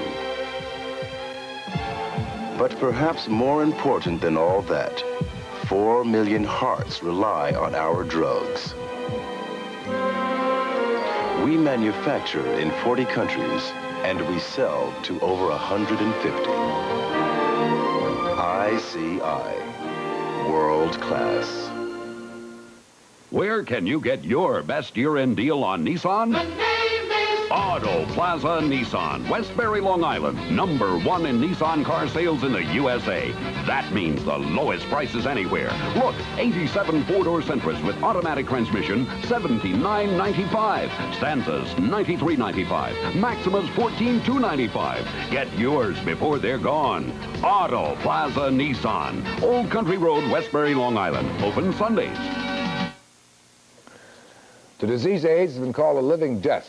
But the emotions, the fears, the reality of living with death, it is something almost impossible to really understand, unless, of course, it's actually happening to you. Now, thousands of people wake up to that reality, the reality that the end of their life is staring them right in the face. This evening, correspondent Barbara Nevins has the first of her two-part report, what it's like to have the shadow of death as a companion. Why me and why you? Why not we two? Jay Farrar's rich baritone blends smoothly with the chorus of voices. For years, Jay Farrar himself quietly blended into the community of young homosexual men in Greenwich Village. But last spring, he became a New York statistic, one of the nearly 12,000 with the deadly AIDS virus. Immediately, he had two fears. How much time I had, left to experience many of the good things in life, and how people would react to me. It's no secret that reaction to a person with AIDS is frequently fear and revulsion. With the help of Jay Farrar and an undercover camera, we discovered that health professionals are not immune from the panic. I have AIDS. Would that be any problem with me being treated now? Yes. It's not no offense, No offense, she says, with simple phrases of rejection like that. The little time people with AIDS have left is frequently turned into a humiliating, living nightmare. There is a widespread outbreak of discrimination based on fear, misinformation, and outright prejudice. Discriminating against people with AIDS violates state and city law, yet our investigation reveals doors quickly close on the person with AIDS. A hidden camera followed Jay to 3 dental offices where I had made appointments for him. The Northern Dispensary Dental Clinic in Greenwich Village turned him away. We're not able to take anyone with AIDS. Why? That's The director would not talk to us on camera, but said the clinic doesn't treat people with infectious diseases. At the Smile Center on West 72nd Street, a dental hygienist would not clean Jay's teeth. The hygienist that you were scheduled with, she can't see you. But the other hygienist, she has a patient now, but she will see you, but she can't see you today. Because of my condition? Right. The Smile Center's owner wouldn't talk to us on camera, but said his 2 offices regularly treat people with AIDS. At our third stop, Smile, New York, not connected to the Smile Centers, Jay was refused treatment. As he persisted, he was told a physician's letter might get him treatment. He was also referred to another dentist. The doctor's name is Dr. Mario Andriotto. He doesn't go by referrals. Yeah. If you want to, drop in, call up the office. Mario Andriola directs the AIDS dental clinic at St. Clair's Hospital. He talked with the Smile dentist on the phone. I explained that his referral of the patient here to me was dumping and abandonment, and he should be very careful as to what he said to the patient, and that the patient might bring charges against him. The dentist who owns Smile, New York, told me it was all a misunderstanding. I don't refer any patients. Since it's my office, they weren't following my instructions. Health officials say masks and gloves should shield from AIDS-contaminated blood. But nationwide, 12 healthcare workers, including a New York dentist, have contracted the virus on the job, and there is worry. A lot of the problem has to do with ignorance. We don't know ignorance of the disease. We don't know all the facets of the disease, and we don't know how easy it ultimately is for us to catch the infection in the office setting. No one knows how many dentists and doctors turn patients away, but the fear is spread throughout the healthcare community. We zeroed in on Queens County. Jay Farrar, at our request, went down a list of doctors. I have AIDS. I'm having a dermatology problem right now. I don't think it is related. Would you be able to help me? The doctor. No, I don't treat that. I have AIDS. Would you be able to help me? The doctor. Give me your number. I'll call you right back. I'm very busy right now. I have AIDS. Would Dr. be able to help me? The receptionist. No, I'm sorry. He was even rejected by a psychiatrist. And we're looking for a psychiatrist in Whitestone. Could you possibly help? The doctor. I really don't think so. The United States Surgeon General warns the failure of health professionals to treat people with AIDS threatens the, quote, ethical foundation of healthcare itself. The New York City Human Rights Commission is investigating complaints against doctors and dentists who allegedly discriminate. But it's believed there are far more cases of people being denied treatment than there are complaints. Jim, Carol? Wouldn't it seem that it threatens not just the ethical foundation of the medical field, but the ethical condition of the entire society? I would think so. I would think so. What is the logical extension? But, you have to have some sympathy for the doctors and nurses and healthcare professionals who really worry, who don't believe the caution that masks and gloves will protect against infected blood.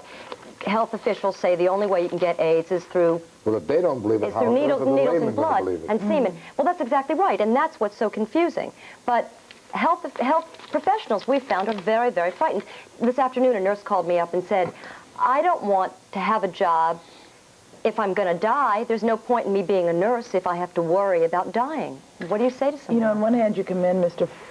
Farrar, was that his name, for announcing that he has the disease, but sometimes you wonder maybe he should just go ahead but that's as duplicitous as the other. That's correct. Well, many dentists and doctors say that may be the case. There may be people who come to them who don't say that they have the virus or they have the disease. Barbara, thank you. Part 2 tomorrow. Part 2 tomorrow.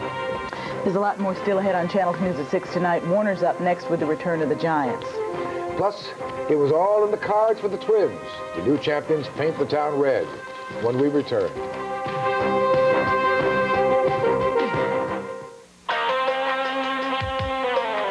St. Louis is watching, Mark and Lewis. St. Louis is watching, Mark and Lewis. Watching the price, giving great advice. Watching the store, could save you so much more. New Mark and Lewis, we always beat the competition. St. Louis is watching. I know what you're thinking. You're thinking this guy is never going to get to the bank today. Wrong, because I've got a phone. And I've got the George Money Management System from First Jersey National Bank. With George, I can check my balance, apply for a loan, even pay my hospital bill, all from an ordinary touch-tone phone. You can't beat the George Money Management System from First Jersey National Bank. If you can get to a phone, you can get to the bank. This tastes like Carvel ice cream, but it really isn't ice cream. Darling, that's a contradiction. And it's made fresh at Carvel. Tell me more. And it only has 18.5 calories per fluid ounce. Well, you gonna give me some? Comes in lots of flavors and even in cake. What is it? Feed me, feed me. It's Thin-y-Thin, a dietary frozen dessert, and I got it at Carvel. Thin-y-Thin? Yeah, Thin-y-Thin, for fatty fats like you. Now, come on, give me some. Okay, here, it's all yours. Hey, you finished it. There's a new civilization where people have evolved beyond the need to stand in line. Mastered the art of being served when they wish. Developed technology for continuous communications. And conquered space for work and relaxation. Amtrak's Metroliner service, the most advanced civilization from New York to Washington. America, all aboard Amtrak. Well, the Senators, under an assumed name, finally won. My life is complete. There it is. The Senators will win the World Series 4-3, and they do it after watching these guys living in Washington, last place for over 40 years. This is a dream come true. I mean, you have to be a Washingtonian to appreciate it. Your father would really be thrilled. Father would be thrilled. The whole family would be thrilled. I mean, this is something. This really is an historic moment to any Washingtonian that watched these guys play there and then saw them move to Minnesota. And, of course, it's unusual that both home teams won all their games. That's right. That's right. First time in a imagine if it flipped around. The Cardinals had 4 games at home, and the Twins. Next year. That's right. And, you know, I'll tell you what, that 7th game last night had to be a great walking advertisement for the use of limited videotape replay for baseball. In fact, there were 4 calls. If they had occurred in the National Football League, they would have been reversed. Absolutely. By videotape replay. Let's take a look at them. Let's go to the videotape. First of all, bottom of the 2nd, here comes Don Baylor. Here comes the throw. There's Pena. Watch Baylor's right foot. Hey, that man is safe. Forget it, Dave Phillips. Come on. Then Baylor up, ground ball. Keep in mind, forget the fielder's glove. Forget the fielder. Where is the ball when the fielder touches it? Fair. That's a fair ball. Lee Wire calls it foul. Big play. Gagne comes up. And Gagne, watch this one. The ground ball to Lindemann. Here it is. Lindemann, the flip to Lindemann. Flip to McGrain. Look at McGrain. Look at his left foot. See, he actually pulls back the base. Come on, Gagne was out, and he hadn't reached it. Of course, it tied the game. Then Herr's picked off. First of all, here's Herbeck. Let's say it's not interference. Forget interference. Look at his left foot. He's safe. That's right. And they called him out. Goodness gracious. I'll tell you, for the record, World Series umpires, they're picked by the league and the supervisor of umpires. But yes, these plays don't happen in slow motion. Absolutely. I give them credit. Give them credit. They got to call it like that. But more reason, use videotape replay on a limited basis. And by the way, all umpires must umpire 6 years before they can work in a World Series. Each Twin or Senators winning share $85,000. The losing share $56,000. Here's a nice gesture. The Cardinals voted a half a share to their orthopedic surgeon, the team's orthopedic surgeon, because all those guys were injured. Nice. Not that the orthopedic surgeon probably doesn't need it. But the team is kept in business. That's right. 12 players filed for free agency today, including Dave Righetti and Bill Gullickson and Candelaria of the Mets. All right, pro picks. We said take the Giants, give the 9.5. If you did, easy win. Let's go to the videotape. A lot of offense for the Giants. First of all, Joe Morris. Remember he gained 179 yards against the Cardinals the last time they played? Well, yesterday, 88 yards and 22 carries, tackled by his Cedric Max. George Adams coming out of the backfield, 6 receptions for 79 yards, and that looks good, number 33. And then, certainly, this had to be one of the greatest catches of the season, Lionel Manuel. And it's amazing that Sims could be that sharp after not playing in a game for 5 weeks. 17 for 21, 253 yards. And how about the defense here? Did you see the play by Carl Banks? I mean, Lomax didn't even get the snap from center. And if there was a home game yesterday, the Cardinal fans would have been saying, bring back the replacements. This was Earl Farrell, wrong way Farrell, and then Vi Sikahima on the punt return, tackled by the Phantom. That's it right. Wait, no time for the Jets? That's too bad. The 2 plays, of course, that killed them, the 2nd and 10, the Bryant play, and the 3rd and 10, the Ricky Sanders. Otherwise, as bad as they were, they could have won the game. And the Houston Oilers, who said they were going to move to, move to Jacksonville, no, they just signed a new lease. They will stay in Houston because they're going to build 72 luxury sky boxes worth $30,000 apiece. That's over $2 million. So they're going to stay there. Rangers home tonight against the... Who's going to build it for them? The Houston, the Astrodome. The town's going to build it? Houston, the Houston Astrodome. In other words, they're going to let them build it. There's going to be big bucks. I know, who finances this? I see what you're saying. I'm not sure, as a matter of... Well, it would have to be the Houston Astrodome. No, not necessarily. It might be the city or the state. Yeah? Not the team. Maybe and I question that. But the point is the owners will get $2 million, you see. Well, we're not done yet. If you want the best for less, Morialta found a perfect place for a bargain where only the finest is on the rack. But first, the real Giants are back, and Harry Carson joins us live to play Monday evening quarterback when Channel 2 News at 6 continues.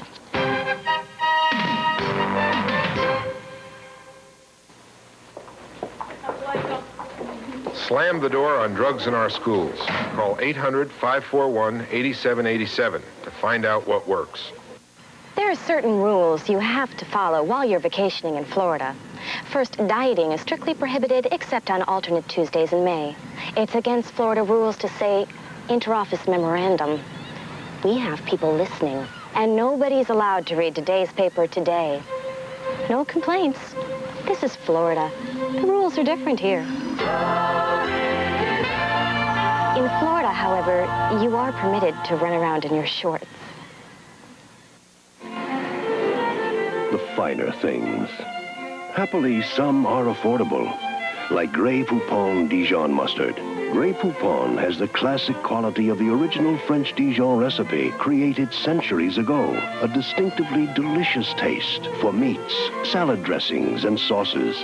So enjoy one of life's finer pleasures. Pardon, monsieur, est-ce que vous avez du Grey Poupon? Mais bien sûr. Grey Poupon, one of life's finer pleasures. Grandma, read me the story.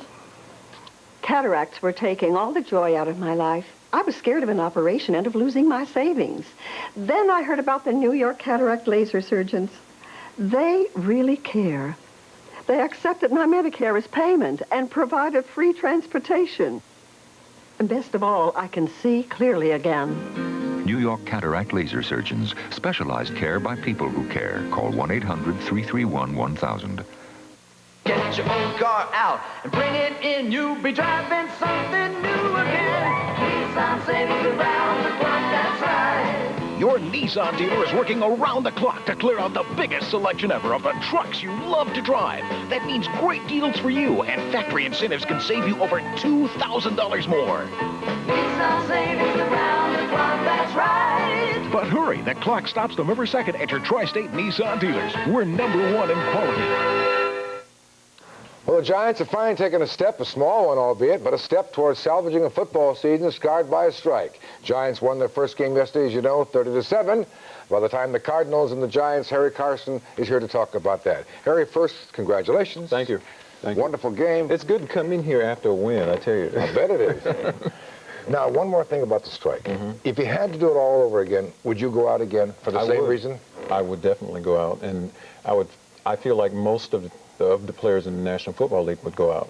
Do you think, though, the union was wrecked, damaged severely? I really don't think the union has been wrecked. We know what happened during the strike. We were put through the ringer, so to speak, and a lot of players really didn't appreciate it, and they have to understand that that was just business. Is there a wider gulf now between you and management? Well, as far as the players and management, there's a little gulf. Is it wider now than it was? I think so, yeah. It's strained? Very much so. Now to the game. What was it like yesterday in the locker room, because you had a couple of guys that went across the line, and then on the field? What was it? Well, in the locker room, it was really no big difference. Okay. We all had to put our differences behind us, and we needed to win a ball game desperately. Yes. So whatever differences we had, we just put them on the back burner. How about in the field between the two teams? Since the Cardinals had a lot of guys across the lines, right? No problem. There was no problem. There was no... It was just two regular teams going about the game. We went out with the purpose of winning. It really didn't matter whether they were the Cardinals or the Cowboys or the Bears or whomever. You looked awfully sharp yesterday. The whole team looked sharp. Did we? Yes, we really did, because we worked out. Surprised me. We worked out during the strike. We stayed in condition, and we worked out as a group in practice. Because offensive linemen, I mean, it's really tricky because the timing is so intricate, and everybody was off the ball at the same time. Well, we have some new Very guys. few penalties. We have some new guys in there. Damian Johnson is new. Bill Roberts took over for Carl Nelson, and both of those guys did a really good job yesterday. And the defense is, as usual, great stuff. You've been able to stuff the run now for years, and you're still doing it. Well, against Chicago, we gave up some big plays. We lost the game to Dallas that we should have won. And I think the defense had a point to prove yesterday. That was a nationally televised game. We wanted to look sharp. And you did. In that game. Notice we tried to play giant defense yesterday. Notice Joe Morris changed the way he runs. I start to his right and then cut back across the grain. He's a great cutback runner. He was doing well yesterday. He will start to one side, pick a hole, and just turn it up. The guys did a good job blocking for him, and he just... Now, can you play with the same intensity for 9 more games? Well, and that efficiently? We're going to have to. Every week, we're going to have to turn it up a little higher, because as the season progresses, we're going to have to give it our best shot. And every week, people are going to shoot for us. And if we don't turn it up, we're going to be sitting at home the first of the year.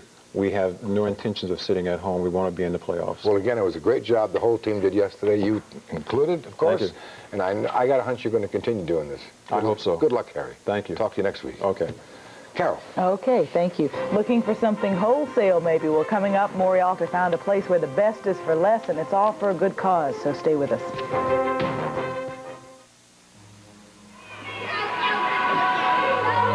What was your reaction?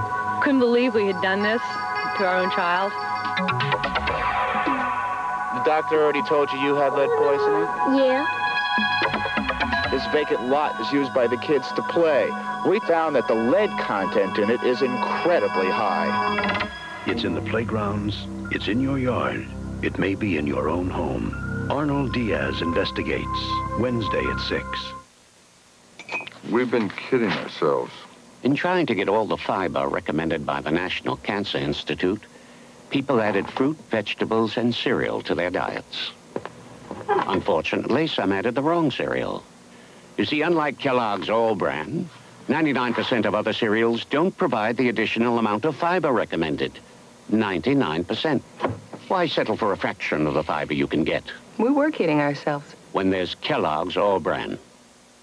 Imagine a new car on the road with a hint of fine European luxury cars, but with an aerodynamic styling all its own, with low wind resistance, front-wheel drive, and a fuel-injected V6 engine for driving performance. Introducing the 1988 Buick Regal.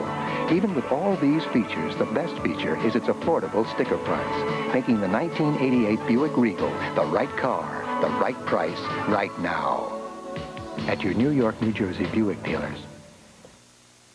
Now for a look at some of the stories we're working on for Channel 2 News at 11. Bree Walker's in the newsroom. Bree? Tonight, Carol, we'll have the fallout from today's plunge on Wall Street. Coming up at 11, tallying up the losses from another grim Monday on the market. We'll have complete coverage of the heavy trading and the latest on a shooting at a Merrill Lynch office in Miami. And investors' desperation turns to violence. Plus, President Reagan tries to calm the shaky market by tackling the budget deficit. Tonight, we'll ask some senators where the budget talks may lead. Is the answer higher taxes? That and a lot more at 11. Join us. Finally, this evening, there was this big sale today, top-name items that didn't carry top-name prices. And all that showy stuff was all for a good cause. Maury Alter has this tale. I know what you're thinking, Bloomie's or Macy's or somebody must be having a sale with this line. You're right, there's a big line. You're right, it's a sale, but it's not a department store. Can you believe this line? What's so good about this particular sale? Well, it's spectacular things. There are things donated by the movie stars, and there's furs, and there's jewels, and it's just a thrill. It's just an adventure. It is the 16th annual Posh Sale at and for the benefit of the Lighthouse for the Blind. Benet Venuta's in charge. All the proceeds go to the Lighthouse. Gently used designer clothes, furs, costume jewelry, a little of everything. And Benet told us you can get all kinds of unbrand new, brand name stuff. And stuff worn by folks with big names. Hi, we have on Raquel Welch's sequin dress, Raquel Welch's costume earrings, and Raquel Welch's necklace. Oh, yes, we have a bathrobe that was given to us by Henry Kissinger.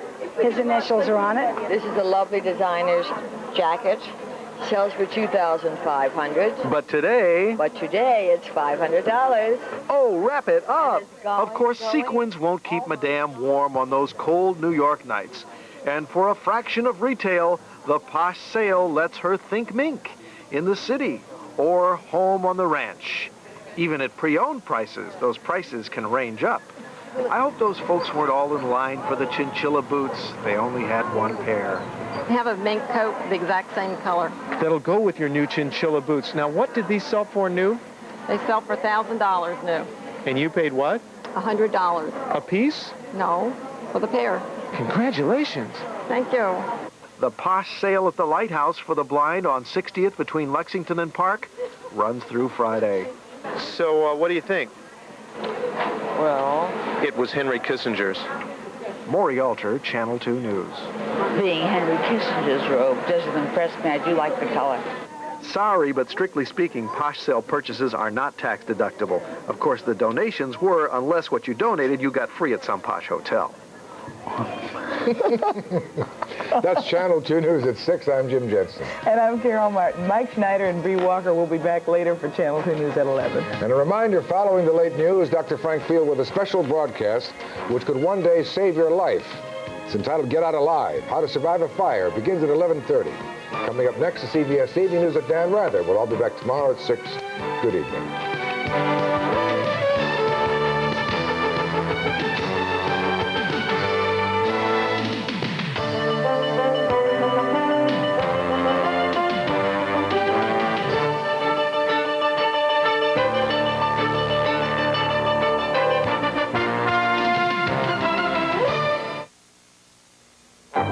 Here with the opinion of the management of Channel 2 is editorial director Leslie Crossan.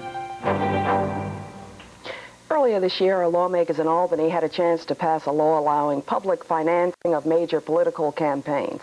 They chose not to. Now Mayor Koch is asking the city council to do what the legislature wouldn't. It's a good idea. The public financing bill would require candidates for citywide office to raise a set amount in contributions from a large number of people before they qualify for matching funds.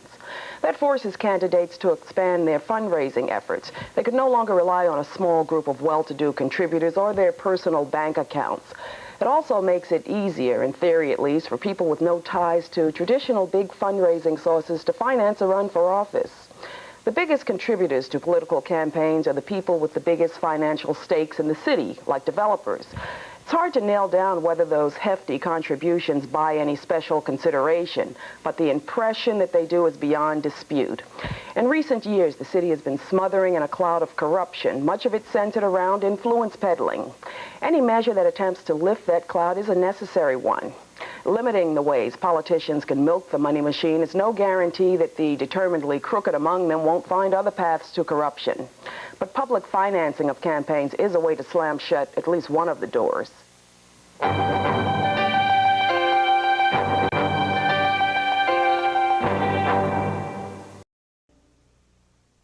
This is CBS. Good evening. This is the CBS Evening News. Dan Rather reporting. CBS News correspondent David Martin reports tonight that a U.S. warplane has fired at what it thought was a threatening Iranian aircraft. It happened in the Persian Gulf, and word of it came after another ship was hit by a mine outside that Gulf in what had been considered safe waters. Our coverage begins with Doug Tennell. The Texaco Caribbean was fully loaded with Iranian crude oil and sailing alone to a deep-water anchorage just outside the Gulf when an explosion ripped a gaping 12-foot hole in its port side. Oil poured into the sea. A cloud of gas fumes filled the air for miles around the American-operated crew, flooded the decks to prevent a fire. The captain radioed shore that he had struck a mine. The Texaco Caribbean had become the latest victim in a new phase of the tanker war, the mining of the oil lanes. It was unforeseen by the U.S. Navy and even by some of the most experienced Gulf mariners as well. What is unusual is that the incident occurred outside the Gulf in waters that had been considered almost 100% safe. An international anchorage for tankers where only a few days ago U.S. Navy warships were forming up the second convoy to Kuwait. 500 miles away, the 3 Kuwaiti tankers and their American escorts in the convoy stopped short of Kuwaiti waters yesterday, where more mines were reportedly discovered in the channels of the northern Gulf. With the supertanker Bridgeton still waiting today for its orders to begin the return trip out of the Gulf, it seemed America's plans were everywhere at the mercy of mines and those who planted them. They pose an anonymous, random threat, especially to Navy warships like the American guided missile cruiser Fox, which sailed into the Gulf earlier today. The Fox was on a little-noticed mission, escorting the tanker Alabama through the Strait of Hormuz. A second ship from Saudi Arabia followed close behind. This informal convoy cleared the strait without incident. Navy Warship 3-3, this is CBS News on board Bravo Oscar. How's it going today, over? Roger, CBS, this is Navy Warship 3-3, routine day, over. It was also a routine day for the U.S. ships just standing by at sea for the arrival of a fleet of helicopter minesweepers still a day away.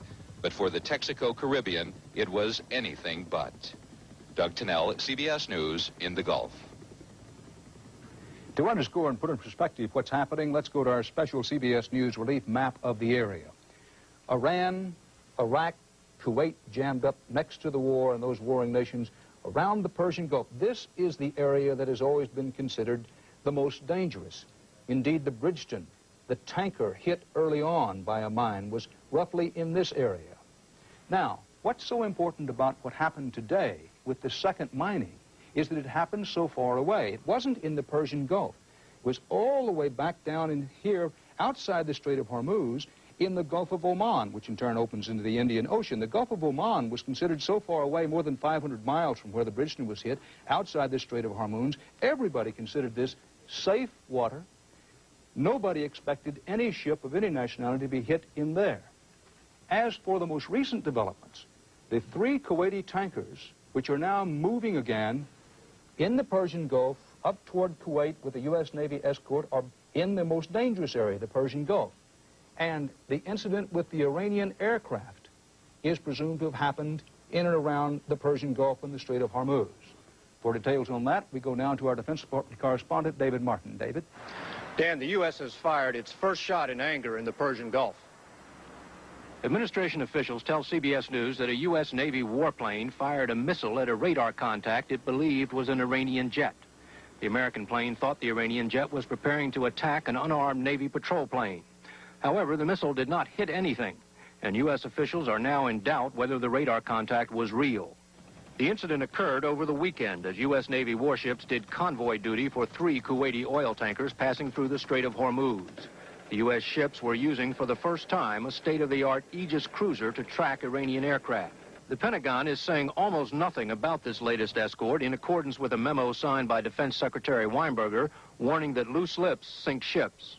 It may not have dawned on some of you, but to talk about, report on future operations of these ships, about the tactics and other details, is very much a situation that could endanger someone's life over there.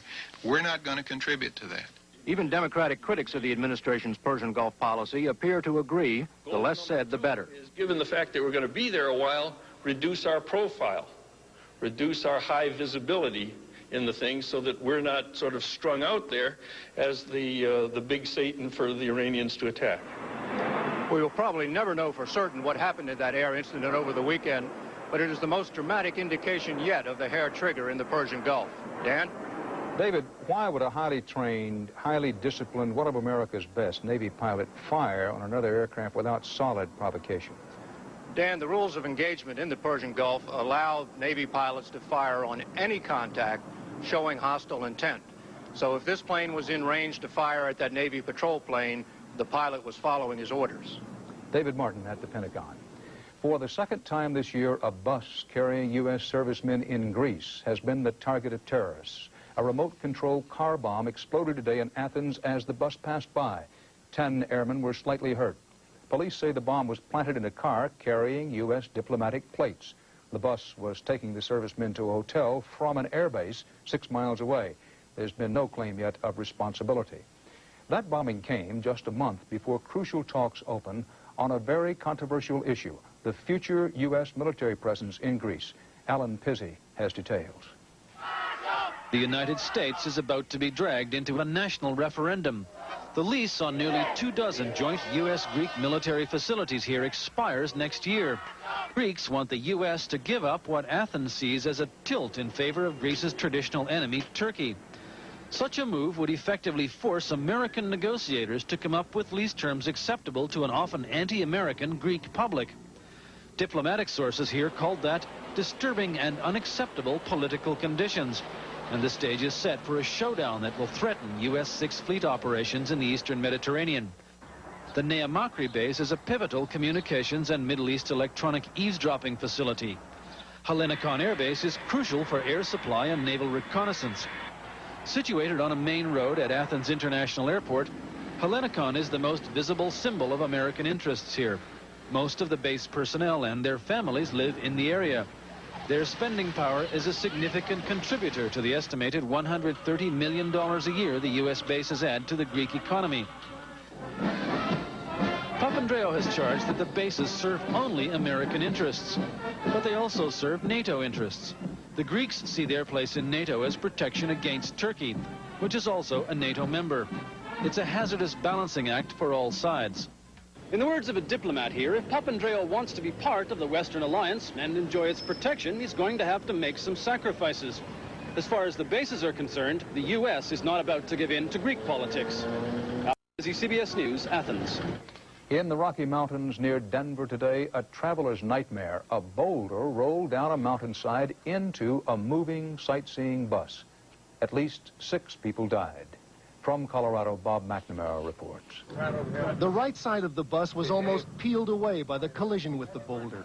Witnesses saying the driver tried avoiding the 1-ton rock but couldn't. Passenger seats were crushed by the impact, and several victims were thrown from the bus. The dead were 3 men and 3 women. We started working on the people that were still alive. The ambulance, showed up. Everybody was doing what they could. Among the 16 injured, at least 5 of those airlifted to Denver hospitals were listed in critical condition.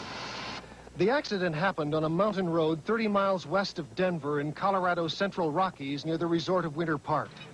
The bus with 28 passengers was on a day-long sightseeing tour out of Denver. Passengers were American as well as foreign tourists, including several Japanese. Tonight, investigators say it was a highway road crew that triggered the boulder's fall into the bus.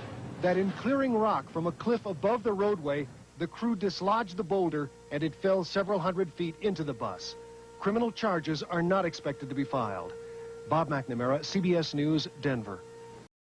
In San Francisco, FBI and Army investigators are pursuing a disturbing investigation, the latest in a series of suspected child sexual abuse cases at U.S. Army daycare centers.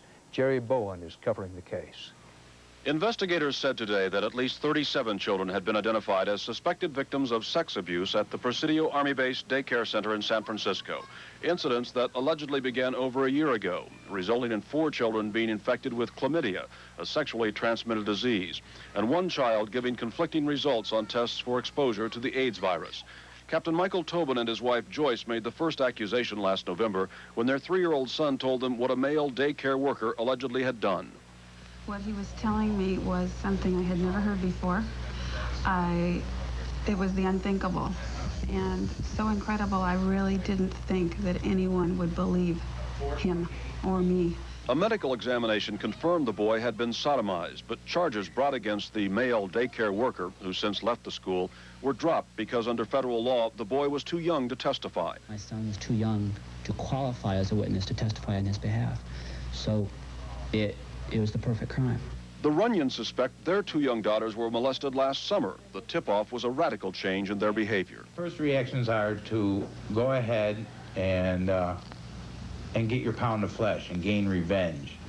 The center, which cares for 250 children, remains open. The investigators have assured me that none of the caregivers here at this center are under suspicion of any wrongdoing whatsoever. With the Presidio case, nearly 10% of the Army's daycare centers worldwide have come under investigation for child sexual abuse, including a 1985 case involving the daycare center at the Military Academy at West Point. Attorneys want that case reopened now because the children are old enough to testify. It's been something she's been trying to tell people for 4 years. In the Presidio case, investigators continue to interview possible child victims.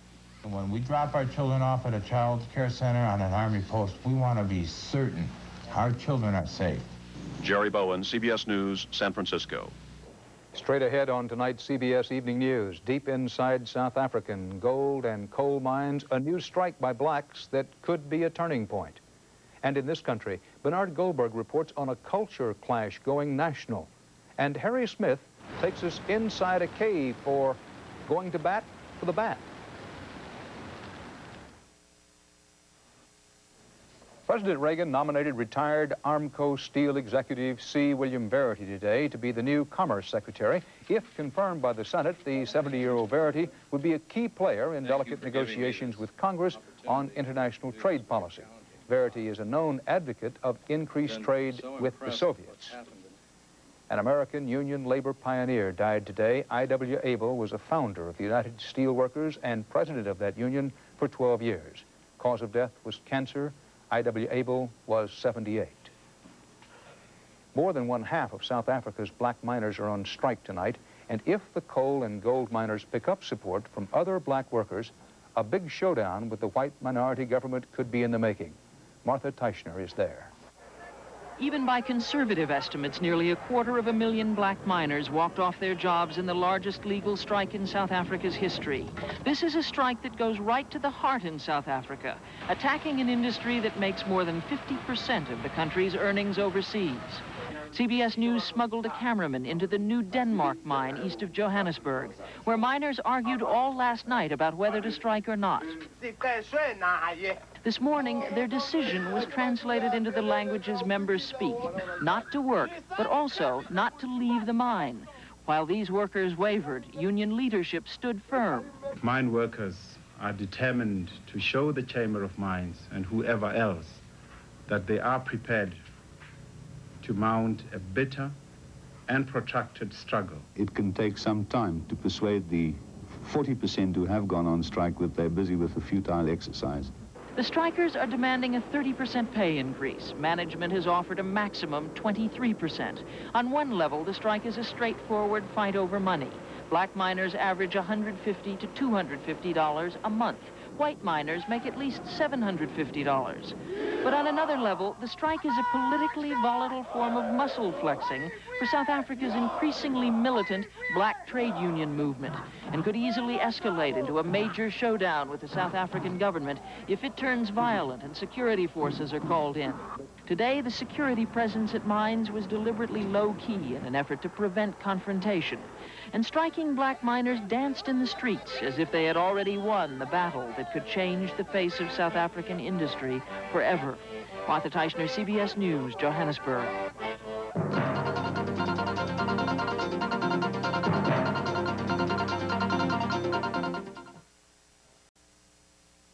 United States Supreme Court Justice William Brennan is being tested at the Mayo Clinic tonight, prostate trouble. At age 81, Brennan is senior member of the court. He's also regarded by many as the court's leading opponent of reactionaries, or as some call him, liberal. Brennan is the third Supreme Court justice treated this year for prostate problems. Justice Harry Blackmun completed his latest treatment Friday. Justice Lewis Powell already has retired.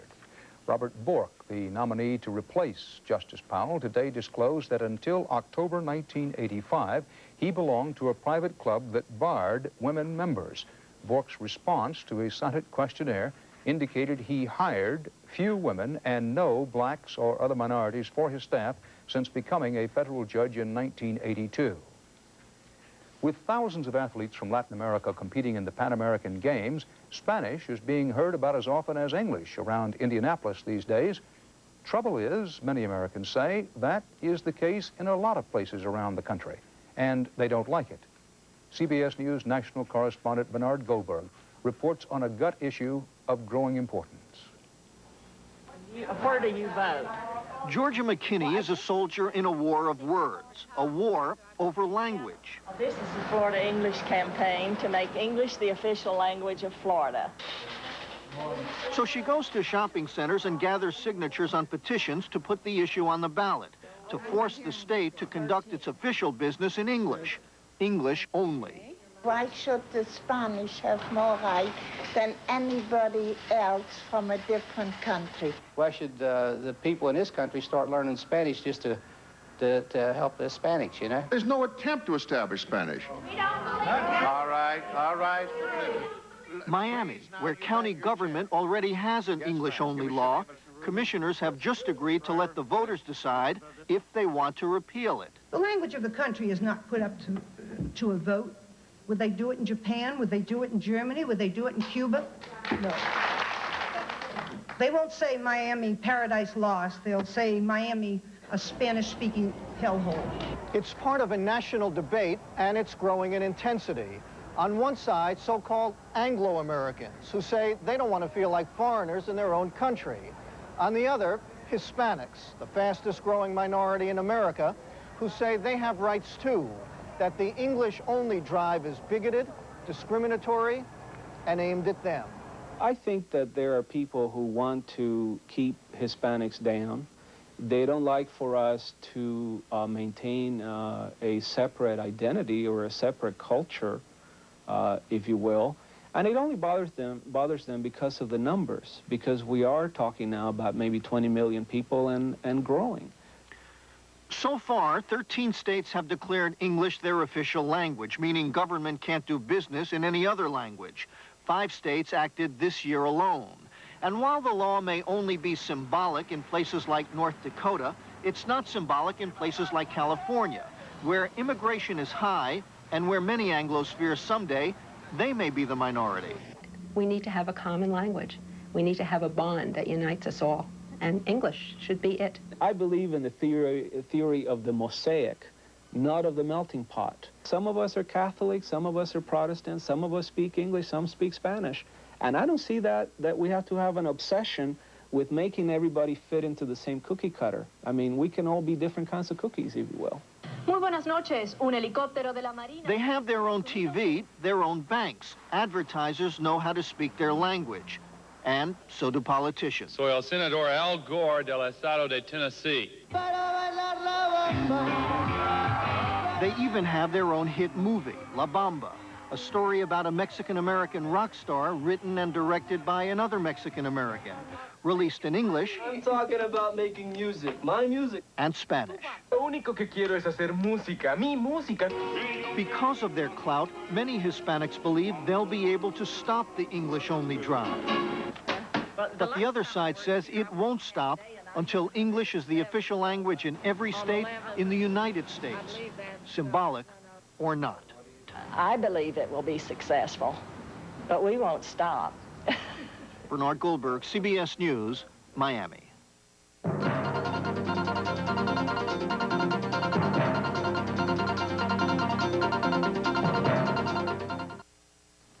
Bats are the only mammal that can fly. There are more than 900 species of them. In the world of popular culture, the bat is represented by Batman, a good guy, and Count Dracula, the embodiment of evil. But what about the real world? As Harry Smith reports, events in a Texas cave indicate the tide may be turning in favor of the bat. One of the prettiest sights in Austin, Texas is the Congress Street Bridge just before dusk. What you would probably rather not see is underneath the bridge, 750,000 bats heading out for the night. For most of us, the mere thought of a bat conjures up notions of disease and disgust. But that's wrong, according to Austin-based Bat Conservation International. Merlin Tuttle and his staff claim bats have been getting a bad rap for centuries. They're vastly understudied, vastly underappreciated, and overly persecuted. It really is true that we're in a race against time to save many of these bats. The threatening congestion and construction of San Antonio, Texas, is now within a few miles of the largest bat colony on Earth.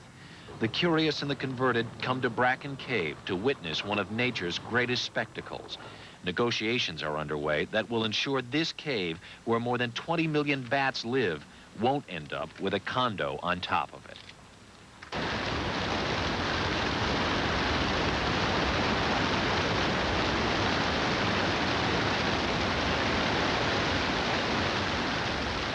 It's very exciting.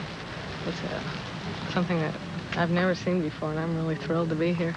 Do you like bats? I'm beginning to love bats. Beyond the oh wow reaction is the fact that this colony eats 250,000 pounds of insects every night. Without them, simply going outside would be unimaginable. Whatever we think of them, we need them around. And every time we lose another colony of bats, we jeopardize the health of an environment we all must share. If your uncle told you bats are blind, get tangled in your hair, will attack on sight and give you rabies, your uncle, like everyone else's, was wrong. Bats are among nature's most gentle creatures. They really have more to fear from us than we have to fear from them. Misunderstanding of bats has led to their widespread slaughter. Many species are already extinct. Bats are competing for conservation dollars with baby seals and bottlenose dolphins. And in this battle for survival of the prettiest, Bat Conservation International thinks their winged friends have a chance, if only seen in the proper light. Harry Smith, CBS News, San Antonio. And from inside what Arthur Willie Morris once called the Big Cave, New York City, that's tonight's CBS Evening News. Dan Rather, see you tomorrow. Good night.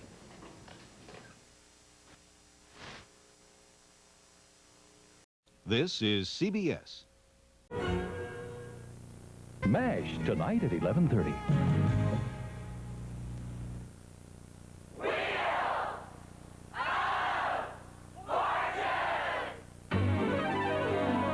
Look at this studio filled with glamorous prizes, fabulous and exciting merchandise, including this apartment showcase filled with fine furniture. Dramatic Art Deco black onyx and diamond ear clips. And a versatile four-wheel drive Ram truck. Over $104,000 just waiting to be won on Wheel of Fortune. And now, here's your host, Pat Sajak. That was good. Thank you, Jack. Thanks, everybody, and welcome to Wheel of Fortune. Glad you could all be with us. And now, please join me in welcoming our hostess. Here is Vanna White. Oh, Vanna.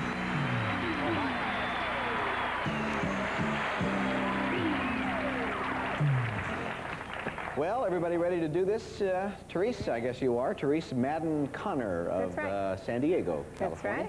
Tell me all about you and your life and your family and your interests and your aspirations and hopes and dreams. Well, I'm very happily married. My husband and 3 gorgeous children are right here today. Oh, good. I'm a working mom. I have a career in special education and a second one in psychotherapy.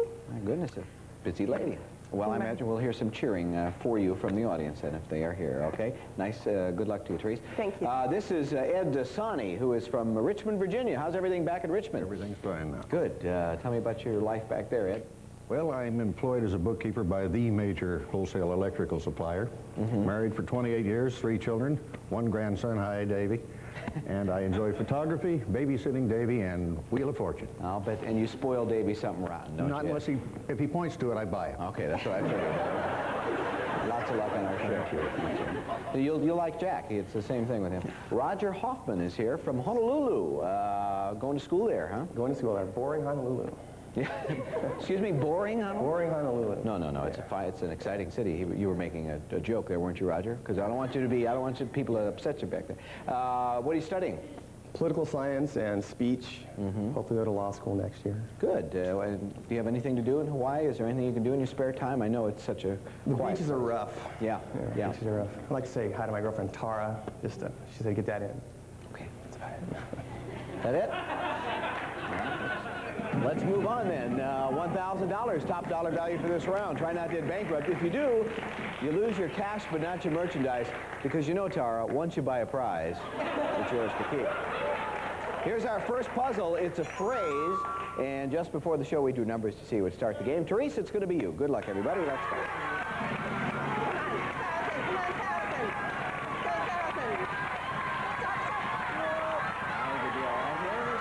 $750. T. There is one T, yeah. That's good. Or? I'm going to skip.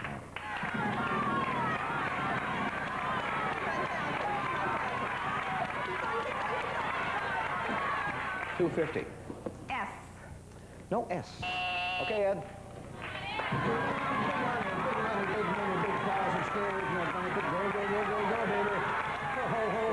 Watch that arrow right in front of you, Ed. That's the one you want to keep an eye on. Oh, my goodness gracious, I did it good. An N, please. Watch your language, Ed. No, I'm kidding. There's no N. Forgive me, everybody. Roger, you're good.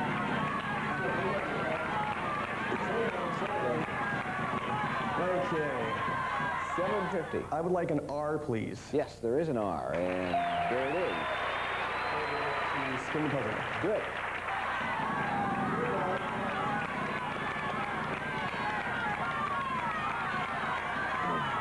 $600. I would like an H, please. Yeah, there's one H. Okay. Okay. I'd like to buy a vowel, please. Mm-hmm. I would like to buy an E. One E, yeah, there it is. Still your turn. I would like to spin.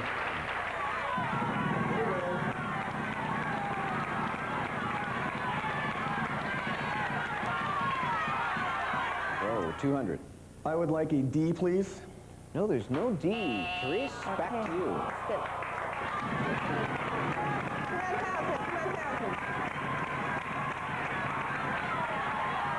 400. And F. Yes, there is an F. You have $1,150. What do you want to do? I'd like to buy a vowel. All right. An O. Well, you're going to get one, and that's it. $900 left. Okay, I'll spin. Okay.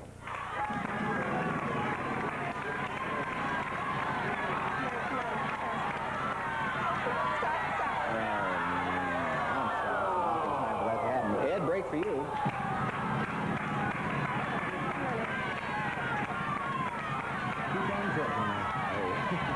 $350. I'd like an M, please. Uh-huh. Sounds like he knows what he's talking about. Ed?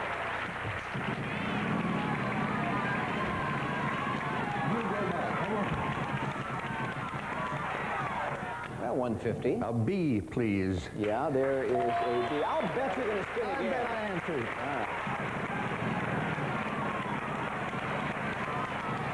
Come on, big baby. Well, $150. An L, please. There is an L. That's going to do it. The rest of vowels for $650, Ed. What's this phrase? Rule of thumb. Sure, that's it.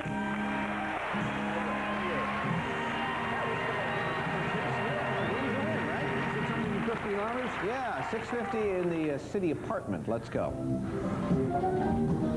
For $450, the home videos. All right. That would leave $200. For $90, a ceramic dog. Okay, $110. You want that on a gift certificate or on account? On a gift certificate, please. Here's Jack to describe your prizes as best he can. Yes, very dramatic moment, Pat.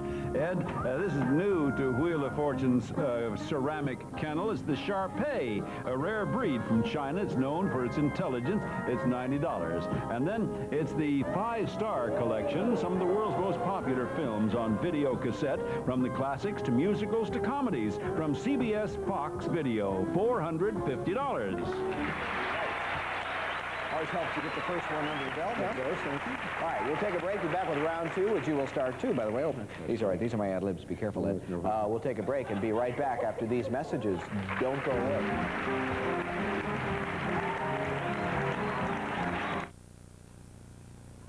Come home with me to Tennessee.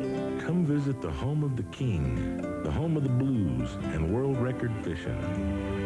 You ought to see the one that got away. Welcome to Tennessee, a place that'll take you back in time. to the days of Casey Jones, the Civil War, and long before. Do polar bears grow in Tennessee? They sure do, and ducks live in hotels.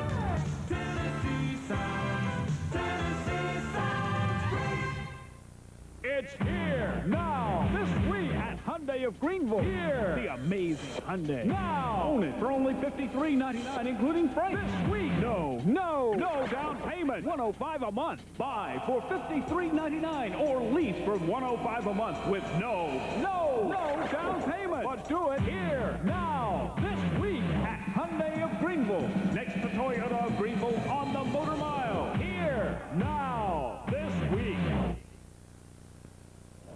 All right, round two. We have a nice prize in the wheel. It's a trip to somewhere, but I think we need to be more specific, Jack. I think so too, Pat. I'd like to tag along on this one. We could fly one of our players and a guest for a week in Vail, Beaver Creek, Colorado, where the entire family can have fun on and off the slopes. Vail. Everything should be this perfect. This is $2,340, Bobby. Our player, he isn't really going to tag along. He's just speaking as in a kind of an announcer here. You land on the wheel there on trip, and it will go into your bank. And if you solve the puzzle, it will be yours. And our category for this round is phrase. There is an apostrophe in it. There it is. Go ahead.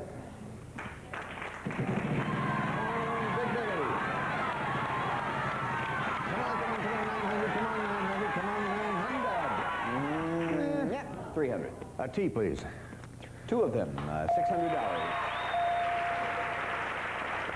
Spin. Big money, please. Big money, if you please. 200. An H, please. There is an H for you.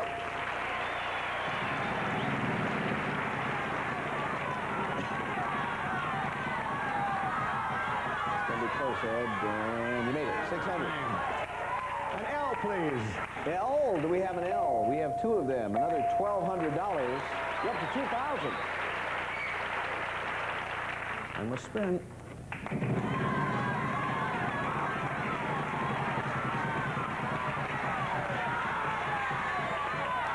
200.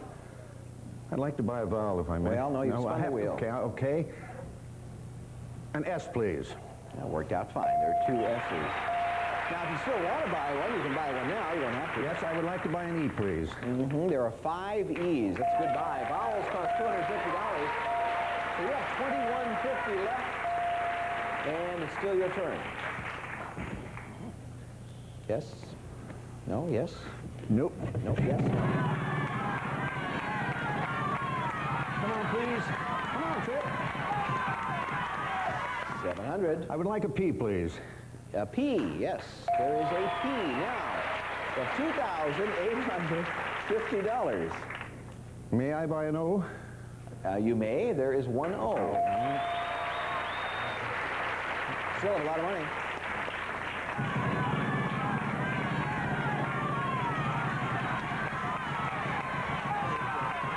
Going to get there? Not quite. May I have a D, please? There are 2 Ds. Another $900. You're up to $3,500 now. May I solve the puzzle, please? Well, you sure can. Please don't feed the animals. Yep, that's it.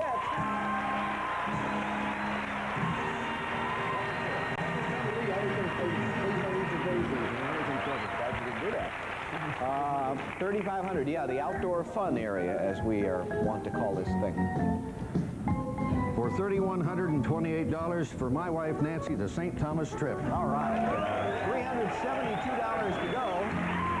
For $324, the meat smoker. Not just any meat smoker, a Mr. Meat Smoker. The remaining $48 will go on a gift certificate or on account. How would you like it? On a gift certificate, please. All right. Jack, let's hear about it. I sure will, Pat. Ed, your gift certificate will be from Service Merchandise, famous name brand item. Select from our 500-page catalog or redeem at one of our stores from Service Merchandise. And then you chose Mr. Meat Smoker. It cooks 6 ways: smoke, roast, steam, barbecue, shish kebab, and fry. Cool to the touch handles. Electric stainless steel model featured here from Mr. Meat Smoker, $324. And finally, we'll fly you and a guest from Los Angeles to St. Thomas.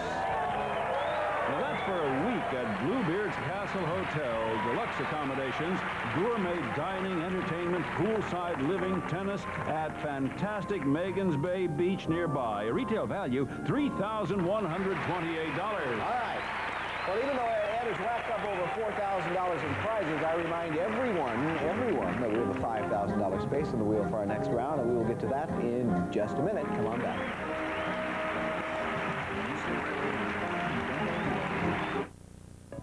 If you need additional living space, entertainment space, eating space, or even a space for a jacuzzi or plants, you need an AirVent SunSpace from AirVent Exteriors. SunSpaces are designed and installed to meet your needs and blend with the architecture of your home. With help from AirVent Exteriors' professional staff, you get the best service available with a complete year's warranty on workmanship. Convert your little used patio or deck into a totally maintenance-free SunSpace. AirVent SunSpaces from AirVent Exteriors, your full-service home improvement company. I raced over 1,000 miles of frozen wilderness to win the Alaskan Iditarod sled dog race. When I'm on the trail, I've got to really travel light. My dogs and everything else I took along with me had to really work, like Alka-Seltzer Plus cold medicine. It helped clear up my head, my runny nose, and ease my aches and pains. I can't afford to let a winter cold slow me down, so I use Alka-Seltzer Plus. All right, gang, let's go. Alka-Seltzer Plus cold medicine. Fast, effective relief for tough winter colds. Come on home to Tennessee. Our homes are open to you. The homes of Andrew Johnson, Davy Crockett, and this pretty lady. So if you're looking for a great vacation, how does this sound? The Great Smoky Mountains at dawn, scenic rivers, mountain crafts at Gatlinburg, and Knoxville Art Festival, Lookout Mountain and bluegrass music. How about it, Dolly? Sounds great to me.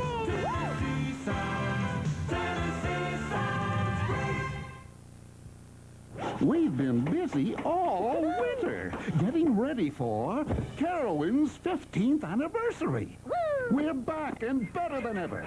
And to celebrate, we're getting together with Wendy's to give you not one, not two, not three, but $4 off our admission price, so you can see what's new this season. Don't miss out on all the fun. Go to participating Wendy's for your $4 off coupon, then come to Carowinds during our 15th anniversary, because nothing's more fun. Round 3, as promised, features that $5,000 space on the wheel. There it is. Category this time is occupation. Go, Roger. Here we go. 5,000.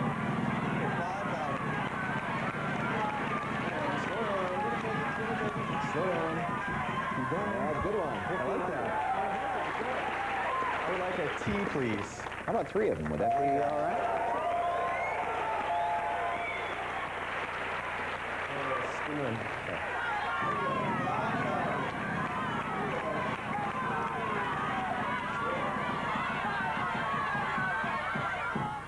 An N, please.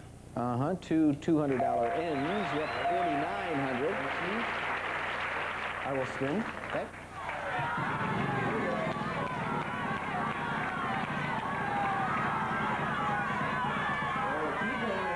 Keep going like that. All right. What letter would you like, Roger? I would like an S, please. You know, there's no... Couldn't cash in. Sorry. Therese. Come on, 5,000. 5,000. Keep going. 200. An R? Yeah, 1 R. Get you started. Not enough to buy a vowel, so spin the wheel. Yeah, I'm going to... Come on, 5,000. Keep going. Now it can stop, huh? 200. A D. Mm-hmm. After some thought, it came up there. $400.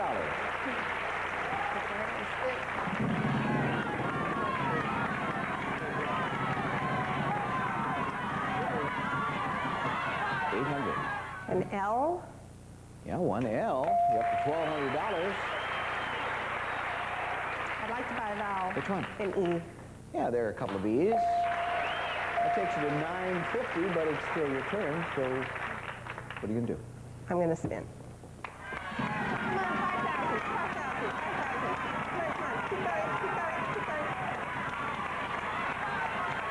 Yeah, 900. 900. The letter. I'd like an F. There is an F. Yeah. All right, $18.50. I'd like to solve the puzzle. All right, go ahead. Certified public accountant. All right.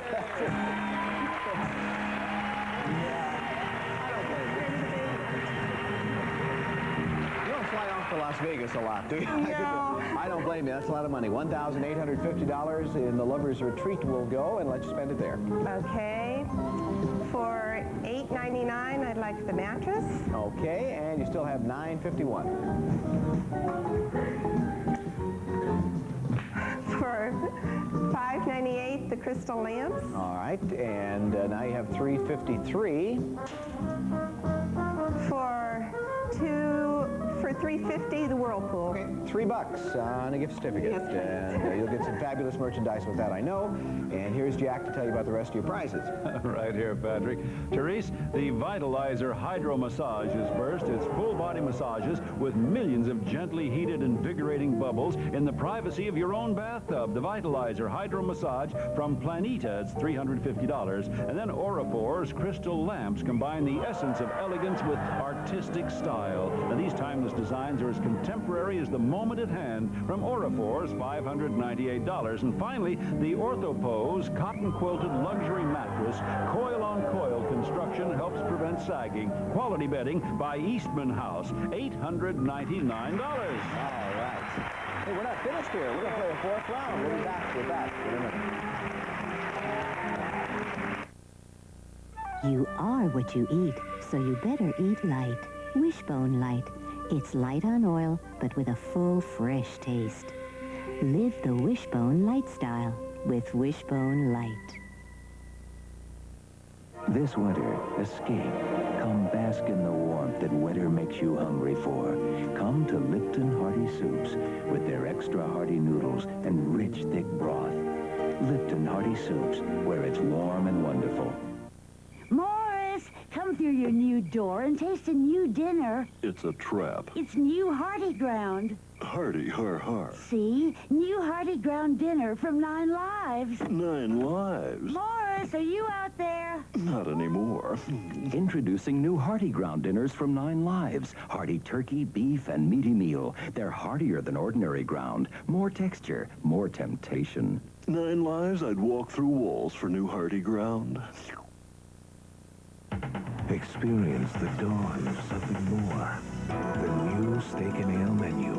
Untamed blackened steak, exotic fish, sensuous pasta, captivating new salads. A revolution of the senses for a very sensible price. The new steak and ale. Still the classics you've always enjoyed, with 20 new items under $9. All because you have a right to something more.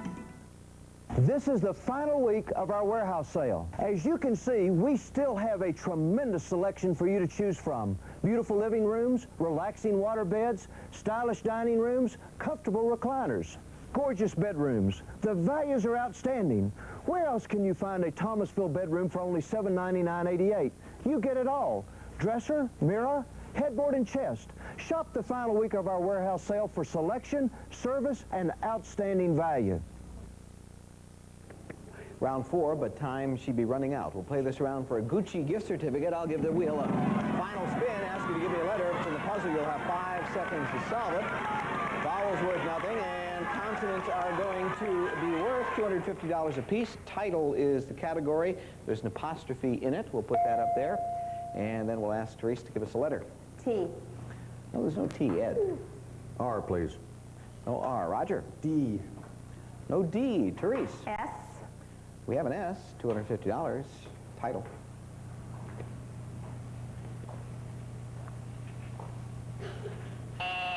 Ed. An N, please. 1 N. Time starts now.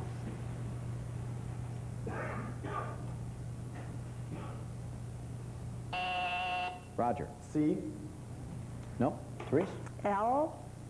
2 L's, up to $750. It's a title.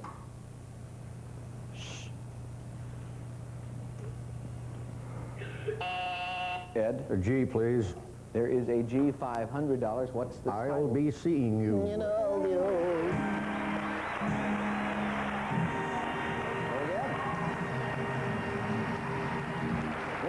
$500 on a Gucci gift certificate for you, and that brings your game-winning total of $4,650. Nice going. Stand by for the bonus round. It's coming right up to you. Therese, you should be pleased. You have $1,850. Thanks a lot for being with us. Thank you. Hey, Roger, I'm sorry things didn't go a little better for you, but heck, you live in Hawaii and you're having a good time. And yeah, incidentally, you may be wondering, it happens sometimes because there's no rule against various family members trying out. We had your brother on recently. Twin brother. Yeah, I mean, he's a twin, right? He's a twin. Because I kept doing, I know this man somewhere, but that's where it was. And he did okay? Fared a little better. All right, well, that's all right. So on average, the family did great. That's the important thing. Hey, we have some nice party gifts for you. Thanks a lot for being with us. Good luck to you. We will take a break. When we come back, we'll see what Ed does in the bonus round. Either I'll be here or my twin. I'm not sure.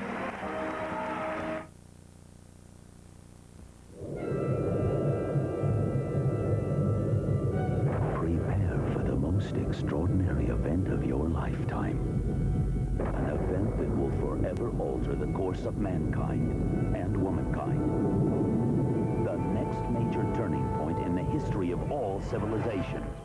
Hi! Introducing the new Suzuki Samurai 4x4. The beginning of the universe was dull by comparison. The discovery of fire pales in significance. Back around the turn of the century, when most folks produced their own foods right on the farm, country sausage making was a family tradition. But today, old-timers say they just don't make sausage like they used to. Well, now, somebody does. Introducing new old-timer sausage, made like farm folks used to make it, using only choice pork shoulder cuts, blended with carefully guarded seasoning secrets and nothing else but old-time goodness. Old-timer, country sausage like they used to make it, only better. How durable are parts from Advance Auto Parts? Let's check brakes. For both domestic and Japanese cars, Advance Parts perform time after time after time. And that's important, not just to you, but to our manager of quality control. Advance. We don't just stand behind our parts, we get in front of them. So you having a good time? Wonderful time. You should be. You have $4,650 in prizes. What would you like to go for in the bonus round? The Jeep, please. Ed, it's you. I can see you in there. Nice choice. Ed, you're going to be playing for the Jeep Wrangler open-air model with room for 4. Offers personal control, comfort, and the flexibility to enjoy both on and off-road driving. It's from Jeep Corporation. $12,765. Good luck.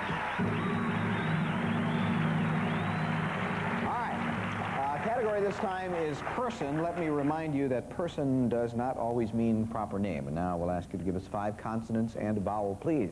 T. 1. An R. 2. An L. 3. An N. 4. An S.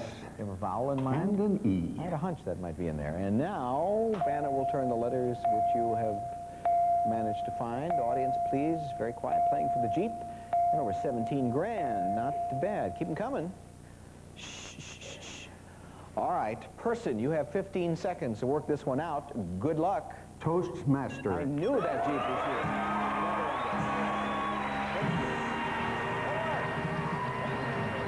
He's got the Jeep, and he's got some company. Why don't you step up here with us? Who is this lady? My wife, Nancy. Hello, Nancy. How are you? Congratulations to you. He's all right, huh? You're great. Ed, if I may, I'm going to take this microphone off you. Nancy, watch your step getting down. Head around to the passenger side of that vehicle. Ed, off to Vanna you go. $17,415 in prizes. What'd he say? I'll see you both in Richmond. Yeah. Ed, thanks a lot. Congratulations to you.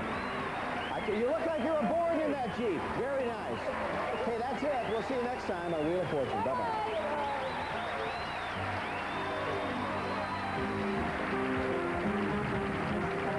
Some contestants receive Paul Mitchell Systems professional salon products, luxurious hair care and styling tools for the 80s, Paul Mitchell Systems, and Active Length Lee Press-On Nails beautify active hands. Press on in seconds. Active Length Lee Press-On Nails. And bake something special with Fleischmann's yeast, like this delicious teddy bear bread recipe in current magazines. Trust Fleischmann's yeast for taste and quality.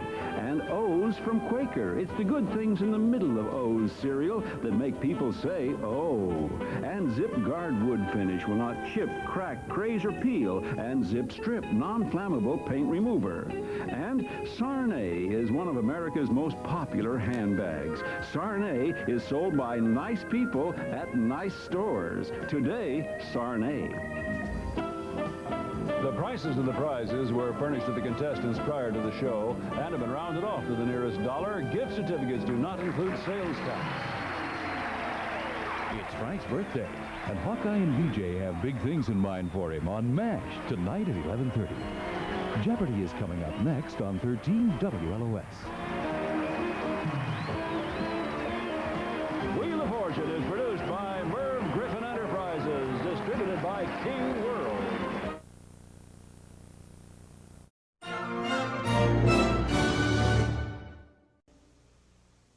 This is CBS.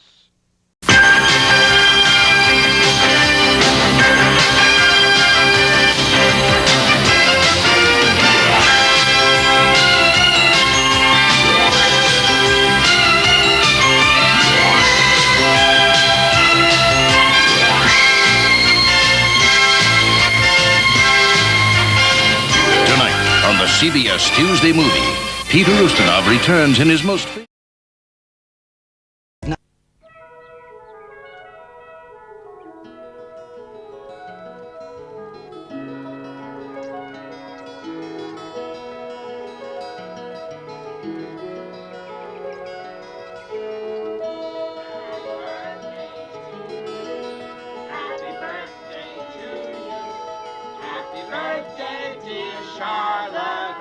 Happy birthday to you. Hey! All right, Chuck, come on now. Come on. Gotta make a wish. Make a wish.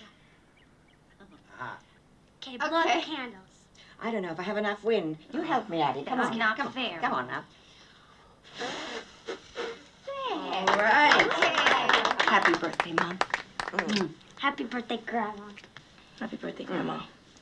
Now you've got to cut the cake. Here goes. Oh, no, George, now you do that. No, it's good luck. Addie, you Addie, cut you do the it. first. No, you cut the first piece, and then I'll do the rest.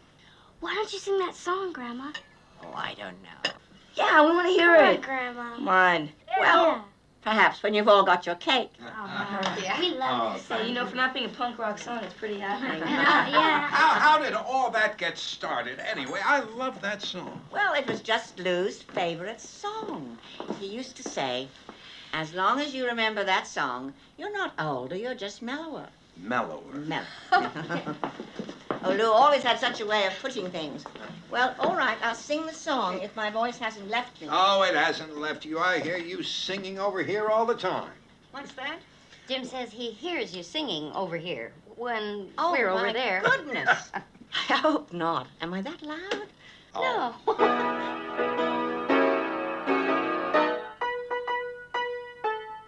After the ball is over, after the break of dawn, after the dancers leaving, after the stars are gone, many a heart is aching.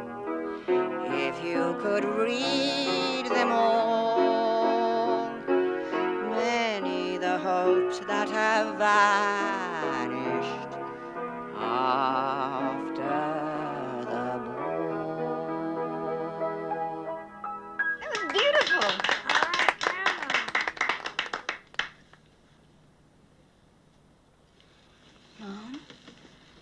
Mom, You all right? What's the matter? it's just that I can still see Lou sitting there, smiling, proud as punch, mouthing the words, He couldn't sing a note, poor man. We all miss him, Mom. I'll get it. I'm all right now. I'm all right. Did everybody get some cake? Yes, everybody except you. Hi, Pete. It's your father. Mom, it's Dad. Who is it? It's Pete, Mom. He wants to talk to you. Oh, well, I don't think I should talk to him, do you? He loves you, Mom. He just wants to wish you a happy birthday.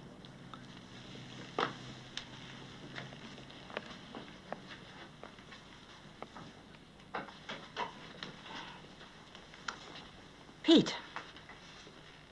Yes, well, that's very nice, Pete. But I'm sure I don't know what's going on. I don't know why you're not here with your wife and children where you belong. They're all here. I'm sure I don't know what you're doing. A new life. Yes, I've heard about this new life. A girl, young enough to be your daughter. I'm sure I don't see the sense in that. What's that? Yes, you said that before. Well, Pete, I've got a lot of people here who are giving me a happy birthday. Do you have anything else to say? No, I should think not.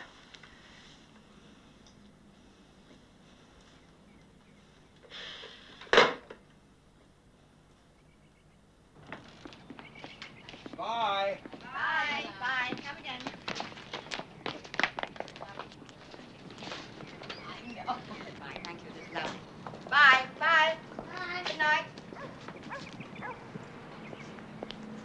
Georgia, talk to you a minute. Sure. I don't want to alarm you, and I don't think it's an emergency, but your mother hasn't stopped smoking. Oh, dear. There's her health to think about, of course, the effect on her lungs, but there's also the actual fire danger. Of course. She is getting a little confused and forgetful. Jim has already put out one small fire. In the house here? Well, he came over last Wednesday evening to fix her TV set, and he smelled something. Mm-hmm. And then he noticed a small fire smoldering in the carpet right in front of the sofa. I noticed today she'd moved the sofa to cover it over. Oh. And I don't know if you've noticed any other cigarette burns around and about, but that pink caftan that she wears has a couple right in the front. I'm glad you told me. Well, she sits in front of the TV and falls asleep, you know, or else she lights a cigarette and puts it down and forgets about it. Well, I'm going to have to speak to her. But I'm going to have to really read the right act to her, and I dread doing it because she doesn't take too kindly to criticism, you know? And please, don't let her know that I told you. No, no, no. No, I won't do that. Thanks for keeping an eye on her, huh? Well, she's a dear, you know, and we're just so fond of her. Yeah. I always hoped somehow that she'd remarry. Well, she's never gotten over Lou's going. Well, she has altered a good deal since he died. I know. Thanks for telling me. Bye.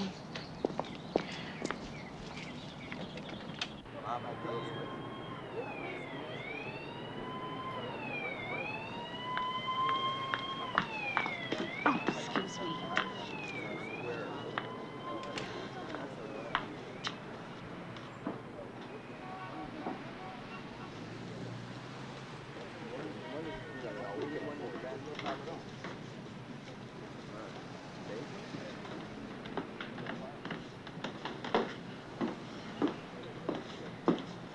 Marion, can I talk to you about some more money? A raise? You want a raise? Well, I know it's premature. I know I've only been here a month, but I've got to look ahead. How far you want to look ahead? 5 years? Are you serious? So long it took me. Brodnick's tight as a tick. Are you hurting? No, not bad, but I can see it coming. How long since your husband's been gone? 6 weeks. Heaven knows he's not about to come across. She's getting it all. No, you know, he made a special point of calling me, and he told me he's going to continue to support me and the kids. And you haven't seen a nickel? I don't mind working. I worked when Pete had a long bout with hepatitis. I can't begin to make what he earns.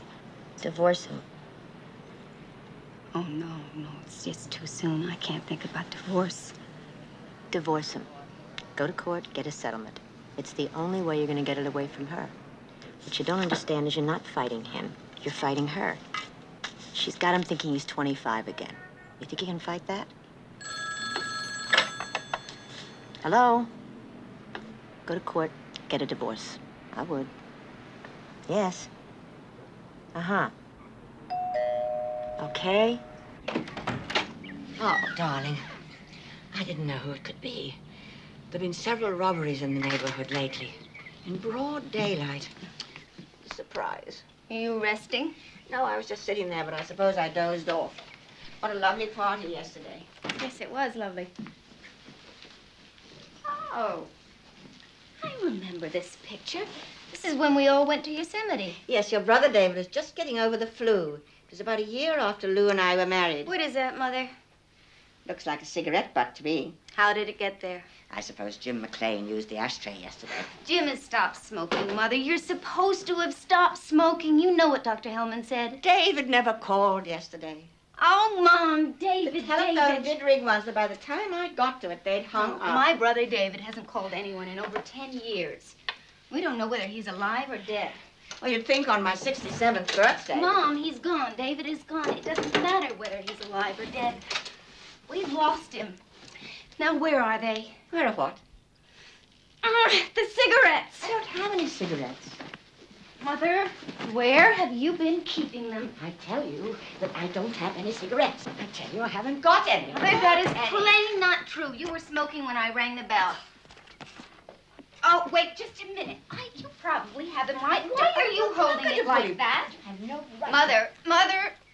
Yeah, I knew it. All right. Tell me where the rest of them are, and if you don't, cigarettes. I am going to tear this whole house apart. I haven't got any cigarettes. All right. What are you doing? How dare you? What? How dare you do that? There. What the...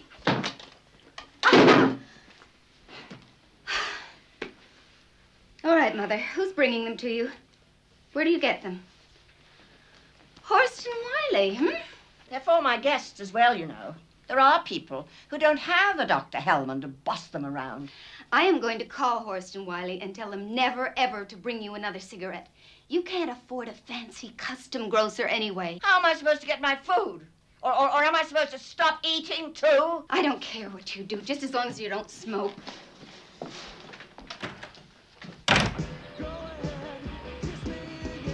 I'm not gonna preach. Kiss me again. Kiss me again. Kiss me again. Kiss me again. Kiss me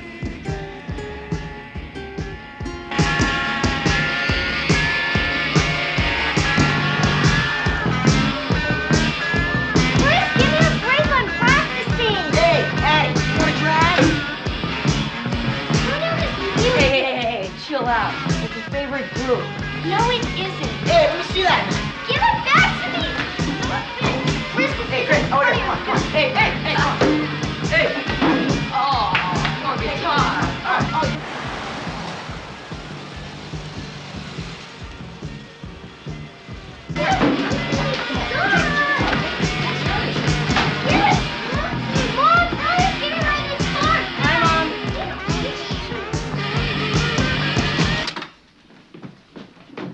What is going on here? What is this? Chris, is that marijuana I smell? What marijuana? No marijuana. All right, all of you out. Any of you kids who don't live here, go home and where you live. If you boys want to come back after school, you have to talk to me first. Oh, you out. Can't believe you're doing this, Mom. You have no right. Oh, no right. No, I you have don't. no You got right. no You right. go to your room.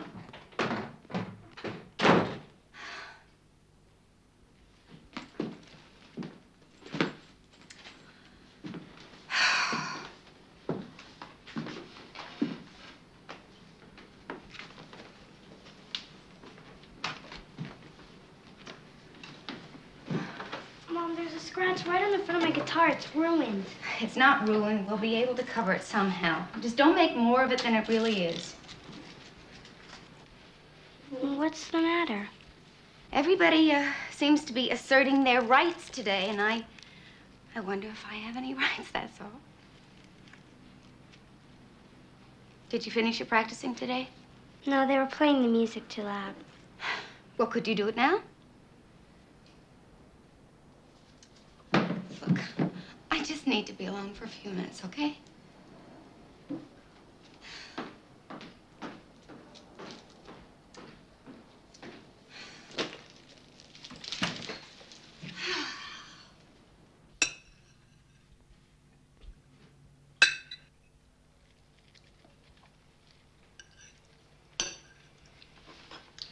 Okay. I'll put some dark furniture polish on the guitar scratch, Ed. Nobody will notice it. Okay. Look, I know it's been rough on you guys since Dad left, but it's been rough on me, too. You know, I think maybe if we just tried to take it a little easier on each other for right now, it'd be better, okay? Okay. When is he coming home, Mom? I don't know. I know he loves you. You're gonna see him, aren't you? I guess so. We'll be okay, Mom. I know. I know it'll be all right. Be all right. Eat your food, please.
Madre father takes his young son into the jungle.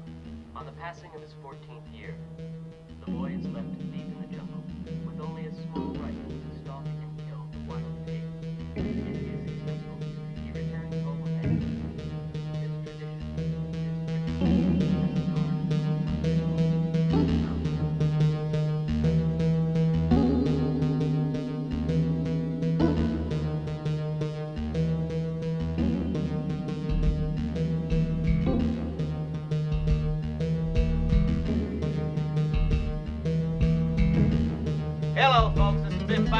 Byington Motors, and we're having our fabulous super sale. No money down, we do the financing, and today and tomorrow only, we're having a super sale. Every car on the lot must go, every truck, so we're making incredible deals. New cars, used cars, you want it, we got it, and we got it on sale at Byington.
Oh, my God.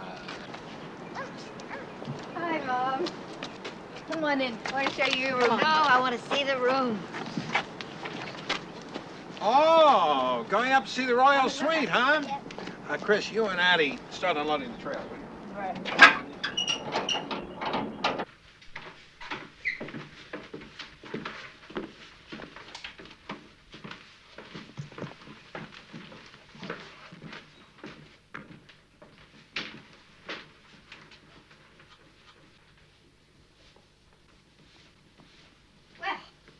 Oh, how lovely. This is real nice. Look, you got your TV jack here, and nice view. It used to be Pete's study, wasn't it? Yeah, you know, once you get all your own things in here, you know, and maybe put up some your pictures on the wall. This is real nice, it seems to me. Look, she's got her own bath. It's great. Flo, take a look at this. Oh, look at that. Lovely tiled shower. Well, what do you think, Mom? Well, it's lovely. It'll be just fine. Things up the wall.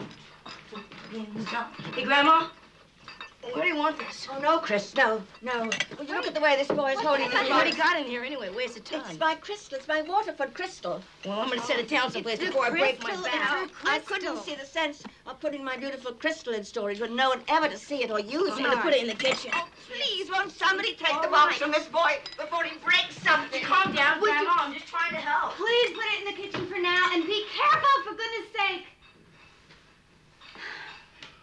I'd like to sit down for a minute. You all right?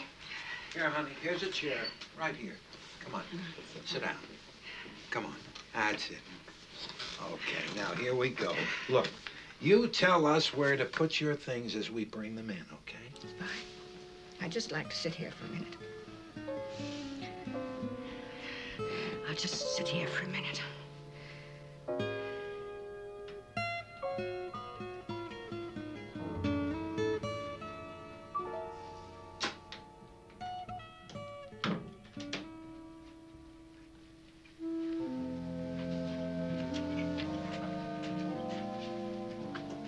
Grandma? Grandma? Hi. I didn't hear you come in. Grandma? Do you hate Chris? Sweet girl. What did you say? I feel bad that you don't like Chris. Oh, well, don't feel bad because I do like Chris. It's just that, well, I always used to say about my own David that if he'd been born a girl, there wouldn't have been any problems. It's just that boys are harder. Was Uncle David a lot like Chris? Yes, yes. Oh, yes. Mind of his own. Someday, we'll hear from him. And then we'll find out that he's a huge success. I know it. I'm sure. Why don't you play me something? What have you learned lately? Well, Bach, but that's too hard. Let me see.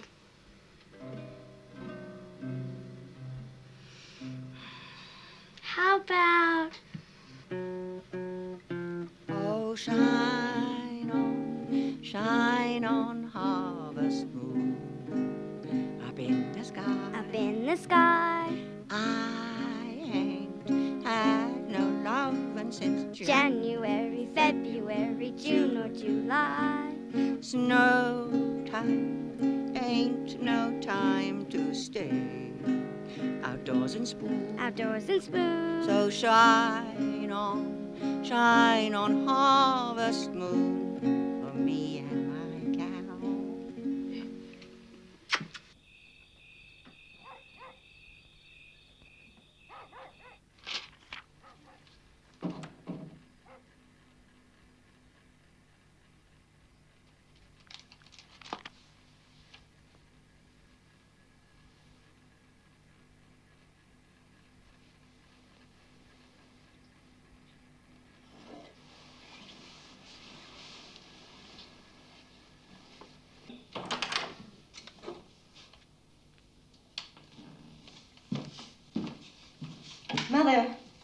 Georgie, what are you doing here? What time is it? It's after 12. Are you all right? What am I doing downstairs? I must have dozed off. Come on, I'll take you back to bed. It's all right.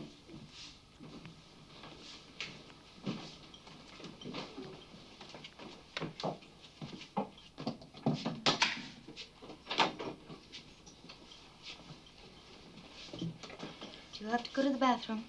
Thank you. I don't remember coming downstairs at all. But this isn't my bathroom. Oh, of course. I turned the wrong way, didn't I? Yes. Are you okay? Yes, I'm fine. I'm sorry. I'm sorry for waking you up. It's all right. Go to your room, dear, now. Good night.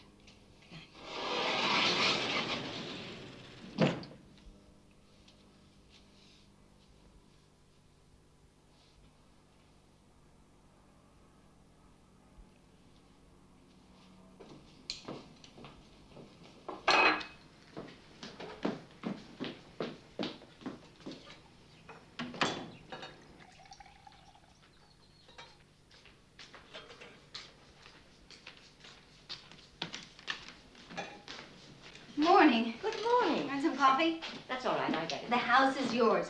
You can watch TV, you can play the stereo, you can even, you go outside in the yard, you know? You can do anything you want. Oh, don't worry, I'll be fine. Okay, the kids will be home between 3 and 3:30. Chris is usually late. But, you know, you don't have to watch them, just kind of be aware of them. Now, if Chris brings home any friends, and you don't want them here, you just tell him to go home, because this is not a hangout. But one thing is absolutely sure, don't let him go outside unless he's finished his homework. Addie's usually pretty good at it. But don't let him monopolize the phone. Like someone else I used to know. I gotta go, I'm gonna be late.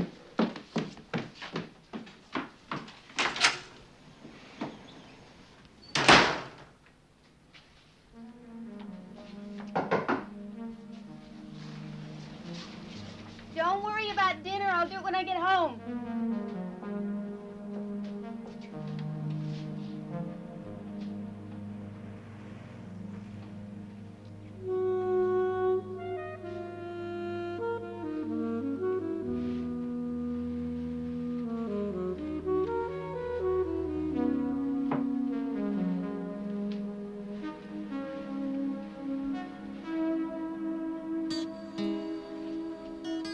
More than any man you've known?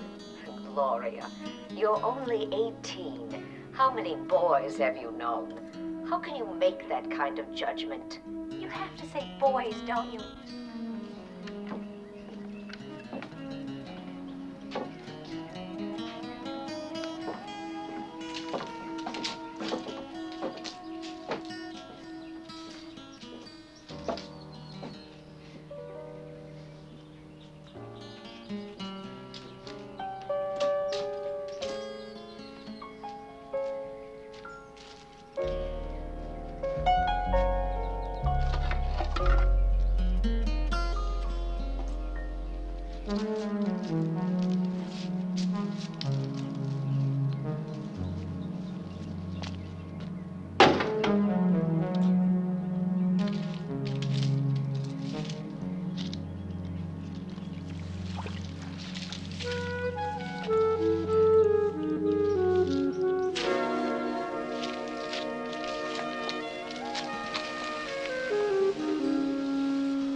Georgia Benfield's mother.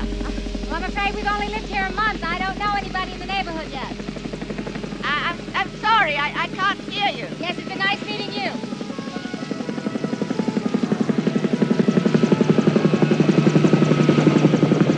That awful noise. Why are they coming so low?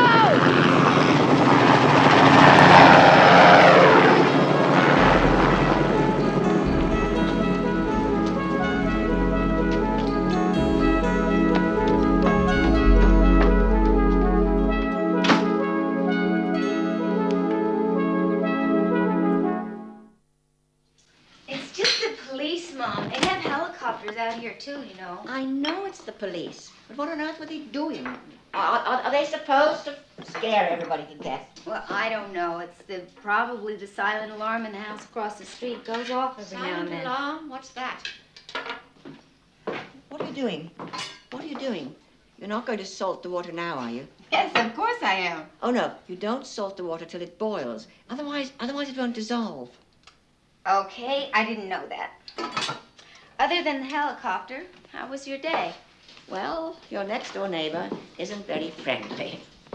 Oh, you mean the one on the garage side? They just moved in. I don't know them at all. I guess neighbors just don't get to know each other the way they used to. Here, you don't have to do that. It's all right, Mom. Well, but there's no point in washing them if you're just going to peel them anyway. I'm not going to peel them. All the nutrients are right here in the skin. Is that funny? No, I suppose not. It's just that I never cooked a carrot with its skin on in my life. And I don't believe that you or David ever lacked nutrition. How do you know? Well, you look perfectly healthy to me. Kids didn't eat the processed foods they do now. We weren't as starved for decent nutrition. I see. And for your information, neither Chris nor Addie has had as much as a cold in over a year now. I'm not going to argue it with you, but I'd like mine peeled if you'd be so kind. This is your carrot. If you'll notice, I've peeled it. The water is boiling. Can I put the salt in now? Aren't you going to slice them? They're small carrots, Mother. They'll be at least 40 minutes unsliced. If you want to cook this dinner, then do it, but stop telling me what to do. Why? Not too touchy. Come on, Addie. Tell me about your day. No, not Addie. Addie helps me. I see. Well, the inference is clear enough. I don't see how you can possibly get any work done with the television playing so loud.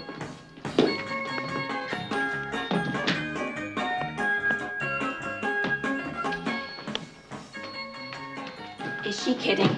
Have you heard how loud she plays her television? She has a problem hearing. A lot of other problems, too, if you ask me. I said, can we drop it? What did I do?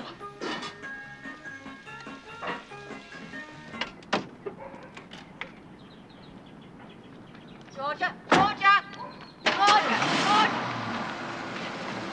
Georgia, don't worry about dinner tonight. I'll take care of everything. Oh, thanks. That'd be great. Nothing too fancy, though. The kids aren't too far out of the hot dog and hamburger stage. Have a nice day.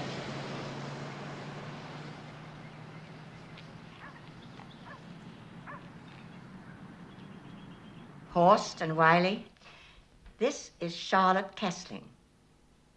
Well, I used to be a customer for many years at your Hancock store. Yes. Well, I'm out in Woodland Hills now. Do you deliver out here? Oh, that's good. The address is 84841 La Plante Street.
Okay, so maybe I'll see you Friday night. Chris! All right. All right, later. Hey, Grandma. I didn't know you were home. I was taking a nap before starting dinner. Christopher, who's that boy in there? Oh, that's smart. I don't like that boy, Christopher. Oh, it's okay. What you say? I can't hear. Why don't you turn that dreadful music down? We're going out any minute. Well, I don't like the way he looked at me. And heaven knows what he's got on his mind. Do they let him go to school looking like that? Sure. He gets all A's and B's. Grandma, what are you making for dinner? Are you going out? Have you done all your homework? Yeah, I did it in study hall. It's okay, Grandma. He's gone. Bye. Hey, let's go. All right, now let's hit the road. Hey, what are we waiting for? Dance, dance, dance. All right. Yeah.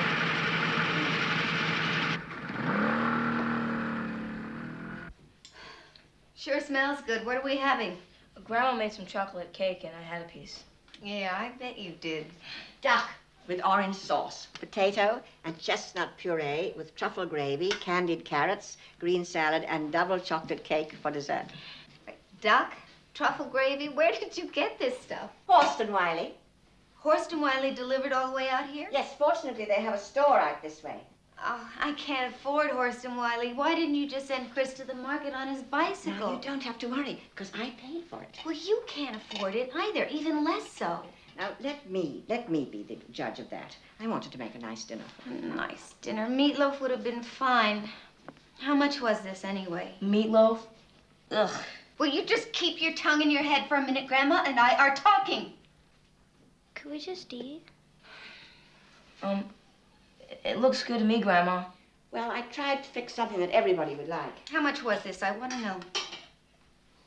Georgia, I don't know why you're concerned with what things cost, because it's not But as if obviously you are not concerned. Well, help yourselves, children, now. I think you like the candied carrots.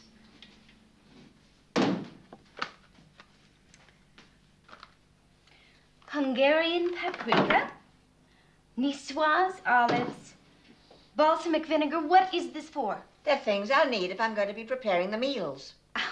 And where is the pâté de foie gras? In the refrigerator. Oh, Mother! How much was this?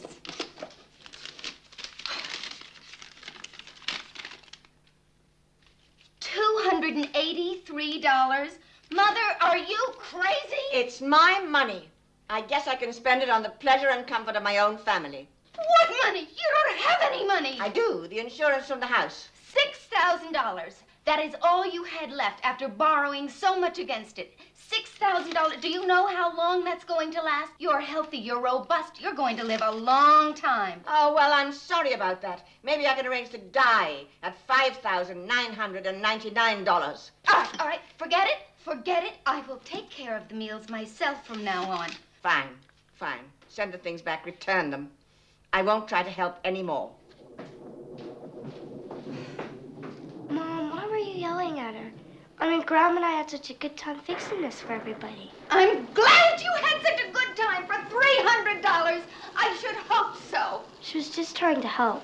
She was doing what she always does, making a big production so she could be the center of attention, spending a pot full of money she can't afford, and then leaving the mess for me to clean up. Why are you being so mean to her? You are talking about something you don't know anything about. She has always been irresponsible. People have made allowances for her all her life because she was pretty, because she was cute, because she could sing a little bit. Well, her life is different now. Lou is not here to baby her anymore. Mom, would you cool it? She can hear you. You don't know what your grandmother is like. You think she's an angel. Well, she's not. She is a manipulative, demanding, terrible old lady. Why do you suppose your Uncle David has cut himself off completely, huh? Mother? Chris, will you just go see what she's doing?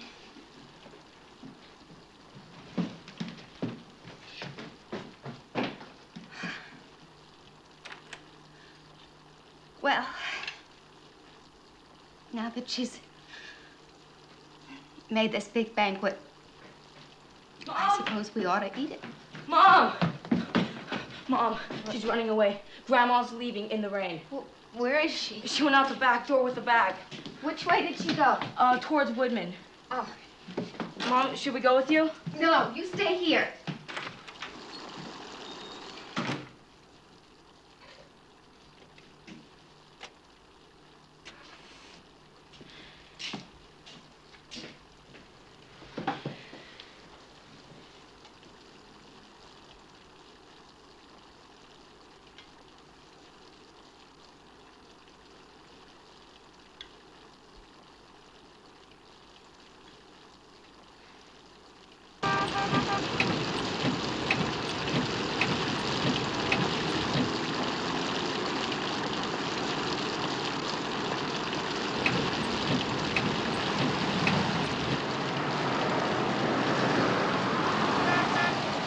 Mom? Mom! Stop! Don't be silly. Listen, I'm sorry I blew up at you. It's dangerous out here. Come on, let's go back to the house. I want to talk to you about it. This is silly. I may be silly, but I'm not silly enough to stay when I'm not wanted. I want to go back to the house. I don't want to. I don't want to. Then go. Go. Stop it. All right. No, no. No. No. Mom. No. Let's go. No. No, I don't want to. No. No.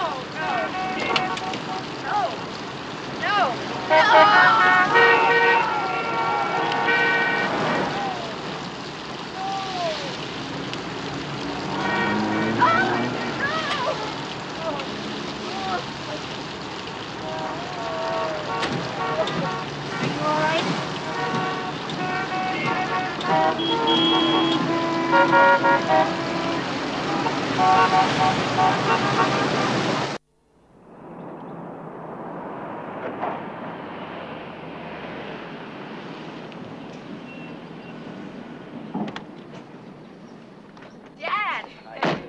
Look out! Hey, sports news. Father fakes out son in driveway and scores! Yeah. Oh, how are you? You're getting big.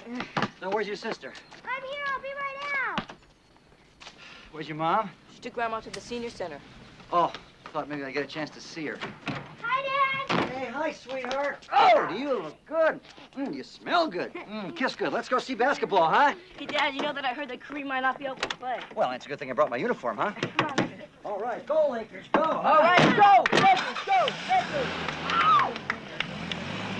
When the saints go marching in, and when the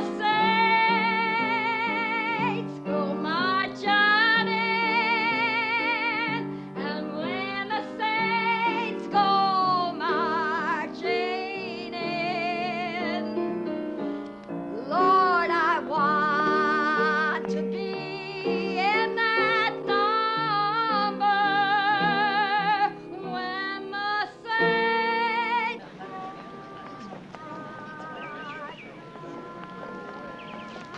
Oh, goodbye. Hope to see you soon. I thought you would have enjoyed it. She sang with Tommy Dorsey. Enjoy it. Why, that woman has no voice left at all. Why doesn't she stay home where she belongs? If ever I start to sound like this, I hope you'll tape my mouth shut. Everybody else seemed to enjoy it. Oh, why wouldn't they? They're senile, most of them. They'd enjoy just about anything. You could put a dog in a wig up there. You know, they have movies on Tuesday night. Georgia, I'm not going back to that place. Most of those people are just poor old souls who've got nobody and nothing to do. They don't have a family to occupy their That's not time. true. That's not true. I talked to a gentleman who lives with his family and his son. Well, I'd like to have some of my friends over. That's what I'd like. I'd like to see Jim and Florence McLean. It sounds good to me. Just tell me when you want to do it.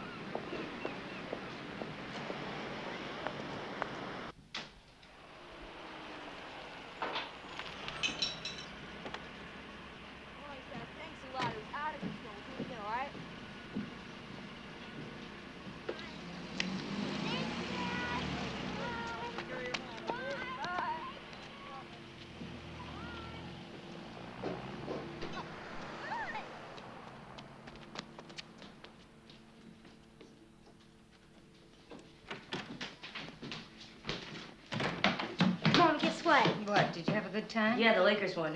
Mom, Dad wants to come home again. He wants to come home again to stay? What about his girlfriend? He didn't say anything about her. As for me. If he wants to come home, he can talk to me. He has a tongue in his head. Do you want me to tell him to call you? I don't care what you do. Addie, telephone. It's Jennifer. Don't stay on the phone all day. There are other people living in this house, you know, Addie. Okay, Mom. Mom, what's the matter with you? Ever since Grandma came, you've been really grouchy. Just who in the hell do you think you're talking to? I'm talking to you. Just who the hell does it look like How I'm would you talking like to? How would you like a slap across your face, young man? Give me a break.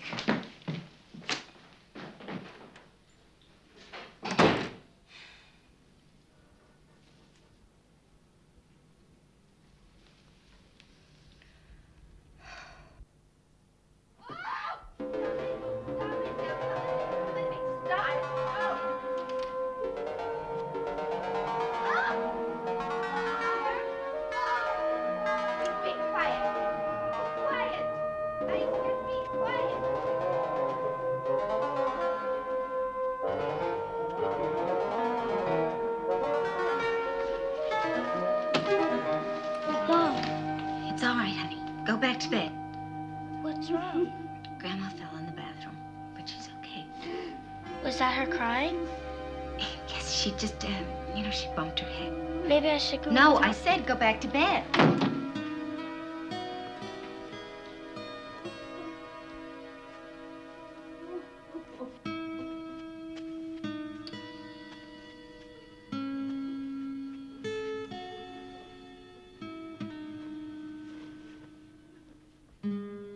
My compliments to one and all.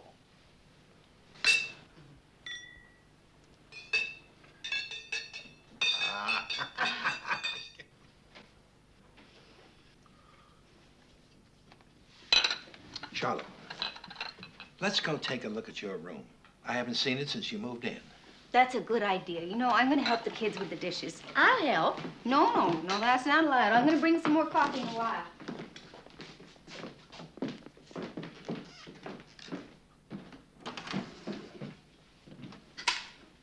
Oh. All right. Well, this is more like it.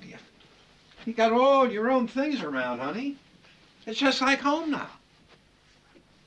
Well, it's pleasant enough in a way. Oh, I think suppose. it's just lovely the way you fixed it up. I know they try to do for me, but it's not the same as having your own home. Oh, of course it isn't. There's no sense dwelling on that, is there? Huh?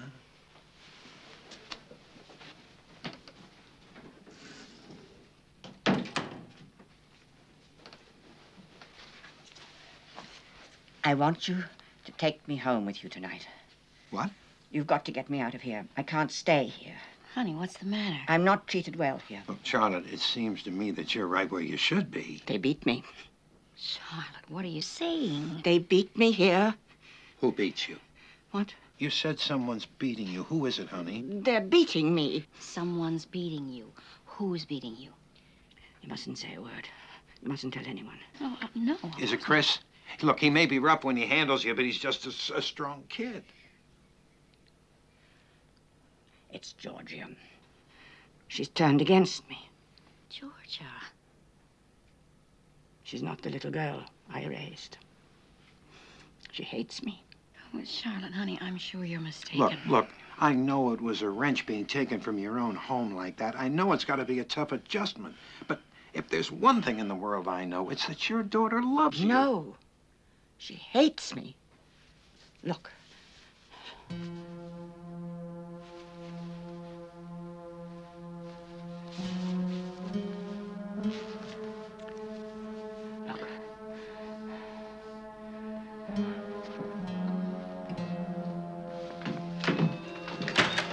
Good night. Very much. Good to see you.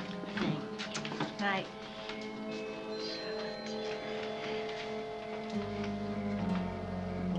Will,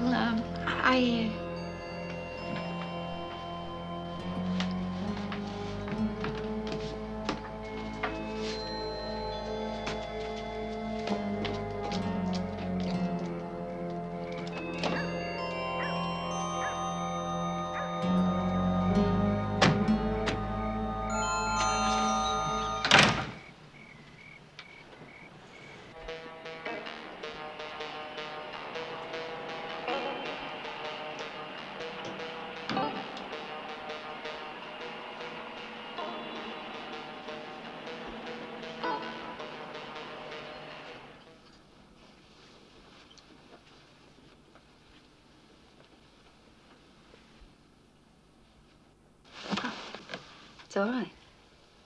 Mother, I'm going to bed. I just turned on the TV. You can turn it off if you want. I'm just going to put out the light. Mother. Jim McLean called. Yes? They had a nice time, I think. You told Jim and Florence I've been abusing you. Beating you. Why would I say a thing like that? Are you saying you didn't tell him that? Well, I had to tell someone. I'm alone here.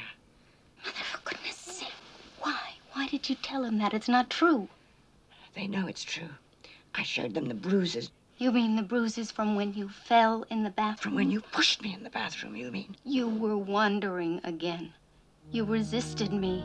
Don't touch me. It's a lie, Mother. An evil, deliberate lie. How could you say such a thing about me? Your own daughter. How could you?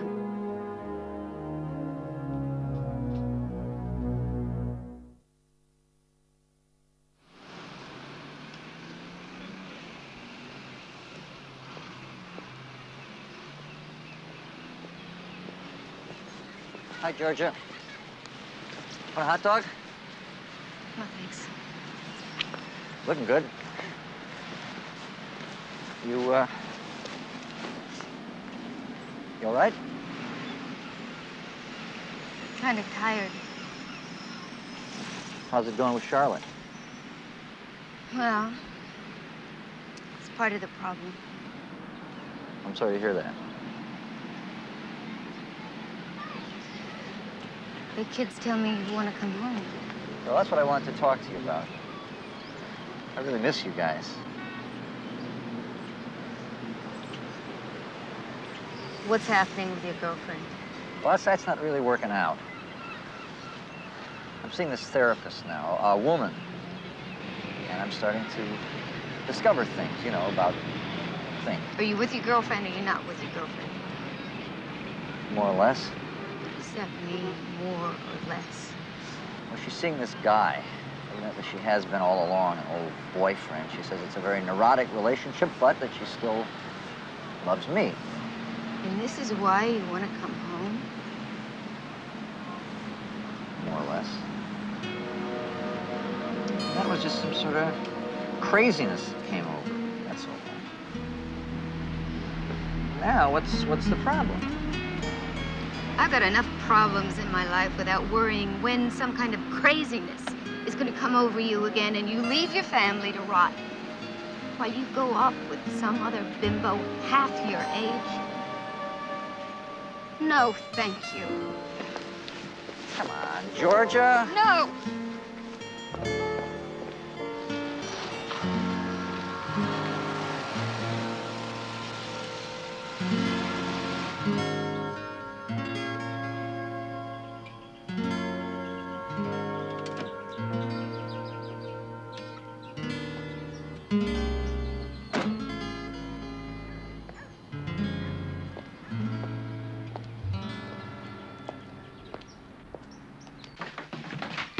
Is he coming home? Is he coming home? No. Why not?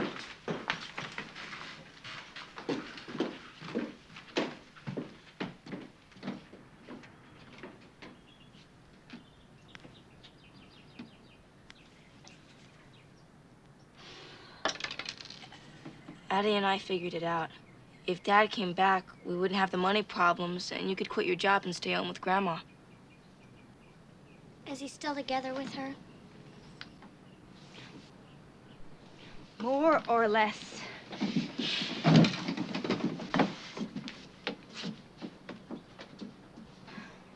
Mom, Grandma is really getting on my nerves.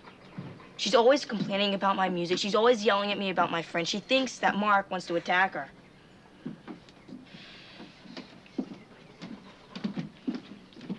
She's been acting really strange lately.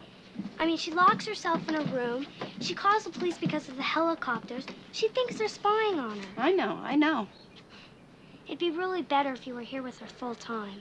Addie, maybe I don't want to be here full time with Grandma. Why not? Don't you love her? Yes. Yes, I love her. I love your grandmother, but we have some problems, and they go back a long way. Mom, Grandma says you hit her. She told you that? She showed us the bruises. And you think the bruises are from my hitting your grandmother? No. That takes the cake.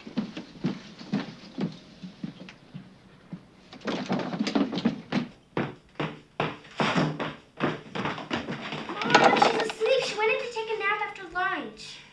Don't be mad at her. Why? You afraid I'm going to beat her? No, she's just a little mixed up these days. I'm glad to know my children have such confidence in me. Come on, Mom, don't be like this. I told you we shouldn't have told her.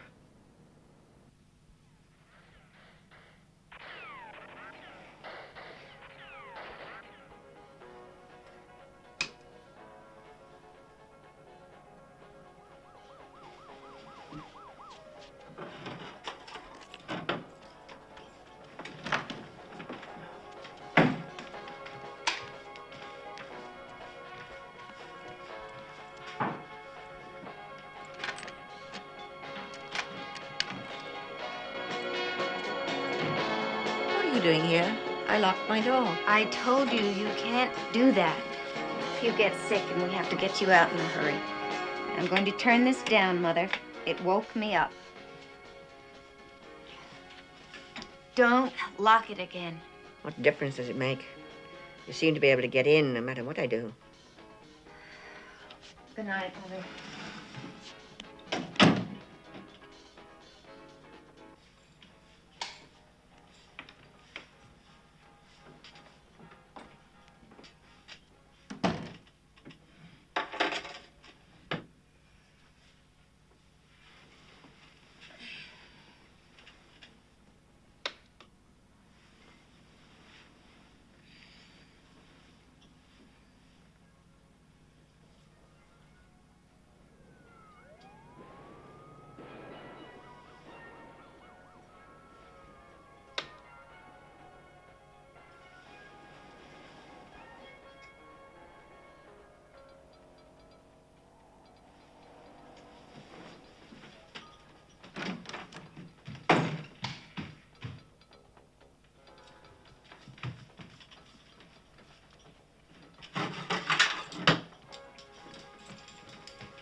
I cannot sleep when you play it so loud. I can't hear it. Then get a hearing aid. There's nothing wrong with my hearing. You're just punishing me because I told the children. I have to get up at 6:30 in the morning. I need my sleep. I cannot sleep when you play it so loud. You're just punishing me because I told Chris and Addie the truth about their mother. I told them what you'd been doing to me. Do you want to go to a nursing home? Are you that unhappy here? Because if you do, I can arrange it. Yes, well, that's what you're up to, isn't it? Get rid of me. Shut me off into some home, and then somehow it will have been my fault. I need my sleep. You see, I'm a prisoner here. I might as well be in handcuffs. Fine, leave. I will.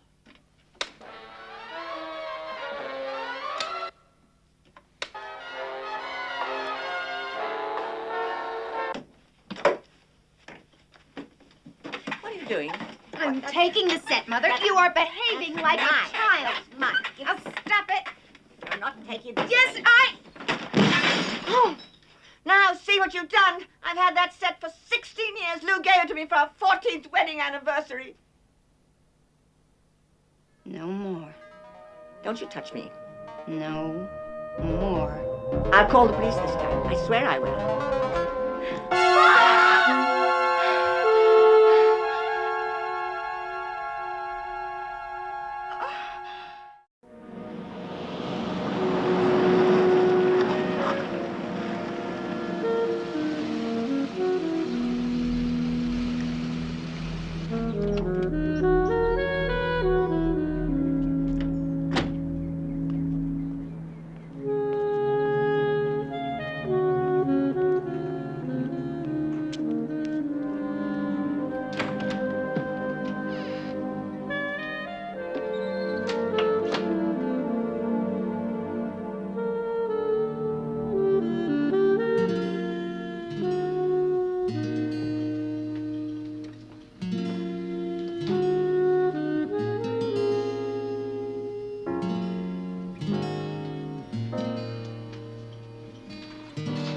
Hi.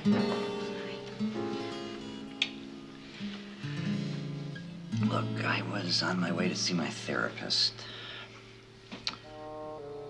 Why don't you come along?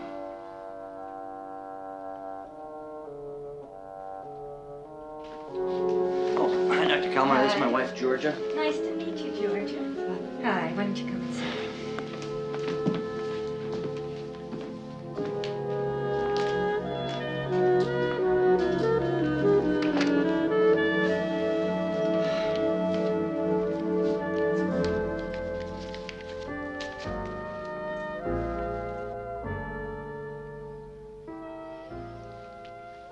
Well, my mother,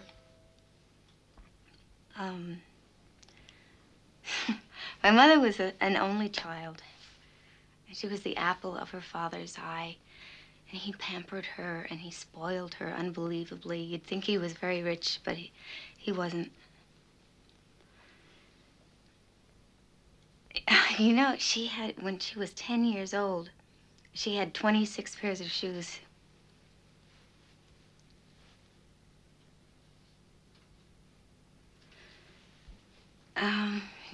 She had everything. She had singing lessons, piano lessons.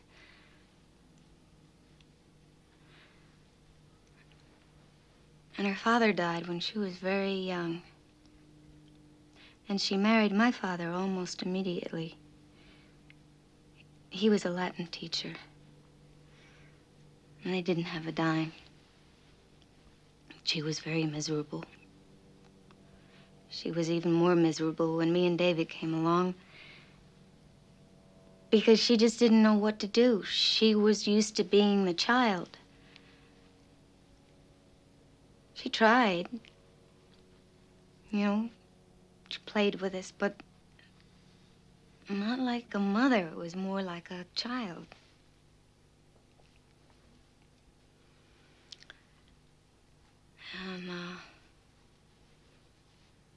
And,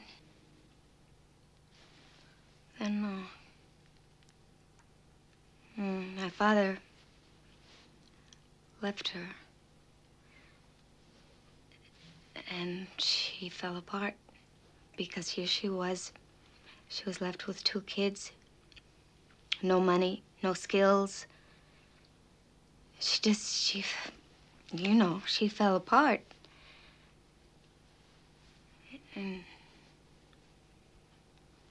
we lived in one-room apartment houses, you know, we lived in one-room apartments with no bathrooms and no water, no heat, and sometimes no food. So we'd boil some water and put pepper and salt in it, and that'd be our dinner.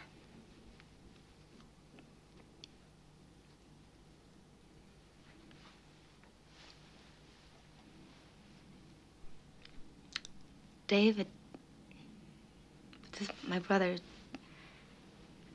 was wild. He was very wild.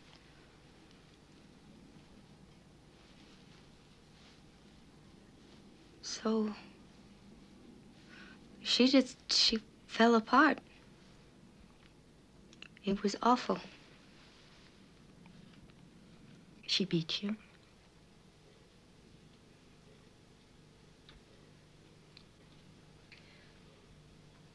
Frequently?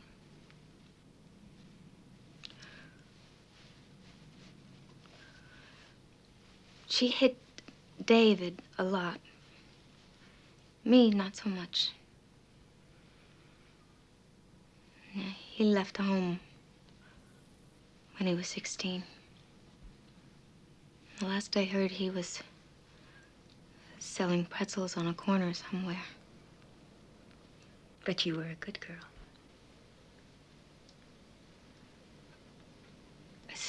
I suppose so.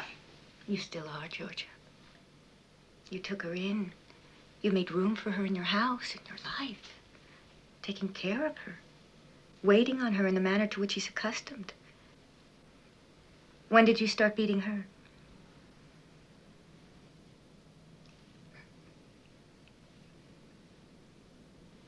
beating. It isn't beating. I can't call it beating. I've had to discipline her like a child. She wonders at night. She gets disoriented. You know, and if I even intimate that one little thing is wrong, she abuses me. She'll go and she'll turn her TV on, to an ear-splitting volume, and I can't sleep, I can't think, and then she poisons the kids against me, and I can't. What can I do? I've got to do something. So you hit her. She's so exasperating.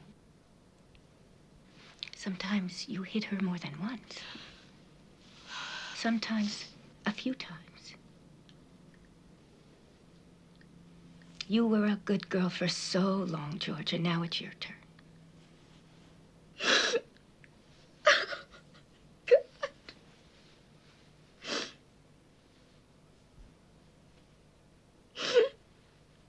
How do you feel about your mother now? I hate her. I hate myself even more.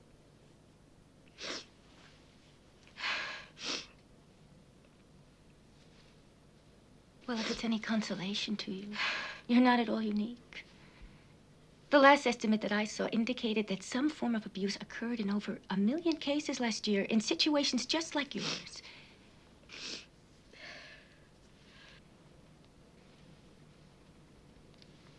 And usually it happened because the child was abused by the parent when he was young.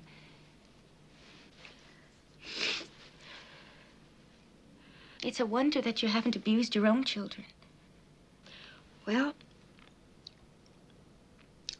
I have felt like it sometimes.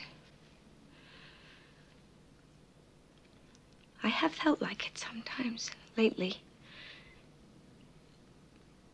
Especially Chris. Well, I know you don't want that to happen, but it will, Georgia. Unless we break the pattern. How? Oh, we will. We'll stop it. How? But we can't change your mother. She is what she is. But if we can get you to a point where you can forgive her, really forgive her, Georgia.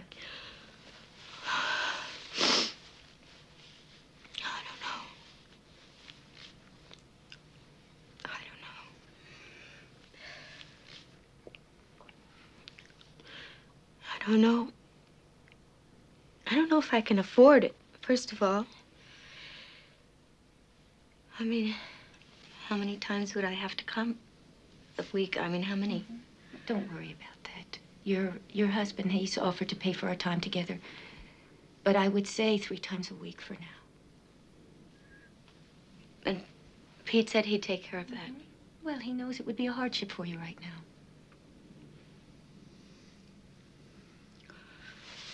Well, that's... Can I go now?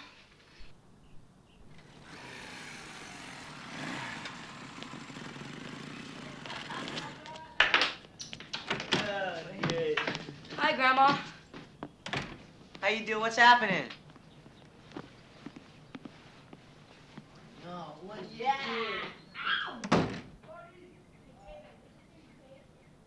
right, let's hear volume 10 here. Yeah. Here we go. Is that a great tape? Oh, it's out of control. I got it like a record store. Hey, did you see Serene? Oh, what? Oh, my God. Hey, give me that back. Did you see the look on the teacher's face when she came in? Oh, I could believe she went back to school. Oh, come on. See how short it was? It was incredible. Oh, my God. Cheers. And we have got to do a party. Oh, no, now right here, man, we got a rager. Hey, what do you think we're doing, man? Yeah. Sit down these guys. All right.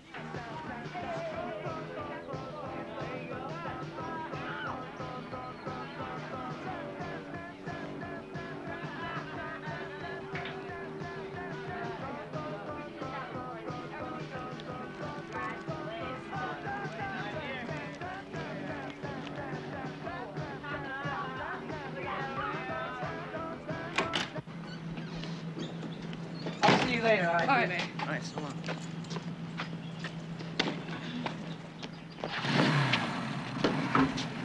Come on, Chris, I gotta go. Come on, man. Stop playing around.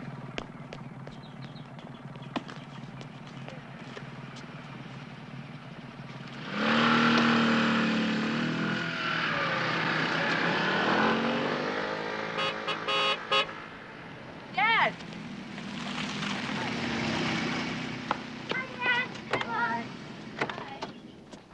How's everybody? Is Grandma in her room? Yeah. Hey, Dad, what's this? You What will is it? see. Hold your shirt. What is it? It's a surprise. Right. Hey, Dad, you need any help? No. Who is it? Me, Pete. Pete! Come in. Hi, Charlotte. Oh, hello. How you doing? Got your new TV here. Oh, I thought you had my birthday. Oh, this is great. This is a state-of-the-art television set, Grandma. Wait till you see the picture. Sharp, clear, beautiful. This is a remote control. Without leaving the comfort of your bed, you can change the channel, make it louder, softer, whatever you want. If you want to know what time it is, you press this little button that says time there, and the correct time shows right up on the screen. Mom, look. Earphones with a special extension cord. Yeah, see, that way you can play it as loud as you want and nobody can hear it but you. I didn't know they made those for TV. Well, isn't that something? Oh, thank you so much. Thank you. You're welcome. Mom, can Dad stay for dinner? Well, I don't know. Do you want to stay? Yeah, I'd like to.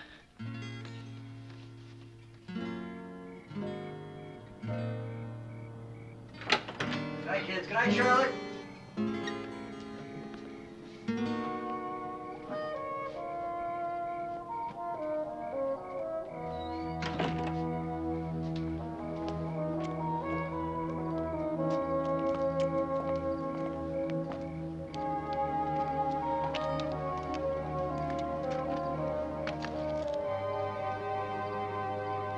Night.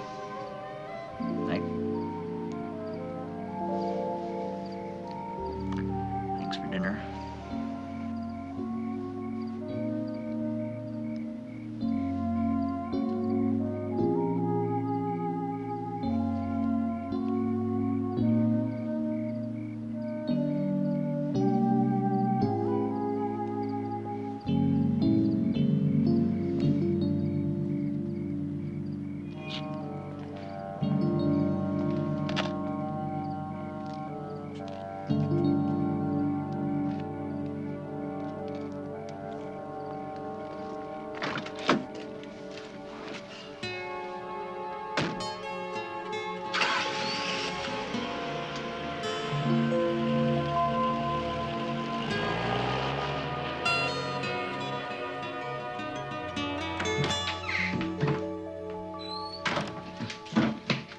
Well, what happened?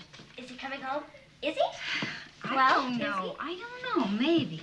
Past couple of weeks, he's been a great help, I must say. All right. Sugars, 2? I'm supposed to cut down on sugar. Just 1 lump, please. Isn't this nice? A private tea party with my dear good girl. I'm afraid I haven't always been your dear, good girl lately. Well, we won't talk about it. I want to. I'm so ashamed. I'm so sorry. I understand. In a way, I suppose it was to be expected. It was? Oh, yes. I know what it is to be abandoned. You feel so alone, so frustrated. Then you remember? Remember what? Well, when you and Daddy got divorced, you remember how it was? Yes, that's what I'm referring to. Well, I understand that, too. Understand what? I understand why you took it out on David and me in the same way. In the same way? I don't know what you're talking about. But the pressures built up and it got too much for you and, well, you just lost control. Lost control? Well, what do you mean? I'm trying to tell you that I do understand. And I don't blame you. Blame? Well, you know, I haven't the faintest idea what you're talking about. I understand why you took it out on David and me. Took it out? What did I take out? Your frustrations and your anger and your fears. Oh, I would hope I never took anything out on my children. Don't you remember the time David broke your purple vase? He was having a pillow fight with a buddy, and you just laid into him. Laid into him? Well, I was certainly very angry, but I never laid into him. Mother, you did. You hit him, and you just kept hitting him. You know, I was afraid you weren't going to stop. Are you saying that I struck David? I am saying that you struck both of us. That's a lie. I never struck my children. In all those years, I never laid a hand on you. How dare you say such a thing? How despicable to come in here and accuse me of abusing my children so that you can justify your brutality toward me. You're right. You're right. I shouldn't have brought it up. Whatever may have happened, I had no right to do what I did to you. I just wanted to tell you that I'm very sorry. I'm so terribly sorry. Well, I would hope so. We had some difficult times, but we were always a family. We always stuck together. You and I and David. Yes, we had some good times. Yes. I used to walk you both to school every morning. Do you remember?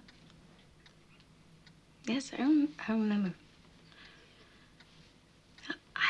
I've got to get to bed now. You finish your tea. Good night, Mother. Good night, dear.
Everything's fine, Mom. Mom, don't worry. Everything's okay. Yeah, Nobody's hurt. Nobody's hurt. It's out. It's out. Yeah, we got it out.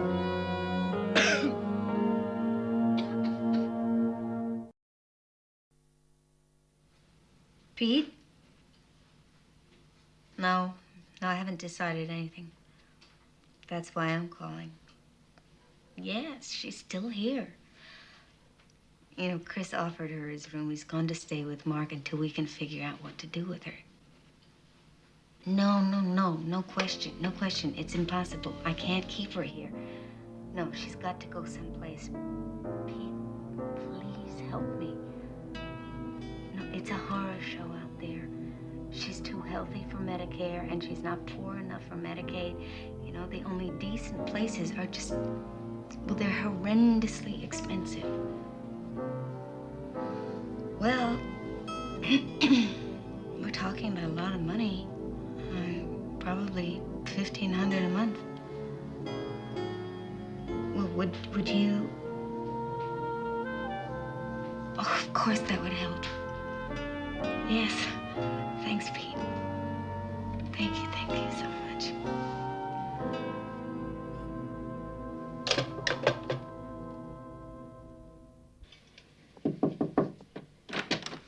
Can I come in? It's Grandma.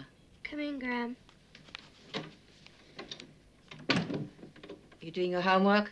Uh-huh. What? Yes, Grandma, I'm doing my homework.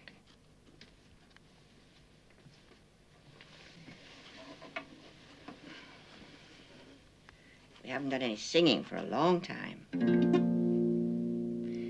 No. You've inherited my musical gift. That's for sure. Addie, your mother's going to put me in a nursing home. I'm sorry, Grandma. We won't be able to have any more of our little duets. Addie, we've always been so close. Your mother listens to you. Well, you're such a mature young lady. You could talk to her. I've given up smoking. I haven't had a cigarette for a week. You're Grandma's sweetheart, aren't you? Aren't you Grandma's sweetheart? You'd do that for Grandma, wouldn't you? Wouldn't you do that for Grandma? I can't. What? I can't, Grandma, I can't. Can't what? I can't talk to Mom. She'll listen to you. I can't. I just can't. Why? Are you afraid of her, too? Yes. I mean, no. Well, she's changed. She's not the daughter that I once knew. Yes, I'm afraid of her. That's not the reason why I can't talk to her. Then why? You want me here, don't you? We always have good times together, don't we? No. Well, lately, I know that everything's been topsy-turvy. I can't, Grandma.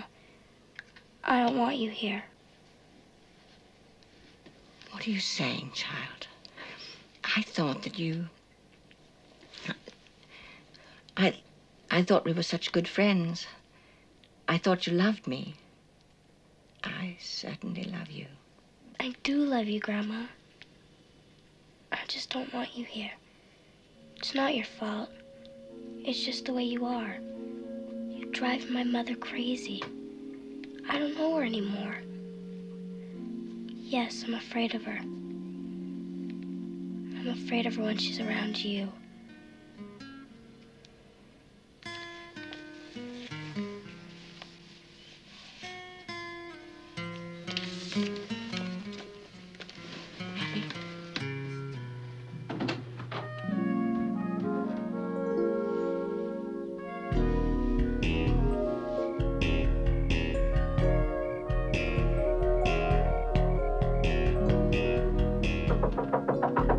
Who is it?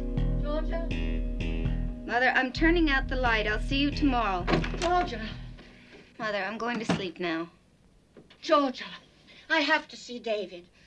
Oh, Mother, not now. I'll speak to you tomorrow. Go to bed. Where was he when he wrote you that Christmas card? In New Jersey? That was 10 years ago. He had a terrible drinking problem. Even then, he could easily be dead now.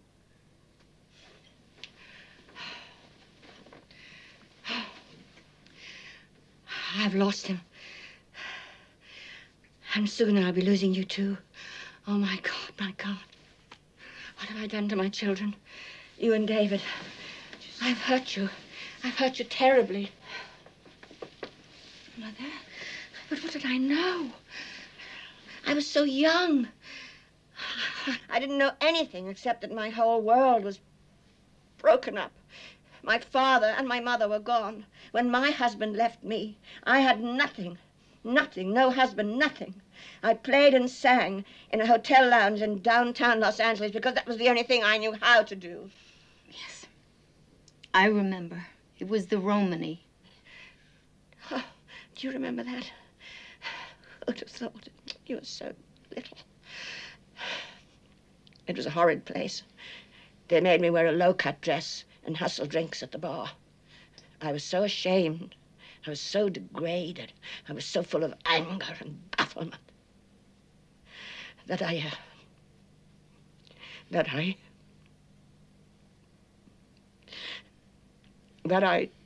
took it all out on you and on your brother because I had nothing left for you.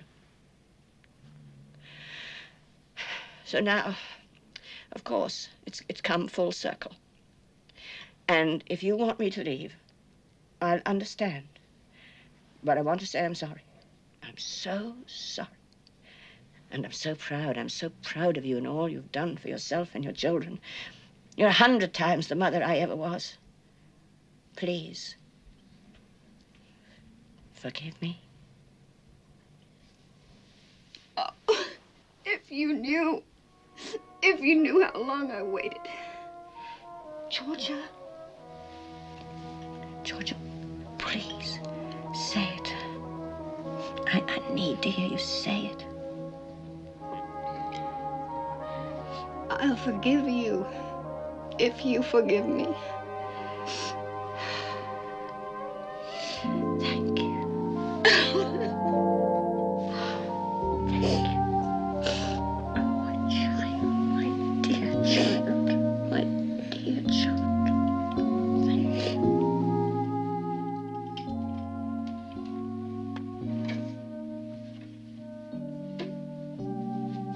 One of the things that we all learn once we make a commitment to the program here at the center, and the most important thing maybe, is that we are not alone. We are not peculiar, and we are not isolated. We discover that there's a whole world out there where we can be useful, active, involved people. Even though a lot of people spend a lot of time telling us that we're old. Sometimes it takes time for us to find that out.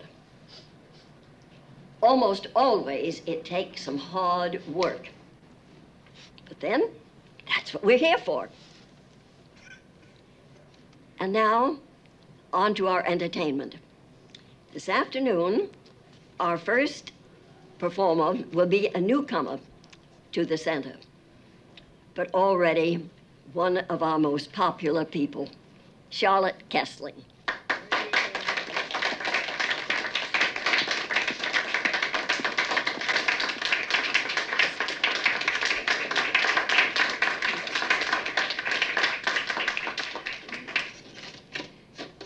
The Beatles never sang this first song, as far as I know, but it is one of my granddaughter's favorites.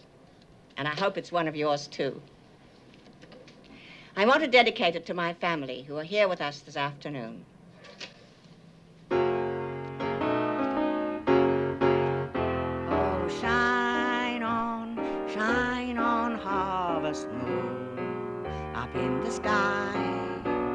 I ain't had no lovin' since January, February, June, or July. So no time, ain't no time to stay outdoors and spoon. So shine on, harvest moon, for me and my guy.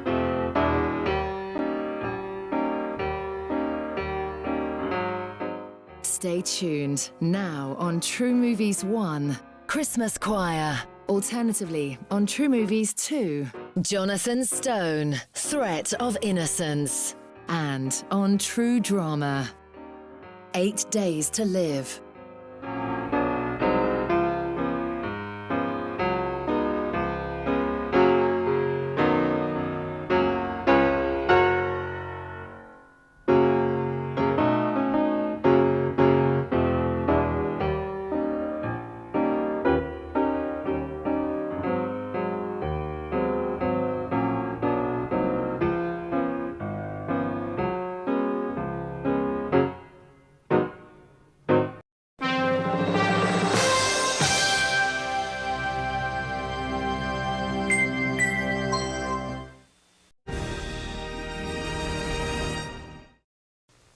This is CBS.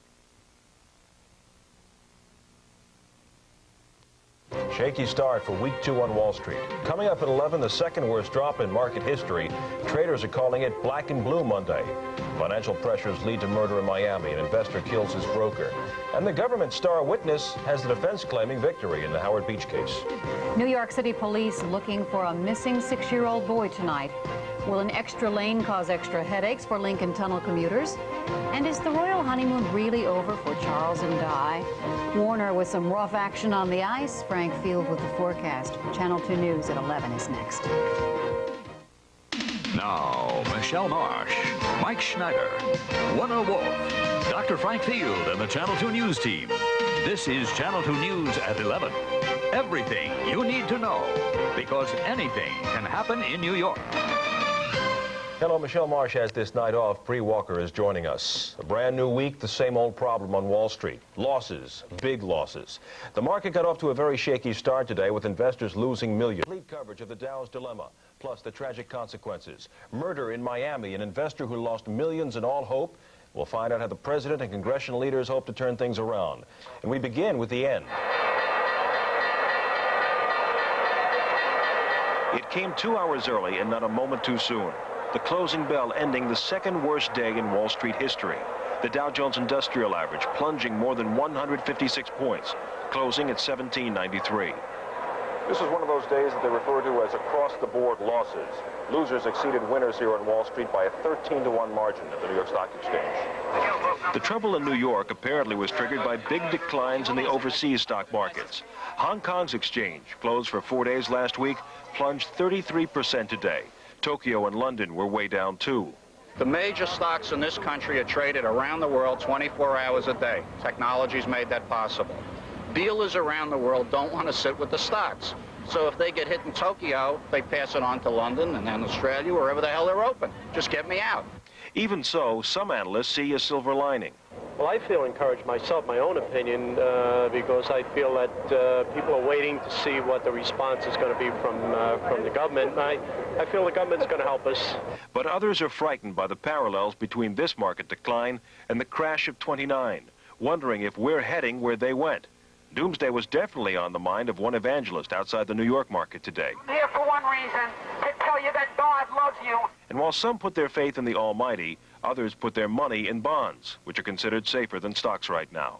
This is the storm cellar, where people can wait until the storm of a stock market decline blows over. At any rate, the New York Stock Exchange will continue to close 2 hours early for the rest of this week, trying to cope with all those sell orders. Bree? The pressures of Wall Street boiled over into violence in Miami. An investor, distraught over losing millions in the market, went to talk to his broker today. He brought a gun with him. He killed one vice president, seriously wounded another, then turned the gun on himself. Correspondent John Crane reports from Miami. The shock of market losses has new meaning. Wall Street's bloodbath has now gone from paper to human life. 53-year-old investor Arthur Kane snapped after he reportedly lost everything. Kane now leaves a human debt. His broken dreams taken out on advisors. But people at this brokerage house say he was no amateur. He knew his business, he knew the market, he understood it perfectly. He knew what he was doing. But Kane's family knew nothing of his fatal plans. He was distraught when he suffered these great losses, but other than that, there would have been no indication. Regular traders here at Merrill Lynch say Kane always appeared to be a hyperactive, high-energy trader. They say he became even more so with last week's fall of the stock market. He had a taste of desperation about him. Brett Goldstein says Kane told him of the mounting pressure. In his words, everything I do is turning out wrong. Whatever I do, the opposite is the effect. If I buy, I should have sold. If I sold short, then I should have bought. But should-haves in this case bring new meaning to dangerous trading. The worst day in the market history, as far as I'm concerned. Just nothing could be worse than what happened here today. Nothing. A human toll has now been added to the market's woes. Some say it was just a matter of time. John Crane, Channel 2 News, Miami, Florida. Meanwhile, at least one big brokerage firm has told its branch offices to increase security if they feel there is a need. Other brokerage houses are expected to follow suit. What's happening on Wall Street and what will happen to the nation's economy? President Reagan met with congressional leaders today to try to come up with a game plan. The talk, the massive deficit and how to trim it. But that talk may not be cheap. As Channel 2's Reggie Harris found out tonight, taxes may not be far away. This photo session is supposed to symbolize harmony between the president and bipartisan congressional leaders. Harmony both sides say is necessary to agree on how to reduce the budget deficit by at least $23 billion, the amount of cutting required by the Gramm-Rudman balanced budget law. This morning, I think we were all agreed that we want to seek an answer to this problem. Tonight, New York Senator Alphonse D'Amato said he favors a combination of across-the-board military and domestic spending cuts, coupled with increased consumption tax increases. Secondly, I think we raise the tax on gasoline, the tax on home heating oil, the tax on some of the other uses, and again, use that money not for new spending, but for additional deficit reduction. We put those two things together, and I'll tell you, we'll turn the economy around. Many Democrats gathered on the East Side tonight for a Senate campaign fundraiser at the home of former Ambassador Ann Cox Chambers. 13 Democratic senators were here tonight, each of them with a different view of where and how to cut the deficit. Tax revenues are going to be raised primarily through excise taxes and through closing some of the loopholes. I do not believe we're going to have an increase in either personal or corporate income tax rates. Is it possible to cut more than $23 billion? It's possible to cut the deficit more. What we ought to do is think of a sort of 3-year agreement, an honest agreement, to bring that down by about $120 billion. Well, oil import tax, gasoline tax, at some point we may have to consider value-added tax, but I think the important thing now is not to do things that damage the economy. Tomorrow, the tough meetings begin with a tough group of negotiators, 3 each from the White House, both major political parties, and both houses of Congress. They have less than a month to agree on deficit reduction, or the cuts will come automatically across the board from the Gramm-Rudman law. In Manhattan, Reggie Harris, Channel 2 News. Stepping up the pressure on Iran, President Reagan today imposed a broad trade embargo in response to Iranian attacks in the Persian Gulf. The presidential order cuts off imports of oil and other goods from Iran. It also stops exports of U.S. machinery that could be used in Iran's war against Iraq. Renewed violence tonight in El Salvador following the murder of Herbert Anaya, a prominent human rights activist. Inmates seized a prison headquarters and mobs burned cars in the capital to protest Anaya's killing. He was an outspoken critic of the Salvadoran government, and some activists blame government forces for Anaya's death. They are mourning at the White House tonight for the mother of the First Lady. Nancy Reagan's mother, Edith Davis, died today of a stroke at her home in Phoenix. She was 91 years old. We're told the First family will fly to Phoenix tomorrow to make the funeral arrangements. The death of her mother comes just 9 days, of course, after Nancy Reagan's operation for breast cancer.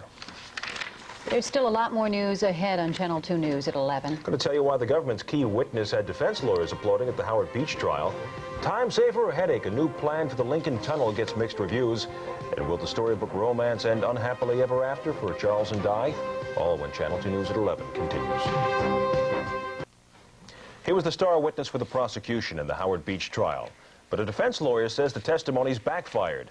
Robert Riley is cooperating with authorities in exchange for leniency. He was with the 4 defendants the night they allegedly chased a black man to his death. Well, today, defense attorney Stephen Murphy blasted Riley on the stand during cross-examination. Murphy drilled the witness about the initial confrontation that December night outside a pizza parlor. Riley admitted he saw 2 black men with knives before he noticed a defendant with a bat. The young white men weren't moving forward. They weren't doing anything. I believe that the jury will infer that they were afraid and they were just standing there. It's only when Riley takes the bat that he moves forward. Nobody else moves forward but Riley. Murphy says Riley has actually been the best witness for the defense. Police are looking tonight for a 6-year-old boy who's been missing for 5 days now. Kareem Daoud Thornton Bay was last seen in front of Le Marquis Hotel on East 31st Street in Manhattan. Witnesses say he was with a red-haired man with a mustache in his late 20s. The man drove a 1979 red Monte Carlo. Police are urging anyone with any information to call the Midtown South Precinct. Mayor Koch says he's throwing in the towel in a battle with a priest over a Manhattan building. The debate was over the National Maritime Union building in Chelsea. That's where the mayor wanted to house work-release prisoners and homeless men. But Father Bruce Ritter, the director of Covenant House, wanted to turn the building into a shelter for runaways. The city had bid $27 million for the site, but Father Ritter offered $30 million. You know, the golden rule, which we all should live by, which is do unto others as thou would have others do unto you, was not observed by Father Ritter. He's using all the enormous power and authority of his office and of the city of New York to intimidate a private citizen. The mayor says he conceded because he's a pragmatist and knows when he can and cannot win. Thousands of commuters use the Lincoln Tunnel each and every day, and a new plan is going to make the ride a little bit easier, but depending upon where you sit. Officials want to add an extra lane that'll make the bus ride 15 minutes shorter, but the commute by car 15 minutes longer. Channel 2's Jane Velez-Mitchell reports now on this tunnel tug-of-war. Night and day, back and forth, they're warriors in a turf battle. That turf, a tiny spot in a lane on a congested highway. So New Jersey to New York commuters are understandably angry over a plan to ban cars from one entire lane on the New Jersey approach to the Lincoln Tunnel. The idea is to make more room for city-bound buses by taking space away from cars during the morning commute into the city. I'm against it.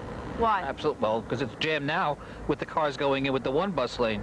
So with two bus lanes, it'll be just that much worse. Having a tough enough time getting through here as it is, the cars. Another bus lane, it would be a hazard for us. Now, those folks who want a second bus lane point out a little-known fact. About 3/4 of all the people who ride into the Lincoln Tunnel every day do so on a bus. But those buses are restricted to only about 1/4 of all the driving space. Now, bus riders say that's just not fair.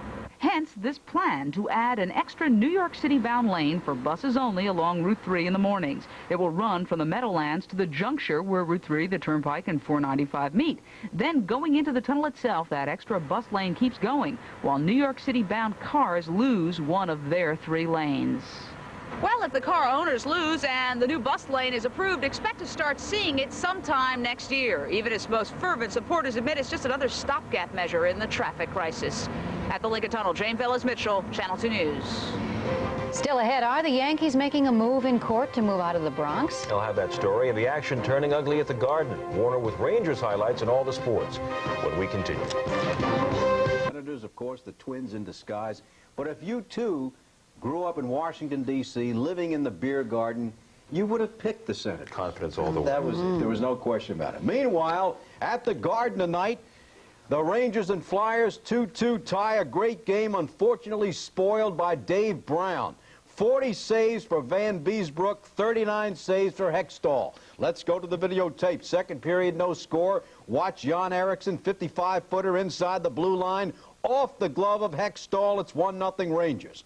Now, Larry Melnick, 6 feet 180, takes on Brown, who's 6'4", 215, outweighed by 45 pounds.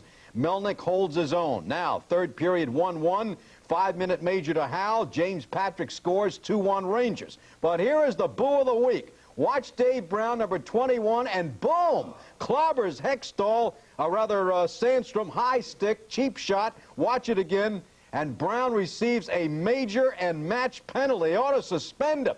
Sandstrom, swollen jaw, x-rays. Game ends in a 2-2 tie. Only one other game, the Flames 2 goals in the third period, beat the Canadians 5-3. Well, we were talking about the series last, but he is called out by umpire Dave Phillips.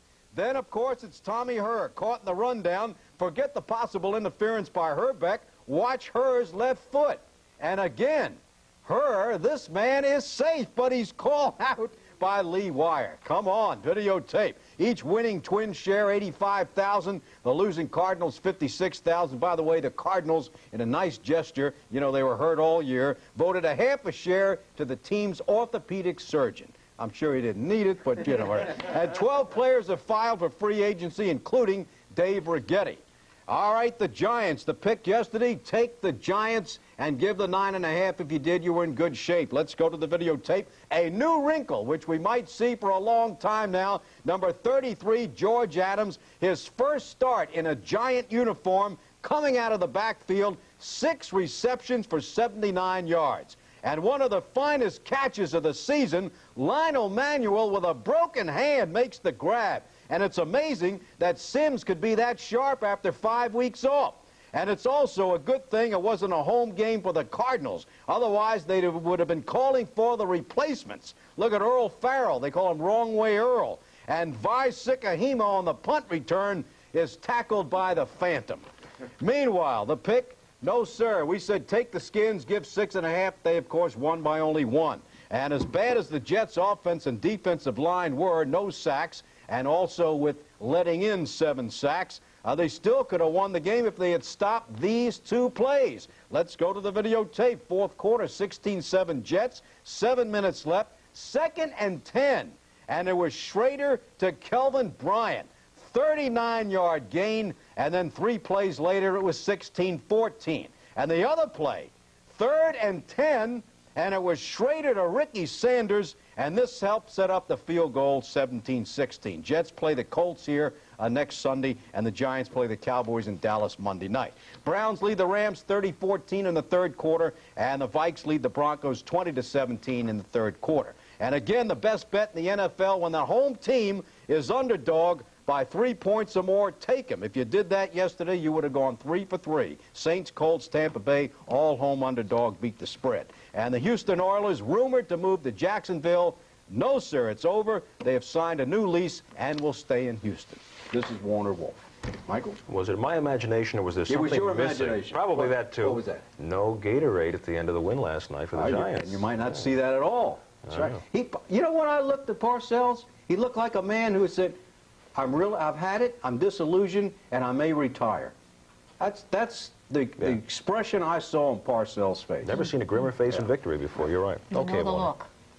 Yeah, we don't want to see it around here. Thank you, Warner. Still ahead, goodbye to the sun, hello to the rain. Dr. Frank Field with a wet forecast. And is a gray cloud hanging over the royal marriage? Stay tuned.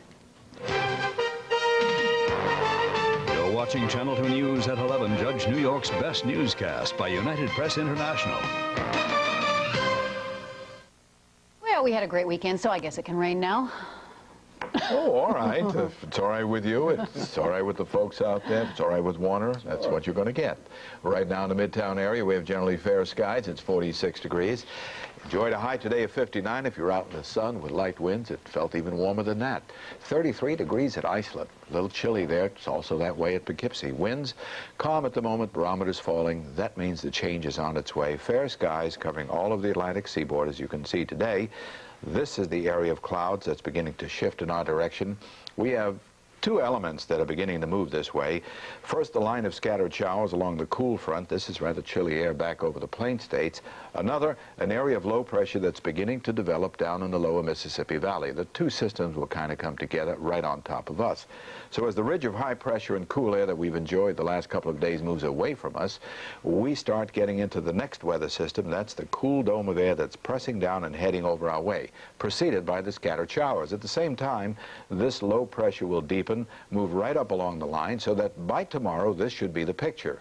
The cool front moving eastward, the low hacking right on to that cool front moving up the coast. The timing is such that the front will pass across tomorrow night at the same time that the low moves up the coast, and that means rain tomorrow night into Wednesday. Then a clearing trend on Thursday and Friday. The forecast for the metropolitan area, mostly clear skies tonight. On the chilly side, southeasterly winds. For tomorrow, starting out with sunshine, increasing clouds in the afternoon, showers, and then rain moving in tomorrow evening and tomorrow night. And the 5-day forecast, that wet weather will linger into Wednesday. A gradual improvement Wednesday afternoon. A mixture of sunshine and clouds on Thursday, some nice weather Friday and Saturday, but then that cool air will be sitting on top of us. And just a reminder that if you stay tuned right after this broadcast, you don't have to watch Johnny Carson. It's a repeat, right? Sure, don't watch him. Get Out Alive tonight with Dr. Frank Field. Hundreds of people die because of fires in our metropolitan area. I think you'll learn something if you do watch. Very important stuff. Glad we're airing that again. Thank you. Yeah. It's a good show. You don't have to knock Carson to get people to watch it. He's a friend. He doesn't mind. Thank you, Frank. Yeah, he's watching it himself. Are they closing the book on a fairy tale romance? That's the big question in Britain these days. Seems that Prince Charles and Princess Diana have been living apart ever since September. The prince has been vacationing in Scotland, the princess back in London. The British press is having a field day speculating about their futures. Separate We don't know.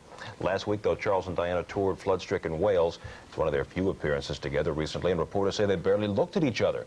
Well, maybe the rumors are true. Maybe they are headed for Splitsville. And again, maybe it's kind of tough to be romantic in the middle of a disaster zone. Yeah, or a fishbowl. Absolutely. That's it for Channel 2 News at 11. I'm Bree Walker. I'm Mike Schneider. Our coverage continues tomorrow with the CBS Morning News and then on Channel 2 News at noon. Till then, good night.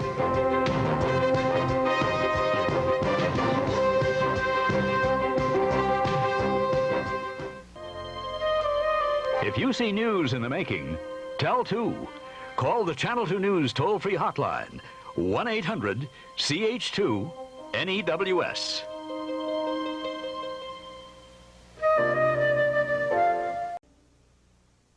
This is CBS.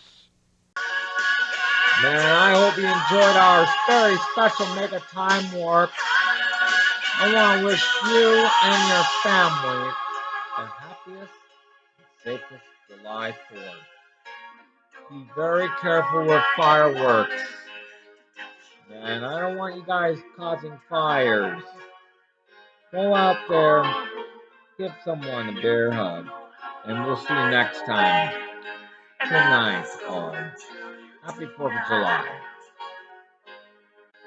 But the secret is still my own, and my love for you is still unknown. All alone.